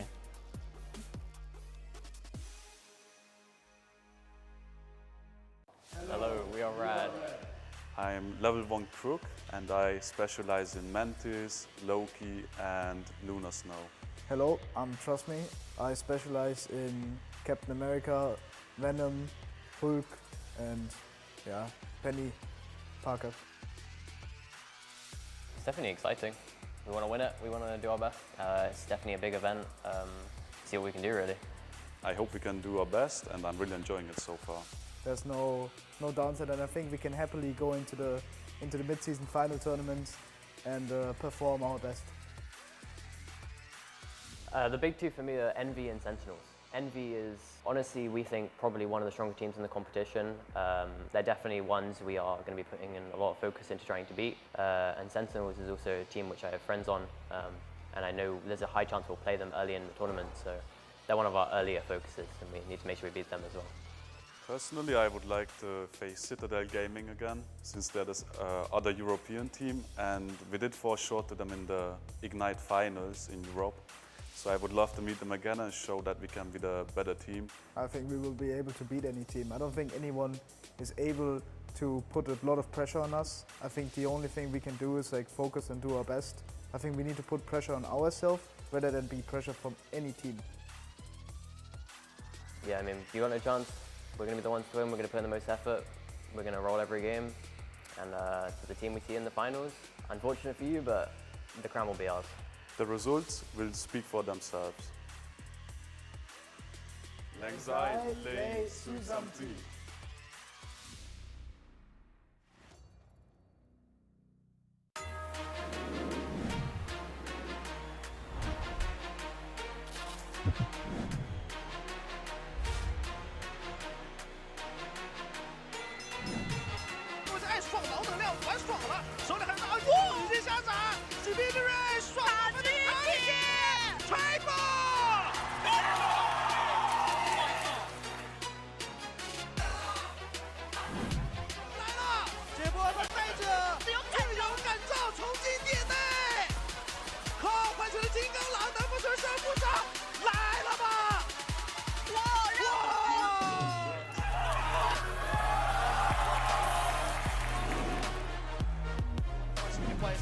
They democratize the damage, but Melio still manages to strike at the heart when it's needed.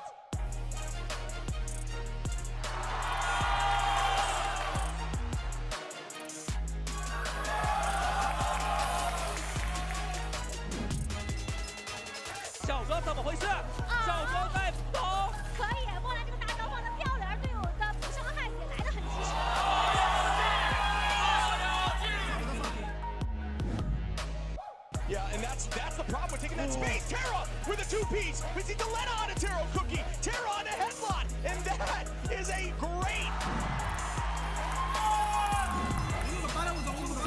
Finds a ton. Piggy is going to go down, though. Doesn't get too much value. FMCL trying to chase him down. Goes another. Duet falls. The res! The res was there, but they all get res off the clock, and we can't touch.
Representing America, ladies and gentlemen, please welcome Team Envy!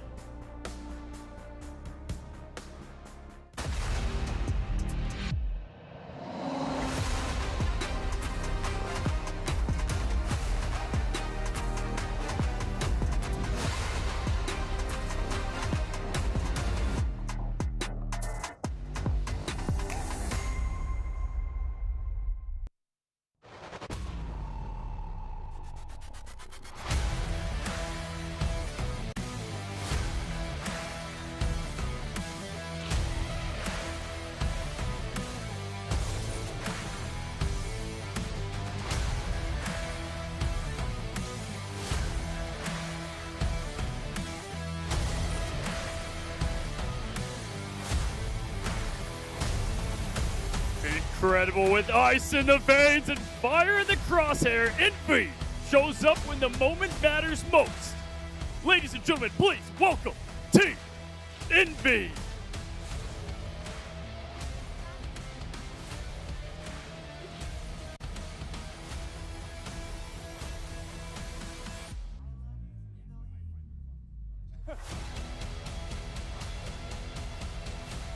Now, please put your hands together for Team Rad Esports.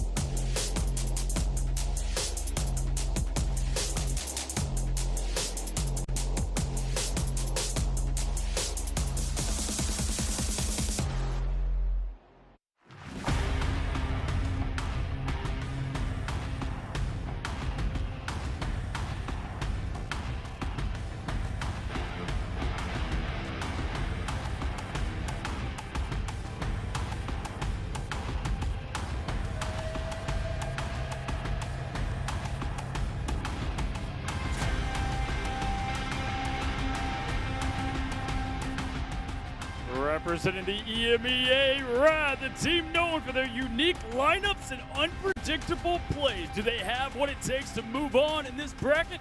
We're about to find out. Please put it together for Team Rad.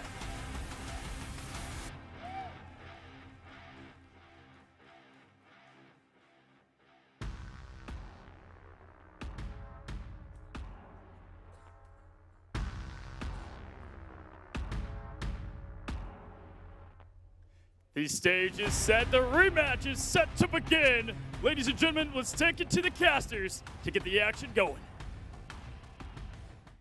Thank you so much, Cozy. We may have caught Envy slipping on stage, but Mox, we're yet to catch them slipping in lobby, looking dominant so far in the tournament. I mean, this is potentially going to be a rematch of a rematch of a rematch if both of these teams make it all the way through and we get to see them versus in that grand final.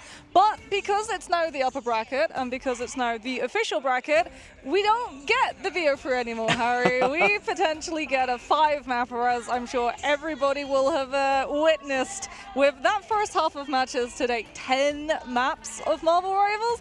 You can't say we don't spoil you.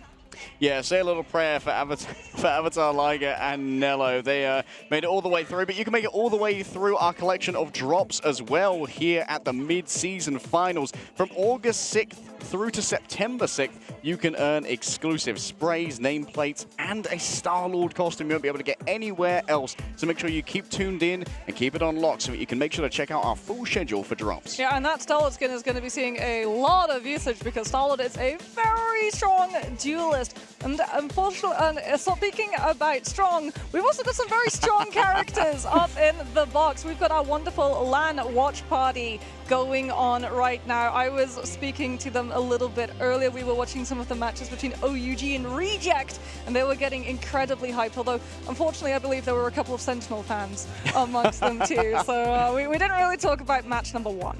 Yeah, we won't talk about that, but what we will have to talk about when it comes to Sentinels is Rad's record against them yesterday. They did pop off in that matchup. But you can pop off by tuning into Marvel Rivals every single week in Season 3.5 because Marvel's sharpest hero, the Blade himself, is going to be making an appearance probably in a couple of hours, actually. Yeah, I believe it's something like 3 hours is when Blade is going to be descending into the scene as our latest duelist. It feels like we keep getting a new hero almost every single month. Essentially. So things are never stale. Meta is constantly shifting, constantly moving. And when Blade comes through, some of the other things are going to be moving away. And that one being Res Comp, I'm sure a lot of these teams are going to be very happy to see the back end of that composition, as that is, I think, 2 teams now in a row that have gone out of the tournament. And the last map, the last composition they played against was indeed Guardians Revive Comp. Yeah, they're going to be happy to see Adam Warlock be losing that Cocoon Revival team up. And instead of joining Luna Snow and make her even more difficult to get on top of. You know what, Luna Snow gets a buff here and there. Lots of great costumes coming out as well. Mox, hopefully, maybe they can put out some Academia-themed costumes like Mox and I have right here. That be would kind of be sick. quite nice. Maybe when we get X-Men. Maybe when we get X-Men, that could be when we see the Academia skins. I'd be very excited, but not quite as excited as I am for our winners bracket semis today. We've got 2 banger matches to bring you until the end of the broadcast. We're starting off with Rad versus Envy, and then following up, we're going to have 100 Thieves versus Ground Zero. Surprise upsetters from Down Under. Yeah, I mean, yesterday's match was so fun to watch, but we're going to be looking, like you said, at Envy versus Rad, and it feels like there's a real rivalry between these 2 teams developing. You know, Sentinels had their 100 Thieves, Envy is getting Rad, essentially, and these players are so insanely strong. We've seen a couple of teams have to try and figure out who exactly they want to target ban. In terms of the Focus Fire, Speedery, obviously being known for Flyers, tends to get a lot of the flack when it comes to target banning duelists, but Cowl was also proving immensely strong in the Phoenix, so much so that we actually saw it banned yesterday before he moved on to the Winter Soldier, which was just as foreboding. Yeah, Cowl started off a little bit slower yesterday, but when the hot hands came with the Phoenix, eventually managed to cop that target ban. On the other side, we got Rad coming through from EMEA as the 2nd seed. Both of these teams actually had to make it through play-ins. But we were talking to Tasmo, and he says that going through play-ins is kind of a buff for these teams because they got to have some experience on stage for members who may not have had quite so much. Here, once again, zooming in on the duelists, Naga and Melio, the Danish duo, are incredibly difficult to deal with. Melio is a very talented hit scan player, and Naga, what an excellent flex to move all around between the flyers, but I still feel like if you go up against Envy in a flyer duel, you've probably misdrafted. Yeah, you definitely don't want to give Speedily that human torch. We saw it yesterday. We're never going to see it again.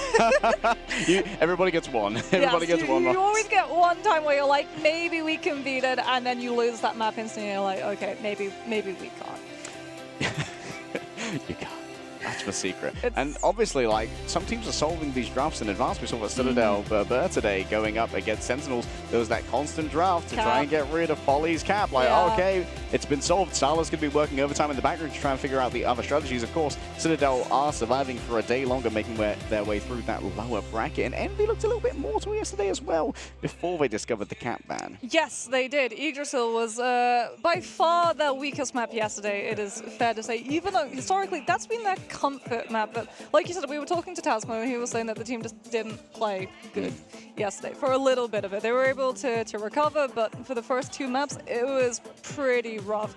But that means that they'll probably have gone back, they'll have voted, they'll have looked at the mistakes that they made. Even, you know, in the second half of that match, we actually got to see those improvements being made pretty much immediately. Mumph and Nero being able to turn around some of the ultimates that they had or were missing, I guess, from having in the first half of the series, and then coming through with some absolutely insane clutches. That Lunar ultimate, like, really just turned everything around, as we're going to be seeing Krakoa, our domination map, going to be coming up first. So not Hell's Heaven, which I'm sure Envy are going to be breathing a big sigh of relief from. The last time these 2 teams went head-to-head, one of the compositions that Envy actually rolled out with originally was the Storm composition with the Groot. So I wonder whether or not we're going to be seeing something similar come through, or if they're going to be veering away from that one. It feels like a lot of teams try and force Speedily onto that Storm by banning away some of the rest of the hero pool, like the Human Torch and like the Psylocke. But we saw yesterday with Callum Phoenix, Speedily also has access to the Wolverine, who is a scary customer, especially if you're a team that wants to try and play some Groot. We know it, trust me, plays a little bit of that Groot over on the side of Rad.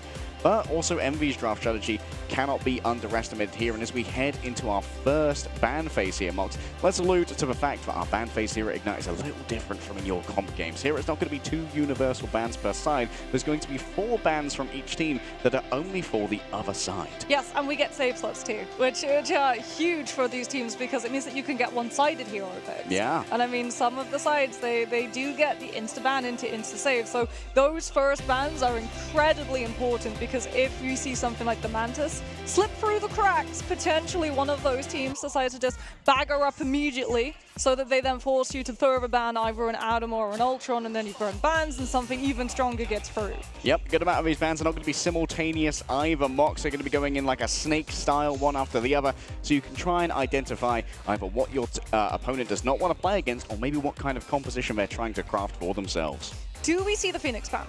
Is my question, because then you do weaken coming on through if it is the Wolverine pivot from Envy's end. Do you want to try and force speedily onto the Storm so that instead of having Storm and potentially Phoenix, you then don't also have to worry about Primal Flame? Yeah. If the Wolverine is in play, because like you said, Trust Me does like to go for that Groot. And the last time he tried to go for the Groot, didn't work out the greatest, but that was because Envy went for an immediate Strange Portal to just shred him down as he walked out of spawn. Yeah, and you know what? Maybe you want to see what kind of Cal you're going up against today as well, because Cal can either be a little bit quiet or the greatest player in the lobby. Speedly on your cams right now. I tend to call him Flyer Prime.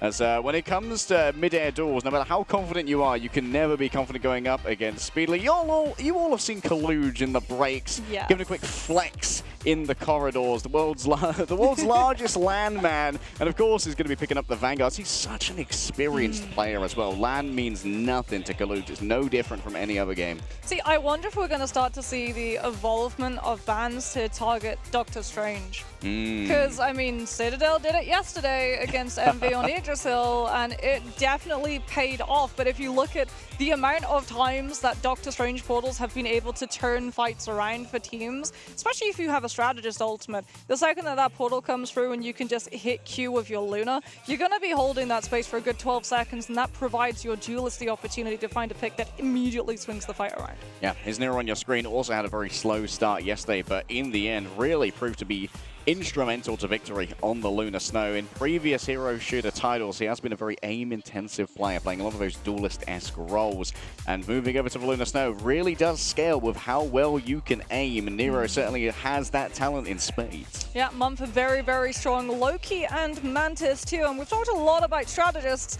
We do have to talk about the elephant in the room, or I guess the land shark in the room, which is Jeff, as we're going to be headed on over to have a look at Rad's players, because the second that Fate pops up on your screen, well, there's a very high potential that Jeff is going to be popping up in terms of composition that this team plays, because they do like to use it. And going up against Envy, who do tend to rely on their flyer caliber, Jeff can be a very strong pick to just keep up with what Storm offers the team, which is speed and damage boosts. Yeah, I think right now Fate's definitely on everyone's lips for the best Jeff in the world, and you know that Jeff's got quite an ardent fan base who are going to be big fans of Fate. We've got level 1 Crook here, always a stabilizing force. Is a little bit of a Mantis enthusiast, but at the auspices of his team, has started to learn Loki. Of course, that's usually going to be banned out during our ban phase, so we're likely going to see Crook having to flex all over the place to find the right solutions.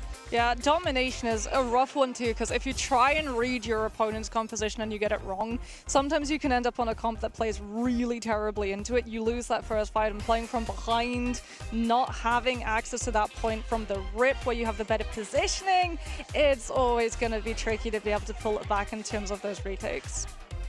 Yeah, Rajaro on the screen next to Trust Me. This guy's kind of the duelist. Not the duelist, he's like the cerebro. He's the brains behind this team. We walked in on a couple of rad scrims. A lot of the comms are Trust Me calling everything, and plays a couple of hypermobile Vanguards to try and facilitate that, including the Venom. Also is one of a few Penny Parker enthusiasts in the pro scene of Marvel Rivals Ignite. But when you see decisions made, all of the bans, it's usually on Trust Me. Yeah, there's Melio that we're getting to see. One of the most sought after duelists in the EMEA region, and for good reason. incredibly strong at the Phoenix. In fact, I think he was one of the first ones who like really got Phoenix down, where a lot of people were trying to figure out where she would be sitting in the meta. And we got to see Melio's gameplay, and I was like, nah, she's just a better Hela. Yeah, one of the original animation cancelers, and here's a veteran of many different titles, all of them under the duelist role. Naga is a crazy enemy. You know, the first game that I ever cast in esports, Moxie, 8 or 9 years ago, was actually Naga on an all-Danish team. Wow. So you two have history together. We do. I've spent most of my career casting Naga. That's crazy. I mean, I know that he did join Marvel Rivals a little bit later. He originally played for Team Peps, and they actually admitted that they prioritized picking him up because they knew that his experience in other esports titles would give him the edge and he would be able to catch up. He played a month was actually when he came. Marvel Rivals dropped on December. He started playing in January and he got picked up immediately into a professional team. Yeah, that's a quick transition, but when you got that much raw talent, you will be sought after. A lot of the players on Envy have that same vibe as well. A couple of players that used to be on this squad were eventually replaced by these players who are making the transition over to Marvel Rivals from other titles, with that inherent talent became incredibly, that was rated incredibly highly by the backroom of Envy. Yep, we're waiting now just to see what our first map is going to be. Something to note is that the first map in the series is actually determined by RNG. It's not whoever's seed is higher, because obviously these teams are all in the upper bracket. So. And there we go. It is going to be Krakoa coming on through as our first domination. And that is going to be now definitely Flyers having to get removed, as Envy will take Mantis out of the mix and Rad instantly target banning out Speedley's Human Torch. Okay, so there will be an opportunity potentially here now to protect the Human Torch if Rad wants it, but some would say that this could be a bait. And you can see from the glowing boxes down below this the order in which the bans and protects are happening. I believe Envy are going to get another ban now, and then a protect of their own. Yes, so they're going to be banning Human Torch. No one-sided Human Torch shenanigans. We saw earlier how strong it can be. What they are going to get one-sided shenanigans for, though, is Mantis. So now both the Ultron and the Atom become a problem that Rad are going to have to try and figure out what they're going to do. Do they burn a ban, or do they let it through? Okay, one-sided damage boost can make compositions a little bit more viable than you'd otherwise think. Magneto is going to be banned out on both sides, and Emma Frost has been removed from Envy. We're going to go for a protect here onto the Doctor Strange to make sure that a pentagram of Farala can always be found.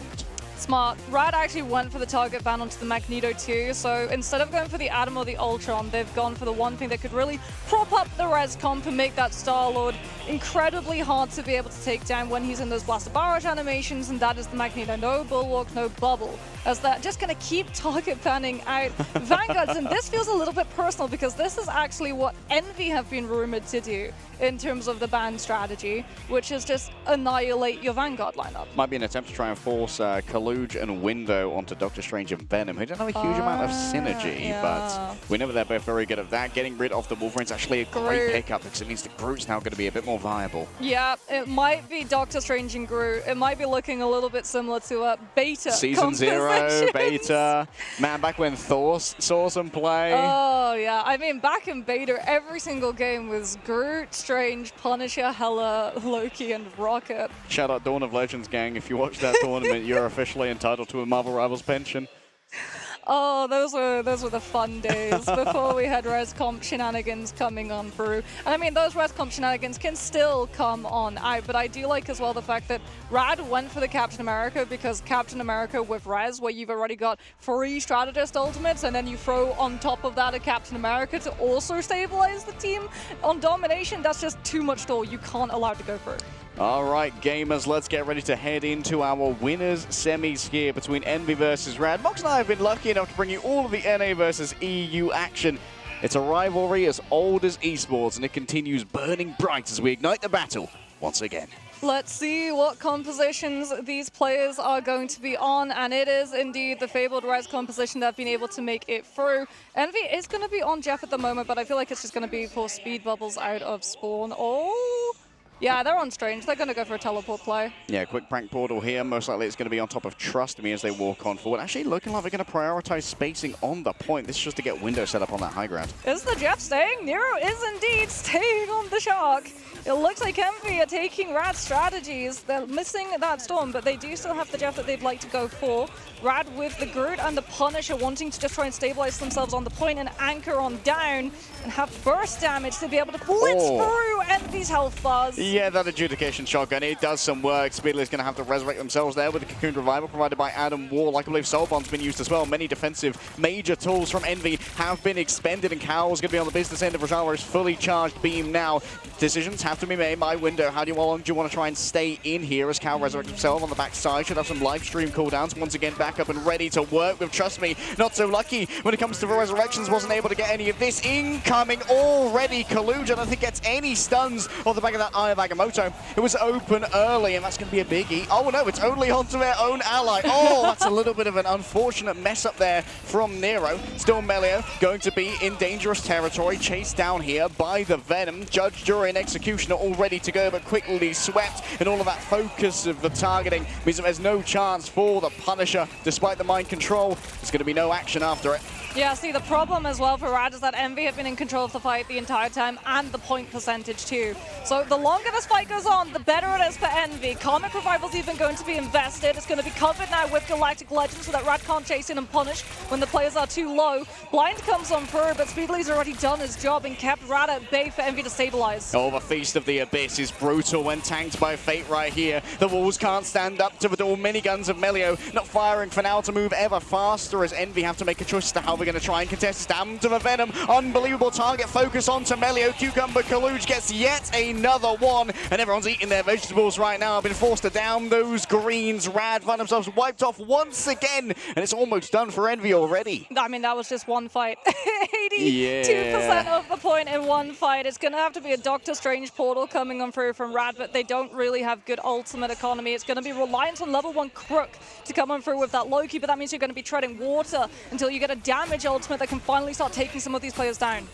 All right, Window tanks some damage, doesn't use the Symbiotic Resilience for now, though. Kaluj moves in towards the back. The Cloak of Levitation has been expended, and that means there's no escape from Melio. Level 1 Crook has decisions to make, and indeed this is going to be a major one. 4 players eaten up by Nero, and with the Soul Link as well, is practically invincible off the map, but into oblivion. Rad find themselves radicalized by Envy, who are just going to have to deal with the dregs of a composition for now, and those who remain can't stand up to the element guns of Speedily. It's a speedy dispatching. Oh, Nero, you crafty Jeff, you. He'd left a speed bubble. He's just a little guy. He'd left a speed bubble on the point so that when he was able to find that massive 4-person eat, he knew normally he wouldn't have enough time to get them over the map, but he uses the speed bubble to just push himself that extra little bit faster, and they can finally just chuck himself over the edge with all of those players from Rad. I mean, there's extra salt in the wound to this too, because that's what Rad has been using against other people too. Yeah, Rad highly rate the symbiotic shenanigans. The combination of Venom and Jeff essentially gives like a second soul bond almost if people stay within range of it, because it gives over health as well, up to I believe 100, which is not insubstantial for a squishy player. Yeah, and then that starts degrading after 3 full seconds too, so that's a lot of time where you have just sustainability, and you add that on top of all of the other resources that a triple strategist composition has access to. You get to see why you really can't allow Envy to win this fight and cap that point first, because the longer those fights go on, the better they become for Envy's team.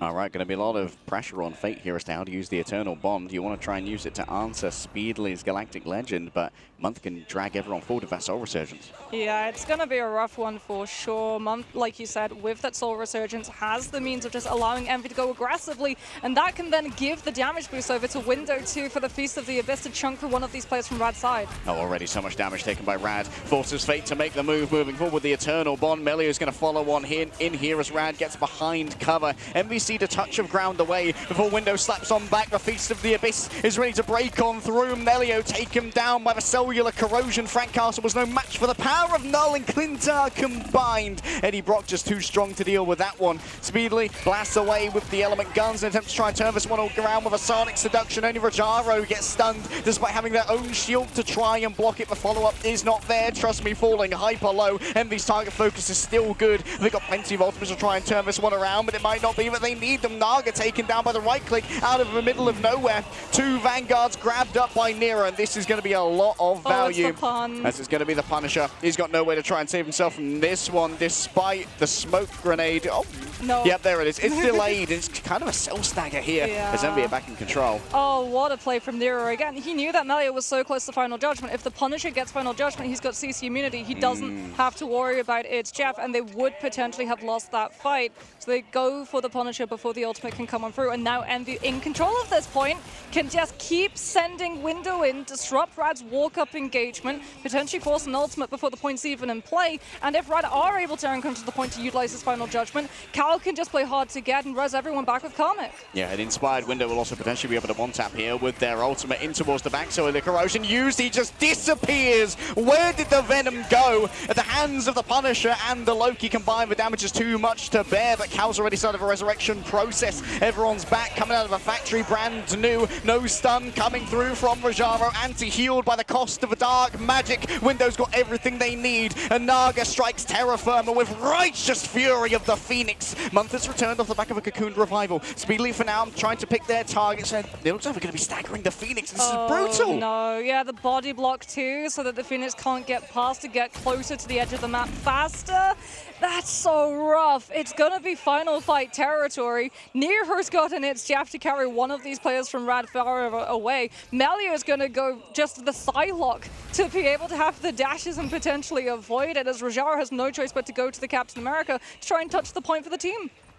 All right, the pathing has been noted. The question is, can Envy intercede before the touch comes through? Plenty of time to work with here, so I imagine Rajaro is going to be able to make this one happen. Almost has lost all of that shield already. Speedily getting away from the danger. No Smelio on the back line. Has themselves a Galactic Legend to try and play with. Gets the inspiration as well as Sonic Seduction comes in from the other side. Trust me, trying to drag over multiple players of Envy to deal with all of this. Melio can barely escape. Nero's looking for a snack, and the biggest one's going to be the Lunar Snow, but trust me, gets it with a spinning kick. Great rescue of the Luna when they were needed to try and clutch out this fight. Melio coming from the other side. Envy, their target focus, their informational play is just so clean. Almost frozen out there of the Galactic Legend, but Speedly still got some bullets to play with here as the element guns start rolling on through, and the damage is being delivered. Rad can't stand up to this. They don't have the heals, they don't have the strategists, they don't have the numbers, and they don't have what Envy's got. Oh, that's the trouble with Rescomp, right?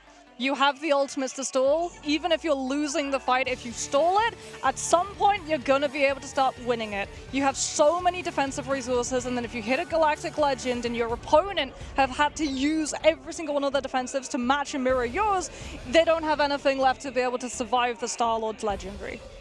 Unbelievable stuff from it, and that was so clean. I mean, we saw Envy being tested to their full limits yesterday up against Citadel, but it seems that being tested has given them a lot of odd review when it comes to cleaning up their play. Sometimes winning but narrowly can be quite an asset as opposed to just stomping your way through something. I mean, the res, that first res fight when we were in Grove and Cal is just behind the waterfall, it's played perfectly because the way that they do it, they send Window in to just disrupt, take some damage, potentially go down before the rest of the team, so they can start up that 10 seconds frame of Karmic Revival. So when the Venom gets brought back, he's actually ready to go on to the point and still keep it in play as the rest of his teammates are going down around him, and they're all getting brought back up. And if everyone from the side of Rad are trying to deal with the Venom to be able to finally find the flip, no one's chasing after that res position, no one's going to be able to stop a stabilization, and Envy can just keep the point in play for infinity. Yeah, because Venom's not too bothered about being resurrected with low HP because it can use the symbiotic resilience to get a huge amount of that back and really keep it well contested. Feast of the Abyss as well also gives over maximum HP in the form of that temporary temporary, which really does mean that Window doesn't have to use the Symbiotic Resilience before falling down. The stalling game is immense. Yeah, and that's what they did. They just bounced the point perfectly. They did such a wonderful job of it, and that's literally lesson number 1 of why you don't let Res Comp go for on any domination map. Yeah, just those tight spaces, especially if there's some LOS to work around, like the 4 trees on the corners of the Quiet Council Chamber. That's that is a rough time. And for Rad, they're going to have to do some soul searching here as to whether they want to try and pivot into getting rid of any of the components of this Resurrection comp, whether you have to try and take Adam Warlock away. We did see the Protect on the Mantis. Maybe we'll see the Protect on the Mantis again. We're going to have to see a pivot into an Adam Warlock ban. Yeah, but I mean, if you're Envy, you're really happy because now, as long as there's a Mantis on the field, Rad kind of have their hand forced in terms of having to ban out some of those other compositions that Mantis can enable, and that allows you to then just pivot your composition over to something else entirely, which they're incredibly strong for.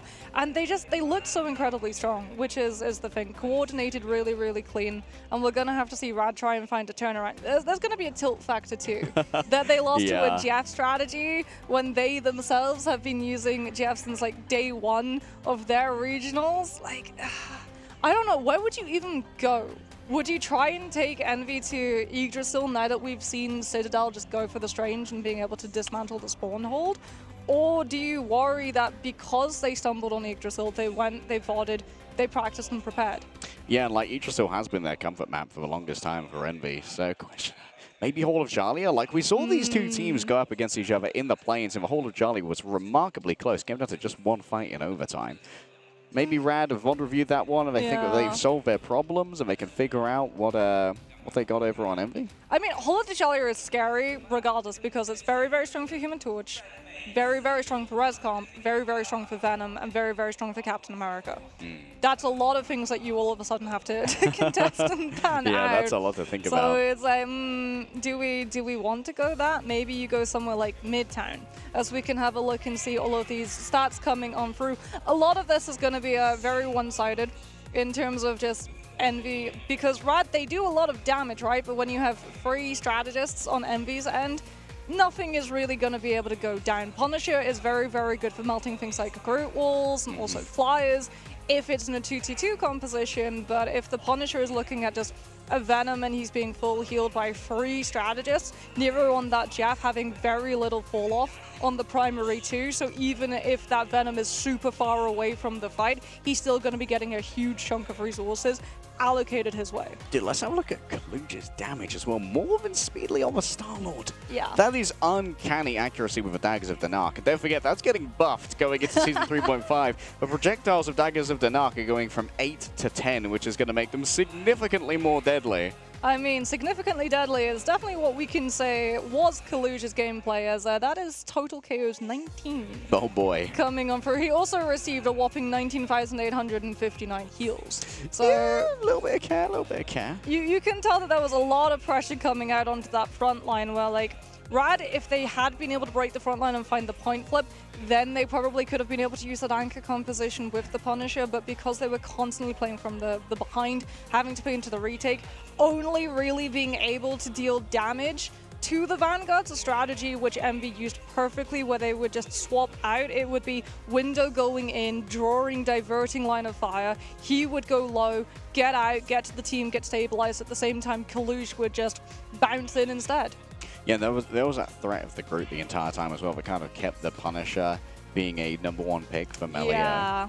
It does do a good amount of damage against the Venom, because of course Venom's essentially a walking hitbox, but the escapability is a lot higher. See, they did a really good job too of banning the Wolverine last, because you could potentially have gone Wolverine to go for the counter grab. Like when the Venom shows up, you go for the Wolverine grab onto him and you just shred him down. Same for when you go for the Doctor Strange fight. If you're playing on the point and the Doctor Strange is the only one of Envy's entire team who can play that front line and just live on point, that's just prime real estate for a Wolverine grab to come on through. But I mean, that Jeff ultimate, that was huge. I felt like there was some great tracking of cooldowns here internally as well for Envy. Having the Soul Bond up for when the Jeff goes for the It's Jeff underwater, and he's at his most vulnerable, can't really heal himself at all.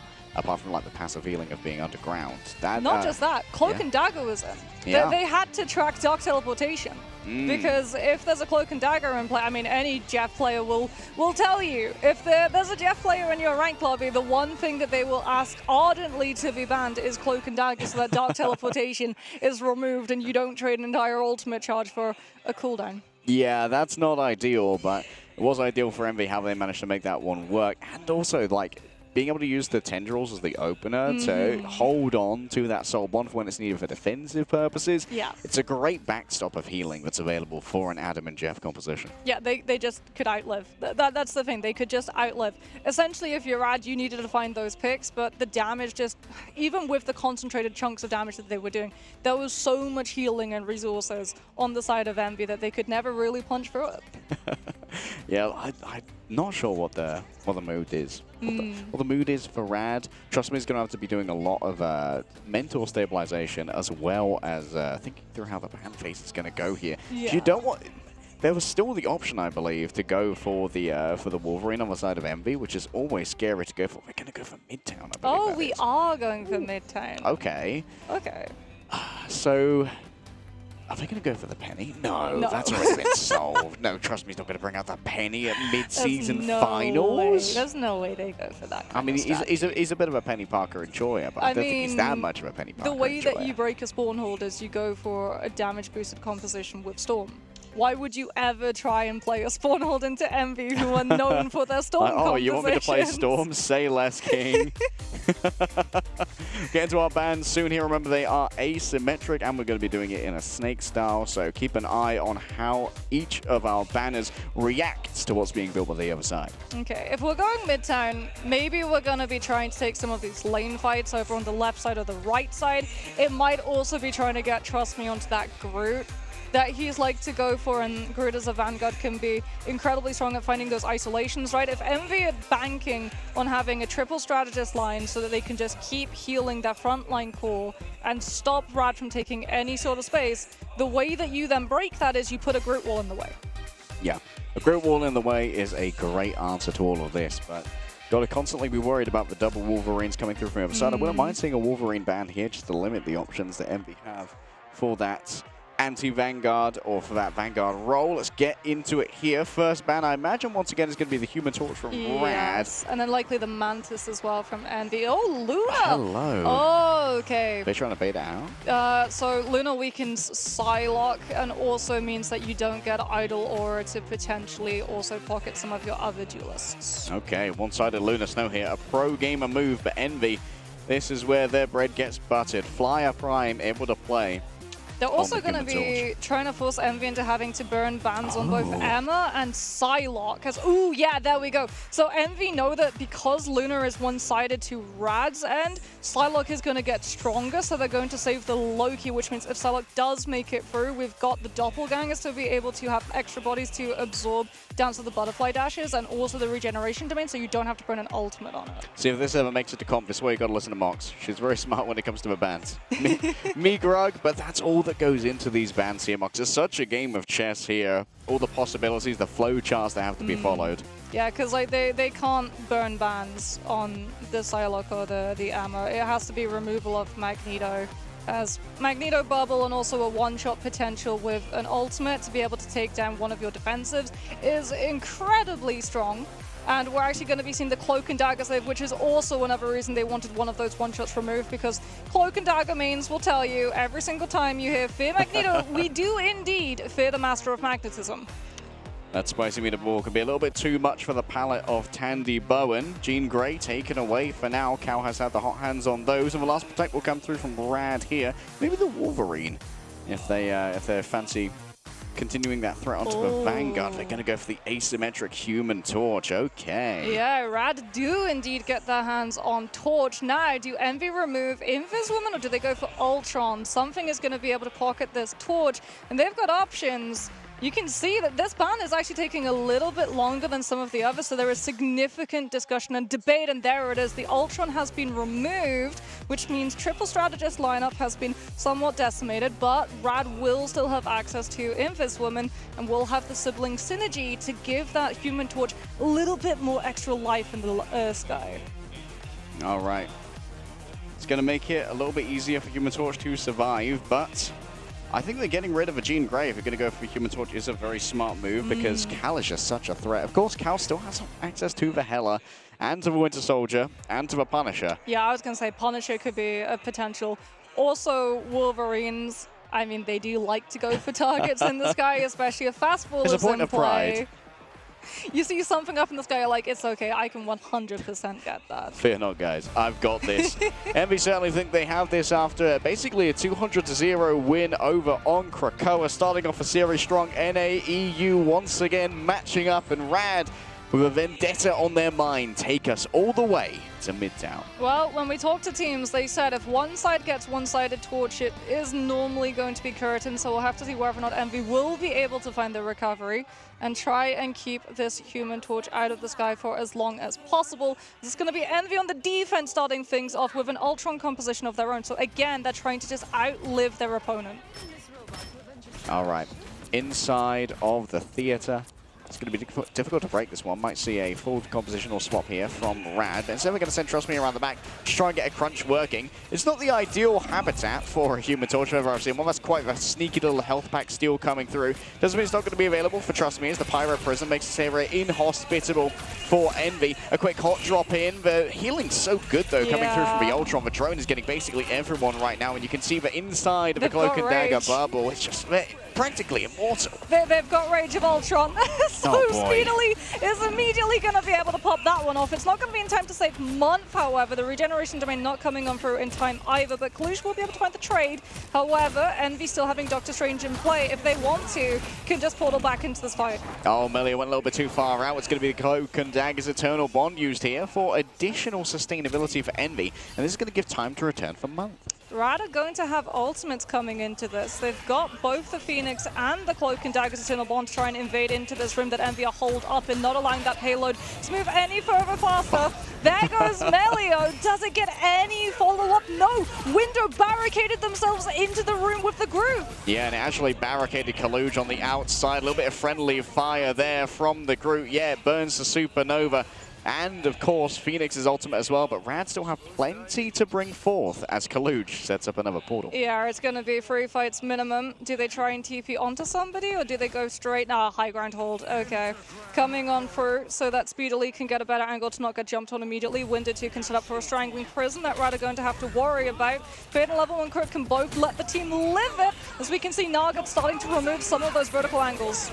Regeneration domain already used, and that's going to be dueling Eternal Bonds coming forth as taking to the sky is Cal with the Meteor M. I don't think makes the connection right there. Don't see anything in the frag feed. Also, instantly with the Strangling Prison, Fate is caught within. The healing seems to be good for now. The Freedom Charge of Trust Me sets free fights for Rad. Still, Envy standing up and bouncing shields make it difficult to try and survive. Kaluj goes for a stun in midair onto Naga. Frozen away from Yellow S of the Strategist means that no healing can be delivered. And you know that Crook can't climb up onto the high ground with the fate of both worlds. Envy with the masterful retake here are still surviving. Yeah, level 1 Quirk used Fate of Both Worlds to avoid the Eye of Agamotto, but unfortunately the LOS was not present for the Human Torch, who was up on the high ground, and Envy are able to take him out. Naga's going to be coming back in on the Wolverine with that Groot in play, but Speedily, with that Rage of Ultron, has the last laugh in terms of sustain ultimates, and Envy will be able to hold on, at least for now. Psionic Seduction comes on through from Rad, pushing Envy into just having to give up the space and recontest around Ambulance later.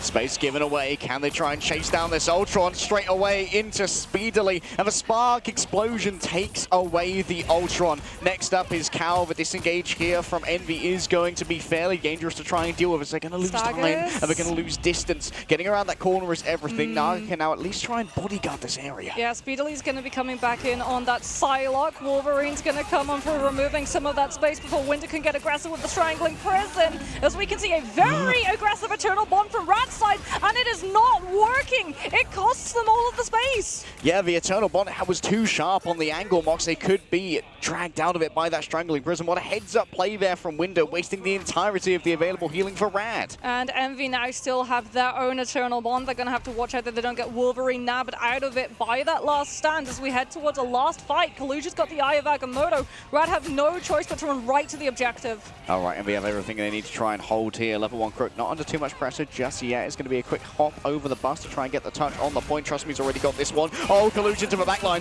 Question is, he's trying retribution through this with the Eye of Agamotto. No, take him down already by Rajaro. Carl can't quite connect with the Meteor M. Around the outsides, Psylocke looks on, speculating as to where they can try and place all of this danger. And that's going to be Month outside of their regeneration domains. Quite the faux pas for a Loki. The god of trickery find themselves tricked and tracked down as Envy lose first. Big grab at the very beginning of that fight from Naga to come on through. They knew that Kaluj was potentially the heel turn for Envy, that Eye of Agamotto was something that they did not want to have to worry about, and it forced Envy to just invest so many just resources into trying to keep the Strange up that they did not then have later on in that fight. We're going to see the swaps come on through. Kaluj off of the Doctor Strange onto the Emma as Cal is going to go over to the Bucky, so Bionic Hook to be able to keep a pressure onto both the Wolverine and the Phoenix, and potentially, trust me, if he tries to go aggressive to buy Rad space and make up for the time they lacked on bursts. Oh my goodness! The last stand lineup is huge! Where did Bro go? Still Speedy thinks they can tear it around, and that's going to be everyone stacking up to try and share out the damage. Naga falls down now to the Sonic Crossbow, and it's easy hunting for the remainder of Envy. There's healing aplenty available from the Eternal Bond. Trust me, doesn't really have a shielding to try and make it through this, but does have a healing of the Lunar Snow ready behind them. Month being down on this God of Mischief, though, is a significant resource. Yeah, but they were so aggressive so that they could just hold. Now Rad are going to have to invest ultimates to be able to break through these chokes. There's multiple angles too, which Envy are going to be able to have against them. They know that they're walking up against the Strangling Prison, so they can't even really clump up. It's going to be up to Trust Me to go all the way around on this Rat with the Captain America. Wins the lane fight against Speedily with some help coming on through from the Human Torch, and suddenly Rat have all of the angles. A hot drop here. Collusion needs to pop off. Cal with a tainted voltage into mid-air, catching someone in the midst of their fight. I think that might well have been the Wolverine. Fate is dragged in once again by Window. 6 players look towards Fate, but Fate is going to be decided later on within this fight as the Sonic Seduction grabs players in and brings them into the warming talons of the Phoenix. Nero manages to desperately escape, but Trust Me is quick on the chase. Window does their best to turn around to try and turn this on its head, but Rad finally gets some pressure on the cut with 30 seconds remaining. Yeah, but it cost them both the Luna and the Cloak and Dagger ultimate, as well as the Captain America in that fight. Envy are coming in with Kraken Impact and Psylocke's Dance of the Butterflies, and Rad don't have bodies nor resources to live it. Kraken Impact, ready to go here for Cal. Could be such an important early fight. Dominator still misses out on that Bionic Hook. Trust Me manages to move away for now. They're on the precipice of overtime. Trust Me falling low. Needs to get towards the health bag. It's already been stolen away. What a play coming through from Speedily, and now Trust Me's down in the back. There's healing aplenty given over by Month. Fate is surrounded. Terracate has to teleport away to the Dark Dimension. That means there's no healing available for Rajaro on the point. Naga's getting spuriously close towards the Supernova, but it's Melee who has to move on forward now and keep themselves on the cart. There are no remaining members of Rad and Envy hold in the subway. Oh, great heads-up play coming in through from Envy. They know how quickly that Cloak and Dagger Eternal Bond can be built up. They don't want to give any form of poke phase for Rad to start stabilizing their ultimate economy. So it's an aggressive copy coming on through with that Eternal Bond to remove all of the space from Rad. It's last fight, and they want to get that Terra Cape into the back, which then sets up the Kraken Impact from the front. And all the while, if that starts going a little bit south, Speedily still holding on to the Dance of the Butterflies, so that if they want to confirm all of that extra damage into picks, they've got the opportunity. Opportunities did present themselves right there. What a retake coming through. What a steal of the health pack by Speedily. It's the kind of thing that expertise brings when you've got someone who has those movement abilities, and other esports speeders been ever doing the same thing. A quick little bit of cheeky thievery. Hydro Thieves are going to like, hey, that's our thing. Stop it. Get some help. Yeah, those tempo changes from Envy have been absolutely brutal. I mean, they've always looked strong on the defense, is the thing. They've always looked immensely strong on the defense. You might be able to break the spawn hold, but it's going to cost you in terms of time bank, and then you're going to have to be more aggressive in other parts of the map to make up for what you've lost previously. As the sides are now going to swap, Envy are going to be over onto the attack. This Storm and Punisher, it might just be to see whether or not Rad are going to go for a little bit of Gorgonzola for a spawn hold composition, but it might also be staying, as Envy have been very prone to the Punisher Storm shenanigans so that they get that damage tempo boost. My Gorgons, they aren't soloing today, Mox. Instead, going to be a little bit of a multi-angle position here from lots of high ground. Yeah, Rad going for the Lunar and Cloak and Daggers of the Invis woman, even though it has been able to make it through the bans. Melio also just waiting to see whether or not someone's going to try and make it down that lane so he can try and take the fight with that Lunar one-sided snowflake. All right, in towards the back. It's going to be an attempt to try and ambush. Cal indeed finds his back up against the pillar. Melee almost out of cooldowns though. This could be an opportunity for Envy to push, but instead we're going to be trying to pressure Naga out of this position. It's not the ideal one for a mag, but Window at least is a little bit self-sustaining. Yeah, you have to be careful. Heated metal is pretty painful to the touch, and so too is Pyro Prison on that main road, making it extra hard for Envy to hold that position. Cal started out on the Punisher, but he's had enough of it. He's over to the Winter Soldier to try and keep the Psylocke in check as Naga 75% to the first Supernova. Check out Trust Me saving that cooldown as well to always be able to dive in on the Melio duel if it is going to be unfair here. Well, speaking about unfair duels, that's a Psylocke into a Psylocke who has Idle Aura. That's the Psylocke that's always going to win. Yeah, that's that one is difficult to beat, especially when they have control of the health back as well. Naga just looking on from above as a Supernova ready to go. Question is, do you want to try and use it against the Eternal Bond? The damage isn't really there, but matching Eternal Bond to get the second Strategist Ultimate White might well be better. Cal looking for a grab here onto Fate, a great fade away up onto the high ground now. Kalu tries to turn things around with a Sonic Seduction, but it seems that the Feminine Wiles for now are only going to be grabbed by Rajaro. Solo dance of the butterflies onto Naga. Speedily's not willing to give away that duel, and so instead guarantees victory in the 1 versus 1. Wrapping around the back right now, Rad down on numbers. They've got plenty of healing coming through from Crook, with Melee already falling down. The number of targets is starting to dwindle, and Rad has to make a decision as to whether or not they want to TP. I mean, that was a really good play coming through from Speedily. Getting Naga out of the way meant Supernova was out. Window's going to have actually built up Meteor M in the interim, so even though Nero and Month both used their ultimates in the fight prior, they don't have to worry about Supernova anywhere near as much as they could have before. Window, Meteor M, ready to go. But mostly likely going to try and use it to eat up some of Naga's Flame Tornadoes on the retake here, moving in towards the back. Trust me, has to decide which way they want to try and split. There's the Meteor M to eat up the Flame Tornadoes, but a couple are still going to be coming on through. Dancing with Butterfly seems to be sustained for now, and straight as they come out of that, it's an easy grab for Kalu, just spinning kick as well. The Freedom Charge, Envy says you're here with the 3-1s, and as they chase out the Captain America, it is at least Envy giving over a little bit of space, having lost Kalu, who got abandoned after everyone grouped on up. Fate's so close to getting Eternal Bond, but Cal's already got his ultimate. They might just be waiting, though, for Nero to have his so they can go aggressively into the backline and try and find a Terror Cape follow-up setup for that Kraken. In fact, have a little bit more teeth to it. Only 1 minute remains. That's going to be the Eternal Bond coming in straight away from the side of Nero. Cal holding on to theirs as well. Month is also going to have a second Eternal Bond here, so Envy essentially going to be immortal for the next 24 seconds or so as Melio wraps on back slowly. Trust Me finds themselves isolated, has to get down the lane and back towards their strategist. And now it's going to be Rad who have to pull the trigger here. They've given Croc enough time to hopefully build up towards their own Fate of Both Worlds towards the end of this. Moving in towards the backspeed. He's already fallen down to Rajaro. Cal blinded momentarily and afflicted with vulnerability as Envy disengage with their ultimates and decide they'll fight another day instead. Yeah, Trust Me's going to go a little bit more aggressive too, just to make sure that Envy are pushed further back, which allows level 1 Croak to come a little bit closer to the Fate of Both Worlds to prevent Cal and Speedily's ultimates from being the win condition that Envy looked towards in this last fight. And Melio finds the pick! Rad with the tempo change go before Envy already! And now they don't have the sustainability. Cal's already fallen down. Speedily chased down here by Trust Me. And next up on the dock is going to be Window! A Sentinel strike to strike through the hearts of Envy.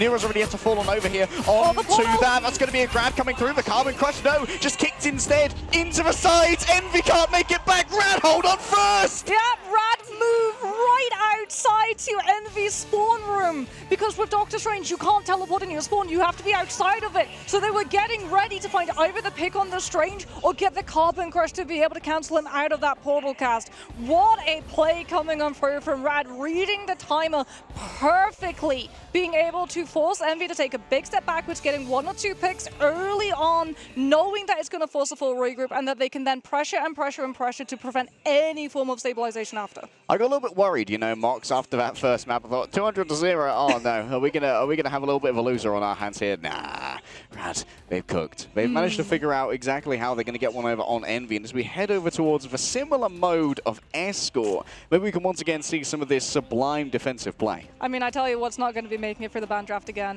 Human Torch. Yeah, we are not allowing the one-sided Human Torch ever again. One team always gets one. That's like we said, that's all that you're allowed. I mean, they look like they were able to shut it down really, really well, especially when they're on the defense, but defense is so much easier to shut down a flyer, right? Because you have those prior positions, you have the angle control, you can scout out where that flyer is going to be coming from, and then you can just chunk them down.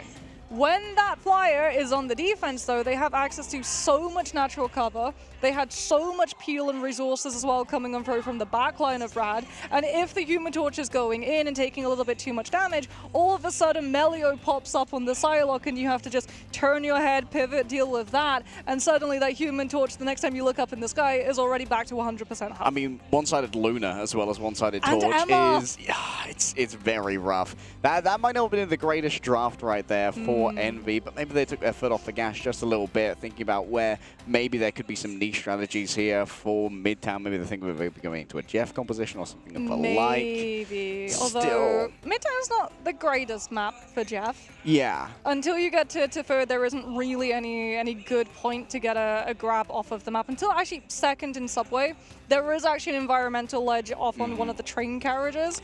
Into the but flame pit. It's very, very far away, so you do sort of have to have a breadcrumb trail of Jeff bubbles to be able to make it there, which then means that you don't have Jeff bubbles for other parts of the fight. I can't believe we have to talk about min-maxing Jeff strategies, but in This is where we're at right now. 2025, this is where we're at. Jeff now is a viable option for both of these teams. Yeah, both of these teams, and they love their Jeff. It's not just like a backstop. They do like to play it, and especially with the symbiote shenanigans as well. There's a world where maybe we see Venom to try and get rid of that team up for the Jeff, and maybe make it less of an effective healer in the mid game and in the neutral. Still, question is now for Envy, where do you want to go? Probably Idris or Path. Well, no, that was Convoy. Oh yeah, it was. I forgot that was the Convoy map. I forgot. Central Park. Yeah, Central Park. I would say Central Park, although it is concerning because that's also very, very strong for the Rad Jeff composition, but we'll have to see. There's one place you don't want to go, and that's probably going to be Hall of Jarlia, given how close it was last time. Better to try and craft it for yourself. Let's have a look at our stats here. And one thing that definitely is coming out to me is Rajaro on 19k damage on the Emma. That's a lot of bruising that's being done in the front line. Yeah, I mean, I'm just looking at Melio's damage line, 20,314. That's ridiculous. 10 final hits. By the way, he was 1,000 off the spam pressure that was being output by Naga on the Human Torch. I mean, 700 shy of the Human Torch. That's crazy. That's why you got to respect Melio on the Psylocke. And man, for Envy, having the one-sided Luna really was a bit of a difference maker. It feels like putting out so much healing, but also the damage pressure that you can put out on low targets to be able to guarantee those eliminations. Oh, and of course, he's going to be our MVP as well. Level 1 Crook on the Luna. Snow putting out some absolute numbers. I mean, yeah, 21 assists. A lot of those will have been from Melio's Psylocke. I felt really, really bad for Envy because every single time we were looking at the Psylocke 1v1, it was just a case of, well, I have resources that you don't. It was like, okay, you can start taking the engagement against Melio, and then if you don't instantly burn him down, you just have to get out. Like, it was literally just, you have to play distraction so that you can't commit into the fight and lose that lane immediately, so that the Psylocke wasn't just on the back line of Envy 24/7. Yeah, here's a quick look at our replays from the match of Midtown. Of course, breaking this first point, it did make us a little bit nervous. Envy would be able to hold for super long. We did manage to get absolutely fantastic fights. This retake fight off the back of a Doctor Strange was sublime fight planning from Envy. Yeah, this grab coming on through from the Wolverine onto the Doctor Strange so that Envy couldn't set up the Eye of Agamotto, that was absolutely huge coming on through from Rad because it meant that they actually got to push into second. If that Eye of Agamotto had come on out and hit the backline, it would have been curtains. It would have been cooked. Absolutely cooked. And this was a great bit of strategy right there. The hot drop coming on through to try and take out Speedily instantly. That was some great coordination when it comes to these engagements. And that's what Trusting brings to the table. The leadership and the understanding of the necessity of getting those 3-2-1s. I love this aggressive Eternal Bond from Month just to be able to take away the space from Rad. And then Rad do something very, very similar here where they just push up and force Envy to lose so much space when they're trying to regroup and stabilize to set up a teleport play. It's so smart. Yeah, just knowing that you can't channel that Pentagram of Feralpha inside of the spawn is incredibly important. I've seen that get cancelled before by Freedom Charge, because if you hold up your shield and you sprint during Freedom Charge, you knock people back, and it can knock Strange right into that zone. Of course, we could have seen potentially a body block onto the Carbon Crush as well, but you can't body block the spinning kicks. It's everyone in front of you. Yep. I've seen, I think the most tilting way to get Portal cancelled is probably Spider-Man pull. Yeah, because Spider-Man pull is just tilted to begin with, especially if they're wearing the Spider-Punk skin where he just... as you get pulled, you're like, oh, thank you for that flashbang right there alongside my Doom. Yes, That's great. just an orchestra of electric guitar heralding your tilt. Fun. Well, I'm certainly having fun here on the casting desk, Mox. We're 1-1, and we're seeing Envy be a little bit mortal, as we saw again yesterday. There are a lot of people who are thinking that Envy are far and away the best team at this tournament, and I'd say that given the scrimbucks we hear circulating, that is a little bit on the money, but people believe that they are mortal. They believe that, Rad in particular, I think that it's very winnable. Well, of course they think it's winnable. They're here for a world title. Oh, well, we get map pick, and oh, who could have seen this coming? Who could have prophesized that it would have been Central Park? I mean, it is definitely, I think both Envy and Rad's one of their better maps. Because, I mean, if you're Envy, obviously we just had Convoy, which I think is actually really, really smart too. That we saw Rad take them to a Convoy map immediately, so that if they did lose, then Envy didn't immediately get the opportunity to take us to Convoy, which would have been Yggdrasil. Yeah, I mean, taking away that Convoy map, very smart. I may have forgotten which one it was, but I knew exactly what they were cooking with that. And, well, didn't want to go to Hall of Jalia. There is a little bit of a coin flip factor with Symbiotic Service. It feels like that one can be so defensively favored, and we did just see Envy fail on an attack, so maybe you feel like you want to go to something that has a little bit more leeway on that attacking side. Yeah, I mean, Symbiotic Surface, sometimes it feels like it's really easy to attack, and sometimes it feels like it's next to impossible. A lot of the time it's about identifying when you want to full map flip. Sometimes, you know, people get caught up a little bit trying to take too much space on the attack, where they try and prioritize having main and left and right side instead of just sending the full team up to the high ground, forcing the defenders to drop off of the back of it, and then they have to rotate. And then all of a sudden you get access to back room with health packs so you can stabilize and recover, and also cut off any potential defenders' respawns when they come on through. But that is analysis for another day, because it's not Symbiotic Surface, it's Central Park that we're going to be seeing instead. Something that is absolutely no surprise given the fact that Envy do love their flyers. Oh yeah. This is a space where you can go all the way up into the sky and rain fire from above. This is likely going to mandate another instant ban of a Human Torch. Yes, Human Torch and also Res Comp that you have to worry about too. Jeff too can be prolific on Central Park. First has a position that you can get people off of the map on the side of the point. Second has a part of the map where you can get people off of the point. And also third has a part of the map where you can get people off. Really, if they were ever doing a health and safety just like check to come on through from Central Park, I think out of all of the maps in Marvel Rivals, it would be the one that failed the most. We really need to have just someone come along and build some railings on the side of certain parts of this map, because it is inexcusable. Hey, sorry, Mr. Dracula, was it? Yes. I have your health and safety report. We're going to have to shut the place down. Yeah, we give you a D in terms of overall public safety. D for Dracula and D for the public safety standing. D for Dampier as well. Ooh, very fancy. See, weaving the blade out, weaving the blade out. That's why they give us the big bucks, Mox. And then we're about to show us why Gator's earning the big bucks in this draft phase, moving on through. And as you said with Jeff, can be deadly here. Rad brought it out yesterday against Sentinels to absolutely fantastic effect, and maybe slightly tilting effect as well. Yeah, I think it's another reason why you kind of want Mag out of the way, just so you can't bubble the Jeff when Jeff is coming on through, because a bubble Jeff with multiple players, getting them off the map, yeah, that's something that Envy really don't want to let out. They're also going to likely want to have either a Magneto, a Phoenix, or an Ultron, so that they would be able to shut down its Jeff quickly too. And speaking about shutting down, one thing which has been a really common just duo ultimate wombo has been the Magneto with the Phoenix, which is insanely strong together.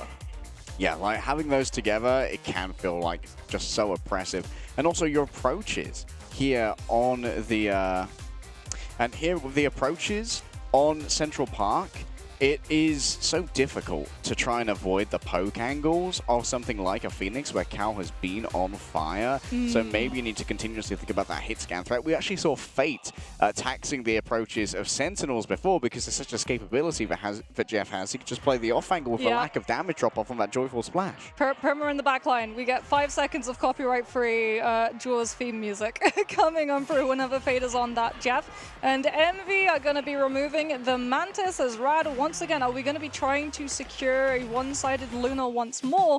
Envy, though, they're going to be able to secure Human Torch for Speedily. They're going to be very happy about that one. Yeah, this could prove ruinous for Rad. The Flyer Prime is going to be in his prime. Mantis taken away. That could take away some of the opportunities to use Ultron here, but I wouldn't be surprised to see something like an Ultron, Adam, and Jeff.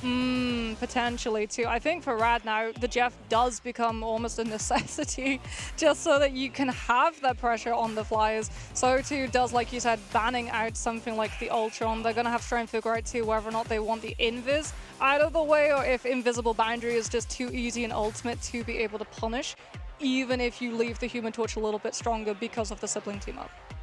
All right, Loki taken away. One-sided Human Torch secured. A ban here onto Captain America, potentially, knowing this could be a Protect. Yeah, Protect here to make sure that that can't be taken away. Harassment onto the back line could be everything, and Envy are going to get their next ban now.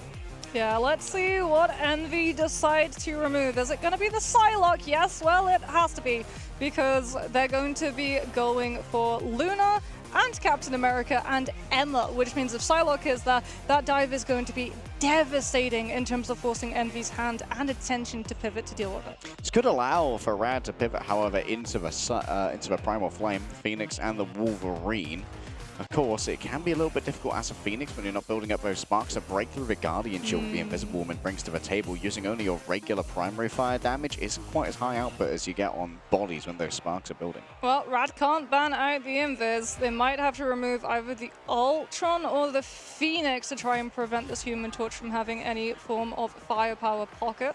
And it's going to be the Magneto, actually, that they're going to be getting out of the way. So Envy's Vanguard lineup is going to be a little bit more vulnerable now, as to will that back line, given the fact that Bulwark is not going to be there to prevent any form of CC from coming on through either. Yep, it's going to mean that there's a little bit more safety potentially for a Cloak and Dagger as well during that ultimate. We know how Meteor M can be powerful in trying to shut down some of those, as well as shutting down a Punisher if they want to pivot Melio towards that. The reaction check, yeah. where it's 50-50. Your Magneto either throws Meteor M on top of the Punisher and gets him, or Punisher burns through the Meteor and you get the Magneto. Could be a little bit of an issue on ping on the reaction check, but there will be no such issues here on land. Both teams face-to-face in Guangzhou, China, with $500,000 on the line. Mox, let's get stuck in for map number 3 as we're 1-1 between Envy and Rad Esports. Well, Rad will be defending, so I would imagine we're going to be seeing a lot of pressure looking up to the skies. We know that Envy, having protected that Human Torch and also the Invis Woman, are going to be putting a lot of stock onto Speedily's Human Torch, and there it is. This is going to be a full pocket torch composition with window on the group too. Strangling prison combos with a Terror Cape and this pocketed torch. That's going to be horrible for Rad to have to deal with if it gets through. Up close and personal, you can see Rojaro's blue silhouette just on the right here of Speedily. Cal already falling low, down to 70 HP. Should be good healing, but no. Fake from downtown. Remember those bubble spits from downtown also ground players who are in the air. And that is going to be the Ultron removed from the board immediately as Rad yet again getting aggressive before Envy have the space to let Speedily start spamming. The Human Torch has been airborne, but he's only got 27% ult charge. Yeah, it's a great way to fight against a Fly composition. Don't give Speedily the space to work. We're forcing to play it low, and that's why Fate's hanging out back here. Look at the cheeky positions of Rajaro and Venom as well, moving in towards the back line. Oh, the Cloak and Dagger, they're under so much pressure, forces out the bubble already, and the drone from the Ultron. But still, moving forward, Envy yet to grab someone in towards the back. The Joyful Splash is going to start doing work. Cellular Corrosion is going to start delivering burst damage, and Cal's the one to fall. Naga escapes around the outside, and Fate might find themselves isolated here as Rojaro's taken down by the Sonic Sentience being seized. Good walls though coming through from window to prevent Rad's disengagement angles, but we can see that they're still getting the picks onto Envy as they're just being boxed up on main right now. The Human Torch is up, but he's been able to do barely anything with how much pressure Rad have from all different directions. And thus far, no real ultimates have been expended, Mox, as we head in towards the ultimate phase of the game. Yeah, Cal's actually going to go on to the Jean Grey now. The Phoenix coming on through. just having that spark pressure, trying to punish the fact that Rad are going to be stacked in terms of their dives, and all of those explosive AoEs are going to be connecting onto multiple bodies. Fate does have the It's Jeff, has to wait for Month though, as Melio's Rage of Ultron has been able to force the Eternal Bond. Oh, mid-air strikes onto Speedily, nothing to be sniffed at. Eternal Bond already used, and that's going to get Month onto the point. The remainder of Envy, though, will they be so lucky? Strangling Prison, ready to go, see Speedily around the back. Does Fate have the time to try and work with this one? Is going to be right below the Phoenix, already grabbed Naga, but stay straight inside of this. They might actually just get the chomping damage to take down the Human Torch. Out into the back line, should be easy to fly on away. Was that Window using the Strangling Prison? Forces out, yes, the Fate of both worlds from the side of Crook, but it's going to be a good retake here from Rad. They've had to spend so much, but Envy are just the same, only 2 ultimates remaining. Still, Envy by forcing that Lunar ultimate with the Groot, now get to come into this next fight with the better defensive ultimates. What they don't have, though, is that Players Up. Speedily only now goes down. The It's Jeff removed the torch so far out of the fight that Rad were able to get such a long stagger. And now Envy, if they're not careful, yes, they've got the invisible boundary, but Melio's going to be able to build up a Rage of Ultron in the interim. Cow with yet another change. Now onto the Wolverine. Maybe wants to try and shut down. Trust me, Rajara's going to have the Freedom Charge to give over additional bonus health. But remember, maximum health percentage damage. Moving up into the air. Speedily attempted to be shut down to 125 HP inside of the invisible boundary. It's easier to escape the dangers that the Star-Lord provides. But remember that this ultimate is not going to be on the points. And now moving forward, they're still going to be taking a lot of damage. They try and capture all of this area. Freedom Charge already used here by Rajara. Trust me's fallen down elsewhere. They want Fate. Melio grabbed up in the air and grabbed as well by the Wolverine. Rajara's already got 2. Nero and Month. Rajara's popping off with the Sentinel strikes. The damage is too much to bear. Fate's here with a joyful splash as well, but it's far from joyful for Envy. With their investment and 30 seconds remaining, they only get a singular tick knocks. Yeah, Kaluj had to burn Sonic Seduction just to be able to establish that hold. Rad have the better ultimate economy in this fight. They're already posting it up to see if Envy are going to try and avoid it with a Strange Portal. Month does have that Eternal Bond. Those 4 dashes should be able to carry on to point, but unfortunately the Cloak and Dagger might be alone right now. There's Melio with the Rage of Ultron. They think that they can pick the Cloak and Dagger and the players left behind. Oh, the Cloak and Dagger didn't even make it all the way as well. Instant final stand to try and shut down. Trust me, Fate from the back once again. It's Jeff ready to eat up a snack of an Envy squad. Only grabs their own Ultron for now and tries to take him to safety. Wrapping around the outside, his additional slow ability throws him up into the air. This is a disengagement for everybody else. Trust me, coming back with a Feast of the Abyss does a bunch of damage, but Window's going to be able to do the same with their own ultimate moving on through here. Level 1 Crook is almost returned. That's a good amount of healing to be delivered to the remainder of Rad as Window and Nero play around the outside. Much better now on the invisible boundary. It's right where it's needed to be on the point. Melio and Naga fall in series as finally the pentagram of Ferala is summoned in towards the back. It's the arrival of Fate, but it seems that Fate is calling the name of Envy, and it's calling for all the healing from level 1 Crook. The target focuses on to the Luminous Nova, trying to burn through the healing that's given over right now already. Kaluj using the Sonic Seduction has grabbed one. It's going to be the Venom, which means no peeling is going to be available. Can't quite seduce the Lunar Snow, but overwhelming is the damage. Envy have finally done it with just a slither of time remaining. Oh, brilliant target focus too. If Naga had still been up with Galactic Legend, Rad might actually have been able to hold that with all of the sustain that their composition brings, as well as the mobility. Every single time one of them goes back to the respawn point, give it 5 seconds and they're right back into the point fight. Speedily now might be able to actually clear out one of these players from Rad who's a little bit too close, as they're already setting on up, hitting this dive before Envy have established space yet again for Speedily to take. A right click onto Speedily could be all they need to get Rajaro on top of them for now. Cow waiting in the wings. They're trying to force out already that passive. Speedily's been taken down at range by level 1 Crook with that hit scan. And a quick disengagement here from Rad as Month is forced to use the Eternal Bond. Oh, what a brilliant dive from Rad. Forces Envy to turn around and deal with it, and then the Ice Arts comes on through from level 1 Crook, just taking the torch down when the resources aren't there to keep him up. And that, but the torch is gone, there's nothing to keep Rad in check. In fact, it's just the Supernova that has to come on through when Speedily comes back into the fight. Naga's going to be able to cover it though with the Galactic Legend, but level 1 Crook has still gone down. Speedily cowed into submission. Has Fate grabbed anyone for now? It's just the Cloak and Dagger. Maybe taken so far away. Maybe we can teleport. Oh no! Month finds the one spot that they cannot fall through. What a play coming through from Fate, removing the Cloak and Dagger from the midst of a fight. That's a lot of units going to be missing. And you know that Naga's going to take advantage of that. And the element guns go brrr, baby, all the way through the back, carving through the Vanguard line. It's Crook with the Ice Arts. Oh my goodness, Fate coming on through with just the perfect equation calculation to know which angle to be able to find Month off of the map. Naga again gets to move on up aggressively. He's going to have the Ultron drone pocket to keep him healed up so he can try and go toe-to-toe with the Human Torch in the pocket. That speedily is going to be given. Still, Envy, every single time they try and fight any bit of their space, there's a toll to it, an ultimate, a pick that they have to find before Rad decide to give it up. Fate alone in the back, of course, has unlimited self-healing from being underground. If he can only hide away for long enough. Melio, the Rage of Ultron from downtown. The damage being spread out, breaks with the Aegis of Emma, but can't get through the damage of the healing of this Cloak and Dagger bubble. Fate desperately needs a rescue, so Naga's going to move on in, tries to avoid getting grabbed from the air, but taken down to terra firma. Still the damage being delivered, healing's there as well. It's Crook with the fate of both worlds now to be decided as 10 seconds remain for Envy. Window heads towards the back, the Feast of the Abyss harkens his name, and a buffet potentially to be served of Rad as they've already lost many players, and in overtime those spawns are going to be incredibly long. Yeah, but there's still 2 more fights minimum to come through.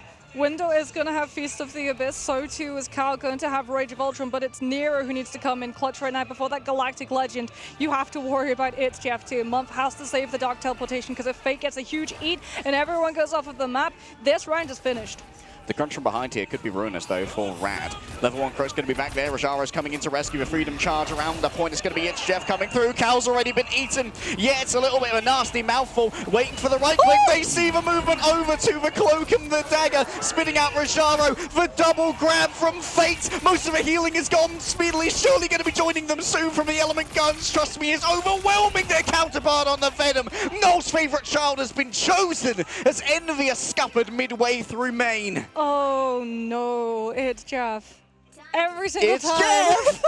He's just a little guy! It's like The Shining. Instead of it's Johnny, it's Jeff.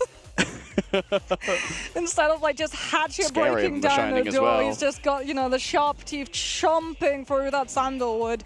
Chomping through Envy's chances of taking second as well. My goodness, the fact that that objective was as close to the environmental part of second as it was. Oh, Rad.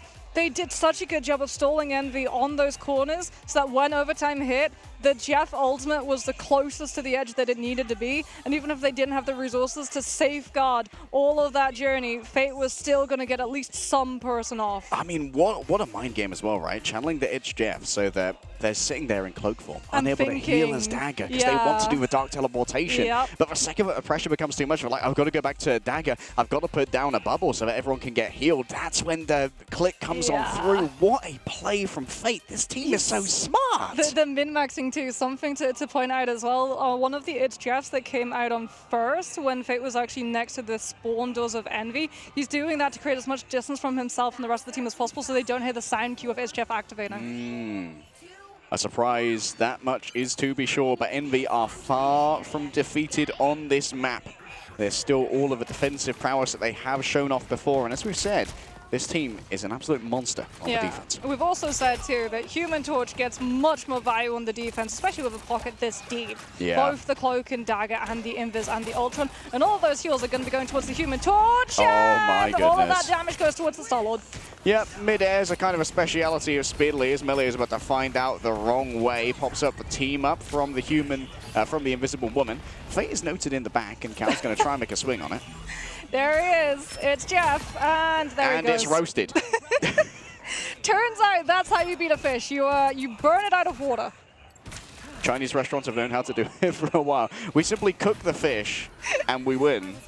Rad are going to have to be building up ultimates too. They're going to be trying to set up this dive, but Envy are doing a very good job of just checking their corners, making sure that nothing is going too far behind them so that Naga and Fade and Trust Me can all hit from multiple directions at once.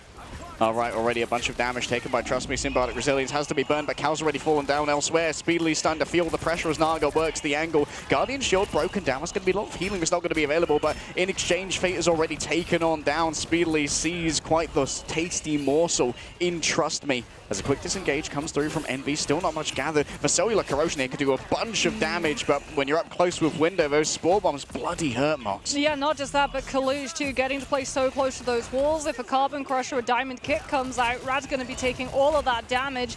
Melio has been able to build up the Rage of Ultron, but as it is, Envy have ultimates that are going to be able to match and mirror it. If they even want to go and wait for the passive play, they're going to get aggressive. Supernova comes on through, Rad trying to get aggressive in the backline, and all it is Envy holding on to that space. Yeah, no angle to save Rajaro. Fate under siege once more. Should be overwhelmed here as you cannot stay underground while going through the air. Makes it easy for Speedily. And Rad, well, they did invest for Rage of Ultron. They still have 5 ultimates coming up. And Envy held on to so many of theirs. It was just Supernova and Eternal Bond coming on through from their end. So they've got a lot into this next fight to deal with all of these other dives that are going to be coming on out. Cal too saving the Rage of Ultron to just use the CC immunity and dodge out of the It's Jeff Eat from Fate. Trust me, to the skies, a frenzied arrival could be on the cards. Invisible Boundary is drawn on up here, and you know that it does cross over onto a point, so Kaluge can come in and get a lot of that extra healing as well as keep that point contested in towards the back. The frenzied arrival, cellular corrosion as well. A Feast of the Abyss could be on the docket right here, but Nag's already fallen on down. Speedily pokes on down through the cheeky hole. Oh, but it's Jeff. It's ready to go. It's only got the group for now. The damage could be done. Fate takes himself off the map and trusts in Trust Me to try and make it finish. Still, there's so much healing right here. Rajaro, APM is rising. It's going to be the Invisible Woman is the primary target. They have already been given that Ultron drone from the side of Cal, so there's plenty of healing coming through. Going to touch be delivered, though, by Envy. Oh, we're not in time! No. Not with the portal, nor with Speedily. Yeah, they try to go for the dive bomb onto the point to buy time for the portal, but it was not in time. Rajaro with the Captain America just went and kept Envy's attention behind the point rather than on top of it, and Rad were finally clear to have bodies of backline and pick up that point percentage. But now Envy, well, their hand is forced. They have to take the fight right here. Yeah, Winter's going to be stuck on Doctor Strange until he is taken down as well, and so Naga's going to swap over from the Star-Lord onto the Wolverine. Yeah, trying to go for that Wolverine, putting some more pressure onto this Doctor Strange. Supernova comes now from Speedily, seeing that there was a little bit of a disconnect between level 1 Crook's positioning and the rest of the team, and that Luna is gone. All right, coming up close and personal to Melio. 3 direct straight away, delivers the fragging power we know the Flyer primed to have. So aggressive here from Envy. They're giving no space up for free, no quarter, no mercy. This was Rad's strategy, and Envy are going to be adopting it for their own. This is really, really rough for Rad too. We can see a couple of swaps potentially coming on out, but no, Melio's just going to go right back, get that passive coming on through. Kaluge does have the Psionic Seduction, sees the Wolverine getting a little bit too close for comfort, goes for the Diamond Form so he can't get grabbed out, and deposited too far for Envy to heal. Nero into invisibility for about a moment longer. Doesn't want to use that invisible boundary just yet. And why would you when already it's Speedily who's cooking. Fate and Crook in the back are flambéed, flash roasted. And Envy continue to hold strong. They might not even commit any of these ultimates in this next part. They're just going to put enough pressure onto Rad that forces an ultimate here. And then you can just disengage and have all of the ultimates that you still have for the next fight afterwards. Yeah, just force Rad to buy that space with their resources as Envy. Maybe they can get something out of window here. A quick pop-up with Doctor Strange. Might be a little bit wishful thinking. They're actually dropping down behind. Interesting wrap here. Trust me, overwhelmed by the Rage of Ultron and Speedily in tandem. Even with the big investment, that's a fully charged play. Oh, we're trying to take out Fate. Isolate them from the heels, but unfortunately it's coming from the ground itself, and you cannot separate them from the ground unless we take to the skies. And Cal looking down from the sky right now, already building up towards the next Rage of Ultron. It's all meaningless damage into the midst of the fate of both worlds. And now it's going to be Naga who's going to start laying down the meaningful damage. Speedly's popped up a little bit of extra damage. A huge investment here from the side of Rad, but still they can't really deliver. Melio gets punished for the final stand already given on over. Kaluge overwhelmed, maybe. Trust Me is going to be forced to move elsewhere. Oh, they're going to invest the Eternal Bond. Envy desperately wants to keep the spawn hold going. And now with Cal returning from the spawn all over Naga, needs to be a clean clip, and it's not. Cal with the Encephalo Ray is just a little bit better. Yeah, and Kaluge has been able to build up another Psionic Seduction too. Rada out of tricks, out of ultimates,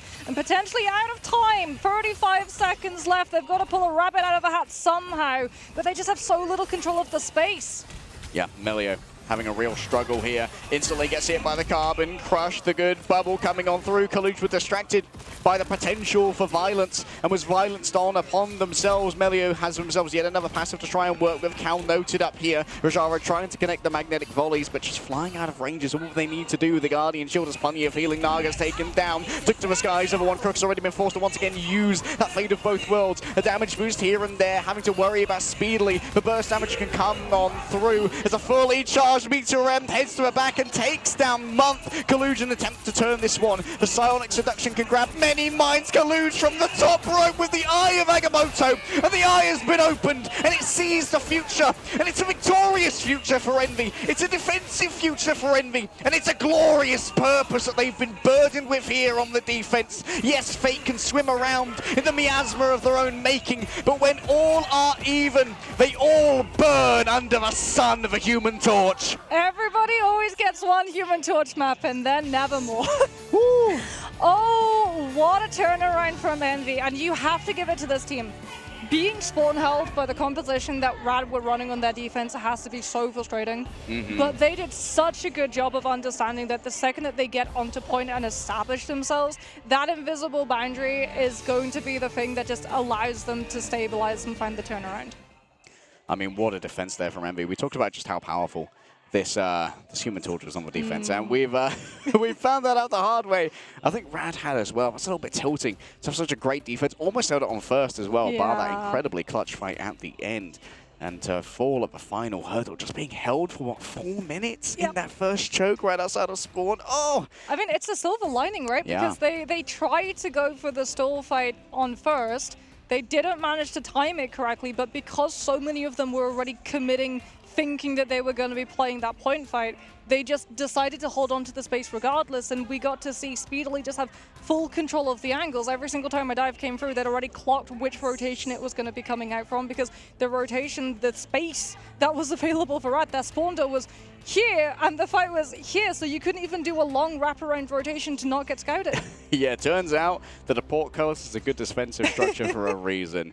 And it remains that way even with the assorted superpowers available to the cast of Marvel Rivals, and Envy showing off exactly why Helm's Deep could hold for as long as it did. 2-1 up as we move into our halfway point in the series. It's once again going to be the pick of Rad, and they can go to any map type they choose. See, what's going to be the strategy? Because we're seeing so many different compositions come through. Obviously, Envy are playing to the strengths of their players, coming on out with all of these flyer picks. We talked about, you know, the fact that Speedily was able to get the Human Torch in immediately. The dollar signs were there in Envy's eyes. The second that they were able to secure that one-sided Human Torch, it was literally just every single resource under the sun was then drafted so that Speedily could have just a full playground on Central Park. Yeah, we should have our stats available for you guys in a little bit so we can outline our MVPs, but I got a feeling it's probably going to be Speedily. Yeah. And you know what? Really proving why we call him a Flyer Prime, because in midair he is absolutely brutal against either the Ultron or a plummeting Star-Lord. This guy's so good at hitting those mid-airs. Yeah, and I mean, it's so hard as well to win that fight against the Star-Lord because he gets access to 2 iframes on Stellar Shift, which also then reloads his primary.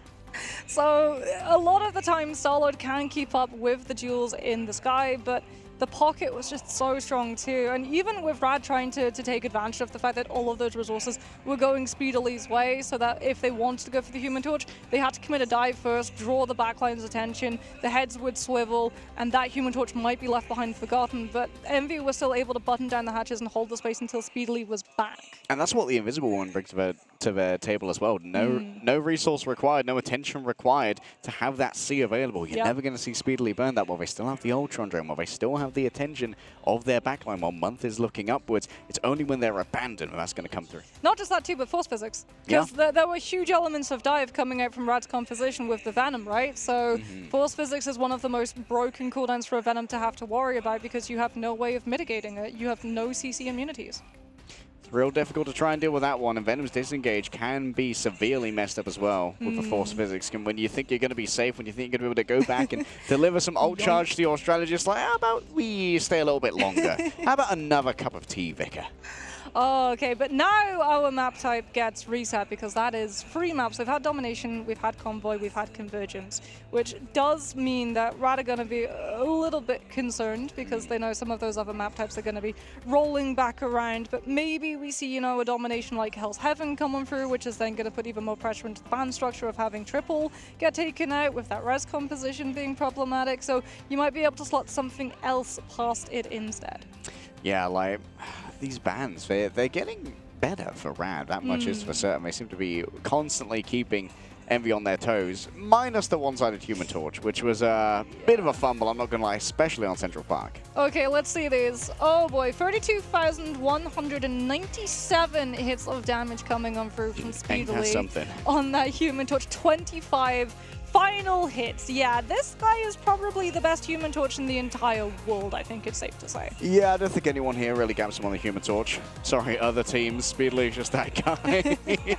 I mean, it's the perfect hero for him. It's a projectile shotgun and flying, which kind of perfectly fits Speedily's skill set from previous esports titles. And I mean, for Cal too, this is a strategist who has duelist potential, which is also incredibly fitting for Cal's hero pool from another esports title. I mean, big credit to Nero here as well. That's kind of uncannily high healing for an invisible woman. Keeping up with a cloak and dagger is nothing to be sniffed at. Yeah, well, you also have to remember that you've got a Strange and an Emma who are going to be playing stacked, which means that the primary fire from that Invis woman with the Pierce is going to be able to bounce through and hit both of them, while also damaging all of the targets that are trying to rush down your frontline core, as it is to no surprise, I think, to anyone watching that Speedily is going to be claiming that MVP position. 41 total KOs, 25 final hits, so over half of the eliminations that he actually contributed to were finished by his own hands. 0 assists though, so I think Speedily is getting benched. Bring NK in. I've seen enough.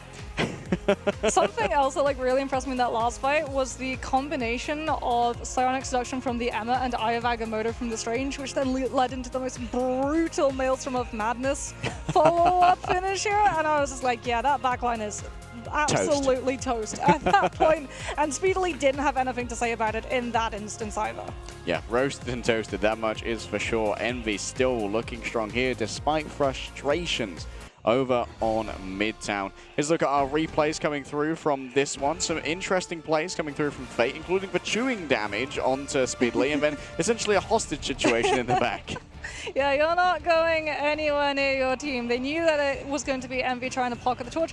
Can't pocket a torch if the torch is nowhere in sight to be able to pocket. As we can have a look and see this here. This was crazy. The fact that he was actually able to find the angle to get the cloak and dagger off of the map.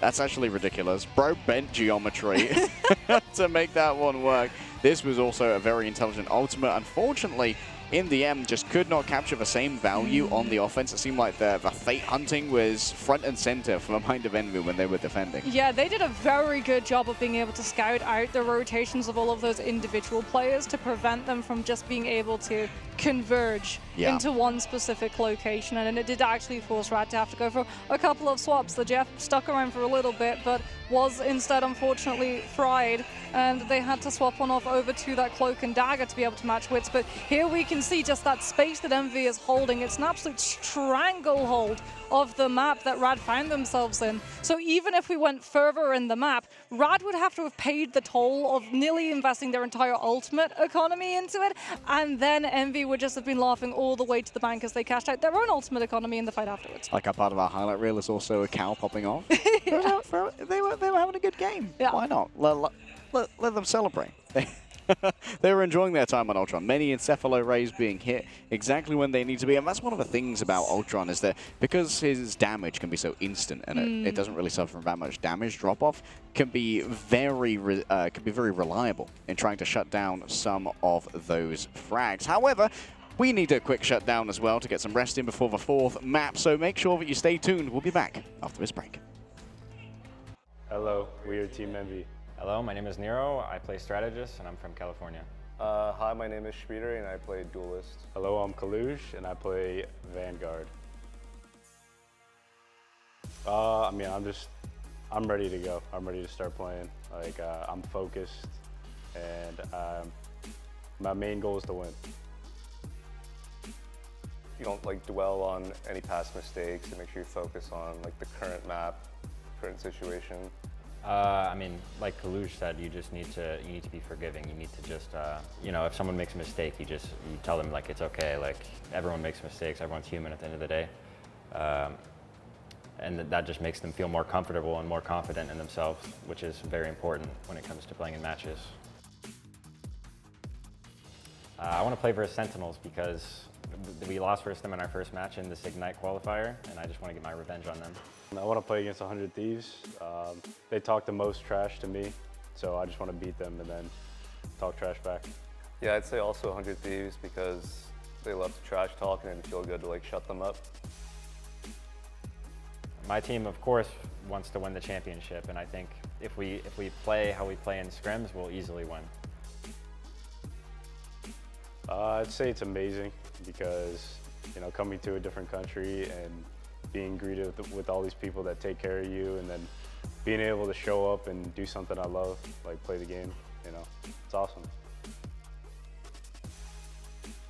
200 Thieves, the belt's coming out. To Sentinels, you're gonna wish you still had Kalush. 200 Thieves, 我会把你放在垃圾桶里。You know, shout out my family. I know they're watching back home, and shout out my grandpa for being the best supporter. Yeah, shout out to my mom and dad. They've been supportive of me this whole time. I love you, Mom and Dad. Thanks for supporting me.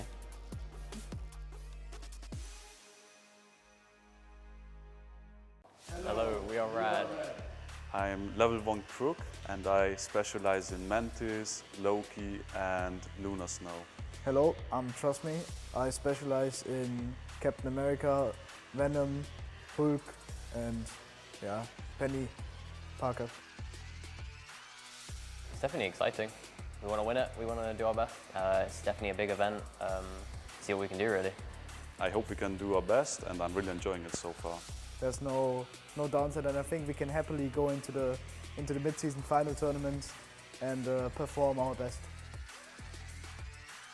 The big two for me are Envy and Sentinels. Envy is, honestly, we think probably one of the stronger teams in the competition. They're definitely ones we are going to be putting in a lot of focus into trying to beat. And Sentinels is also a team which I have friends on, and I know there's a high chance we'll play them early in the tournament, so they're one of our earlier focuses, and we need to make sure we beat them as well. Personally, I would like to face Citadel Gaming again, since they're the other European team, and we did fall short to them in the Ignite finals in Europe. So I would love to meet them again and show that we can be the better team. I think we will be able to beat any team. I don't think anyone is able to put a lot of pressure on us. I think the only thing we can do is like focus and do our best. I think we need to put pressure on ourselves rather than be pressure from any team. Yeah, I mean, you got no chance. We're going to be the ones to win. We're going to put in the most effort. We're going to roll every game. And for the team we see in the finals, unfortunate for you, but the crown will be ours. The results will speak for themselves.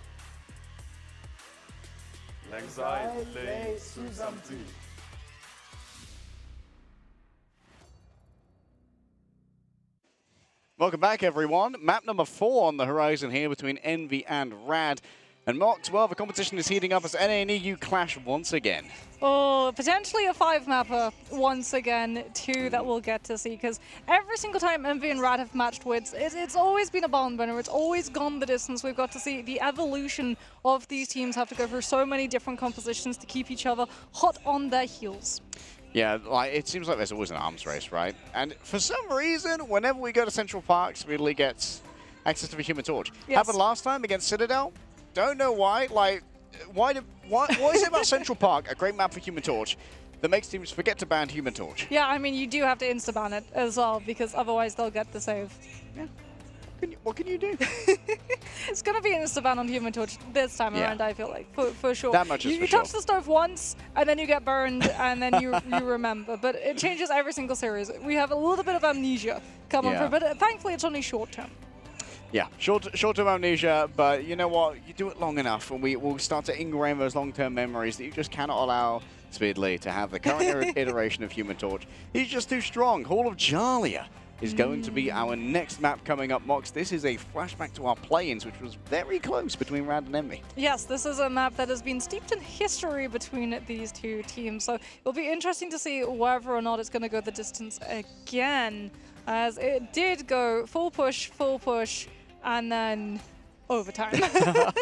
Second round came on through, and it was the fact that Envy had access to a triple strategist lineup that allowed them to hit those ultimates and out-sustain their opponents. Huge blind as well, actually, that came on out of the very, very beginning of the fight when Envy decided to get aggressive, and Rad just lose so many people tumbling one after the other. Yeah, I had a chat with Fate over breakfast this morning about how things went down on that Hall of Jalia previously. So that Fate, that blind, meant that his Light Force dagger could not connect with one of the teammates. Then he had to reload. If he'd hit that Light Force dagger, would have got their ultimate, they would have been able to sustain. It makes all the difference. This is a game of millimeters, Mox, at the highest level. So do they go then for the ban on the Cloak and Dagger against Nero? Because as we talked about, that was the Terror Cape that won the entire series. Coming on through from Envy. Of course, that was a best of 3 series, not a best of 5. However, with Envy already having 1-2, this is still match point for Envy. If Rad wants to be able to continue in the upper bracket,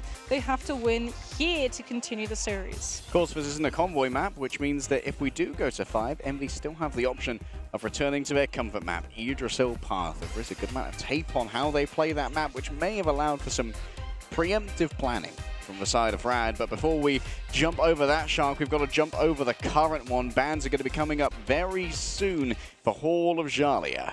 I mean, it has to be Torch, right? Surely. Surely. Not again. Don't make me do it again. Surely we're about to see 2 Johnny Storms show up on Portrait. Never mind. They can't keep getting away with it, Mox. Oh, no. They can't keep getting away with it. There's no way that Rad are about to let Envy get away with daylight robbery and swindle them in Bandraft out of Human Torch one-sided again. Right? Well, that's going to be, what, a Loki ban and probably the Protect on the Human Torch? It's 100% a Human Torch save. Yeah, what's going on? What's all this then? You got a license for that Human Torch. Is it Rad? Do they think that the Jetstrat's going to be able to keep the Human Torch extinguished for long? Because, I mean, they're going for the Mantis ban, so Envy at least aren't going to have a good triple strategist line, but Ultron's still on the field, Invis is still on the field, Cloak and Dagger is still on the field. This is going to be really dangerous if Envy can keep lining up resources to feed to Speedly once more. Okay, so here's the thing about Rad. They've got 1 ban left and there's 1 Protect left for Envy. If they protect the Invisible Woman here, surely we see the Ultron be last ban It has to from be Rad. the Ultron, yeah. But they got the Invits. Yeah, which is unfortunate for Rad, but very fortunate for Speedly, who's going to feel all the more protected up in the air. That Guardian Shield is just so difficult to deal with. A solo... yep, there is the ban onto the Ultron, as expected from Rad. And now we're going to get their last Protect. Who are they going to go for here? The Psylocke in the hands of Melio could be everything. That's a good person to try and at least make Speedly shirk away. Yeah, it is going to be that Psylocke save coming on through, as Envy are going to be removing the Ultron away from Rad, so we're not going to be having a triple strategist lineup composition coming through from their team. Doctor Strange still going to be in play, Adam Warlock also still in play. Likely not a res composition, but still something that these teams can feel towards in an overtime fight so that they can cheese having sport an ultimate with that Soul Bond and also the second life of Cocoon. That second life can be everything. We'll have a quick look up and see how our teams will deal with Speedly once again. It feels like every time that the Human Torch comes up for Envy, they rarely have an issue trying to convert upon it. Yeah, I mean, I feel like if you're Rad, it's going to be go big or go home, or I guess go down to the lower bracket. Because they've got the Luna, they've got the Psylocke, they're going to go for something that is dive-orientated. The problem is, well, one, they're going for dive-orientated so they can try and put pressure on the Invis to force Invisible Boundary in a really awkward position where Envy don't get a whole lot of value from it. But if they fail to be able to do that, if they get scouted out by the Torch and just have so little HP that they can't commit to the dive, or the dive doesn't go well, then this Human Torch is going to be absolutely smoking their entire team. Okay, so Tanuki found out the hard way yesterday that rarely is mirroring Torch a great idea against Envy because they have Cal on the off angle with the Phoenix, who consistently helps out in those duels.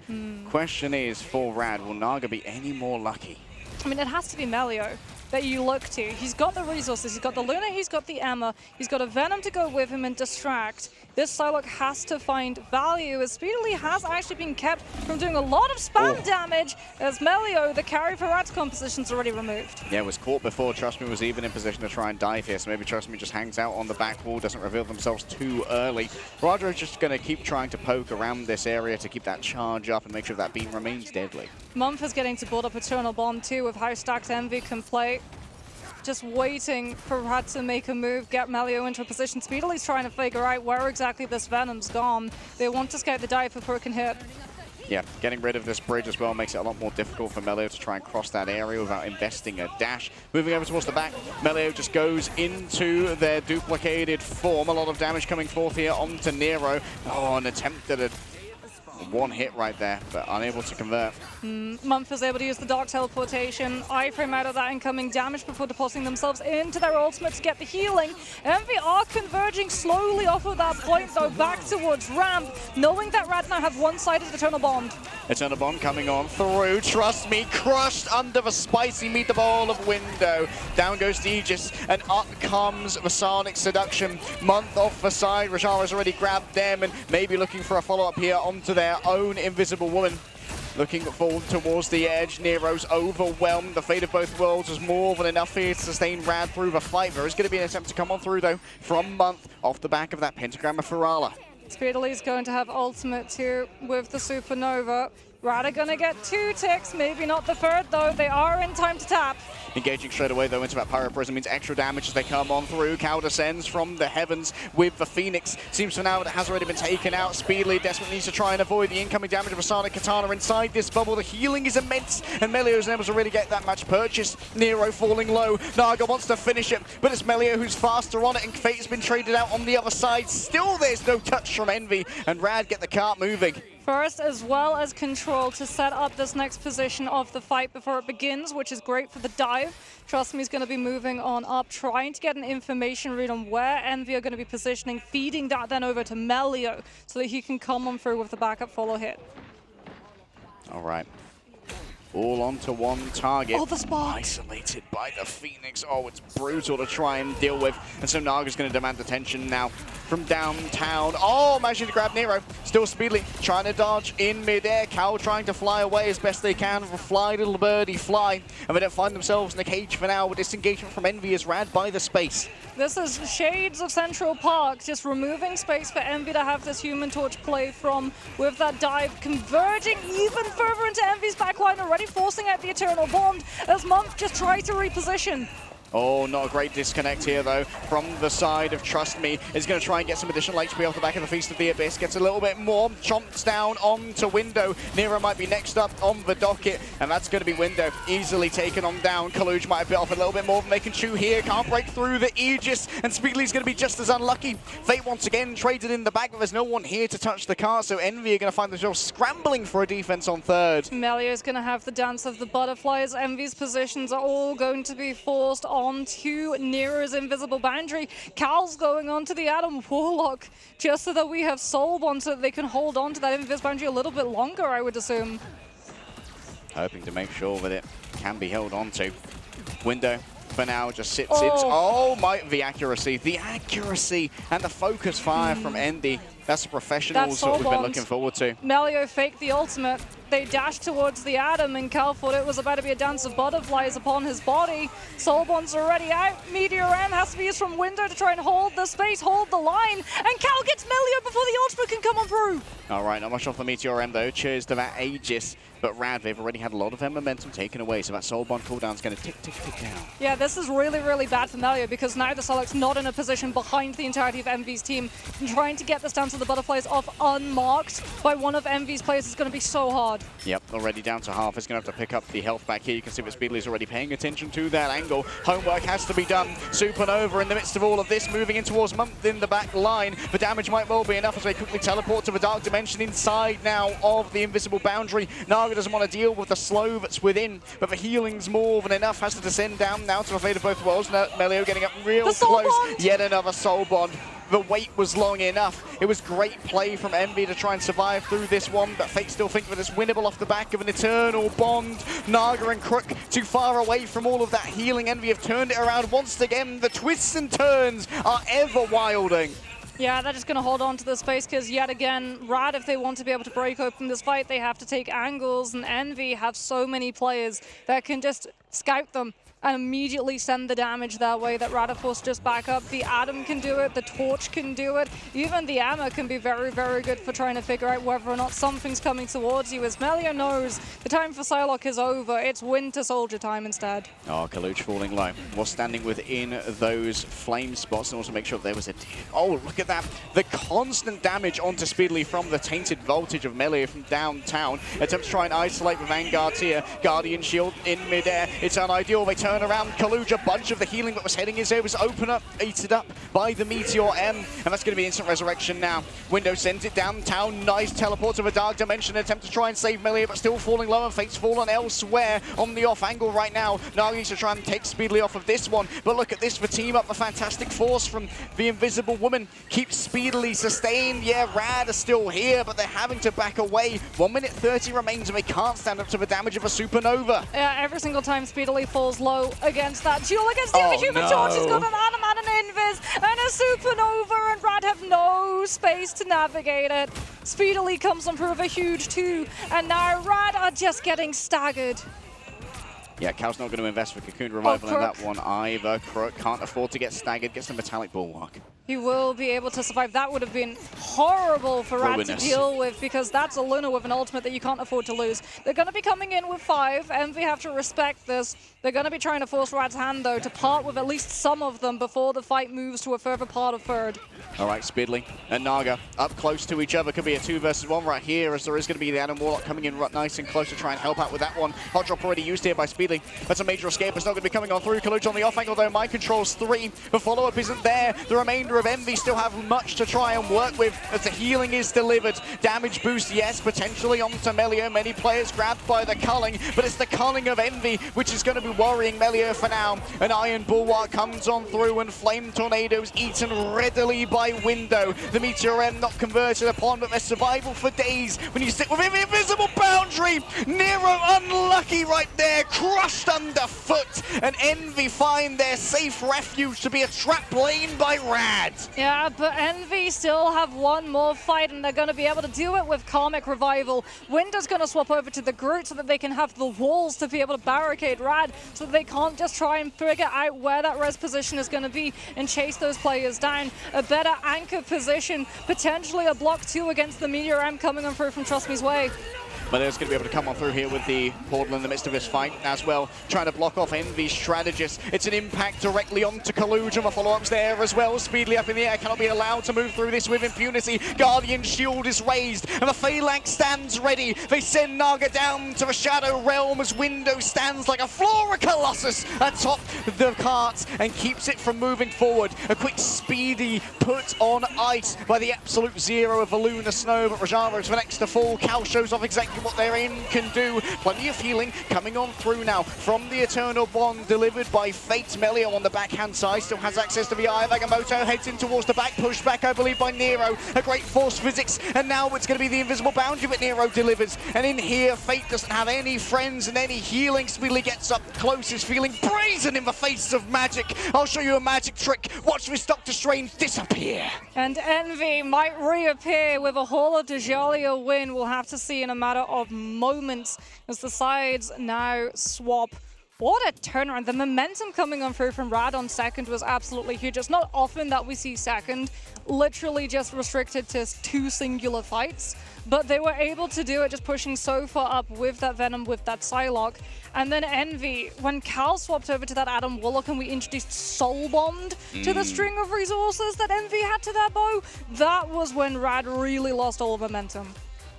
Yeah, the Soul Bond really was a great slowing factor there. And the additional triage healing that's available from those live streams, not to be underestimated when it comes to saving your Vanguards from a sticky situation, which, honestly, Kaluj and Window known to get aggressive and put themselves in. Yeah, you have to feel for Naga too, because probably every single time he was coming to the team, torch low, 2 seconds later, Speedily is just full HP and you're just going to hear the quietest, never mind. MVM, guys, I'll go do something else.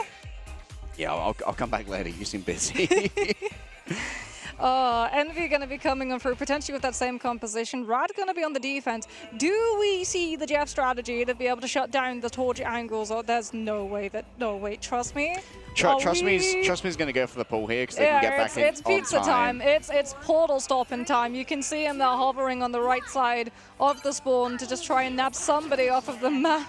Don't think you managed to grab anyone with the E there. It's going to reset off the That's one. Spider-Man got one, okay? Got one, boys, and going to be coming back on the Venom. Knows the respawn timings here. And we might get baited into an over-aggressive push here, thinking that Trust Me's down. Yeah, but they've got the Soul Bomb. Is it really over-aggressive if you have one-sided Soul Bomb before the fight even begins? Yeah, look at that. They're already right in the corner. There's the Soul Bomb, and there goes all of the space that Rad had. Yeah, but now Melio's wrapping the back. Soul Bomb's almost over. Mutt's going to be the primary target. They want that Cloak and Dagger so badly. Put down the bubble on the floor. Spreeder, he's been the one to fall through the cracks this time. These Thorn Lash walls are putting out so much damage. In goes for Terror Cape, and the kick is even better. Symbiotic Resilience pop just in time by Trust Me as Kaluj is forced to flee. The Guardian Shield is raised up behind them to try and cover the escape, but the rear guard maneuver is far from perfect for Envy. They move too far, too fast. Yeah, very good disengage coming on through from Rad's main core with, like you said, Melio being able to go in and hit from the back of Envy's side.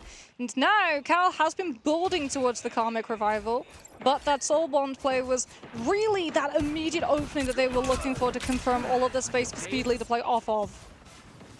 And Speedily is going to be a little bit behind here when it comes to the Supernova as well, having been picked off early in that fight. Pyro Prison drawn on up. That's going to be the Supernova ready to go. Yeah, that is Supernova bolt up, and that's an immediate hit of it. Trust Me and Melio also going to be trying to come on through, find a pick onto Envy, force them into burning some of those resources, but Envy actually having some of their Vanguards play in the fire so that their backline could battery their ults. Yep, forced out the Soul Bond at least. That's quite the swing out from Trust Me. Knows all of the best spots on Venom here. And level 1 Crook's feeling pretty safe up here on the high ground. Now it's going to be the approach of Envy that's taxed, having already used for Soul Bond. You've got to wait for that corner and move on through. Got to get rid of the walls here to allow the Eternal Bond to roll on forward. Fate's going to do exactly the same, matching out towards the back. Remember that Speedily is going to be too far away from a Groundborn healing, and Trust Me knows that better than most. A Feast of the Abyss. The healing means nothing. Envy find themselves scuppered and torn asunder by the defense of Rad. Yeah, great Feast of the Abyss coming on through before Envy can take advantage and situate themselves on point, stabilize with that invisible boundary.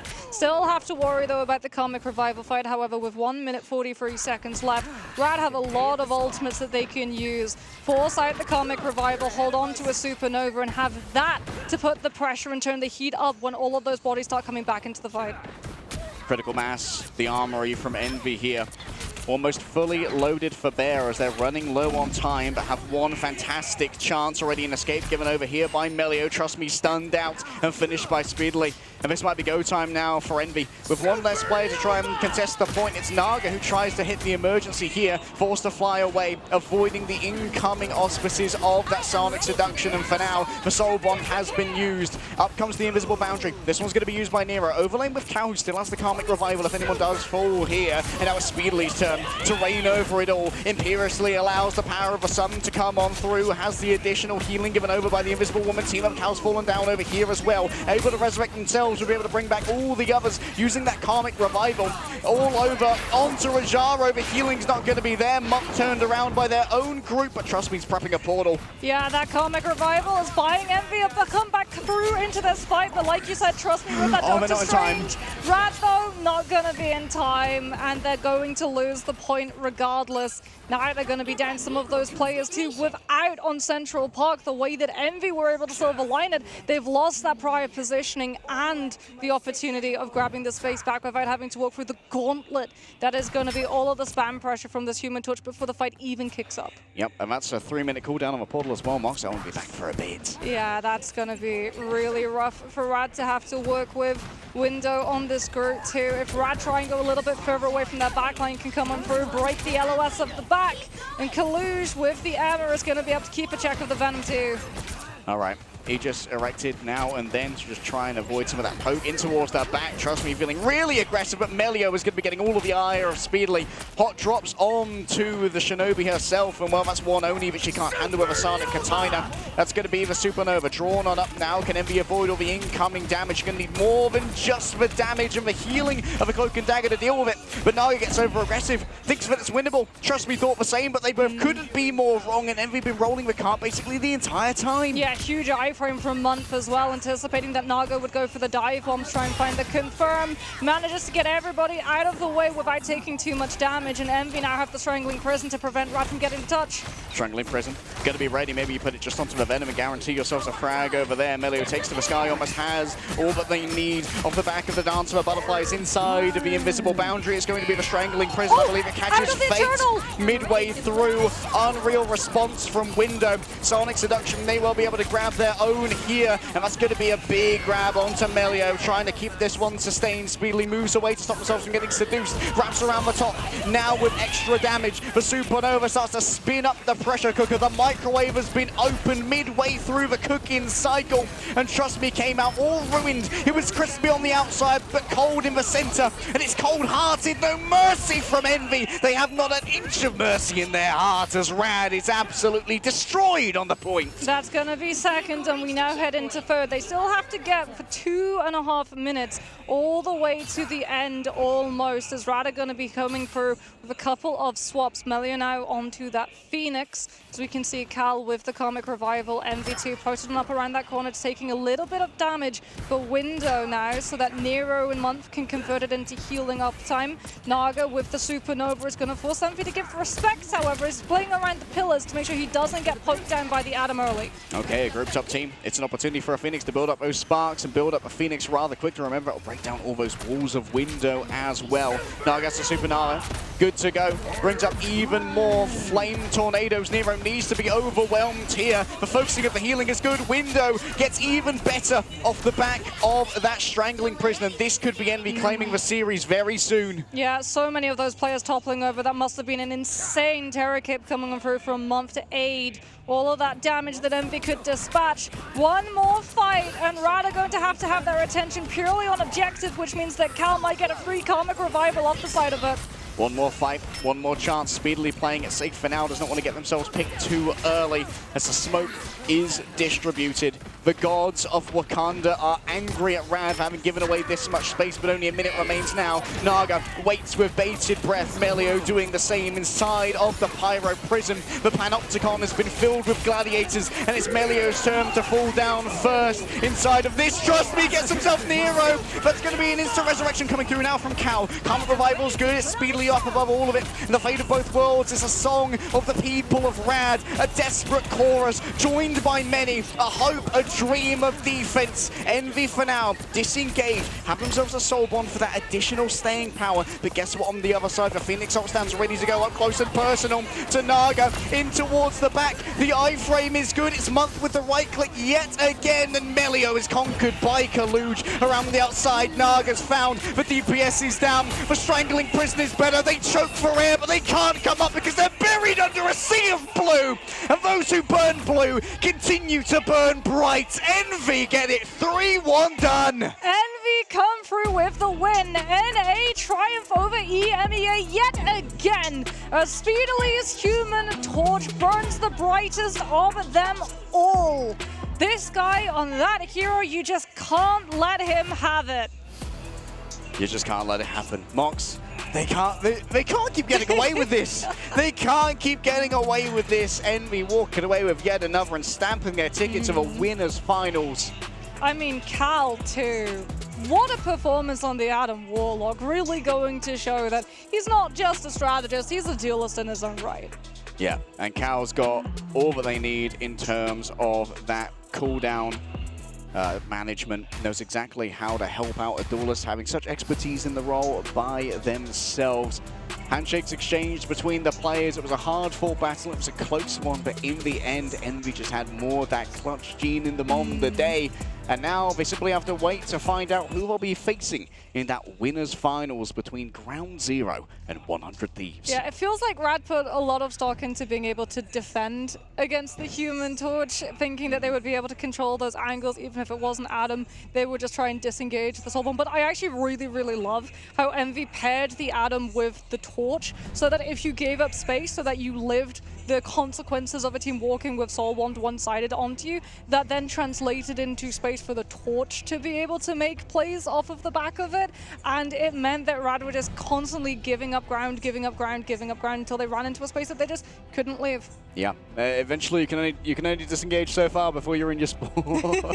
And unfortunately, I think a lot of that comes down to how they mishandled second. Yes. Naga going for that deep dive, Monk hitting the Dark Force teleportation for the iframes, and then clapping back on the Supernova and Human Torch, but there was no real fragging power left after that. I think for Rad, it's because the prize, right? The value of being able to win one singular fight on second against a flying composition where you can just see the Human Torch. There's a lack of total terrain for that Torch to be able to hide into if they're having to walk all the way from attacker spawn into that fight. It's open space, it's open air, it's free real estate, it's open season for that Human Torch if you're able to lay him out. But like you said, it was a huge risk, and it didn't pay off because it lost them all of the momentum on second, which they then had to try and get back on third. But with an Adam composition, getting momentum back when there's so many resources to win out those long fights is easier said than done. Yeah, big credit to Window as well. Many fights clutched off the back of a Strangling Prison. Yes. We saw second essentially clutched by having Fate grabbed out of out of his Eternal Bond. Yeah, with the grab from that Strangling Prison event, the big focus came on through.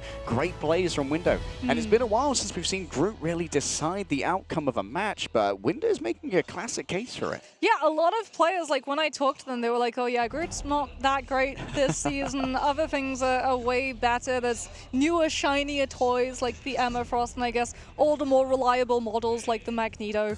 But Groot, like you said, when you have that utility, when you have the communication and coordination that Envy brought to the table, looked immensely strong. As we can have a look at some of these stats, and oh my goodness, I didn't think that we would see a top performance of Central Park when we looked at Speedily statistics, but well, there we go. We might well do so.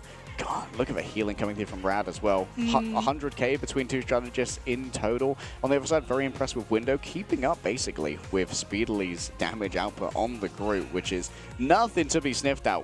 Window just put so much pressure down on Rad. Yeah, I mean, Cal too. Yeah. Look at the damage that Adam Warlock did, which also meant that Rad had to try and deal with all of that incoming spam pressure, not just from the Human Torch, but also the angle control that the Adam brings to the table, where you're just constantly spamming those corners, so that every single time Rad try and corner peek, they're just absolutely smashed health bar down-wise. As Speedily will be getting the back-to-back. MVP picked up for him yet again, this time 41 eliminations, so falling a little bit short, I believe by one of his previous performance with a final hit of 19.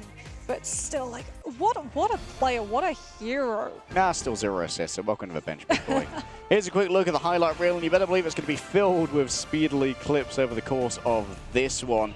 And you know what, Envy, they deserve to be in the winners finals. They have been lights out sublime. This truly is a fantastic meta for them. Yeah, I mean, it's unbelievable that they were third seed in America, but I think like it actually really helped, right? Yeah. Where some of these matches were a little bit closer. Also, the fact that they came third meant that they were coming in humble.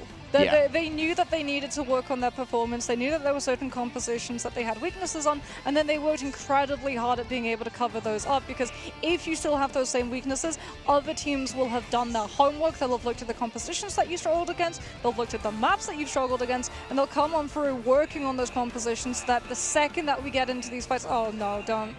Oh, this isn't a highlight, this is a low light.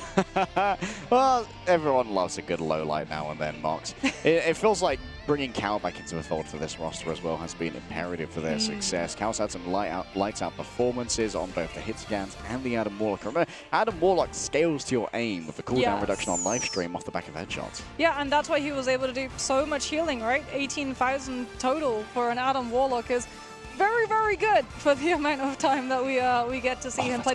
Especially if you're sharing that time with a Cloak and Dagger and an Invis. That's going to be a lot of heal stolen away by your other strategists, just having faster spam. Oh, I'm becoming a Window fan. Like, Winter doesn't have quite as much, I don't know, esports pedigree as the remainder of Envy, who have a lot of history in past esports titles, but really showing why they've been accepted into this kind of high-tier esports clique. he comes with a territory when you're as good and skilled as Window is, who put on a great performance on the Venom as well. Yes. Definitely a very variable player. We saw him play on the Magneto too, but the Groot was really where the ult value came through. Yeah, and I think it speaks to Envy's coordination too that they were able to withstand the dive pressure. Because like that's a lot of comms. That really does test your comms. It doesn't just test your mechanics and your reaction time. It takes your communication infrastructure. And Envy were able to come out the other side all the stronger for it. I mean, they are going to be in the winners' finals. They're basically guaranteed, what, top 3 now? Well, I mean, that kind of does line up with what we've been hearing behind the scenes about the fact that, like, yeah, Envy and Rad are probably not only the teams that are going to be able to make it for the play-ins, but also a shoo-in for the grand finals themselves. Yep, and that means both of our EMEA teams are going to be sitting down in the losers bracket. As much as it hurts me in my very soul, Mox, I'm smiling through the pain, but it's real nonetheless. I mean, with my sleep schedule, I'm kind of half American honorarily. So I'm just really excited that we get to see amazing high-level Marvel rivals this early on into the game as well. Like, if this is already some of the skill ceiling that we're getting to see, just think about how much higher that's going to be able to get the longer these players have access to the game and they can figure out what these heroes can really do. Yeah, like over time, the baseline skill level continues to improve and improve as people keep finding new techs, new ways to exploit heroes, and new combinations of heroes as well. And of course, we are on the constant merry-go-round of hero combinations becoming stronger and weaker, thanks to team ups being added, removed, and adjusted. Yeah, I love this. I love this mechanic so much because you can take, you know, a middle of the pack hero and then you give them a team up and all of a sudden they become a must pick. It's by far the easiest way to just not have to overly tweak hero designs while just pushing them right to the forefront of being pickable. I'm just saying, we need Metallic Chaos back, man. I miss my blade. I miss it. Well, we need Arcane Order and Metallic Chaos at the same time, so we can run the double shield Vanguard with the Scarlet Witch. You know what? Schmungus would pop off on that comp. Schmungus would. Somewhere there's Boga like looking up to the heavens and pleading, asking Guang to bring that one back, but. Remember the days when they would min-max too, and you would like run the Scarlet Witch, your Magneto would use the team up and roll out, hit the shots, build up Meteor Arm a little bit faster than the other Magneto, and then you would swap your duelist off of the Scarlet Witch. The good old days. We're currently in the good current days. Rarely do you recognize that it's the good old days while they're happening, but I'm currently recognizing that the days are indeed good, and they're better for Envy. Hastro certainly being rewarded for the investment being made in the team. Remember that they were one of the first teams to get a boot camp going alongside Sentinels, 100 Thieves. I believe they were doing it in Hastro's living room. Oh, wow. Which was it was charmingly jank, you know? Like the rebirth of Envy as an organization has been pockmarked with charming points. It's kind of like the esports equivalent of the garage band. Yeah. They start off, I guess, before they become rock stars. They're rock stars in their own rights at the moment. They're like, this team is one of, if not the best in the world currently, as they're able to not just play at this level, but also under this amount of pressure, because those lights, they are very, very blinding. We've seen teams make mistakes. We've seen hiccups come on through, but Envy, it feels like they always recover. If something starts going wrong, they're like, oh, we mistimed something, they're still able to turn it around in that fight,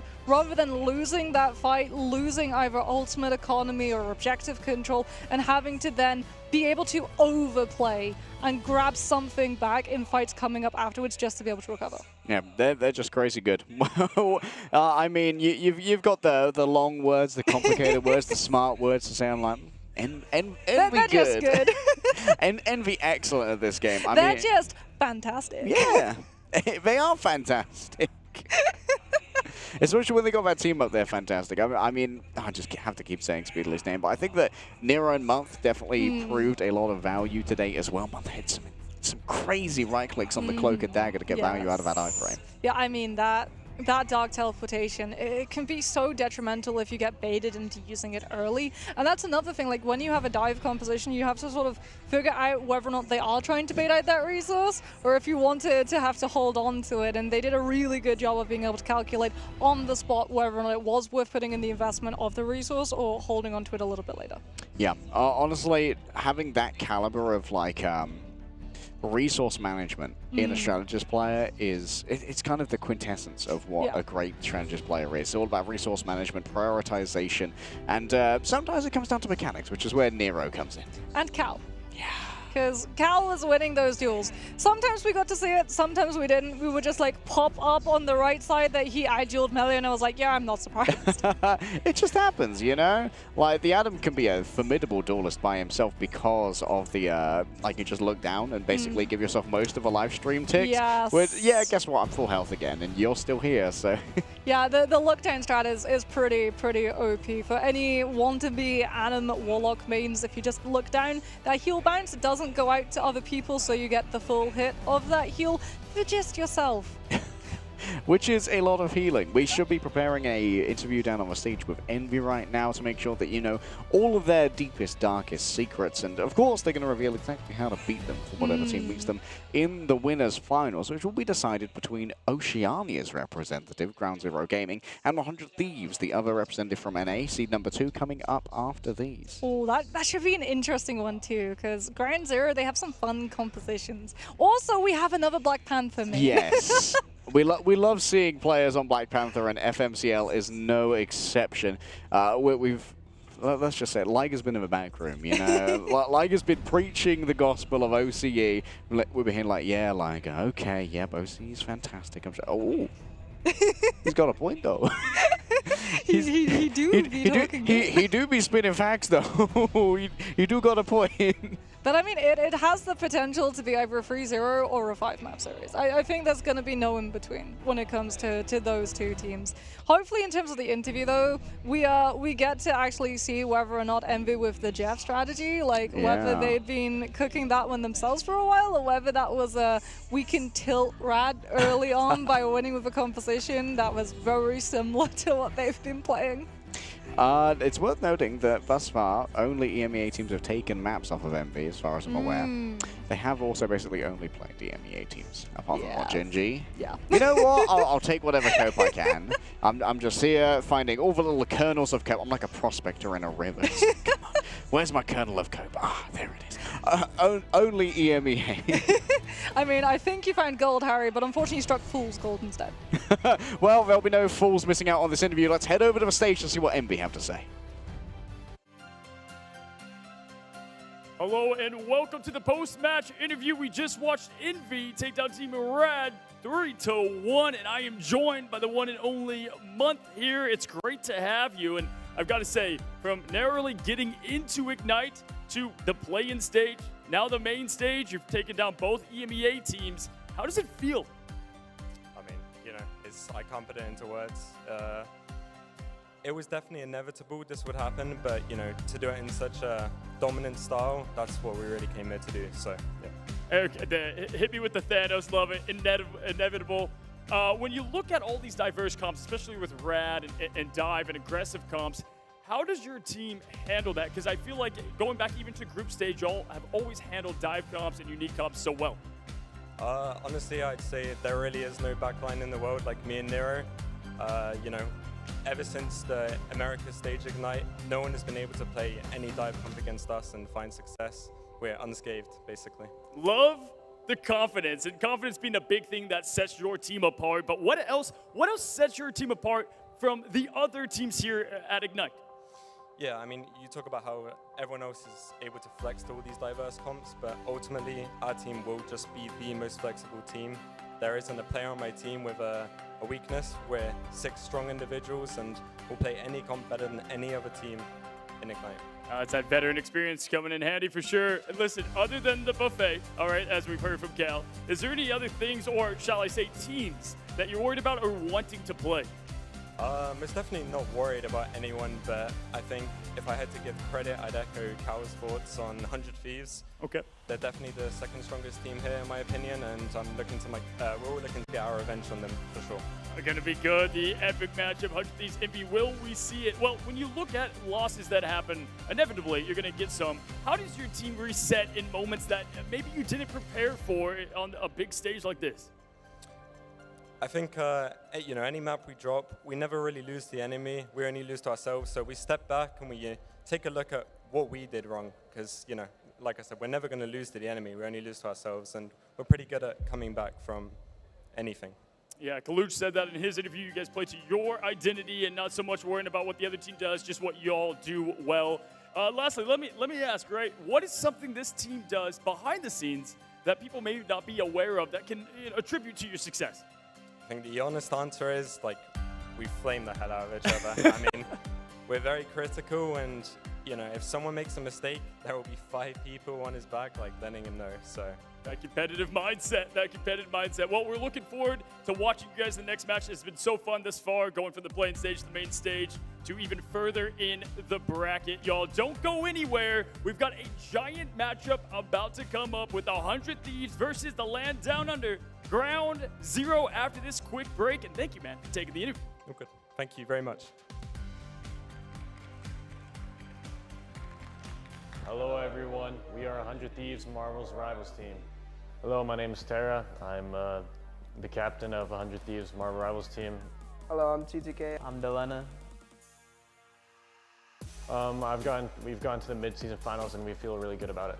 I'm feeling pretty good for the mid-season finals. I hope that we do well and we don't choke under pressure. I'm feeling really good that we're in the mid-season finals. Very confident in the team right now. Gonna try and win it all. I think we'll do pretty well against the international teams. I feel pretty confident. Playing against the international teams, it's like a fresh new game because everyone in NA plays a certain way, and around the world the play styles are very different. So very confident that we'll be able to beat everyone here. Whenever we face a difficult situation, we just kind of follow the basic procedures and what we've practiced. We don't try and do anything like rash or out of the ordinary. We follow basic rules and stuff that we always know. I really don't care about what team we play against first because at the end of the day it's just business and we were signed to win. Probably Citadel. They beat VP. Really wanted to meet all the guys over there, so just want to beat them for them. We're going to do whatever it takes to win. I mean, the goal of the competition with every other team is to win this, keep the momentum going into stage 2. I don't think anyone came here to lose or anything like that. Everyone has the expectations to win. The goal here, obviously to win, but we just gotta be calm and collected and it'll be easy from there. I think every team here is pretty shit right now, so I think we're gonna win.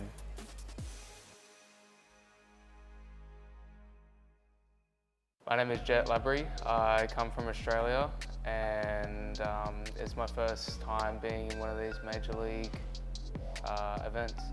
My name's Alex Pethig. In game I go by FMCL. I'm from New Zealand and this is quite a great experience coming to China to play video games.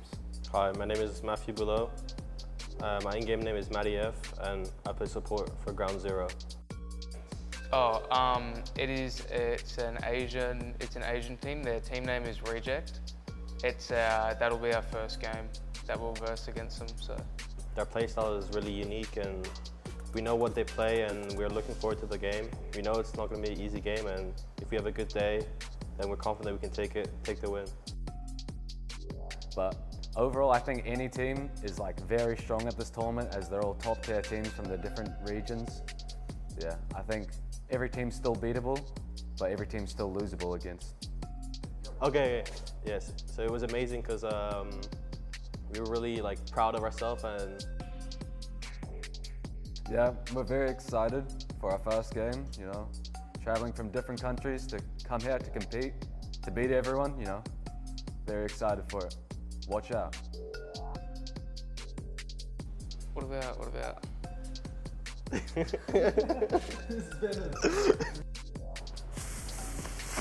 What is that? I have no idea.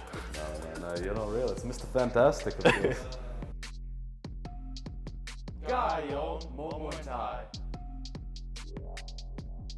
It's the first time that this game has been able to hold an international tournament, so we're very fortunate to be one of the representing teams here. I hope Australia is proud of us, and we're here to make an effort for ourselves. We're here to make a name for ourselves. I will appreciate every support we get, and we'll hope to do the best for you guys. cheer us on, please. Cheer us on.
The hunt is on.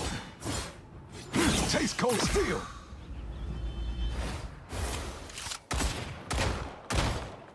Open season.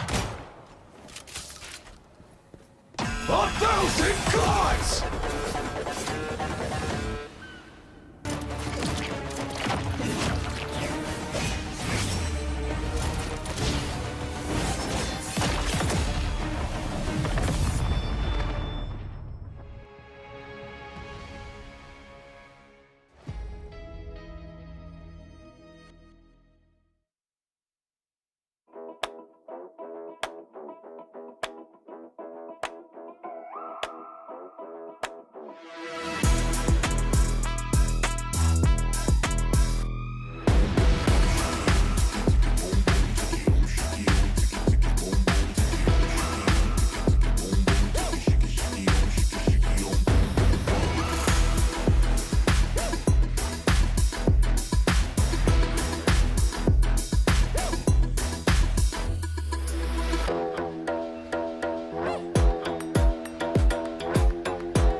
Ladies and gentlemen from North America, please welcome 100 Thieves!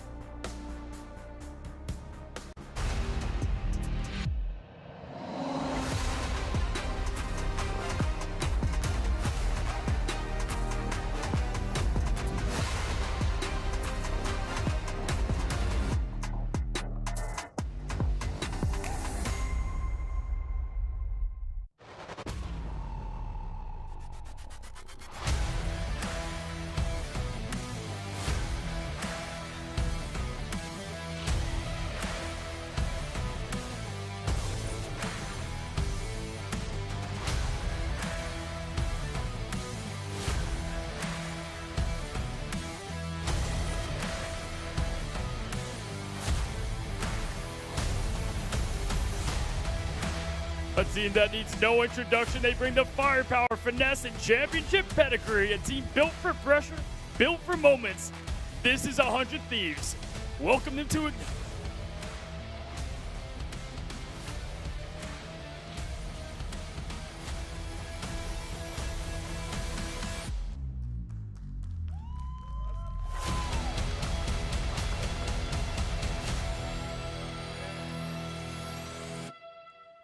Please put your hands together for Ground Zero!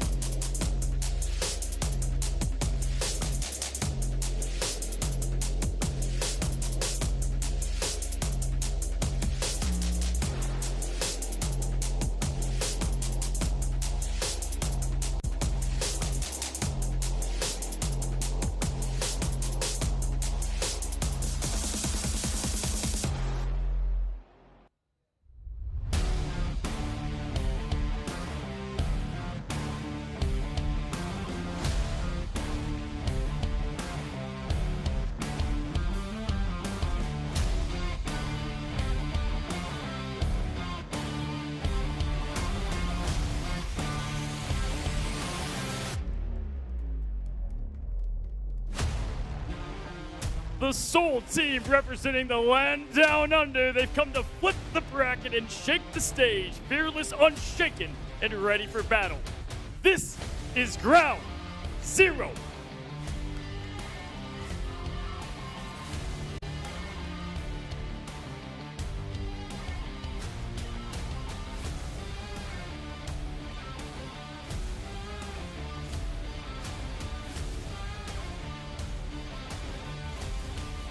The stage has been set. It's 100 Thieves versus Ground Zero. Now we take it to the casters to take it away.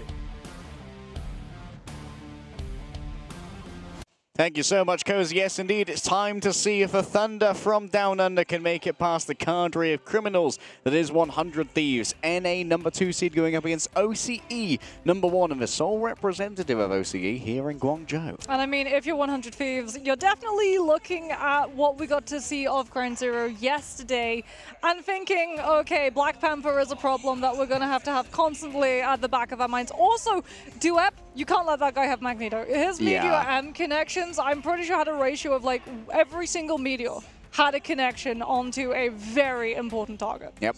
Liger, of course, has been spreading with propaganda. Dunkmaster, apparently. Duep was christened towards the tail end of OCE's run in Ignite. And you know what? I think the OCE, they've already started it outperforming some expectations up against Reject. When it comes to the historical performance of these regions in hero shooters, OCE has always been towards the bottom, but they're performing incredibly well here. And they've got some excellent players. FMCL in particular stands out on that Black Panther, as we talked about, but I think that this team just works well as a core. They work incredibly well together, because at the heart of it, this game is all about teamwork. And I mean, if you want to talk about teamwork, we have to talk about 100 Thieves, because they have been a team for a very long time. Before they got picked up to Thieves, they were known as Mutants, and they had an incredible run of the American scene all the way back in Season 0. In fact, they were one of the first ones who started utilizing the Loki. Harvey was one of the first players, I still remember the whole of Djalia, where he was utilizing Loki doppelgangers against Psylocke ultimate to be able to absorb all of the dash damages.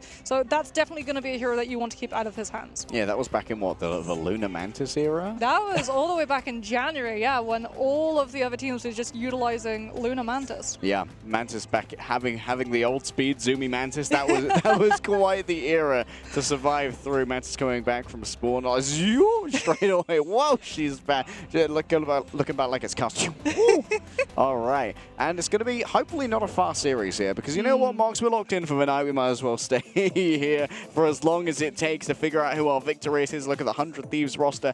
And when I look at standouts here, a lot of people are going to be looking towards Terra. Some people would say one of the best individual players. Yes, absolutely insane. One of the best Wolverines, one of the best Winter Soldiers, just incredibly strong all across the board for heroes that they can play. Always having really clutch ultimates too, at times where OUG 100 Thieves need them, especially in that matchup against OUG. Terra was just single-handedly sometimes clutching at a lot of those engagements. Yeah, Terra is just an absolute monster. TTK as well, can't forget, plays on the controller. A beast on the rollers, as some might say. And showing that if you're currently playing on console in Marvel Rivals, there is a space for you at the top of the pyramid here at Marvel Rivals Ignite. On the other side, Ground Zero. This is a roster where there's a lot of power in this Vanguard line. Zen, Starry, and Duet work so well together to claim and keep that space. Yeah, I mean, like we talked about, Duet's Magneto. It has to be one of the first to go.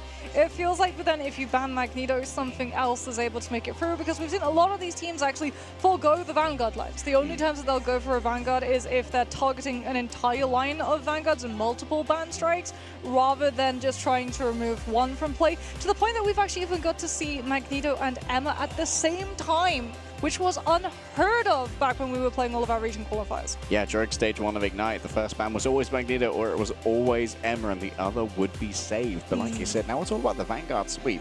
You either completely try and disable the role, or you don't really bother nitpicking at things that can be troublesome. The only real nitpick we've seen consistently is the Captain America. Yeah, the Captain America just being incredibly strong, also incredibly frustrating.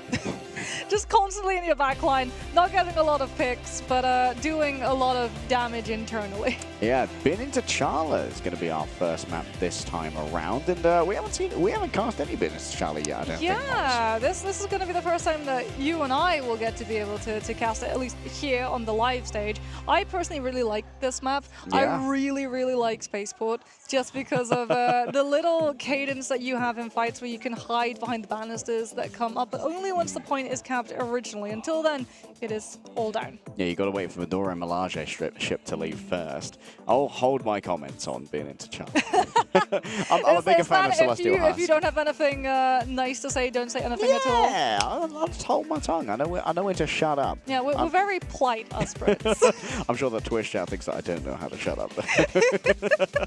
And when we're going over here, question is, how are our teams going to do their bans? We don't know as much about how OC focus in their ban stage thus far, but we can at least get a vibe for how our teams are acclimatizing to our stage. Yes, Vinny as well, very good on the group. So I think that's going to be something to watch out for in case we do see it come through.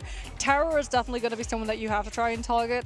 Down, like the Wolverine being left on the field is going to be very problematic. It's going to put a lot of resources from Ground Zero into having to deal with it if it does manage to make it through, especially if Duep's on that Magneto. Burning Bubble on a Wolverine grab every single time is going to weaken your backline massively. Yeah, Millennia has been a newer addition to this roster. Has been in a while as a sub, and I believe assistant coach, if my information is correct. But is going to be playing in place of SJP here. And that seems to have been consistent throughout the LAN performance as well. Like you said, Harvey, one of the premier Loki players, one of the earliest adopters of the God of Mischief. But here on the stage, Terra and his picking up of the Phoenix is a little bit uncharacteristic. We don't think of him as much as a hit scan player. But that has been one of the current priorities for Terra. Yeah, Harvey has also started flexing onto the Cloak and Dagger as well. We've been seeing an awful lot of Vinny there, getting to see his hero pool, like we talked about, the Venom also being something that we could potentially see coming on through if 100 Thieves want to go for something dive, or something dive adjacent, where they're going to be able to send one of the other duelists to go on through with those hits. Delana, very strong on the Star-Lord. When 100 Thieves were still mutants, Star-Lord was one of the go-to bans that you had to have against this team. Of course, that was back when we had diminished bans and we didn't even really have saves. Yeah, universal bans for both teams. I much prefer our advanced system. I think it really showcases... Less mirrors. Yeah, less mirrors really showcases what a coach can bring to a team, having that kind of oversight. And it's great to be able to have a narrative around coaches. Of course, you see iRemix, the coach of 100 Thieves, in the back there. A very experienced player, I believe, used to play for Envy in the Vanguard role. Yes, very, very good Vanguard player. Very, very good. Very, very good Groot. So I wonder if he and Vinny sometimes get together and talk about have a chat, have a chin wag. niche group plays that both of them have been able to pull on off Delana that we're getting to see. He's always been Heller as well. Very, very, very strong Heller player. Going to be looking for a lot of those off angles, and if they are able to secure the Psylocke with that Venom, that dive is going to be something that Ground Zero are going to have to deal with. But then again, Ground Zero have also liked to go for some dive compositions, as well as some off-the-cuff compositions. We got to see Moon Knight, unironically, yesterday on Spider Islands, which also somehow ended up being mirrored. Yeah, the unironic Khonshu merchants are something I didn't have on my bingo card, but somehow managed to happen anyway. Yep, I'm gonna bring back Religa propaganda again. It says that OCE plays best when they play OCE, you know, when they play their own game and they don't really kowtow to the meta. And well, the Moon Knight is certainly a large part of that. And this is a team that I hope we get to see their Spider Islands, but I know they want to go to Spider Islands. They love defending Spider Islands. Apparently backstage when they heard the pick with Spider Islands, like, we could first hold, we're so good at this map. Well, if 100 Thieves are listening, that is going to be a Convoy map to avoid then. But yeah, Moon Knight, he's a funny one, especially if we do see 100 Thieves go for something like Loki. The Doppelgangers being up with the Ankh Bouncers do mean that the Hand of Khonshu does charge incredibly quickly, but then again, now that we're on this patch and those talents aren't doing double damage, that Hand of Khonshu has lost a couple of nails to its palm. Yeah, it's got the trimmed down nails. Khonshu, why have you been chewing your nails? Stop it. It's a bad habit for a deity to have.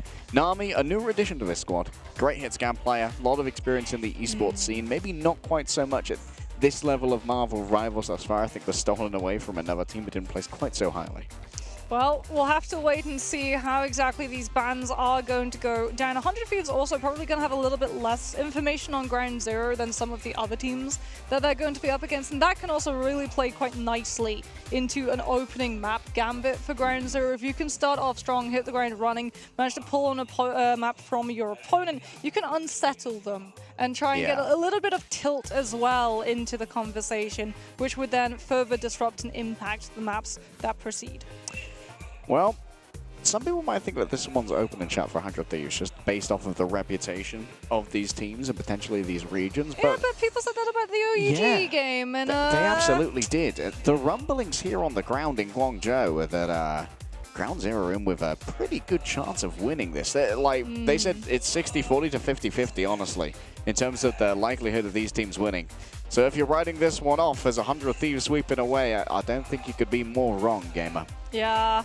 Are we going to see the Grid? Are we going to see the Venom? It's going to become much more problematic if we do see something like that Winter Soldier come out from 100 Thieves' side, as a bionic hook is incredibly detrimental to grabbing out some of those Vanguards and misplacing them from their backline's healthy LOS.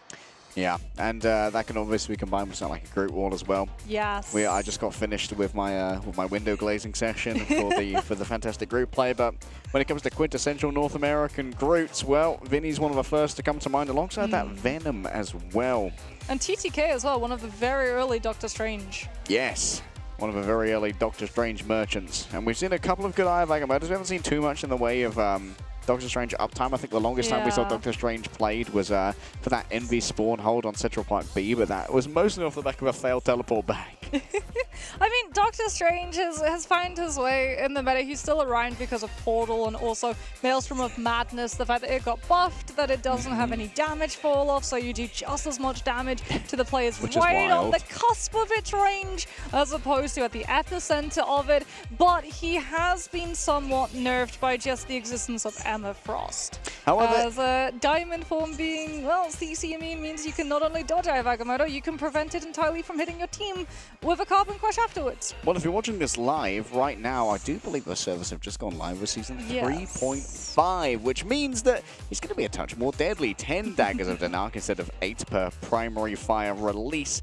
and a lowered cooldown on the Cloak of Levitation as well, which is certainly going to come into the forefront as we move into Stage 2 of Ignite after we wrap up here in Guangzhou. Well, with Doctor Strange being buffed, that also means that Blade has hit the servers. And I know a lot of people are going to be very excited about that one. Blade, when Marvel Rivals was announced, all of my friends were like, I hope we get Blade. Yeah, a lot of Blade heads out there for Marvel's sharpest hero.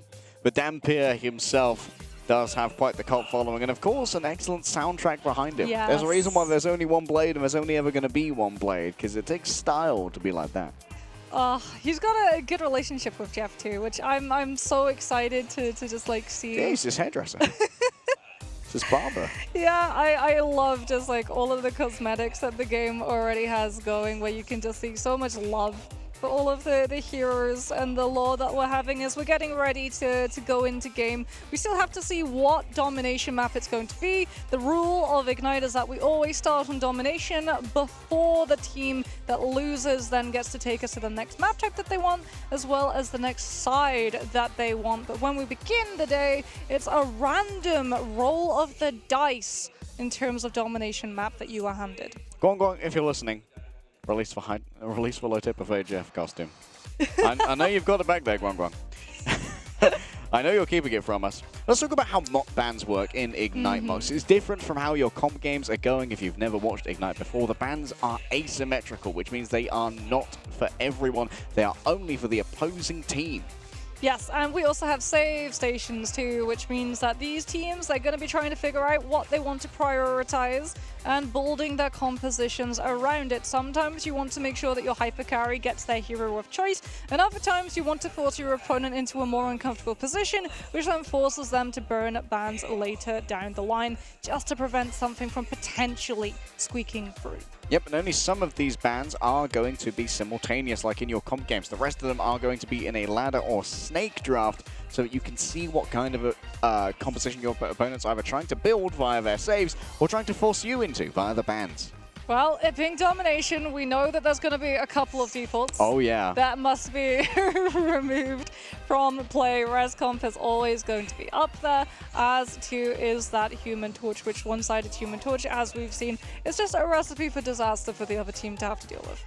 Yeah, Human Torch generally going to be first banned. The second we got here and checked in on the teams after they'd had their couple weeks of scrims, they've been in Guangzhou a little bit longer than us to make sure that everyone's acclimatized and not jet-lagged heading into the tournament. They've been set up quite well with a couple of practice rooms to try and scrim each other. And we also, yep, Human Torch is getting first banned every time. They were like, what about Emma and Mal? Don't care anymore. Didn't ask. Get rid of Human Torch right now. Vanguards don't have insta-shots. We don't have to worry about an Emma. I mean, they do have to worry about a Magneto being able to find the combo of left click, right click, left click, especially into a flyer. But we have seen Magneto have a rise of usage as well in combo alternates with the Phoenix. Having both a Phoenix Strike followed by the Meteor M can often prove to be enough damage to overwhelm a strategist ultimate. Yeah, and it's smart too, because it means that Meteor M doesn't need to spend all of that time charging up to full lethality.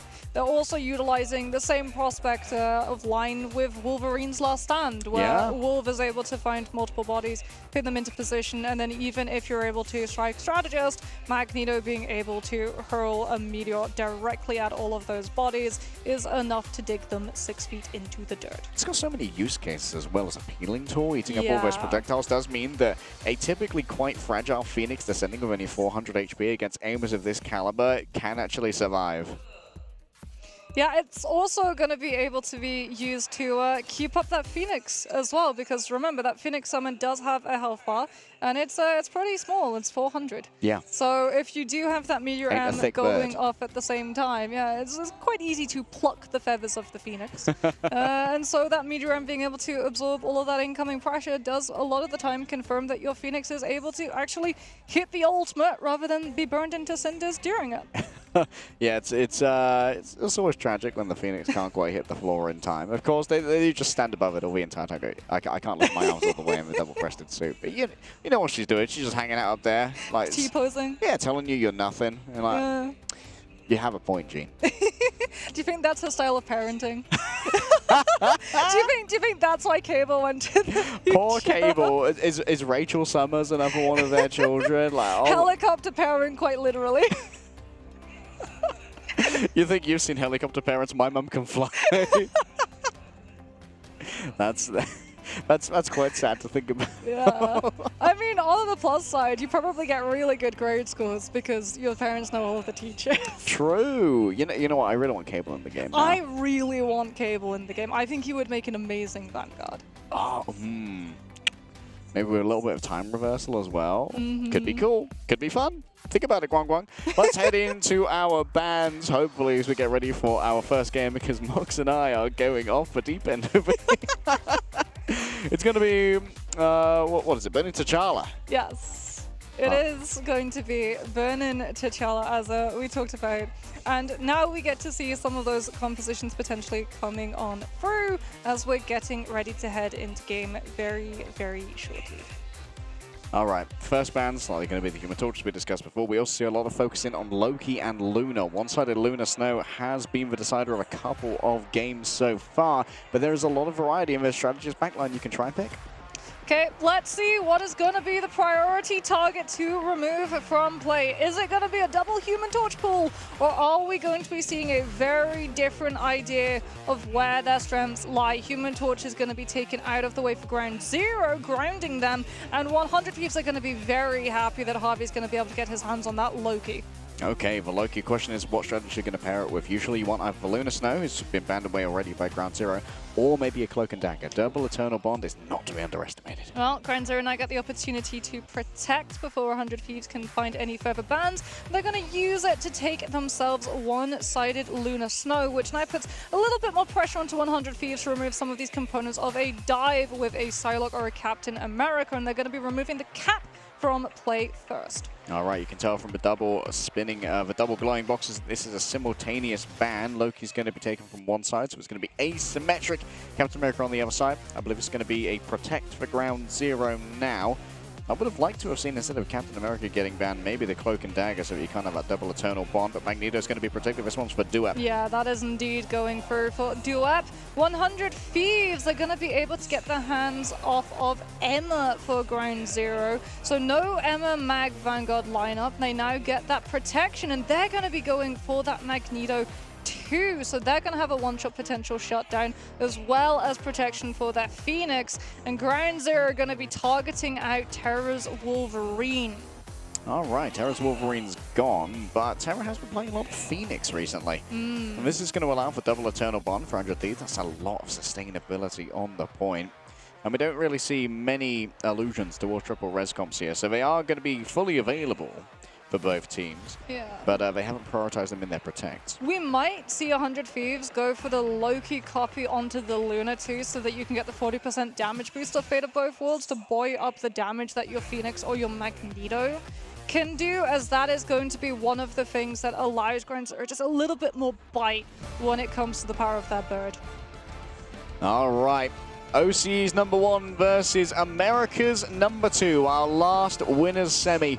And they are fighting for the unenviable prize, Mox, of going up against Envy in our winners finals. Map #1 is going to be Burning T'Challa. The bans are done and the players are raring to go. Let's get into it. 100 Thieves going to be rolling out on something, trying to stop a dive, anticipating a Panther pick potentially from Ground Zero. But no, Ground Zero really want to play off of the Wolverine and Phoenix. The Primal Flame team up is going to be there. So Phoenix Warrior is up for the Wolverine, which means that we get lifesteal on a lot of the damages that have been done. 100 Thieves going to be rolling out the Emma and that Magneto lineup with Delana on the Psylocke to try and keep the pressure up onto the Flyers. Yeah, not going to be too many players who are particularly scared of the Wolverine as well. There's great sustainability from both TTK and Vinny versus the auspices of the Wolverine. Already a huge exchange of fire. Terra is going to be teleporting away from most of their team, but it seems like the rest of 100 Thieves are more than happy to try and catch up with their carry for now. TTK blasted on back, and some group walls are erected. FMCL wraps around the back, grabs Terra. Oh, there's the Rocket Pack right into the middle. Escape might well be off the cards, but they didn't manage to shoot Terra enough while they were in the air. What a little bit of a flub there from Ground Zero. That should have been an easy frag to pick up, as it's going to be 100 Thieves claiming the first point for free as well. Yeah, Terra is able to utilize that illusion and just get out of dodge. Unfortunately, can't dodge that one. And that is going to be Ground Zero start starting to get a couple more players. 100 Thieves going to invest God of Mischief onto all of that support ultimates coming on through. As Maddie's going to come and just stall out Groundzero. Think that they can win this. They try to go for the damage boost to push up Name's ultimate, but it's not going to be enough to find the fix until now. Oh, that's a big strangling prison though. Catches Harvey in a bad location. TTK's Carbon Crush can do the damage too, but Groundzero in the end with their... Was that a TP That back was a from TP. Vinny? They're not going to go through that. Already the point has been flipped. That's going to be off the cards. Vinny's actually coming on out of it. Was waiting for a remainder of the team to come on back. Still have to deal with Delena in the back. In comes the Phoenix. Delena has to dodge away to stop the Meteor M from impacting Millennia. Not going to be quite so lucky. Harvey with an extra 400 Thieves once again all out of heals. They're running on borrowed time and borrowed health, but doesn't dissuade Delena. King Bob's already been taken down. Duup's going to be the only one who lives inside of this. A last stand is called by FMCL and the damage is done. The heals are stolen away. And that's going to be Groundzero. Just about holding strong. Terra still exchanging fire. I mean, 100 Thieves, they want to try and take this a little bit faster. They've got that Phoenix on the point, 2 strategists to make sure that Pocketer, FMCL is going to have to go in, try and chase them off of those spacings. That Groundzero is still holding onto that point, bouncing their presence with both the Wolverine and the Venom survivability. I mean, for now, all we need to do is lose slowly while the remainder of Groundzero come on back. Lots of damage being done to the Vanguard. Zenstarry sits up top as Duup finds himself bullied off the point temporarily. TTK halfway towards a fully charged beam, and already regeneration domains have been brought on out. Sonic Seduction ready to go for TTK. Looks to grab a Sentience, can't find it. That's a quick answer coming through from the side of Matty. Uses the fate of both worlds to give plenty of sustainability, even when those lives and those minds have been claimed. Vinny and Terra together. The terrible twosome grab themselves a double frag off the back of both the Phoenix Strike and the Meteor M. Yeah, and Groundzero are just going to turn the other cheek, except that that combination's too deadly to live. And they're going to reset to come back in with a fast fight. They've got their own Phoenix ultimate. They don't have the Luna to be able to bolster it. Might be a combined of Duup's Meteor M hit though, but that means that Millennia gets a second lease of life when it comes to the Eternal Bond. Harvey too can go for the copy. 100 Thieves has so much sustainability options. Does Zenstarry take the option of trying to grab Millennia out of their own Eternal Bond? Once the Strangling Prison is available is the question. I believe Harvey's just used their God of Mischief, and so Groundzero, they might just give away a little bit of a time. Bloody hell, that was clean. Yeah, I mean, that God of Mischief, I don't believe was used, as Harvey has not actually hit the Eternal Bond yet. Until, yeah, there it is, going on through, aggressively chasing. Oh, it's a fate of both and it was a worlds. fate of both worlds, so that you can have both the damage amp as well as the just ability to Oh, move. no! What a Meteor M from Duep! Strangling Prison and Meteor M. Dunkmaster is able to find the slam. Oh, that one goes out to Liger, but you might need more than a crossbred cat to try and get one over on 100 Thieves here. TTK still building up that charge. FMCL has fallen on down.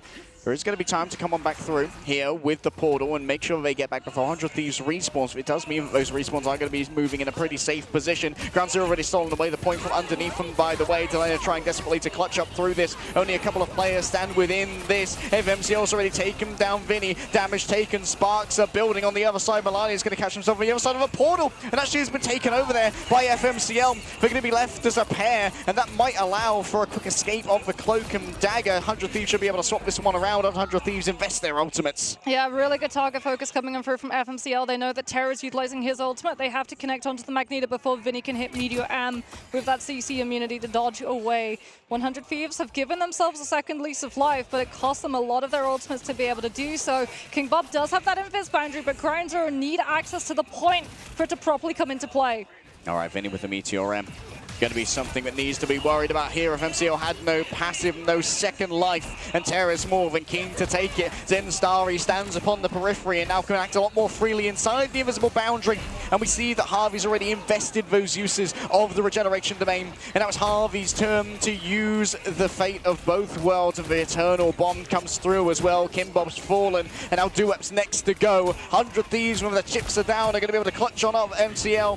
coming back on the last chance Black Panther, but can't touch the point. Yeah, Ground Zero, they had to send their Wolverine in just to make sure that overtime hit, and then when the Invis boundary comes on through, Harvey gets the perfect copy onto the Cloak and Dagger so he can use that Eternal Bond, dash through the entirety of that invisible boundary, hit through with a Terror Cape too, so that Ground Zero, all of that healing is just cut almost in half to the 28% vulnerability, and they fall 1 by 1. With Vinny still not even needing to utilize the Meteor M, which means a little bit of poke pressure, and Terror will be able to go for the combo once more. Red Tile looks good on that remix. They're very well themed back there for the 100 Thieves. And now, going to take ourselves over to Warrior Falls. This is an area where we can get a lot of value out of a Jeff. Kimbob hovering it for now, but of course this might just be min-maxing with the I think speed. it's just because he used his ultimate in the last fight, so this is likely just going to be a min-max to get everyone out of spawn a little bit faster. They do have an Eye of Agamotto to try and take advantage of the fact that both Harvey and Melania burned their ultimates. TTK now on that Emma can potentially come on through, rain on the parade of the Doctor Strange with the Carbon Crush. Terra's already got their ultimate ready as well. Could be combined with Vinny, we've seen it before. And it has been bloody deadly when they have brought it forward. FMCL moving forward. Feral Leap grabs the Magneto. A metallic bulwark onto himself to try and survive. An appeal comes through from the Psylocke, utilizing that dance of the butterflies. Down on top of the shield, it's an easy block for Zin. Starry and Terra not going to be quite so lucky despite the big investment. It's going to be a big crush of the Warrior Falls to try and cut off 100 Thieves from the first point. It's going to be quite the early cap here from the side of Ground Zero. Zin Starry moves towards the back. A double stun onto the backline. The strategists find their souls separated from their bodies and their corporealities are sent back to spawn. 100 Thieves would only have been able to live that if Melania hadn't been caught by that Sonic seduction, but like you said, it's immediately onto the backline. There's no buffer, there's no opportunity for the Eternal Bond to come on through and with the CC immunity save Melania's life in 100 Thieves fight. And now they have to come back in, play to that retake, which means that they have to clear out the Wolverine. Otherwise, they risk going into a last stand where they don't know where it's being played from. Yeah, you got to check those corners. There's going to need to be a chance to build up some rage as well to maximize the damage from that one. You can see that Nami is making sure that Terra's approach is going to be very well checked. Vinny already taking a bunch of damage on the approach here. There's a final stand somewhere, but FMCL doesn't seem to have delivered any final frags off the back of it. The final hits aren't there, but Nami certainly ready to build up the damage. Takes to the skies, a nice perch from above where they are going to be laying down their talons, and that's going to be very aggressive here from Delano. Sweeps away Jean Grey. The Phoenix has been vanquished. For Ground Zero now, it's all about these last chances to keep this point contested. FMCL has fallen down elsewhere, and this is going to be much less luck from the side of a Doctor Strange. Yeah, 100 Thieves will take advantage of having the better ultimate economy, get aggressive before Ground Zero can build up their own resources and meet them in the middle on the point to stall out that percentage even further. They will be able to find the flip too, so Ground Zero aren't even going to be committing any of these ultimates to try and stall it a little bit longer, and it's going to be FMCL now swapping off of the Wolverine onto the Psylocke of their own. Oh, this push is so brutal against Terra's aim as well, building up those sparks so quickly and, of course, spreading them around to all of those other players. Already, though, a lot of space has been given away by 100 Thieves. Maybe trying to bait in Ground Zero to try and catch them on the way forward. The fate of both worlds stolen away by the Loki. Attempt to combine all of this damage. A mid-air potentially onto Terra. Yes, there is going to be the final hit coming through from Nami, but 2 ultimates for 1 frag might be less than economical. Wrapping around that, the back. Delana finds no one inside their dance of the butterflies, and as they come in together, that's going to be Zen Starry getting the stun here onto Melania, finding it afterwards with the Dark Maelstrom. Releases Dark Energy built on up. Ground Zero have already flipped the point around, so the Staggers are just gravy over the top of this as Ground Zero sit in control. Yeah, it was a worse deal though. It wasn't 2 for 1, it was 3 for 1 as Maddie had burned the Luna ult too to give both the Magneto and the Phoenix that damage boost. It has won them this point though, and now FMCL with the Dance of the Butterflies is going to force 100 Thieves' hands.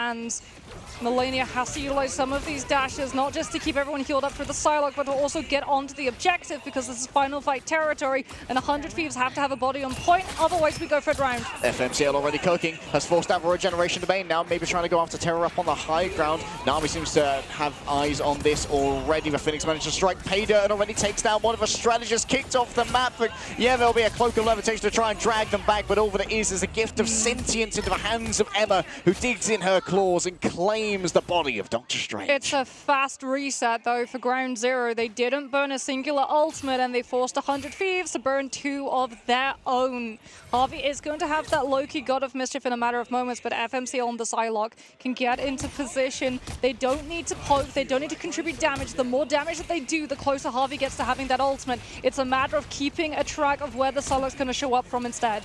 An efficient move forward is the name of the game here for the side of Ground Zero, and plenty of ticks up in their armory to try and work with. FMCL claims the high ground. Millennia for now just healing away with those light force daggers. You can see all of the damage coming in from the Phoenix already, forcing to move forward. Now it's down to Nami to come on through. A double strike maybe onto TTK. They overwhelm the Emma Frost, and the Metallic Curtain blocks out the return of the Meteor M from the other side. FMCL can't deliver enough damage, but now up close and personal to these strategists, there's going to be some stuns coming through, yes, onto Harvey and onto the Lunar Snow as well. Zen Starry, I've got stars in my eyes as they claim themselves potentially this first fight here. TTK falling first, Peter Portal comes on back, escapes out of the LOS of most of Ground Zero, and there's actually a little bit of a body block coming through to make sure there's no re-engage permitted after they kowtow and move back to the spawn. It's not just stars in the eyes, it's the Eye of Agamotto that Zen Starry is able to utilize. Catches onto 2 key players on 100 Thieves, and they confirm the picks onto them as well.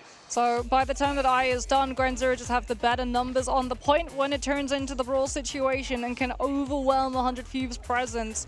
Delana is going to be starting with the Dance of the Butterflies. However, Ground Zero are going to be starting a leg up in terms of defensives. They've got both of their strategists, and I spy a Black Panther coming on through with FMCL going to be taking full advantage of all of the flank rotations and very cramped up spaces that 100 Thieves might be trying to hide their backline upon. Yeah, visiting his sister of Shuri here, T'Challa certainly enjoys the Imperial Institute of Science. One of the prime prowling grounds of the Black Panther in this game, and double strategist ultimately going to be available for GZ as they roll through. Yeah, I mean, especially against the Loki too, you get so many confirms of Vibranium marks where you're going to be able to get a whole lot of spinning kicks as well.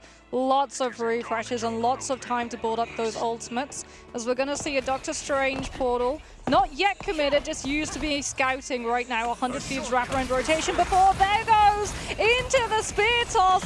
Who's the target of choice? Regeneration domain came out, and it's actually Zen Starry who gets picked instead. Yeah, instantly grabbed, I think, by a Carbon Crush. Oh, that's going to be Matty investing the ultimate without their Doctor Strange in tow. There's going to be a little bit of a desperate dash here for Ground Zero to move on forward. They're trying to damage boost the Black Panther on the engagement, force out the regeneration domain, which is, yes, a valuable point to have taken away. But Terra now forces out the Black Panther. They've lost Duep as well. There's not really any meat here for Ground Zero to hide behind. They've got to stand and deliver. And when you deliver to Terra, you know that he's got $200 of chicken wings. Yeah, 100 Thieves going to be able to lay claim to that point first, and that's going to make the Panther a little bit more problematic to be able to run. But this close to Bass Descent, we're likely going to be seeing it continue, at least into this next fight.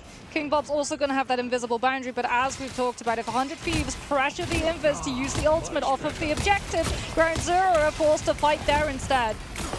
All right, having to walk up slowly now, and that means that they can't pay that much attention to the flank where Psylocke is currently hiding out. Delana has themselves the ultimate, but so too the remainder of 100 Thieves.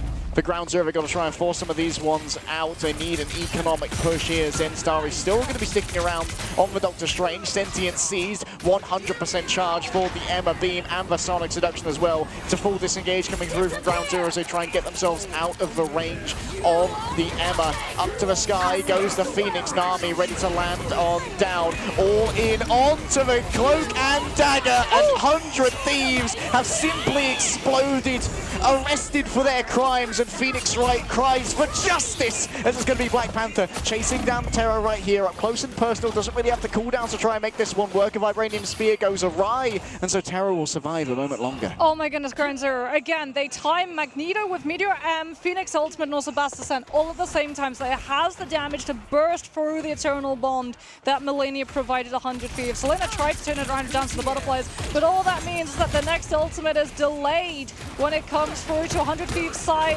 Out comes the Venom. Benny going in aggressively. Zansari trying to come through with the Eye of Agamotto, and FMCL has all of the follow-up needed.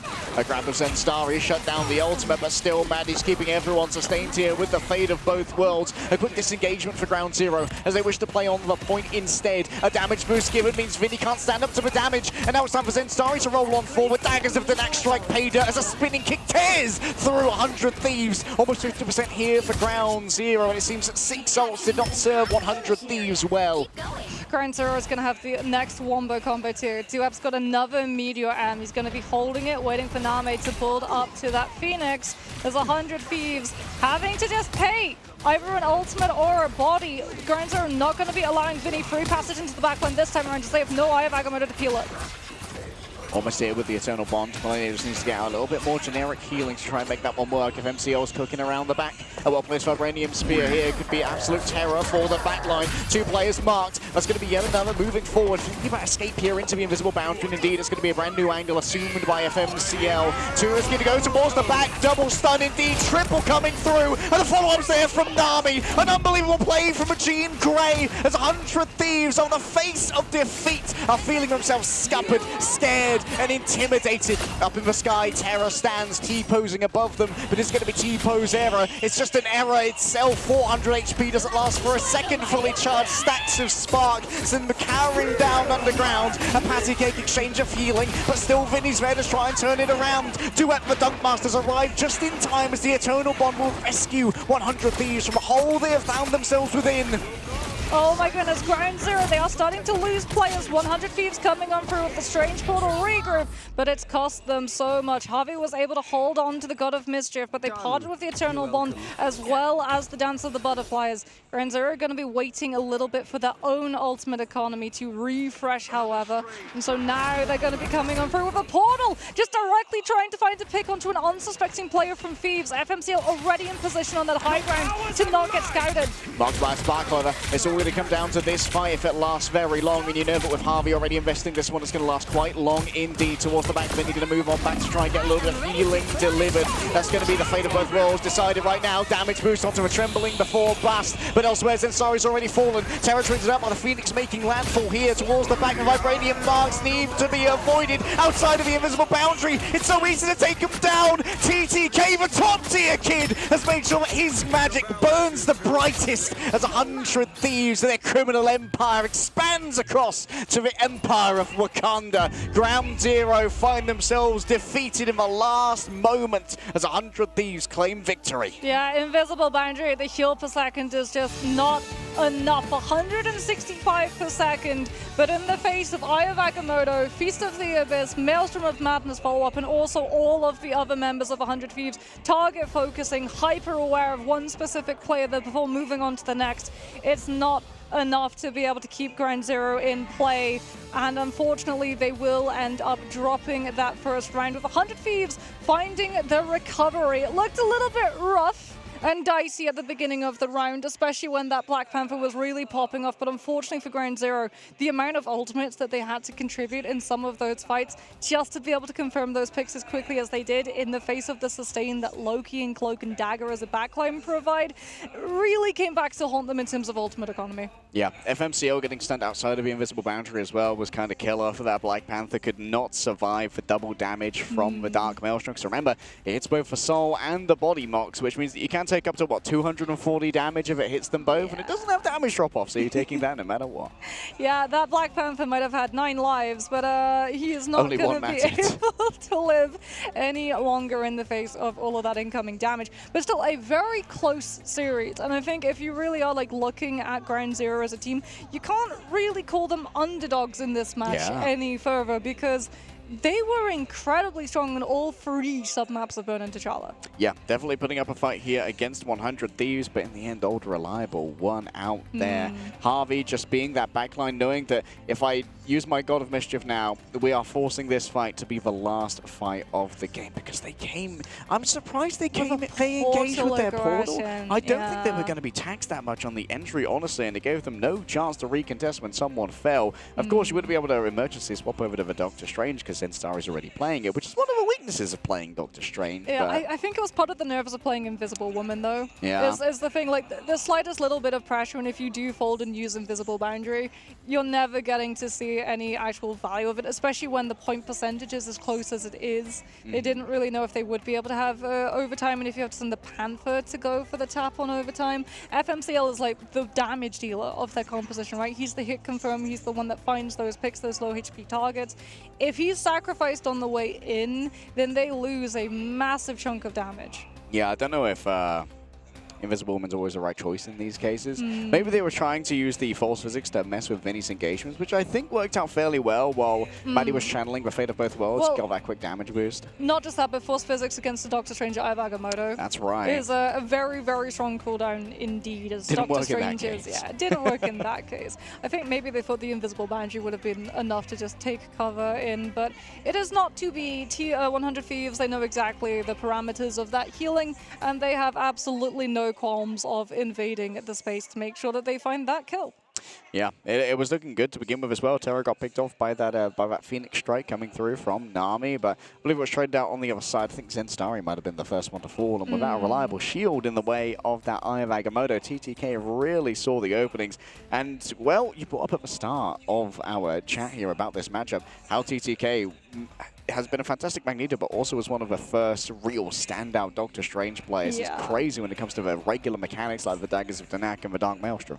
Yeah, and I mean, Vinny too, on the Venom, not on the Groot, just being able to go in, provide a little bit of pressure onto the back line, force Ground Zero to have to hold a little bit closer than they were comfortable of around some of those chokes to make sure that the Venom didn't get as freely passed, as we can have a look and see these statistics. I mean, do-up on the Magneto, we knew that he would be doing the numbers. In terms of damage, you also have to remember that Meteor M, when it's fully charged up, does a heck of a bunch of damage, and he was finding multiple connections with that ultimate, so I'm not surprised that the numbers are that pushed up. Wow, Maddie AF sitting on 65k healing on the Luna. That's quite impressive in its own right, but yeah, Do-Up is so good at delivering that damage. On the other side, Harvey, reliable 50k on the Loki.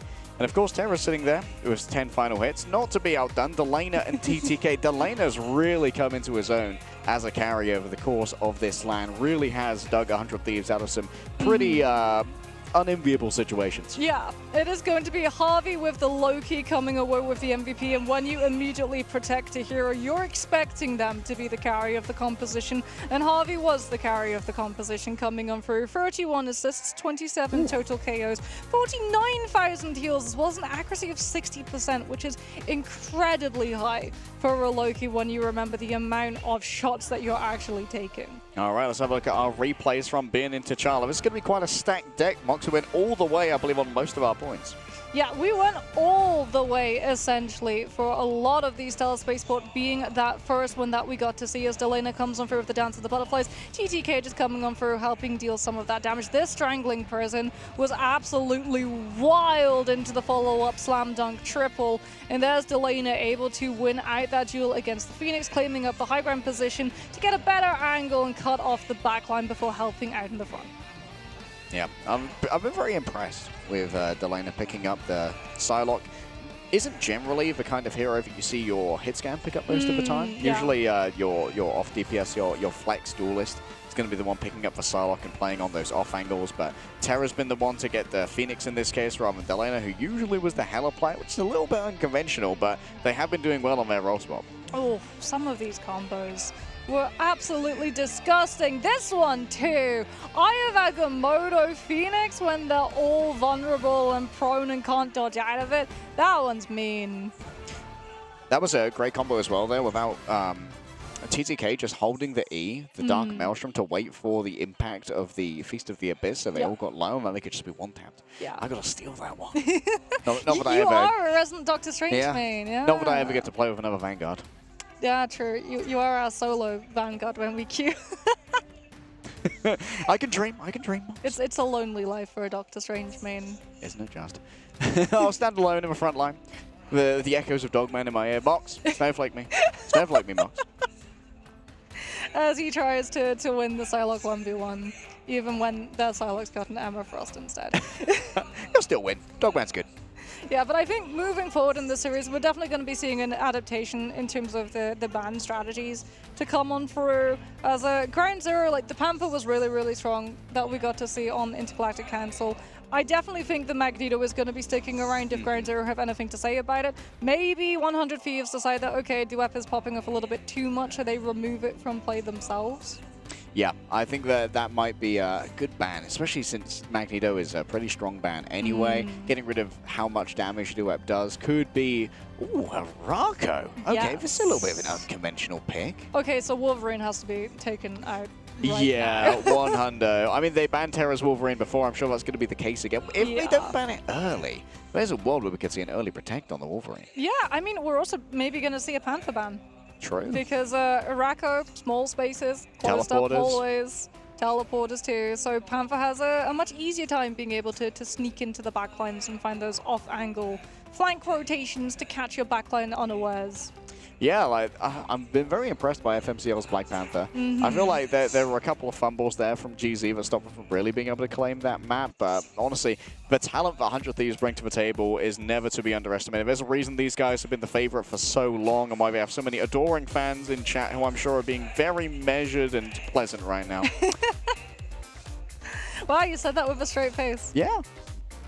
What can I say? I have a resting straight face.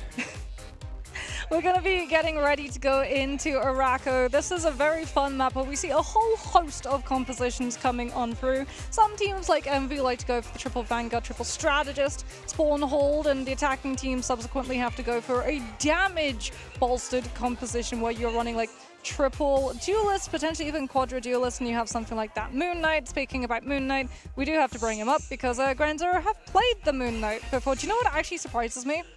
What They about the didn't Spider take us to Islands? Spider Islands. It is an unconventional pick. Maybe they've seen... obviously, we did see 100 Thieves play Spider Islands yesterday. I believe we did win it against OUG.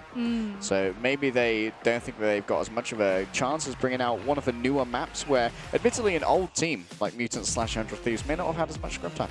Well, the Lunar Snow has been removed on the side of 100 Thieves, and they're going to be protecting, yet again, the Loki, given the fact that it was not instantly banned. So even if that Panther is coming into play for all the reasons that we listed on Burn into T'Challa, Harvey, I don't think, is going to be sweating all that much. Yeah, Harvey's going to be sitting pretty.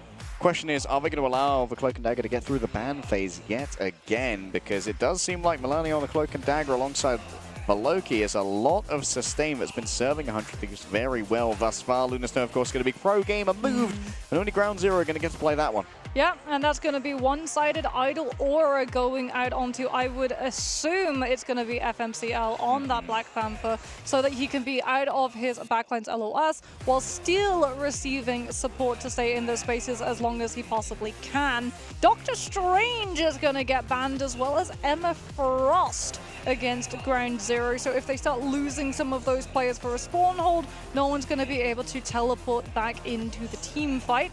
As Wolverine, one of the bans that we said had to be a must grab, is going to come on through for the final ban against 100 Thieves.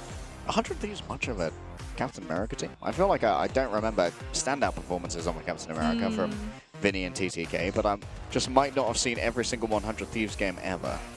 Terra, right now, seems unperturbed. Is just going to be able to sit on the Phoenix and enjoy the long corridors that Araco has to offer. I'm very surprised that both teams get the Magneto as Yes. well through, and we will be seeing that combined with the Phoenix to have even more deadly accuracy of those ultimates, as it's going to be a very potentially interesting Araco where Ground Zero, they definitely have a game plan. It feels like 100 Thieves, it's the reaction check time. Can you react to a Black Panther pick, or like Reddit, are we going to complain that playing against that hero is next to impossible? That's an upvote from me, Mox. Maddie just looks in through the spawn door and then moves away. Ground Zero going to be holding up nice, close and personal, as is the standard here for Araco. They are going to be playing on the group this time, which makes the Wolverine ban even more valuable. Yeah, they're on the defense too, so having the group being able to split the attention of 100 Thieves players as they try and move her from that ramp could allow them to find some of these picks, as well as provide some additional cover as they try and disengage, because Delana on that Storm with the Goddess boost is something that Ground Zero can't match up to currently. Yeah, that's a huge amount of damage coming through from both a Phoenix and a full fully charged Emma Frost already, because remember, you can build up that charge off of the group walls. And when Emma's at maximum charge, she's winning basically every single duel you throw at her. Already Ground Zero have been forced to disengage once. Terra's going to take up towards the high ground, or at least do some spot checking there to make sure no one's inside. Instead, it's going to be Invisible Boundary. Already drawn on up. There's a big disengage coming through there. That's what more of what the Storm brings to the table. I mean, they saw that Vinny was a little bit far forward, went for the Force Physics to nab the Magneto in. Harvey's able to bail the Vanguard out with the Regeneration Domain, and Terra is able to provide suppressing fire to stop Ground Zero from punishing with that Phoenix ultimate. So next seduction is utilized from TDK to make value off of the Eternal Bond coming on through from Melania, and 100 Thieves are just going to keep on moving all the way around that corner. Where did Maddie go? Great focus fire, even through the Fate of Both Worlds, for damage proving too much from 100 Thieves. And it seems like this is going to be a very swift take of first, unless Ground Zero really can pull a rabbit out of a hat. Ground Zero, they do have that Groot Strangling Prison to combine with Name's ultimate, but I don't think they're even going to have the opportunity of tapping. Instead, no, it's just going to have to be better shoring up your resources and position on second. We can already see the Groot walls being put on up to make it harder for 100 Thieves to funnel into that hallway. TTK just going to bounce away, build up towards this charge yet again. 100 Thieves are fairly laissez-faire right now as they allow for Ground Zero to use their resource to try and claim this high ground. Can Vinny absorb Zenstari Strangling Prison? It is a projectile, which means it can be eaten by Meteor M, and Terra does have that Phoenix to be able to follow one up. Ground Zero are going to try and hide themselves in. There's the Strangling Prison. Just on the outside is the Regeneration Domain from Melania, and that's going to mean that the backline goes down. I think that Harvey got stunned out of their own right there, maybe from the right click of Nami. Oh, Terra, that felt personal. Directly onto their counterpart, Phoenix versus Phoenix, and well, Terra says that it's a Phoenix diff right now. Rolling forward onto the group, Metallic Bulwark comes on through, and that means there's too much damage as FMCL wraps around the back with the wing shurikens and connects. It's going to be Psylocke for Psylocke, but one dance is a little bit deadlier than the other, as Delana is going to be ulting into a team who has an invisible boundary, but that is going to allow immediate focus of Vinny's ultimate to try and hit the one-shot and stop it preemptively. Harvey still has access to Regeneration Domain, though. Is going to be using it to invest, deal with FMCL's investment of the Dance of the Butterflies. Now Duap tracks this one up. Delana, plenty of damage to be done, has already taken out Nami. Duap can't stand up to the blade themselves. Yeah, it might be metal, but thousand-folded steel refuses to cede to the commands of the Omega level mutant. And now Delana is running absolutely rampant in the back. A backline undefended by naught but a Groot. The Flora Colossus can't stand up to this much damage, and 100 Thieves are going to continue to roll forward. Ground Zero are desynced as well. The Meteor and the Phoenix are a little bit too far apart. Terra and Vinny, in the meantime, perfectly on the beat with each other to have that wombo when Ground Zero come to recontest.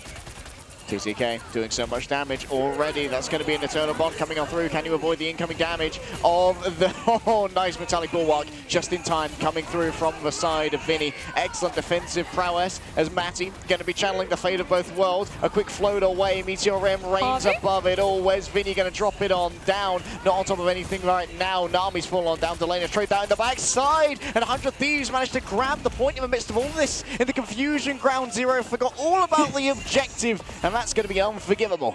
Harvey copied Emma Frost. Oh. And the Psionic Seduction silence hit onto the players of Ground Zero. That was either a silver lining that occurred from a miscopy, or they were able to actually go for that perfectly and target focus down the players from Ground Zero when they were silenced. But regardless, that fight is going to be continuing on into third as 100 Thieves are pushing up so much more to find all of the stagger picks and prevent Ground Zero from finding their footing. Because if they do, FMCL on that Panther is going to become a problem. No, the bright side for Ground Zero fans is that Delana is at least punished for such audacious positioning.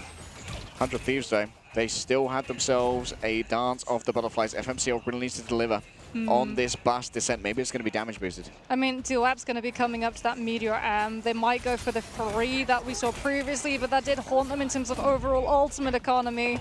What's it going to be for Ground Zero? Well, they're going to have to do whatever they want without a Black Panther. The Metallic Bulwark bursts, and the remainder of 100 Thieves are there to break on through it rather quickly. Invisible Boundaries drawn on up, and 100 Thieves, they're just going to call this fight already. They don't want to go too much further forward. Now it's time for a re-engage with this one over. Delana rates around the outside. Oh my goodness, big combination right there. Harvey and Melania both going to fall on down, and Harvey loses out on their ultimate. I mean, the good news for 100 Thieves is that Melania does have that Eternal Bond. And they don't have to worry about a one-shot. So Zenstari combined with FMCL's ultimate, there should be enough healing to be able to come on through and keep 100 Thieves healthy on through it. As Vinny with that Meteor M is potentially also going to be able to wait for Terra so that 100 Thieves have the bite to finally be able to break the high ground hold that Ground Zero have. FMCL tickling away in the back, forcing 100 Thieves down into this zone. Delena moves through the portal, and it's time for FMCL to descend with Bast. Harvey falls on down, even while the Eternal Bomb was channeled by Melania. The healing wasn't delivered in time. Nami has control of the high ground. Maddie's falling in the back. Duop trying to chase down the Psylocke, and there's no shield in the world that can stand up to the power of a Phoenix Force. Delena's there with a Sonic Slash at the end as the Butterfly reigns over the God of Metal. King Bob unable to get away from this one, I'm sure, blown up by the sparks of Terror and TTK Sonic powers. Make sure to put an end to this. And guess what? The Flora Colossus has been moving the entire time. Arako feels the freeing call of nature all around as Duep's Captain America is slain by Terror, vanquished for a moment. And so too is the Ground Zero defense. 100 Thieves complete. Ground Zero were able to pick Harvey, but they didn't manage to nab Melania. So when the Strangling Prison came through, Cloak and Dagger's Eternal Bond dodges out of it, CC immunity, heals everybody up for 250 a second, and 100 Thieves are able to just live with that ultimate going on off and continue gaining a momentum and foothold on the objective itself. Now we're going to be seeing the side swaps come on through, and this is where it's going to be really interesting to see what exactly Ground Zero decide to go with that composition. We saw the Panther come on out to the second half of their Arako defense. It's likely going to be a starter duelist spot when they start on their attack. Now we have to see exactly why Ground Zero picked this Mac Mox. This is going to be something to prove, because they didn't go to Spider Islands, which seemed like one of their better maps. 100 Thieves won it yesterday as well, but really did seem like Ground Zero were hugely gifted at Spider Islands, and this must have had some particular source on it. Maybe it was the Black Panther, but FMCL couldn't quite deliver a carry performance, even if they were a constant harasser of the backline. Well, there was the anticipated attack, Panther, and if we're anticipating it, I'm sure 100 Thieves are. You can already see them steering as much clear as they can from some of those closer hallways, as well as getting ready to scout out where exactly FMCL is going to be rolling out from. Far right spawn doors coming on through, but TTK on that Amberfrost is going to be a little bit harder for them to be able to break out. All right, Vinny has to be careful about being a touch too far forward here, but can always back away behind all of that cover. All of those sparks are going to start accumulating the damage. MMCL has been caught by Terror on the approach, potentially stunned by the right click. Regeneration domain is used. Nami desperately tries to escape, just about gets out with a sliver of HP, and the remainder of that will be converted into support, into ult charge for strategists. Well, FMCL tried one attempt of the Panther, and 100 Thieves reacted by immediately dropping Regeneration Domain and getting the pick onto the Panther. So now it's going to be the Wolverine instead. The passive going to be making it a little bit harder and punishing if 100 Thieves immediately go for the investment of the Loki cooldown to be able to live it, as well as having that team up with the Phoenix. So they have a little bit more survivability when he takes some of these fights. Unfortunately, he's not going to be taking one of 100 Thieves players with him, as that Feral Grab did not find anything but oxygen. Yeah, the Primal Flame won't be finding any value either, so no health stolen away. 15-second cooldown. 100 Thieves still go for a disengager. I believe Harvey's already used their God of Mischief, so they're going to be forced to engage off the back of this soon. Oh, was that Harvey off the map? No, they've been able to Dark Force cloak right back up. The Dark Force teleportation works out. Quick grab onto the throat. The Carbon Crush tries to try and get FMCL out of here. Up goes the invisible boundary. They're trying to focus down King Bob in the midst of it, and indeed it's going to be both for strategists who fall. 100 Thieves, they have such sublime target focus. Oh, yeah, the Psionic Seduction from TDK just catching on to so many players from Ground Zero as they come out from that invisible boundary.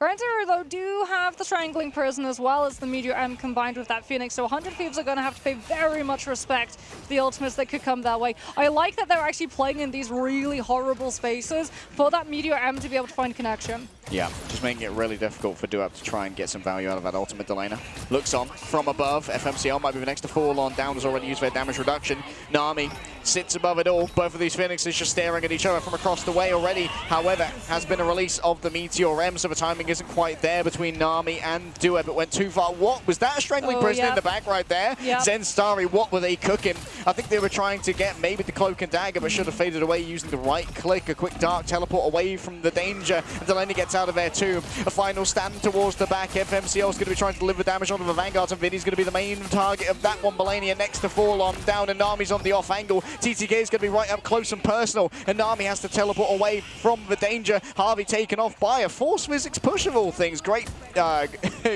great elimination there by King Bob. It's a rare one to see what happened to a Loki. Yeah, and I mean, they get a late pick as well onto Matty on that Luna, but 100 Thieves still have one person behind because they were able to find the pick rather than going down and getting reset. So you can actually see the chase coming on through. Onto Terra. Wait, Terra spawn camped Matty again. Oh, that's going to be a lot. A feeling that's going to be missing. Delane still back here as well. This is exactly where Sarlocke wants to be. Maybe not surrounded by the enemy team, though. Gets a Metallic Bulwark on the disengage and returns to the loving arms of those strategists. King Bob, falling low, has to jump away, bring up the invisible boundary as well. Up to the sky goes the Meteor M, mostly uncharged for now. So instead, just going to give over a little bit of chunk damage towards those Vanguards. But now with all of the healing finished, TTK's turn to strike. Up comes the Ironwood Wall to try and dodge some of the incoming damage. It's going to be a strangling prison towards the back, landing down on top of it. Not too much damage. FMCL coming up rather close with the damage reduction, and now you've got to start stopping the Flora Colossus. It's only slightly away from the goal itself. A meter stands between ground zero and extension of life here on Araco, and indeed they will claim it. 2.5 minutes to go. Oh, that was a little bit too close for comfort to Melania's Eternal Bond. If 100 Thieves had kept the Vanguard lineup a little bit longer, they would have had that ultimate to stall light, but FMCL with the pick on the Wolverine, the one-sided Wolf, the Ground Zero have been able to get through the ban phase, was absolutely clutch and allows them to come through into second. 100 Thieves, though, now have both of their strategist ultimates to survive into this next engagement and potentially get a copy onto Matty on that Luna, who's going to have to hide away. Otherwise, they risk giving Terra 40% amp on ult. It would be dangerous. Forces Matty into bad positions. Terra around the back has already found FMCL, just takes to the skies, and well, everyone's leaving Mox. Hopes that they maybe will look in for yet another second, but they're too far away to really take that much damage from it. Terra's ult is gone. Nami's going to have an unmirrored one later on. Elsewhere, it's going to be the Dance of the Butterflies focused in onto FMCL. Delana says, you know what, I'll take a free duel win and leave. But that's 100 Thieves investing. Yeah, Ground Zero's Vanguards were too far away from the Wolverine to be able to play body block against the Psylocke, and Delana saw an opportunity to remove the last stand for play. And Duep sees a target gallery in front of him. Strangling Prison combined with Meteor M a second time, and it's just as devastating. An unbelievable setup there from Zenstari with the Strangling Prison. The Dunkmaster gets it laid up for him by LeBron himself. Terra on the other side finds Nami. That might be the opening. They need to try and turn this one around, but Ground Zero getting great speed on the Flora Colossus right now. FMCL gets the grab onto the laner. Duep's there with the mid-air intercession. And now, how are you going to try and get away from this Magneto? FMCL stands with the last stand, tries to take Melania out of this one, and there's the follow-up. Duep is there for every single frag. The comms are great from Ground Zero right now, but Terra's going to be doing a huge amount of damage. Vinny dunks down on top of it. Maddie AF is overwhelmed. The damage is more than enough to try and cut on through. And while FMCL may still be contributing, Nami's going to find themselves surrounded by Thieves and Bragans as GZ find themselves finished with 45 seconds. Teamwork makes the dream work. Vinny gets the wall broken for him so that he doesn't have to burn the Meteor M on scenery and brick inlay. And Ground Zero have one more chance of being able to get pushed into Araco. King Bob does have that invisible boundary, but 100 Thieves aren't going to allow them freely into the space to be able to use it. TTK with the Sonic Seduction 2 can just wait for it to come through and then have their ultimate instantly connect onto all within. King Bob with the invisible boundary. Gonna have to bring this one up to try and avoid the incoming damage of TTK. May decide to go for FMCL instead, but Metallic Bulwark gets a lot of that. Oh, Zenstari already got Melania. Harvey's down as well. Terra's joining them. And that's going to be Zenstari. Once again, stars in his eyes. He looks for an ace. All the heroes may well be eliminated, vanquished at the hands of the Groot. And oh, what a star performance from this Groot. These Strangling Prisons have been absolutely top-notch when it comes to Zenstari. Ground Zero have the opportunity to push further into Araco. FMCL also the opportunity to build up that last stand and keep this momentum moving. 100 Thieves going to be trying to hold on to that high ground, but they might be chased off of it. The Vanguard pressure, too much for the defense to bear, and they have to drop to the low instead.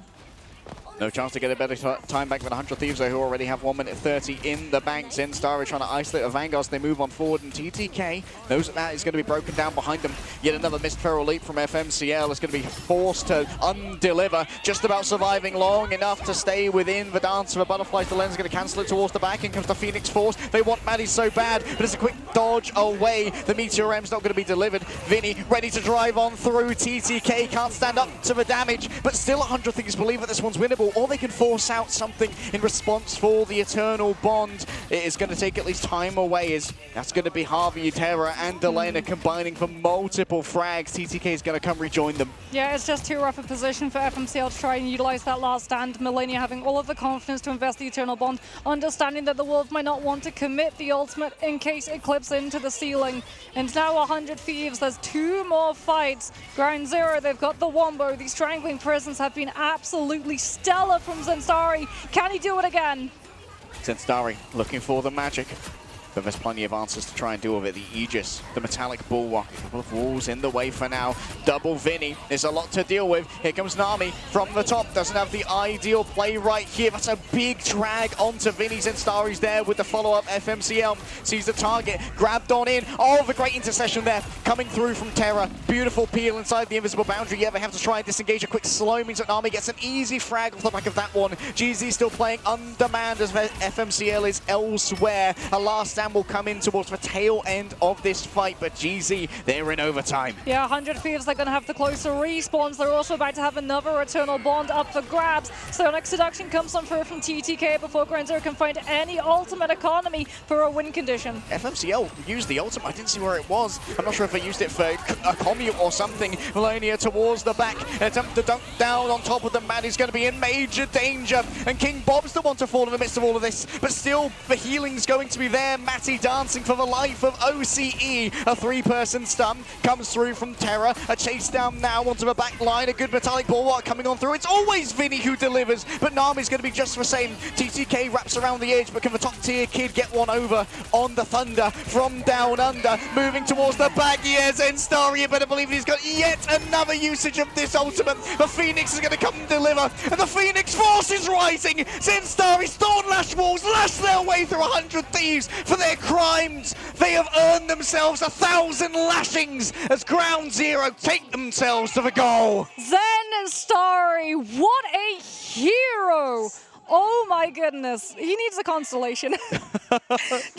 just give him a consolation so that we can say, yeah, this is the reason why Ground Zero are able to push through Araco. That was absolutely insane. The Strangling Prison, when Ground Zero needed it the most, he was able to build it up. That was actually like a Strangling Prison built in under 30 seconds. I mean, just a monster. An absolute monster, Mox.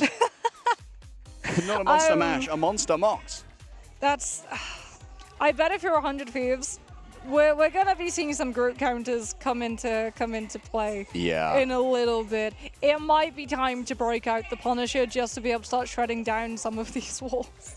Yeah, that uptime. I mean, the further you get into a fight, the more broken down it becomes, the harder it is to deal with the Thornlash and Ironwood walls, because you're looking elsewhere, you're trying to finish off low HP targets. Yeah. Maybe you're down on one of your duelists, so you don't have quite as much output when it comes to the damage. And you know, Cloak and Dagger kind of useless at breaking down those walls. Yeah. The output is not high enough. The only thing you can do, there is a very small finesse that you can do with the Cloak and Dagger, where with the Dagger Dome, because it's not relying on LOS, if you lodge it in the group wall, it's actually a 50% split. Half of the dome on one side, half of the dome on the other, so if someone's walled off, they do receive healing, even if the Dagger can't see them.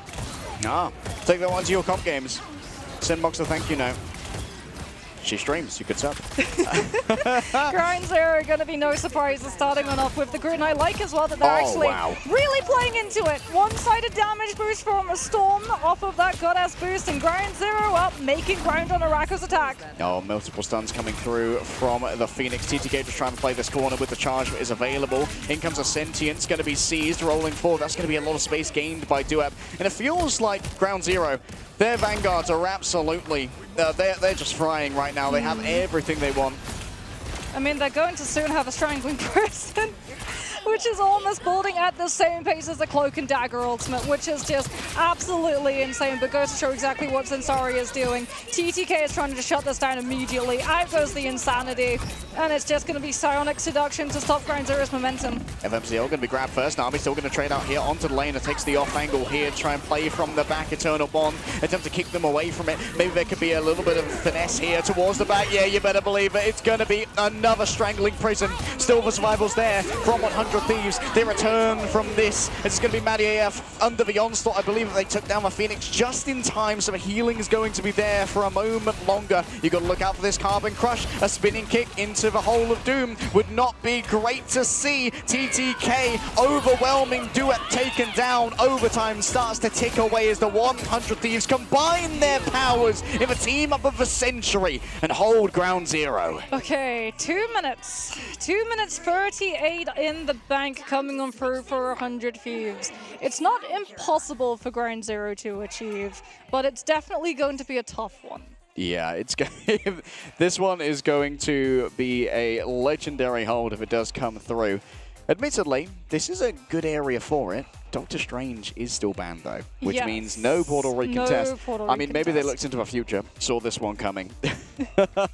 I mean, they are going to be on the defense now, so they can try and blockade themselves in those holes with the Groot walls, but you do risk boxing one person outside of it, as we saw earlier. And 100 Thieves on the attack, they can start off in a composition which they can use to just gain immediate momentum and then swap off of it, because 2 minutes 38 seconds on the bank, it's not like you're down to like 30 seconds, and it's just, we have to commit to a composition that we're going to be starting and finishing with.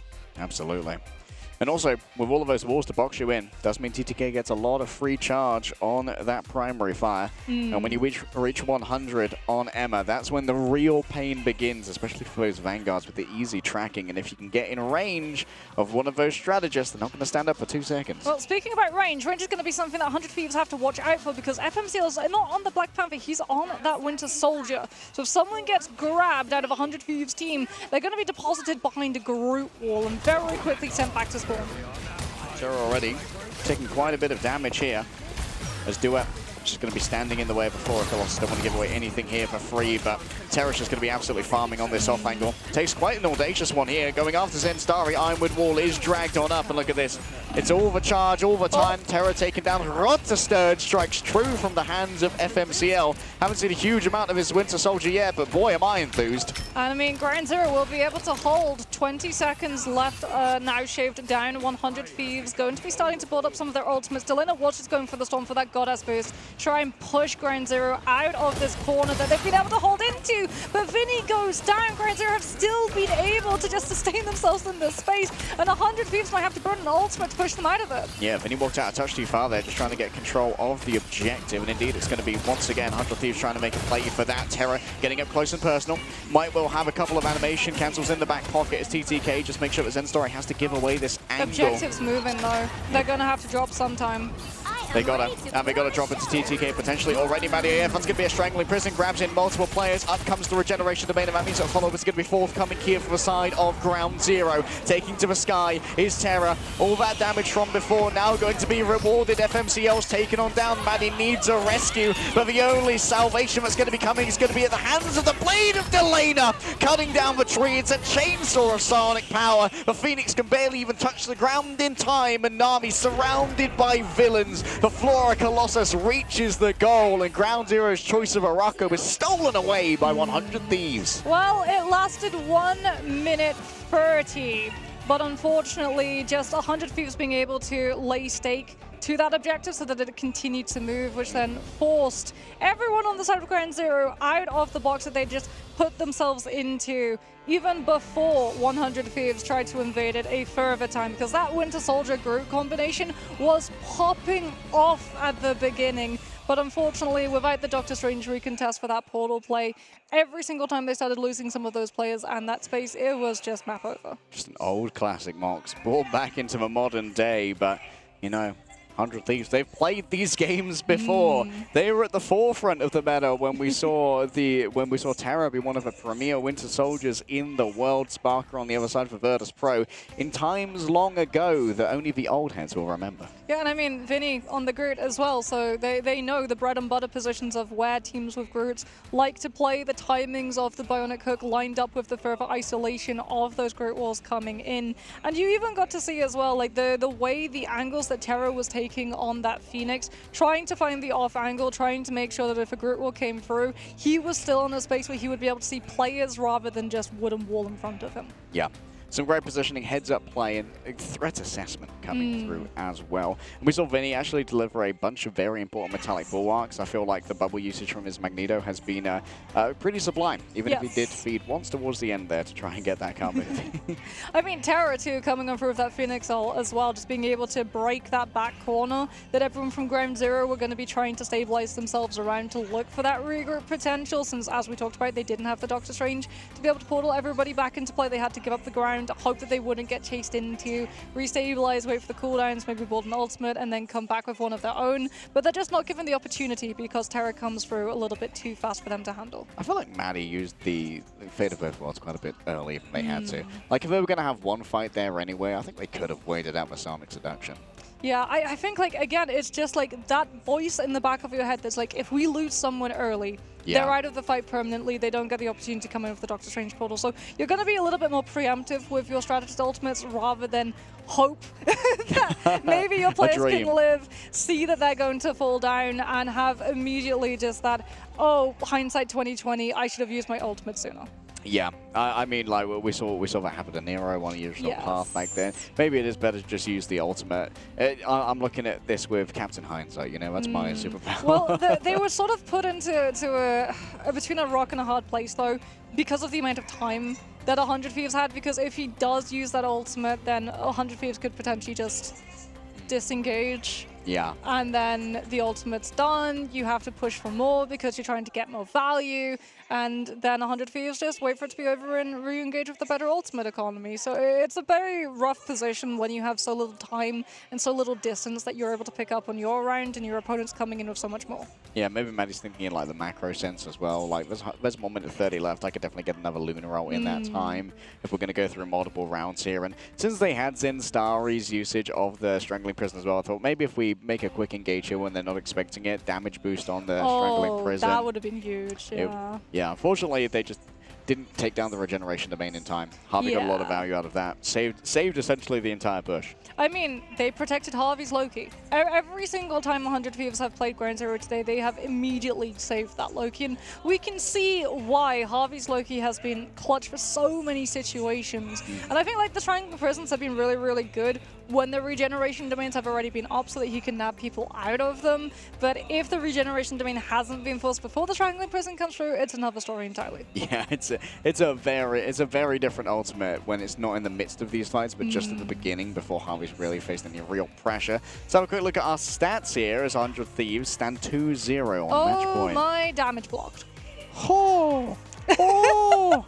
Oh, but that one's going on Reddit. Yeah, I think that might be the highest amount of damage blocked I've ever seen from a Vanguard in one singular game. I think I've seen one higher. Shout out Lemon Kiwi. She does play a big Groot. I think I've seen her take 110. This is the highest I've ever seen in a competitive Rivals game. Yes. I mean, altogether too, because Duep also blocked 75,000. That is actually quite a bit of damage, but you know how they block that much damage? By going up against players like Terra with the MVP 53.6k off the back of the Phoenix. And you know what, 24 final hits, nothing to sniff at. The Terra fan club are feasting today. 50 total KOs. Yeah, and half of them being final hits. Bro's cooking. Bro is indeed cooking. I mean, what can this guy not play? Because it feels like every single time I look at Terra, he's picked up another hero and he's just become one of the best at them overnight. From what I've heard, Psylocke. But that's okay, they have Delena for that. That's true, they do have Delena, who's popping off on the Psylocke as well. 4 assists as well, so in my opinion, better than Speedily in every way. 63% accuracy is also kind of crazy, but that kind of comes with the territory of going up against the group. I hope that we get to see the Terror versus Speedily duel. I think that will be a very fun one to get to spectate, as we can have a look and see all of our wonderful replays. I mean, there's going to be so many Strangling Prisons included in these highlights, and also so many Phoenix ult combinations. There's the Black Panther that we talked about, FMCL just ripping on through the entire team, getting reset after reset after reset. So many, you would think he's playing Winter Soldier. Yeah. And unfortunately, it also came alongside a C9. We will not be judging the card today. Doesn't matter how it's looking. Delaney being able to escape that invisible boundary as well. Look at the target focus here. It's absolutely disgusting what 100 Thieves can do with the clarity of their calls. Yeah, all this. Strangling Prison combined with Meteor, like you said, that is just the ideal layup. Ground Zero's Vanguard line, the synergy that these two have is absolutely insane. I mean, it comes with having had these Vanguards for as long as you have had together. Vinny and TTK essentially have been a team for as long as, I think they played in previous esports titles together on console. Yeah. And then transitioned together to PC with the remainder of Mutants in order to form a team. Mutants have been together for a very, very long time, showing you just like the power of synergy. It was why I think they had a lead on a lot of other teams, because back then it was essentially a two-horse race between Mutants and Nightmare in NA, and both of those teams had been playing together a very long time. Yeah, like they've I think that Sentinels / Nightmare have gone through more roster permutations. For 100 Thieves, it's mostly been additions. Yes. Like Melania being added to the roster, and I think that's been a good addition. Melania's been doing very well on the Cloak and Dagger so far, being a great supportive partner for Harvey. Yeah, and I think as well, like having that experience, being able to give the team a lot of information. I think this is something else that sort of gets overlooked a little bit when we're looking at Sentinels. Having essentially a coach in your roster means that if something starts going wrong, you immediately have that analytical mind being able to look at it and say like, okay, maybe we should be doing this instead, as opposed to some of these other teams where the only time that they get to talk to their coach is in the ban phase.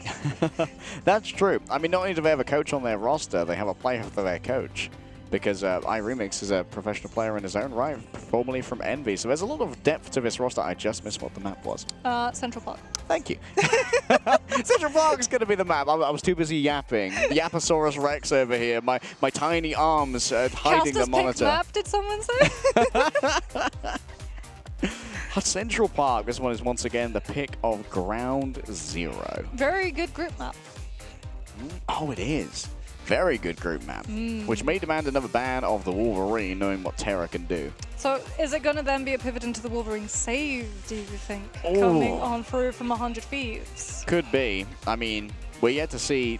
Then again, we're yet Terra to see on the any Phoenix. consequences for Harvey's Loki being saved. I feel like if you go for the Terror onto the Wolverine, you give up the Phoenix wombo with the Magneto, which is just proving so immensely strong, as it can still find those picks even through Strategist Ultimates, as opposed to Wolverine, who finds those picks literally through Strategist Ultimates because he takes you through your Strategist Ultimate to be able to find the elimination. You know what else messes with a Loki that we've seen before? We've seen a little bit of Moon Knight. I will manifest the avatar of Khonshu. I will manifest him here and now. Are you advocating for a Moon Knight? I will turn this onk around. We need a personality count on Isaac. Does he have 4 now instead of 3? That's 4v1 when we get in a duel.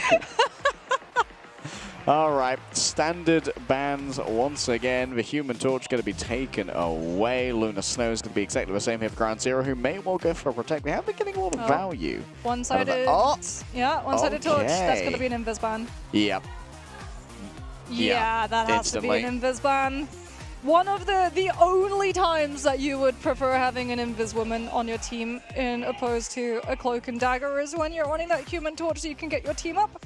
As 100 Thieves going to be banning out the Loki, which I'm sure Ground Zero are going to be doing just the same in a matter of moments, given the fact that 100 Thieves has finally moved away from protecting Harvey's Loki, and indeed, blink and you'll miss it, there he's gone. Yeah, we are not going to allow Harvey to have exactly what he wants to play here. However, this is going to mean Cloak and Dagger, maybe Ultron Jeff? Cloak and Dagger Rocket? I don't know. I was going to say, gonna be protected. I don't think we're exactly Jeff believers in these two teams. This is neither Envy not many nor Jeff Rad. merchants. As there goes the Wolverine. This time 100 Thieves are going to be banning it and then saving themselves the Ultron. Now, does that force Ground Zero into having to ban out the Mantis? Oh, no, going to be the man of a Cloak and Dagger here.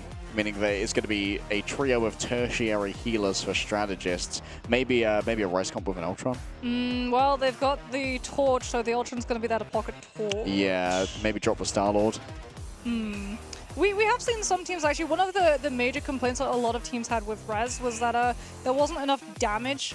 Sometimes, since you were only rolling solo duelist Star-Lord, since you had to run free strategist. So some teams actually, there was a week or so where teams actually tried to swap out and insert Human Torch over Peter Quill when it came to that composition. Didn't really stick around, but it did do an awful lot of damage and had, well, a lot of burst potential too. All right, 2-0 now. 100 Thieves on match point Mox here in our winners semi. The unenviable task of going up against Envious relies as the reward, if only they can complete Central Park. Yes. Something we should mention, though, is that this is upper bracket, so whoever falls in battle here will find themselves revived, even without an Adam Warlock, when it comes tomorrow to that lower bracket run. As 100 Thieves on the attack are going to be taking, well, you know what? You called it, Harry. Harvey's on the Jeff. Well, we haven't really seen this before. Harvey is, maybe they've seen it a little bit in North America, but it was mostly Envy who were picking up with Jeff previously. Zenstarry playing from the back with the Venom. Big engagement into the back. You better believe the Tendrils, the Symbiote Shenanigans are brought up here by 100 Thieves to try and deal with some of this damage that's coming in. An unfortunate reload there from Nami as they attempt to take Terra out of the sky, but there's going to be that constant pocket coming through from the Ultron drone as they fly low to share out the healing with the remainder of the team. Yeah, Ground Zero, and unfortunately not going to be able to hold 100 Thieves out of the space for long. Vinny on that Venom dives in and gets instantly hit by the Absolute Zero coming on through from the Luna, but has still been able to create the space for the rest of his team to move on forward, and there's just so much damage that Ground Zero can't keep themselves through. Yeah, that was a very clean take. Do-Up is, of course, going to be able to TP back. Yeah, Do-Up's going to get the TP, but Delena's already got the ultimate. Ground Zero don't have one of their own. Nami's actually going to go over to the Star-Lord for the iframes and also to try and win out that duel, but instantly the Rage of Ultron is there. And Ground Zero, well, FMCL was the only one with an ultimate, and they're immediately picked. All right, It's Jeff has been declared. Who dares to show themselves here? Oh, that's going to be... Oh, no one grabbed. Maybe a good right click coming through, at least CC immunity from the Luna. Do-Up's already grabbed Harvey there, who was stunned after having missed everybody. TTK forced to engage here. FMCL doesn't get too much off the back of their own ultimate. Do-Up's going to move on forward, almost grabbed straight away. It was a little bit messier from 100 Thieves than we were expecting, but Ground Zero is still taken off the point. Yeah, I mean, that was a bait ultimate coming on through from Harvey. Absolutely perfectly done. Forces the Luna's one way of framing out of the It's Jeff being that Fate of Both Worlds, which means that they just wait it out. 12 seconds, and then they come back in with their ultimate, still having all of the numbers as well as that Mantis one-sided damage boost to be able to win out the fight. And now they've already been able to crest around that first corner. Terra's in position, spamming Ground Zero, and creating even more space for that Convoy to keep on moving. Oh, instant sedation there. Onto Zenstarry, up in the sky. Nami laying down the damage. Question is, can they find the targets? Harvey and Delana both down. A huge amount of healing is going to be missing. Only the Mantis remains, and those life spores can't stand up to the concentrated fire of 6 angry Oceanians as Namor joins them, and that's going to be Ground Zero holding. Galactic Legend always, it feels like, manages to find that Human Torch, and it comes at an absolute perfect opportunity because Terra had Supernova.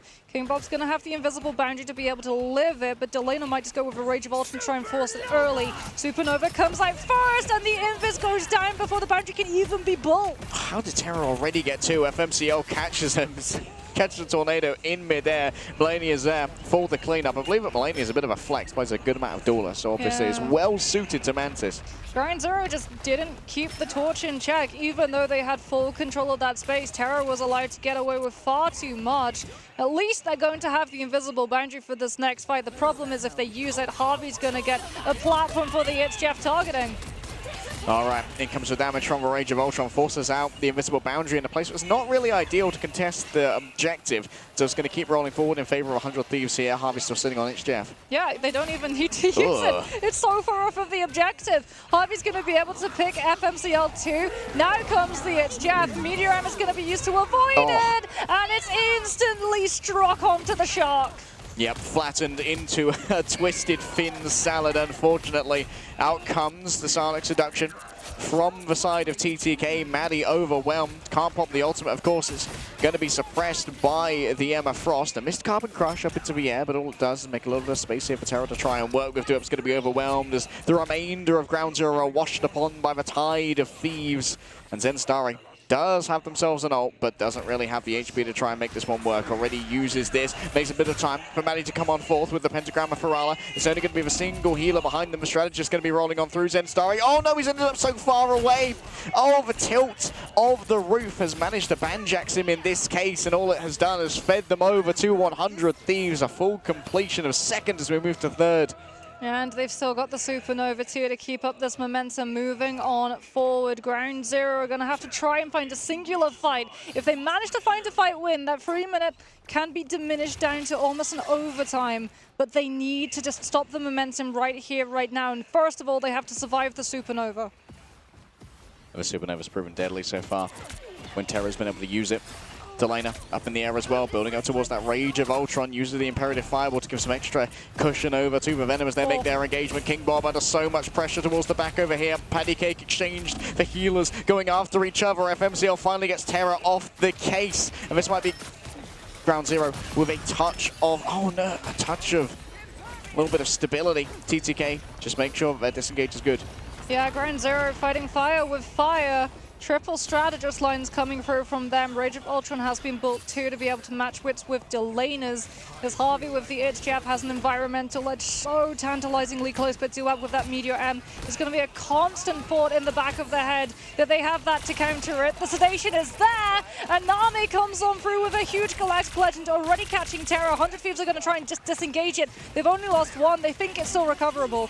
Yeah, with 5 ultimates, it might well be as well. A couple of spores given out already. Terra coming in the back, the last player to return to the fray. TTK now rolling on forward, and that's going to be a lot of damage done forward. Oh, that's a very aggressive push here from Nami. Surely it's going to be punished. A quick stellar shift and eye for him to avoid the incoming damage. Meteor M doesn't grab too much here as it's Jeff is declared once again. The allies spit, and that's going to be the Invisible Woman sent down into the briny depths below. Duap claimed elsewhere by the psychic sentience being seized. Delana floats above it all. It's a great view for Delana as they lay down the drone, lay down the healing, and lay down the damage. Maddie can't stand up to all this. Terra finds him with a hot spot underneath. Nami next to go on down after claiming one for themselves, and Zen Starry just going to fight against the world. Ground Zero do have that invisible boundary, but 100 Thieves with the Feast of the Abyss as well as that Mantis damage boost can still find a pick potentially through it.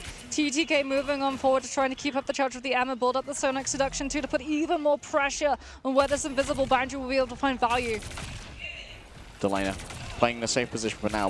No one wants to move through that portcullis into a Church of Dracula. Nami already taken down by flames on the floor of all things. The invisible boundary will keep King Bob safe for now, but the Sacred People start to get mind controlled by TTK. They're going to be in desperate trouble. FMCL plays within this for a moment. Maddie AF burned to a crisp. The permafrost of Lunar Snow is finally thawed out by the skills of Terra. Zen Starry up against 6. For Symbiotic Resilience, not enough to try and deal with it. Delana finds the final hits, and Ultron, his rage is too strong to stand up to. 100 Thieves looking so much stronger. Some of the other maps, some of the other rounds, it was looking a little bit more back and forth, but 100 Thieves very much found their footing. The momentum with the Human Torch being able to push their vanguards forward and just claim up the space so that Ground Zero don't get a good angle to keep a check on Terra and try and shred through the very fragile healing that is an Ultron Pocket.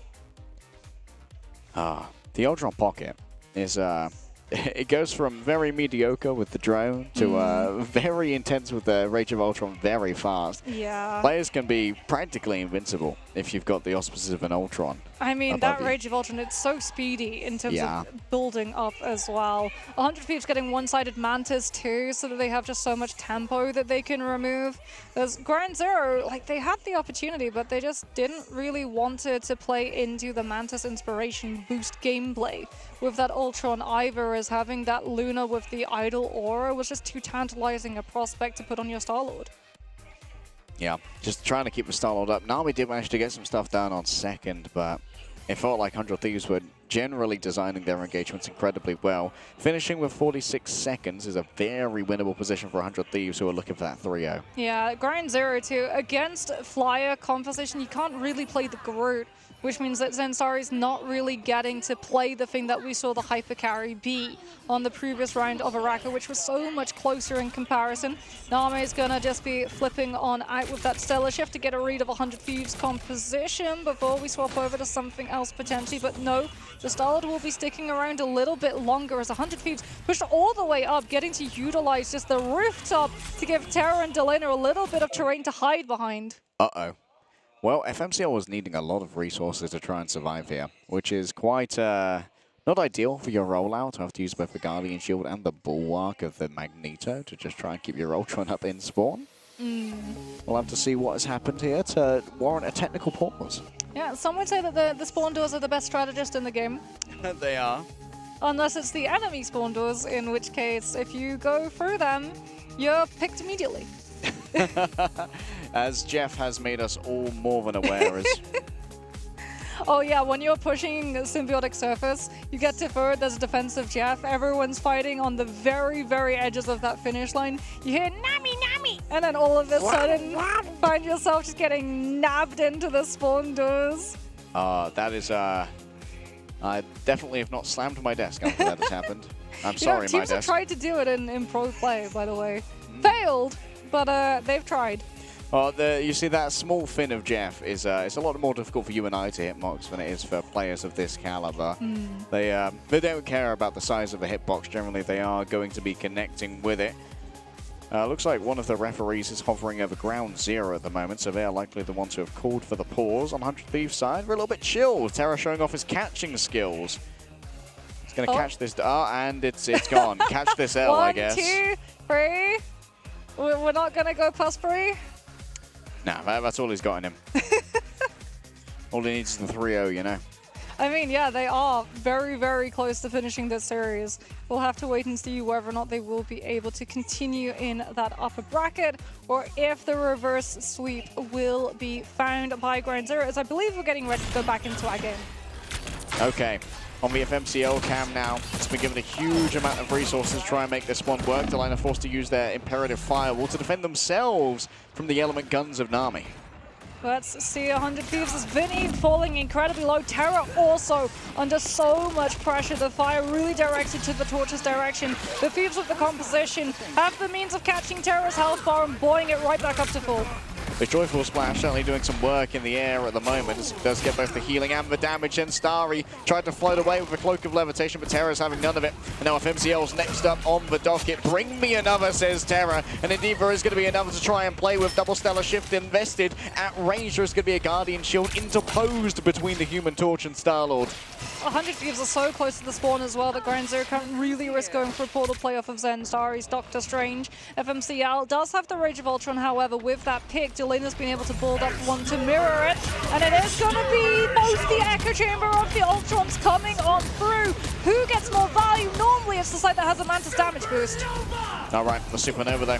This may be cause for alarm. Damage done. FMCL finally managed to make their way through the crack into the loving arms of Maddie AF. But gather around the Luna, and you're just a sacrifice to Harvey. Likely going to go off the side with this one due to the nature of the Flyer and the Invisible Woman. Everyone is down, and Terra still gets a frag towards the end of it. Yeah, they might be able to find. Nah, he's not going to commit to overextended against that Magneto, given the fact that Ground Zero's respawns are going to be right there. The reinforcements behind the Magneto already, but Harvey on that Jeff with the speed bubbles is going to be back into the fight too.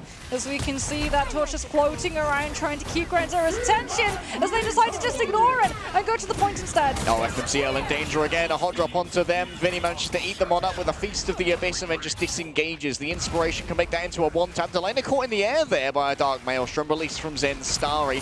Still, it seems like 100 Thieves are undeterred by the loss of one of their Vanguard charge, rolling forward, flame clusters impact into the midst of ground zero, and Terra takes an aggressive angle to try and punish FMCL for the audacity of existing in the air. He's almost got another supernova too. Harvey right now just providing suppressing fire onto the flyers while keeping Terra up, but finally he falls. The Galactic Legend gets the torch low enough for Nami to be able to capitalize, and this should be when Ground Zero finally get to move forward. Oh, frame perfect symbiotic resilience coming through from Vinny there. Unfortunately, going to be slightly more than that to try and survive against the Rage of Ultron proffered by FMCL. And now it's going to be time to strike on back here for Delana. Wants to use the accuracy. Oh, the rebuilding of the rebuilding of this could be a little bit less than ideal for the value of that ultimate. Harvey falls on the other side, and Star retrades it out elsewhere. Damage boost proffered here by Matty as Nami moves in towards that Mantis. A sedation is given over. Quite a little trick shot coming through there from the side of Melania, and towards the back, King Bob's going to be in desperate trouble. You can't disengage. It's just more flame tornadoes there as Duep's found out the hard way. Flame broiled. There's a beautiful sear on the outside. I'll take my Magneto rare, thanks. And Terra gets the well done as Duep was a little bit too far away from Meteor M. They've got one more good push. Eye of Agamotto combined with Meteor M could be absolutely massive. We saw them do it on Burnin, but 100 Thieves are going to be expecting it for sure. Portal's going to come out all the way behind, but they turn. They know where the Strange is, and TTK is going to be looking for that Eye of Agamotto hungrily. Vinny tracks himself through the portal for a moment. Terra with the hot drop into the back, and that's going to be 2 members sent back to the Barbie. 100 Thieves, they have their winners finals in their sights. All they need to do is take out the last few Oceanians, and when Terra says to burn, all you can do is turn to cinders before his gaze. 100 Thieves steal away the series. You know what? I'm seeing a little bit of a correlation here, Harry. Yeah. When one-sided Human Torch makes it through the pick bans, the team with the torch tends to win. Ain't that something? I mean, every single team we interviewed before this told us that's the case. Yeah. And yet it keeps happening. I mean, Envy even did a whole interview where they were like, yeah, they let us get torch one-sided twice and speedily just play Wins the game. He just gets to play the game, he gets to win the game.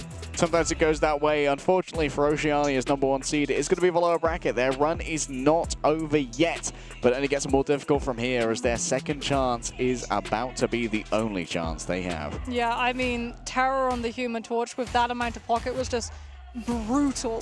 The fact that 100 Thieves as well took full advantage of the layout of Central Park, where they basically just that first initial building, which is so funny because we haven't really seen teams aggressively hold that far up. Normally it's around the first corner. Normally there's a little bit of exchange of poke fire coming on through. The Flyers try to win out their duels. The defenders then pull back around the natural cover that they have and try and force the attackers to overextend into their space around that corner that really leads on to the point itself. It's never really been a touch the spawn doors challenge kind of map the way that Spider Islands has been in the past, but this feels like the new way to play Central Park, and with a Human Torch pocket, it's absolutely brutal in terms of burning out your time back. It's criminally broken, really. We've only really seen analogs of this from Rad so far, and it seems like Envy, Rad, and 100 Thieves probably all play this. Envy, I think, have been a little bit more reticent in terms of their disengagement angles, and I think that's to build safety for Nero and Month in the back as well, so that they can play in those alcoves. Yeah, because something to note as well for like in terms of min-maxing,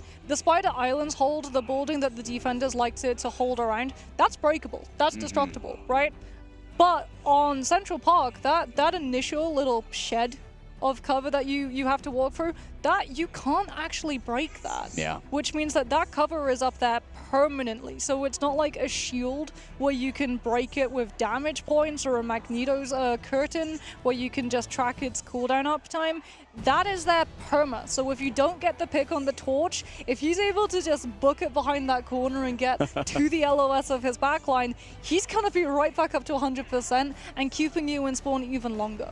Yeah, the worst case scenario is that you get the Luna Flake on there as well. Oh, yeah. But I'm pretty sure we're not going to see any scenarios where both the Luna and the Human Torch make it through. But you know what? I also thought we weren't going to see any one-sided Human Torch, so what do I know?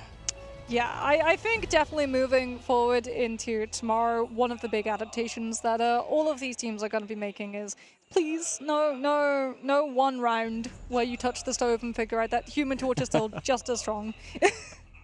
He's got to go right away. You know what's crazy too? This is nerfed Human Torch. Yeah, this is the nerfed Human Torch. I mean, he was permabanned for a long time, and that was also for a good reason. And then they nerfed him and like, now we can finally play Human Torch. So now he's really good.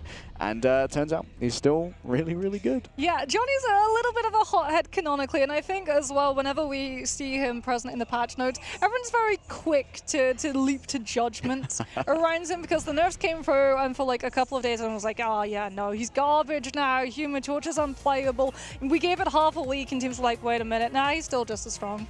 Yeah, we have the same thing happen with Phoenix as well with the Wing Shurikens. Not Phoenix, Psylocke. Psylocke, yeah. And yeah, we were wrong. She was tales of her demise were greatly exaggerated. Yes.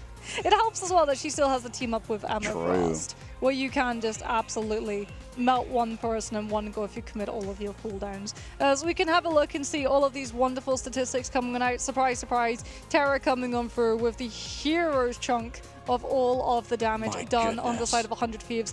Pure damage spam uptime. And 29 final hits. Yeah, 29. That's the highest amount of final hits that we've seen all day today. I mean, is it higher than... No, it's not higher than the rest of his team combined. It's okay. It's close, though. It's not quite the deadlift. But it's definitely, we're starting to need a spotter in terms of making sure that those weights are safe. I mean, that's what happens when you just all move around protecting the solo duelist, right? Like, everyone is MVPing Terra right now. Just get the Ultron The main drone. character Yeah, dream. the protagonist, actually, for 100 Thieves. This is what every duelist main wishes their team would do for them. Yeah. Why aren't all 5 of these players pocketing me? Don't they know I'm the duelist? I'm important. 41% accuracy as well is crazy. And it also goes to show why 29 of those 43 KOs were coming through from Terra's end. Okay, let's have a quick look through our replays here of our third and final map of the winners semis. This does, of course, mean that 100 Thieves are going to be going up against Envious in the winners final. Ground Zero are going to be going down to a lower bracket, I imagine, to play tomorrow as well. Terra, here's a quick look. Oh, that was a nasty tap right there. Oh, it's disgusting. He's rancid. The catch as well on the Psylocke who was trying to dash up to challenge him. That was clean. Fearless as well, body blocking a Strange on the on the opposing spawn side. Okay, it might just be a Terra Glaze stream now, I don't know. Okay, so I feel like Terra heard us say that Speedily was the best Human Torch in the world, and he was like, hold my fire. hold this flame tornado. Here's Harvey with a big edge Jeff as well. We've seen plenty of these today, usually on Central Park. And you know what? Every time we see Central Park come up, we're like, oh, this is a fantastic map for Flyers. Yep. So why is it always here that we see the Human Torch actually manage to make it through bans? I know, right? One of the best maps for Flyers, and this is when the teams have the amnesia and forget about the Human Torch. I don't know. So someone's got to control them. That was dirty as well. I'm personally disgusted. I will be filing a complaint. You know what I'm not going to be complaining about, though? Getting to see that winners final, because that is going to be Speedily versus Terra. And I mean, there's no way, please. There's no way that Human Torch makes it through.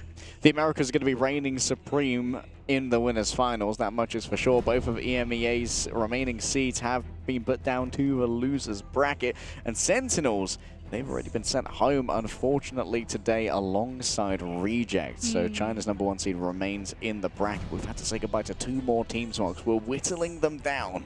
Yep, slowly but surely, we're getting to see where the regions stack up against each other, where the metas stack up against each other. And I mean, we're seeing a whole lot of hero compositions coming through. Answer to what meta is the strongest is pretty much, it depends. Depends which map, depends what meta you're up against, depends what you get through bans.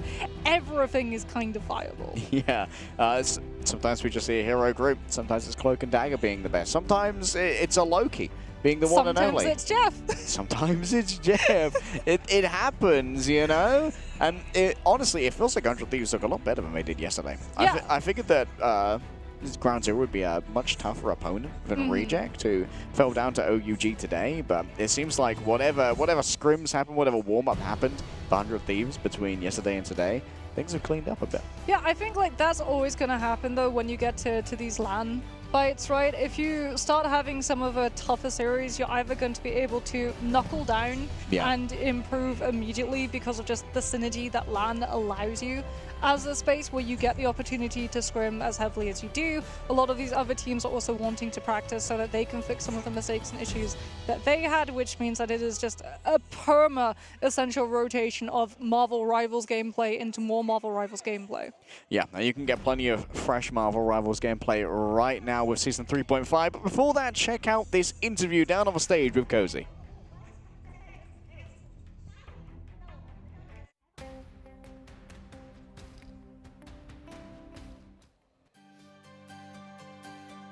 Hello and welcome to our final post-match interview. We just saw 100 Thieves take down Ground Zero 3-0, and I'm joined by the one, the only, the Vanguard, Vinny. And I have to say, man, first of all, great to have you here. And thank you so much. Just wondered, how does it feel right off the bat advancing to the winter finals? Oh, it feels great. I mean, we came here to win. We're still looking to win. And we're going to get the dub. You know what? Speaking of the dub, speaking of the boss man, any worse than Nate's shot out there on just giving you the floor to the boss man? To the big boss man? I mean, we hope we're playing to your 100 Thieves standard. We hope like we do this all for you. We're glad that you put the trust in us to hopefully win out this event and represent your org. We're so happy. Winners finals, I would say 100 Thieves standard, Nate shot, if you're watching. Looking out at you guys, you have a certain swagger and confidence when you walk out. How much of that is preparation for 100 Thieves or just that pure confidence that you rock? I'd say it's a little of both. When going into a match, we prepare well. That's due to our coach, due to our manager helping us set up scrims. And we've been doing this a long time, so we have confidence in everyone. Yeah, it's a good answer, man. With that, too, not just the players, but the coach. We got to talk about Remix. Yep. What does he offer? What does he bring? I mean, love the guy. I've got to talk to him a lot. And what does he bring to your team? Remix, I mean, 100%. The thing that Remix brings to the team is energy. He's a huge just energy guy, hype guy, whether we're winning, losing. He's hyping us up. He's giving us confidence. And honestly, he's pretty good strat making. That surprised me. Love it. Both. He's not just a hype man. Oh, good, man. Love Remix out here. Yep.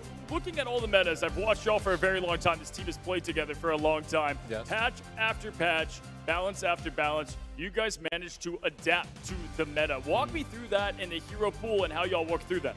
Okay, well, that all starts with it being flexible. I mean, if a hero becomes meta, you take him into rank, you play for a couple of days, then you take that into scrims.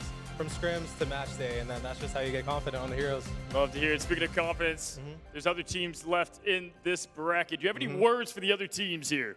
I mean, the only thing I want to say is I just hope you didn't forget about us.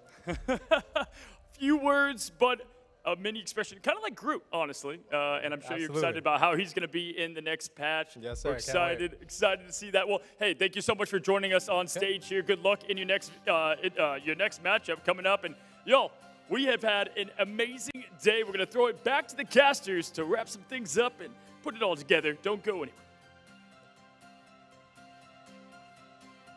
Wrap some things up indeed. Thank you very much, Cozy. I've joined to give these guys just a little bit of a break after some incredible games. Let's start off with what Cozy said earlier. We do still have other teams left in the tournament. We are down to our final 6. Moxie, who is looking the strongest to you so far?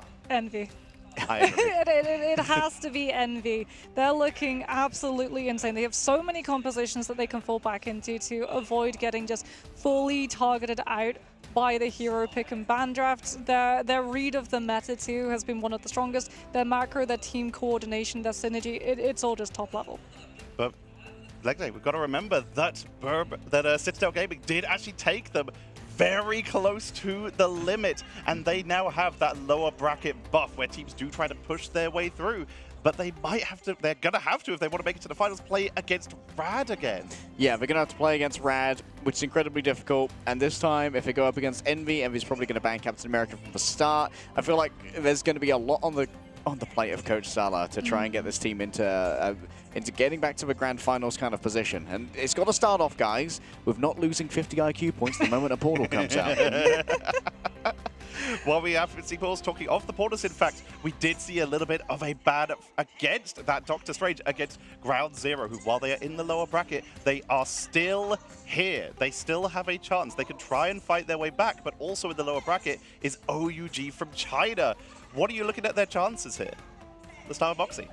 I mean, OUG are a really interesting team. We got to see an insanely close matchup between themselves and Reject earlier on. And Molanran, I think, is just one of the best solo players when it comes to all of the teams that we have left. He is so flexible in terms of his hero pool. We've got to see insanely strong silo plays coming through from him, but also the Adam Warlock, which means that you do have to keep banning out Triple Res, and he has a mean torch too. And let's bring that up. Leg Day, it's your favorite composition. Triple Res has returned into the meta. How are you feeling? I'm feeling glad that 3.5 is live right now. And you can play a game that does not have Triple Resurrection in it. Go play Marvel Rivals right now when you won't have to deal with Adam Warlock Triple You're Resurrection. about to just boot up your own version of Marvel Rivals 3.5 after every single cast, so you can just decompress. Right, our casting monitor right here. The second that we're done, I'm getting some games in, man. I'm going to go play Blade. Triple Res I'm going to go play some exist, it Dampier. can't I'm hurt out of me. here, bro. Triple Res, it's not something that we expected to see from Citadel, at least. Especially Citadel.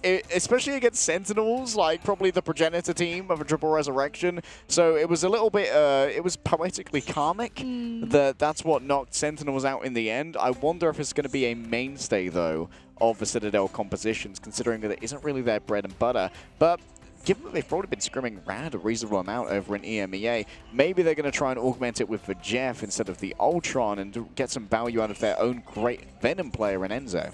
We did see a little bit of that. We saw teams bring in Jeff and Adam and Ultron at once in one of these compositions. But let's talk about the matchups that are going to be happening tomorrow. Our upper bracket. Let's begin with that. These are the results from what we've had, but this means that we will see in our in our upper bracket finals, 100 Thieves versus Envy, an America duel matchup. Let's start with Leg Day. Who you got? I still think Envy have the edge. I think that my EMEA cope after they beat both of our teams is that they're just that good, you know? Envy versus 100 Thieves definitely going to be an absolute banger, but Speedly versus Terra is probably the microscope that I'm going to be looking at. And Moxie, let's look down to the lower bracket here. We have Ground Zero versus Citadel Gaming, Rad versus OUG. Obviously, we're a full EMEA desk, but what are you looking at? What's going to be the highlights from these two matchups? I mean, I always love watching OUG. I will confess. I've been keeping an eye on the China region even before we came through from here. Their grand finals was absolutely insane to come through to, because they also played it on the new meta. They played it with Celestial Huskin play and Phoenix in play, so they were actually the petri dish, essentially, where we got to see that new meta starting to evolve. But against Rad, it's definitely going to be a tough time, especially if Rad decide to just start target banning out one specific role. I think OUG are going to have to try and figure out how exactly they're going to get around that one, potentially utilizing 3 middle of the pack strategists to overcome a full strategist targeted ban, or maybe it's the Vanguards that start getting removed from their side instead. And here is our schedule for tomorrow. You can see our matchups: Ground Zero, Citadel Gaming, Rad, OUG, Envy, 100 Thieves, and TBD, which is of course going to be the winner of our first 2 matches to decide who will go up against the loser of Envy 100 Thieves on our final day of play. Find our last grand finalist. This is going to be exciting. This is full elimination step. We're down to our final 6, and almost every match coming up now is going to be an elimination match. Let's start again with Moxie here. How much pressure is this going to be putting on the teams, especially in what is the first Marvel Rivals LAN? I think there's definitely a lot of pressure. We're already seeing pressure starting to get to a lot of the players, and nerves are coming into the forefront too. So it's really important the synergy of the team is there, so that halfway through the match, if things start going wrong, you can just keep each other grounded, you know? And Leg Day, we talk about that being grounded. We talk about just getting ourselves in the headspace of the game. A lot of these teams have had just straight back to the hotel. Do you think scrimming or do you think resting? Maybe some of the earlier teams are going to be scrimming. It's currently sitting at 9 p.m. just past here in Guangzhou, China. So some of the teams are going to be heading to bed. Some of them are going to be heading out for a bit of eating. We've got plenty of nice restaurants around here. So some of the teams that have been eliminated might be like, we're no longer available for scrims. So we're going to enjoy China for a little bit. So like the pool of scrimmable teams might be shrinking a little bit, minus some personal favors between coaches and between teams, and that might make it a little bit harder to try and get those last-minute scrims and warm-ups. Because like when we start diminishing in terms of teams too, there's now less teams that you're not going to be running into in the actual matches, and you don't want to scrim a team, give away a strategy that you're working on, and then run into them unofficial. There are a couple teams that have already left now that they have finished up.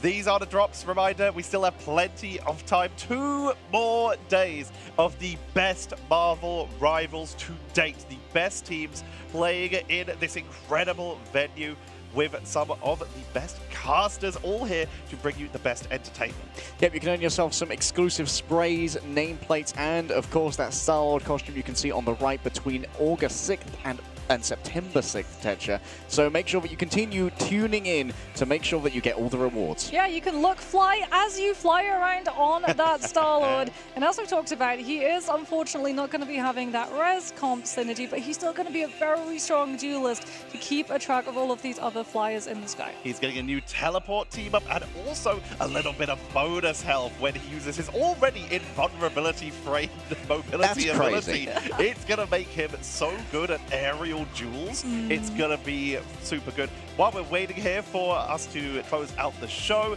Moxie, what else in the patch? Because we have a show match coming up on the grand final day. What else in the new patch do you think is going to be really key to look at? Blade. I mean, I would be remiss if I did not say Blade. New hero obviously going to be incredibly impactful. And speaking about watching, make sure that you're watching our wonderful co-streamers, and they've been doing an amazing job getting to watch all of the action on their lovely couch, which is in a very wonderful environment all the way up on another floor. Yeah, Mox and I are going to be heading up there tomorrow on our day off to hang out with all of our wonderful co-streamers here. And of course, the Blade coming out, we're all going to be looking to people like Necros to maybe find some wombo combos that surely are not going to get patched out rather quickly. We've been seeing a lot of them. In fact, if you have been watching, you may have seen a couple of us make their way up, and as these two have already mentioned, they'll be going up to say hello and give a little bit of a visit. So if you like a little bit of extra relaxed caster analysis with some of your favorite streamers, then it's a good way to get it. Tune on in, make sure you check it out, and make sure you wave in the chat as we prepare, as we've been talking about, for the Season 3.5 roadmap. Blade making its way in, as well as a new mode and map on August 22nd. Yeah, and that is actually in the game right now for all of you at home. It is indeed the 8th. Unfortunately, we're not going to be able to have access to this as the tournament does not run on a live server. So all of these teams are still going to have access to res composition, but unfortunately that also means that we're not going to be seeing any Blade gameplay sometime soon. Boo! I'm looking forward to all of those costumes though. That new Penny Parker one looks absolutely fantastic. Finally one for all the pennies out there. I don't think she had a legendary yet. So finally going to be rounding out her collection of costumes. It's going to be fantastic. We also had a new Phoenix costume, which is going to be lovely. And then we have mystery stuff coming up a little bit later. Every time Marvel Rivals drops a new skin, it's immediately into the store. I'm just like, ooh, I'm just going to rotate and have a look. Because the art team is doing such an incredible job here. And speaking of incredible job, we are heading back to Cozy, who is going to be closing out the show for you all today. Thank you very much for watching. Take it away, Cozy.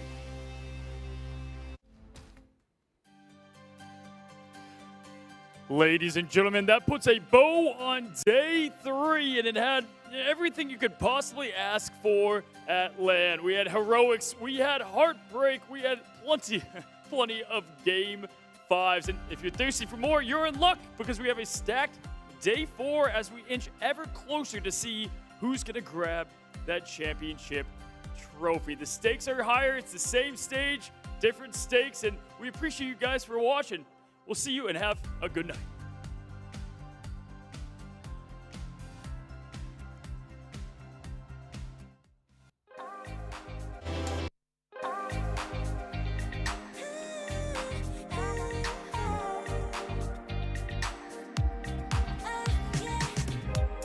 한껏 더 높이 날아올라 내 놓아진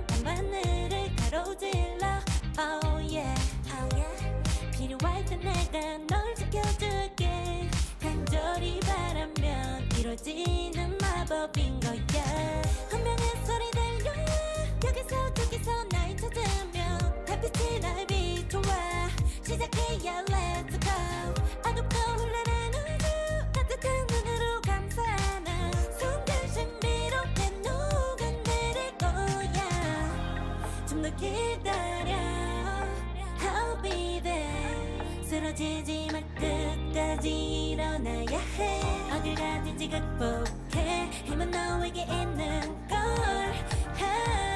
소리 높여 노래를 불러 작은 걱정 따윈 던지고 최선을 다해 자충을 쳐봐 어둠이 떠 날때까지 아름다운 꿈을 밝혀봐 우리에게 달려서 그 세계 운명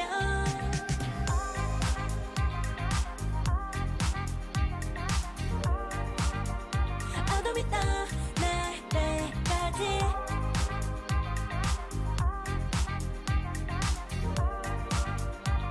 세계 운명 오랜 시간 간직해온 열망 까만 밤의 빛처럼 빛나 네 눈앞에 바로 어떤 나라 잡을 딱 봐도 superstar 딱 보면 모두 나널 지킬 나란 걸 더 지켜볼수록 점점 빠져들어 카리스마 넘쳐 흘러 oh yeah 운명의 소리 들려 여기서 저기서 날 찾으면 달빛이 날 비춰와 시작해야 let's go 어둡고 흘러는 우주 따뜻한 눈으로 감싸는 순간 신비롭게 녹아내릴 거야 좀 더 기다려